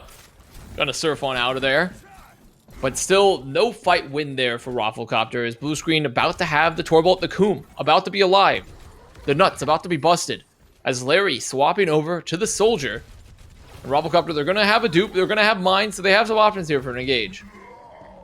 There's some choices. They find Jack early, they might not even need to use too much to stop this entirely, especially with Paracelsus just going for the res in front of everyone. I mean, done and dusted this fight is, and I was going to say I wanted to watch Dust hit that shot to close it out. They lose Jack immediately. They can't let that happen. Jack is basically the only real target they're giving them. Normally when you see this comp played, or the like Mercy Lucio craziness, you see it with a D.Va, so they don't necessarily have someone that they can collapse on. But they're going in opposite direction. They want an even more stationary target. Pulling out the Rhine, keeping the double main support. Okay, now they're going back. Surely there's no way. Yeah, they're just going back. Swap. Yeah, okay. Onto the bat, but they're at an ult deficit with 3 players out. This has to be just the girthiest dupe I've ever seen. And an anti to start it off is not how they want to do it. Okay, Chase still holding onto the mines. They haven't Jack touched the point. Get that pressure. There's going to be the dupe onto the Diva. They're trying to stop the Coom value. Is Dust taken out already? Larry finding one, so no more Torb out here on the field. We weren't going to find Waddit here as well. ROFLCOPTER just keeping that point presence alive with Jack on the Rhine. Bonesaw down, so the damage pretty much off the field here for Blue Screen. And Butters is stuck behind. He's going to go have to reset. Yeah, and that's a brutal stagger, especially with Sherb also being dead. They really have no sustain, and the timing of the fight, they let it move a little bit too far. I don't think they'll really be able to refight this with 0.4 left. Yeah, Waddit realized, nope, absolutely no chance. They'll back up, get ready for last here. And their comp is playable now. I mean, they immediately got value out of Larry, right? The swap was absolutely worth it as Bonesaw sent just sprinting away from them, trying to get the kill as Chase kiting out, though, and you can see immediate change in how ROFLCOPTER are playing as they find Bonesaw early. Bonesaw going down. They're still pressuring Dust as well, so both DPS off the field here. Blue Screen going to be committing the bomb. I mean, Riptide putting the bomb there on, not even really on the point, because the cart's still moving this whole time. Jack staying alive, getting healed by Protein Shake. ROFLCOPTER, their spawns are a bit closer, so they're going to be able to stabilize here. As Blue Screen, I mean, where is this Dragon Strike going? If anyone dies to this Dragon Strike, it is quite upsetting, but no one will. As Blue Screen got all their spawns back up. Window available with Paracelsus. It looks like they want to take this high ground. He's trying to figure it out. He's trying to find time. They're all antied. Oh, and Jack goes down. And now Paracelsus getting juggled. Has to try to live. Good flash. Still getting poked. Still getting prodded. And Blue Screen, they're going to win this fight. Oh, actually, maybe not. Maybe they won't win this fight. I think they should because they have the visor now. Yeah, the high ground. The high ground's too good. I don't know if they needed to spend the nano here, but I guess it trades out even because Chase popped the mines as well. Shatter was huge, and then Waddit just primals and stands in front of them. Just beats the shit out of anyone who tries to get in there. Just straight up stopped any push from that. That was honestly some of the best defensive value I've seen from a primal in a long time. Just straight up completely stalling it out. ROFLCOPTER going to take a bit of a pivot. Again, Chase coming up on the Zarya now. Is looking to set up for Jack's aggression. I mean, the best way to enable a Reinhardt to turbo int like they've seemed to want to do is they set up High Noon on the back, and Jack can't live long enough through that. I mean, that was a ballsy play. That's just wild that he was able to sit there and get traded. That is absolutely crazy. ROFLCOPTER on the point, but they don't have their Rhine. Larry playing the off angle. Riptide getting a little low. Dragon's going to be invested. Eaten in by Riptide. Oh, absolutely munched on. And now ROFLCOPTER. I mean, you need to back up. You need to back up. You're split. Wait, Jack. He's made it back. He got the bubble. But, I mean, they're still just playing very split. The good news is Chase, extremely high energy right now. The rally coming out from Sherb, keeping everyone alive. Jack, getting pressured out. And this should be the end of this fight. The timing was bad. They had to kite out. They couldn't afford to stay in. They have no time. They have no time, though. Yeah, they couldn't afford it. They had to back out, and they just didn't. They stayed in. Jack committed, pinned all the way through, had to get peeled. They had to stay to keep him up, and that's it. They cannot recontest in time. They just throw their chance away. Could this be the fatigue hitting ROFLCOPTER? Could this be the fatigue? Both these teams have been playing from the same time. We played one of the first games of the day against Blue Screen. Yeah, but Blue Screen did technically have some breaks. Yeah, you know? yeah, they did have some big breaks in between, so they could recuperate. They could sit in their oasis in their Victor's Palace, eating their fancy meals and cakes and drinking hand-fed grapes. Yeah, so they did have a little bit of recuperation time. So it might be a little bit of fatigue here. Never forget, Salavibes took first point versus Blue Screen in Saturday warm-up. Okay. Very good. Very good to know. Very good to know that Salivary Vibes did decently in a scrim on Saturday. Chad will be happy with that bet, I think. They were talking about Sal Vibes before. Can't forget that. Cannot forget that one at all. The best part about the chat, once we've gone further, is that also it's literally just inside jokes in the chat now. I don't even know like what I'm reading it and I don't even know what they're saying half the time. It's just gibberish. I have no fucking idea what's going on in chat. I'm going to be totally real with you. But as long as they're having fun, I'm happy. Oh, I am so happy to see this. Yes, please. Yes, the spawn camp on Route 66. It used to be so good. It used to be so good. I'm so happy they're doing it. It can be tough to deal with. My team's tried to do it. We just could not make it work. And I'm happy to see it actually happening. But Afara might make it tough, especially with a Doom on the side of ROFLCOPTER. Oh, I mean, I love this swap here. I'm not gonna lie. There's a lot of damage coming out from Dust. But they're gonna break it. Yeah, they're gonna definitely break it. Chase, high energy, good stuff. Time bought, time secured. That's what you can say to that. As ROFLCOPTER, though, they don't want to get staggered too hard, though. They're getting chased now by blue screen. You really don't want to get staggered super hard because then, yeah, because you really wanted to die on card there because they were hoping to get Chase's energy out, but there was just no chance. Mm-hmm.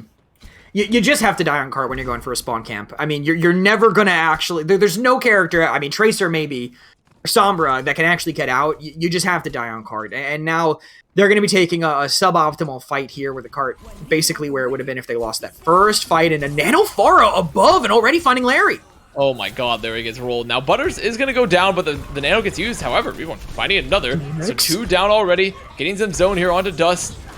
Here's the cart contest. A lot of heals available for Jack. Jack has the Shatter, but Dust taking out a lot of damage off the field. They choose to res Bonesaw for this. I mean, he could get a Blade, but it's just a Genji, you know? Genji, not that good of a character on its own in the neutral. He's not doing great right now. I'm gonna be honest. Genji kind of running the struggle bus when it comes to competitive success in some ways. But I get it. There was the closest thing they had to an ult. If they were gonna clutch the fight in some way, res the person with the ult here. And ROFLCOPTER, I mean, there's no Nano Blade coming, so it's gonna be a dry blade if Bonesaw wants to use it at any point. They have a couple ways to counter that. I mean, Lamp, Shatter at the front instead, and I mean, no it's one's not there to the clean bomb up. Getting value, I guess. It was a remake bomb. They could have just walked away. I guess. Bonesaw, though, taken out, so no Blade on the field. There's no more Mercy for the res either, but Wada gonna commit the Primal all the same. Dust down, too. So there's no damage. There's literally 0 damage on the field right now for blue screen. Paracelsus is gonna be taken out by Wada, though. And it's only a solo heal protein shake on the Zen currently, but okay, sure. Oh gosh, I was like, okay, all good, all good. Blue screen not that close to the Nano Blade though, and ROFLCOPTER is still holding on to a lot of ults about, and they're gonna have a transfer blade too. They might just want to. I guess they could, if they went immediately, it would have been great, right? Because no Lamp, no trance, but they don't necessarily know they don't have trance, but instead, defensive new and what it caught out in the middle. It's 1-for-1 though, so it could still go either way. Well, Window going to be invested here on the higher ground already. Multiple players down for blue screen. They need to back up. They need to back up. They just need to make sure also that Larry doesn't get taken out by Bonesaw. Still not close to a Nano Blade. This Nano Blade is moving in at a glacial pace right now because they just can't build it in time because Butters is trying to stay alive. Dust trying to go into the back line. Gets the pulse, removes the, oh my god. They just need to go for it. Dry Blade, they need to go for it. Look for the value. There, oh, Lamp. Haha, silly funny ability. Goodbye, Bonesaw. Goodbye, Bonesaw. Shatter comes out. 2 on the ground. But blue screen still gonna be picking it up here. Well done. The follow-up. Brigida, quite a good hero. Yeah, I say so. So much cleanup. AoE heals on point. Everything they could want. Tough for Bonesaw, but we're gonna see the swap, which probably should have happened about 3 minutes and 30 seconds ago. Busting out the Sombra now. Able to set up for the rest of his team, and obviously these dives could be solid. There are a ton of ways to deal with it here, but Trance is going to make this fight incredibly difficult. Watt has to get this Primal, I think, because this fight's going to go long, but he's getting pummeled by this Reaper. I mean, he jumps back into the Reaper, doesn't build it. Oh, so sad. Dust, however, gonna take out one, doesn't get another, but Sherb gonna take out the other. Blue screen, Riptide taken out on point, but Chase still has a bomb. Gonna use that to split the point here. Looking for frags. No one goes down. Dust and Sherb have been absolutely dominating here on the point. The combo Brigida Tracer getting the packs, the bashes. There you see Chase getting absolutely pounded there in the back line. Bonesaw made his way back. And the rally doing wonders there for blue screen.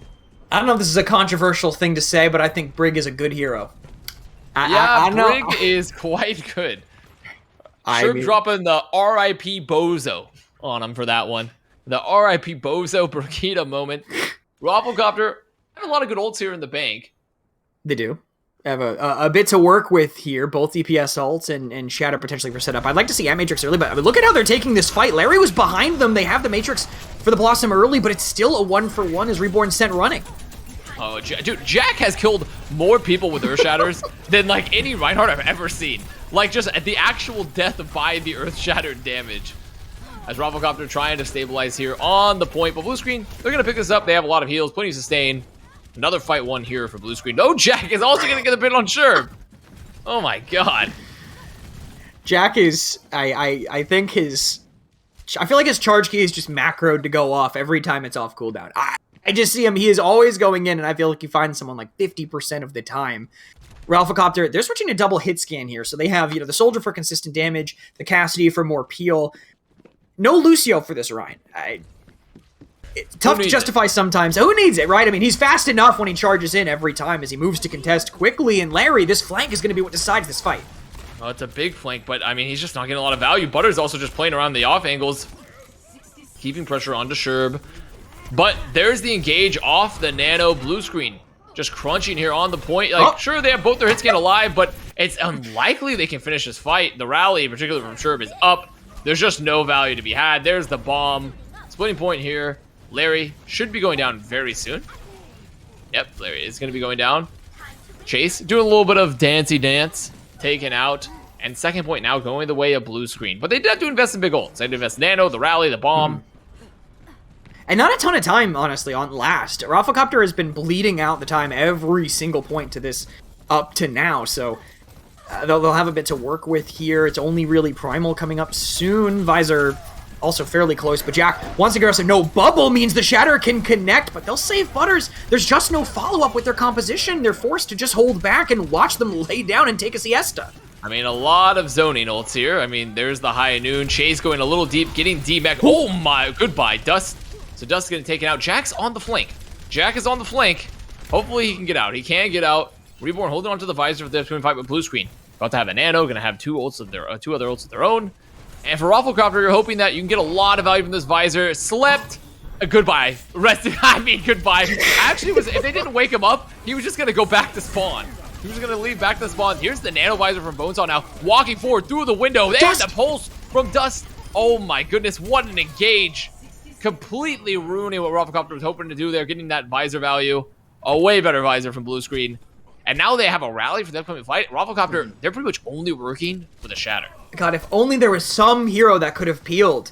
If only. If only. If only there was not a Ryan Monkey being played right now as a tank line. I guess he bought them some time, but Larry's already dead. They're running out of time. They gotta touch point. Get in. They gotta touch. They gotta touch point. Okay, Chase touches point.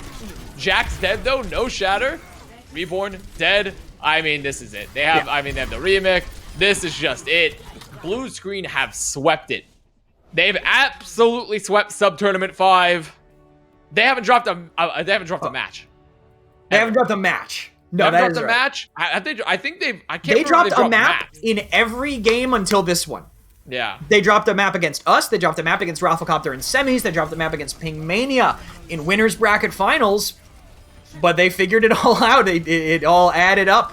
They had to get those L's to figure out what they needed to fix, and they looked fixed. They looked crisp. I mean, if you put enough L's back to back, you can, like, if you arrange them in such a way, you can kind of build like a square. And in that square, they tick that box, and that box is victory. So well done. Well done there, blue screen. I mean, I'm getting abstract. I'm kind of tired. I'm kind of hungry. It was good. It was good. I'm getting kind of fucking abstract, honestly. Butters also is a 3-time Sub Tournament champion now. Oh my god. Which is pretty impressive. You don't see that one too often. You actually don't see that one too often. He's getting the 3-time Sub Tournament champion. So well done, Butters. Blue screen, you've won. You've claimed your victory. Donk's wife maybe will be found. And we have a victory graphic. Oh my god. That is. Wow. I can't hear it. I barely hear it. I hear it. Holy. Let's go. Yeah. Oh, that is fucking incredible. God.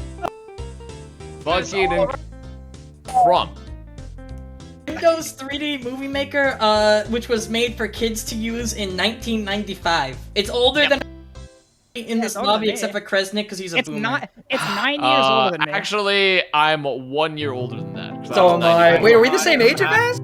Are you 27? I am 27. Yeah, hello. Who is Charlotte? Is that your wife? Exclamation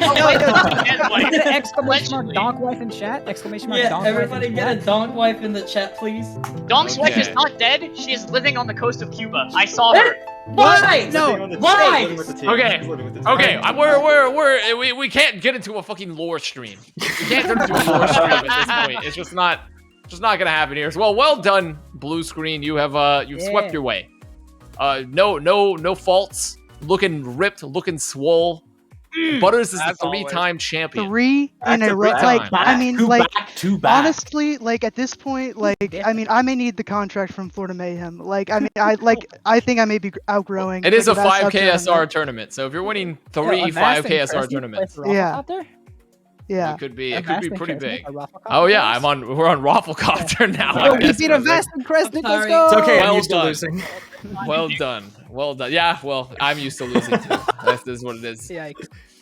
But let's discuss the victory here just a little bit. So first, after taking down ROFLCOPTER, anything to say to your opponents? What do you say to them? Hayden, 3 times. God, Hayden is such a good captain. Jack is so hot and high all the time. So fucking good. Bro, I what's his face? definitely think they were the best final opponent to have. Oh, yeah. They were We took it definitely to the second best team. Reborn is 3.1. He was playing way better than that. I do have to say though, Paracelsus's bathroom breaks are way too long. I'm not waiting 15 minutes for him to go to the bathroom ever again. That man's taking a for like 8 years. Fuck you, Evie. Fuck you. You have to do pissy shitties now, and I don't regret anything. I didn't. Okay. There we go. We're learning Pissy shitties bet on this. Let's go. a pissy shitties, but not a pilky shitties, just a pissy. No, shitties. don't do pilky shitties, please. My mom is watching. Come on, guys. Okay, sorry, all the mothers out there that are watching this currently. So then, let's discuss shoutouts. Let's hear some shoutouts here. Who are we shouting out from Blue Screen? Pirate Spy. Yeah, Pirate Spy. He's so fun. He's just fun to be around, honestly. We may have gotten an advantage because one of our players said pause in voice, and Pirate Spy paused the lobby before we could type pause in the chat for one match. Okay. Stacking. I do want to say, me getting the 3-time kind of overshadows Waddit getting the 2-time. Like, Waddit is also Waddit is an incredible player and is so underrated. He's being able to play with him these past 2 sub tournaments it's been an absolute pleasure. And, sort of a dynasty. And he is good enough to be like a starting main tank on any team. I second this. Yes. I appreciate it, different. Very true. I now have the Sub Tourney sandwich. I won Sub Tourney 1 and Sub Tourney 5. I see. That is the Sub Tournament sandwich. The original in the end. Oh my god. I'm pretty sure on this team we have somebody who won every single Sub Tourney because I won Sub Tourney 2 on Patch Up Minions. We have 3 and 4 with Bud. Yeah, we do. So this is a team made up of winners. I gotta say, shout out to Bonesaw. He's upgraded to Ubersaw now. I picked him up 3rd round. Y'all really slipped up by letting him go Defeating that far. the Bones allegation. Bro, Sherb was doing things on Brig I ain't ever seen before. Dude, Sherb is crazy. Riptide did great. Riptide ate Ariel. Every single one. Pirate Spy and Waddit get extra shoutouts for both playing main support in our 3-0 match against Fadeless. I want to point out Butters, my playing captain, he got his revenge from some previous bad teams. My goat. Was a Roar. He was on Aether. What else do I have to say? Aether's so bad. I lived. We saved all shooters, bro. I just want to point out something real fast. I went back and checked our VODs from our matches and our scrims starting Wednesday at our first scrim. Riptide ate 21 ultimates. Yeah. I didn't even. I went back and that's a lot. What a decent amount. Okay, well, we've heard the shoutouts. Here's some good news too. I have managed to procure a budget, so for winning the sub tournament, you will be getting a pittance. You'll be getting some money for winning the sub tournament. So there you go. I'm also obviously going to be paying what I can to everyone that's done production, which includes almost everyone on like all the teams at this point. So essentially, everyone that's participated in the sub tournament is going to get paid in some way. Let's go. Because like everyone's also helped run production or observing or casted, etc., etc. So you will be getting some money. Also, for winning Sub Tournament 5 in the final Overwatch 1 Sub Tournament, you have earned yourselves you've all earned yourselves VIP for the following year of Overwatch. In the stream, and also your special roles in Discord. I'm sure we'll give you a Sub Tournament 5 winner. One? Yeah. We get So you'll get that. So you get some prizing. You get some prizing associated with it. So well done. I wish I had actual tournament money to give out. If I had a 50K invitational here, like, you know, it'd be low, but I don't have 50K. Drop on this one. Yeah. You should put real money and we would lose. Don't write it off. Don't write it off. Yeah, don't write it off just yet. How much do viewers get? You get nothing except the entertainment. That's what you get. Yeah. So that's all you're gonna get. Memories. Yeah. You get the memories. Well, Yo, real What? quick, You have something to BP, say? if you're watching, I want that punch shatter that me and Dust hit on King's Row on the Twitter right now. You don't get that you don't get that coordination with your average Overwatch team. I see. That was some nasty coordination. Well, we're gonna close out here mostly because I have to go get food before everything closes, and it's like 10:40 p.m. and everything closes at like midnight. So I have to go get food because I didn't prepare in time because this stream has taken over my life over the weekend. So we are going to be done for today. Well done to Blue Screen. We will contact you about your prizing and awards, etc., and we'll be in touch about that for everyone else who's participated. Another good sub tournament. Thank you, Kresnik, for casting and playing the legend himself for being part of it. That's really big. Donk for continue to create a lore stream, like some sort of like I don't even know what the fuck, like every time that happens. So that's always cool. Wait till you see what I have for next sub tourney. Dude, sub tourney for Overwatch 2. Maybe I'll get I'll finally get I'll get Mayhem to sponsor it so we can have some real money. Is it gonna be Sub Tourney 6 or It'll be Overwatch Sub Tournament 1? I don't know. I don't know if we want to rebrand it as Sub Tournament 1 or Sub Tournament 6. I think 6 is cool. Yeah. We'll have to see. It creates 6 creates the legacy. Dash 1. Yeah. Dash 2-1. Yeah, we'll have to see. Maybe we'll get some real money involved with it. But well done to everyone. Everyone that's gonna get paid will get contacted. Solomon is gonna help figure it out, and we'll send out some money. We'll figure out the Discord roles. We'll figure out the VIP. I probably will forget, so you're gonna have to remind me, etc., etc., etc. But thanks everyone that participated. And on that note, we're going to close it out, Solomon, because I need to get a burger. Bye. So close it out. Go get a burger. I want to say a few quick thanks to all the staff who worked on this. Here is a list of everyone who's listed, but there's probably some I've missed. But this has been a very, very crazy weekend, even more crazy than Sub Tourney 4 because of the whole Swiss system. I think in general it's been a resounding success, other than the whole standings thing. But that was, 2 teams at 8th and 9th. It's going to happen. But we know what to do to make Sub Tourney 6 even better.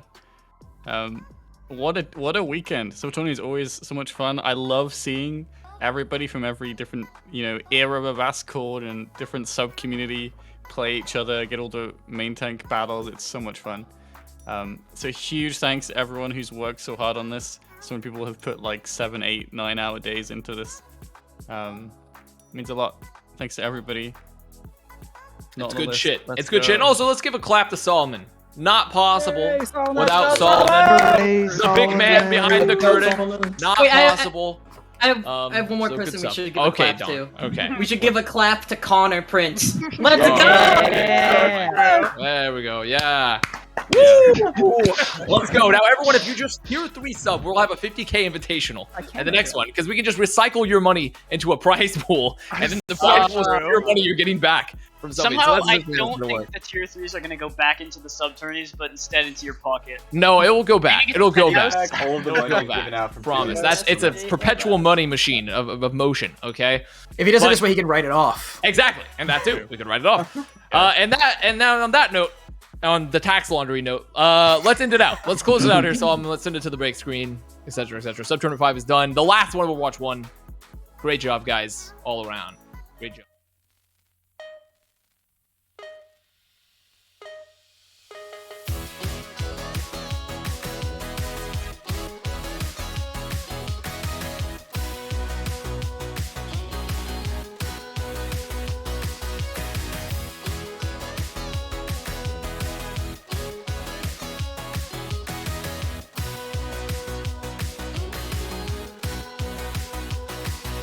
I keep telling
every stolen kiss, every late night walk, every secret wish, every second chance, every time we dance underneath the light of the street lamp.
What's up?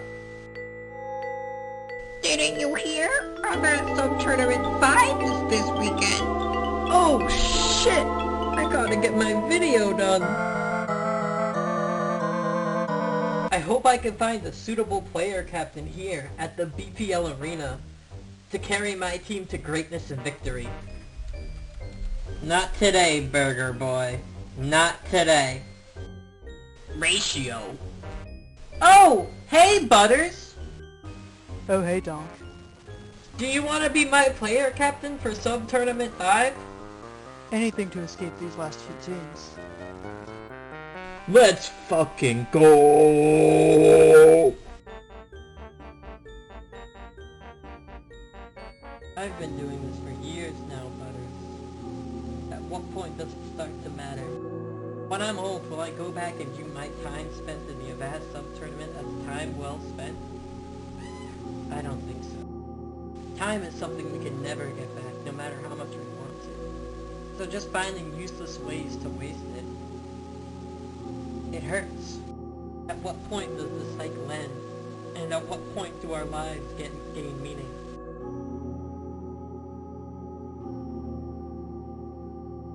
Oh my god, Butters! We're in the rat movie now. All my depression is gone. Can I be the giant rat?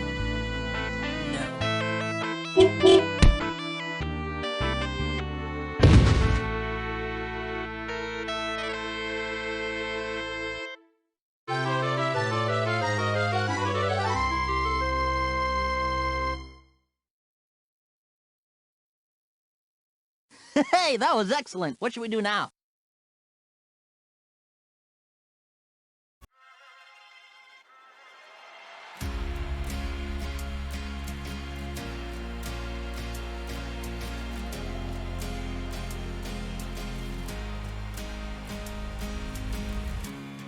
Standing up to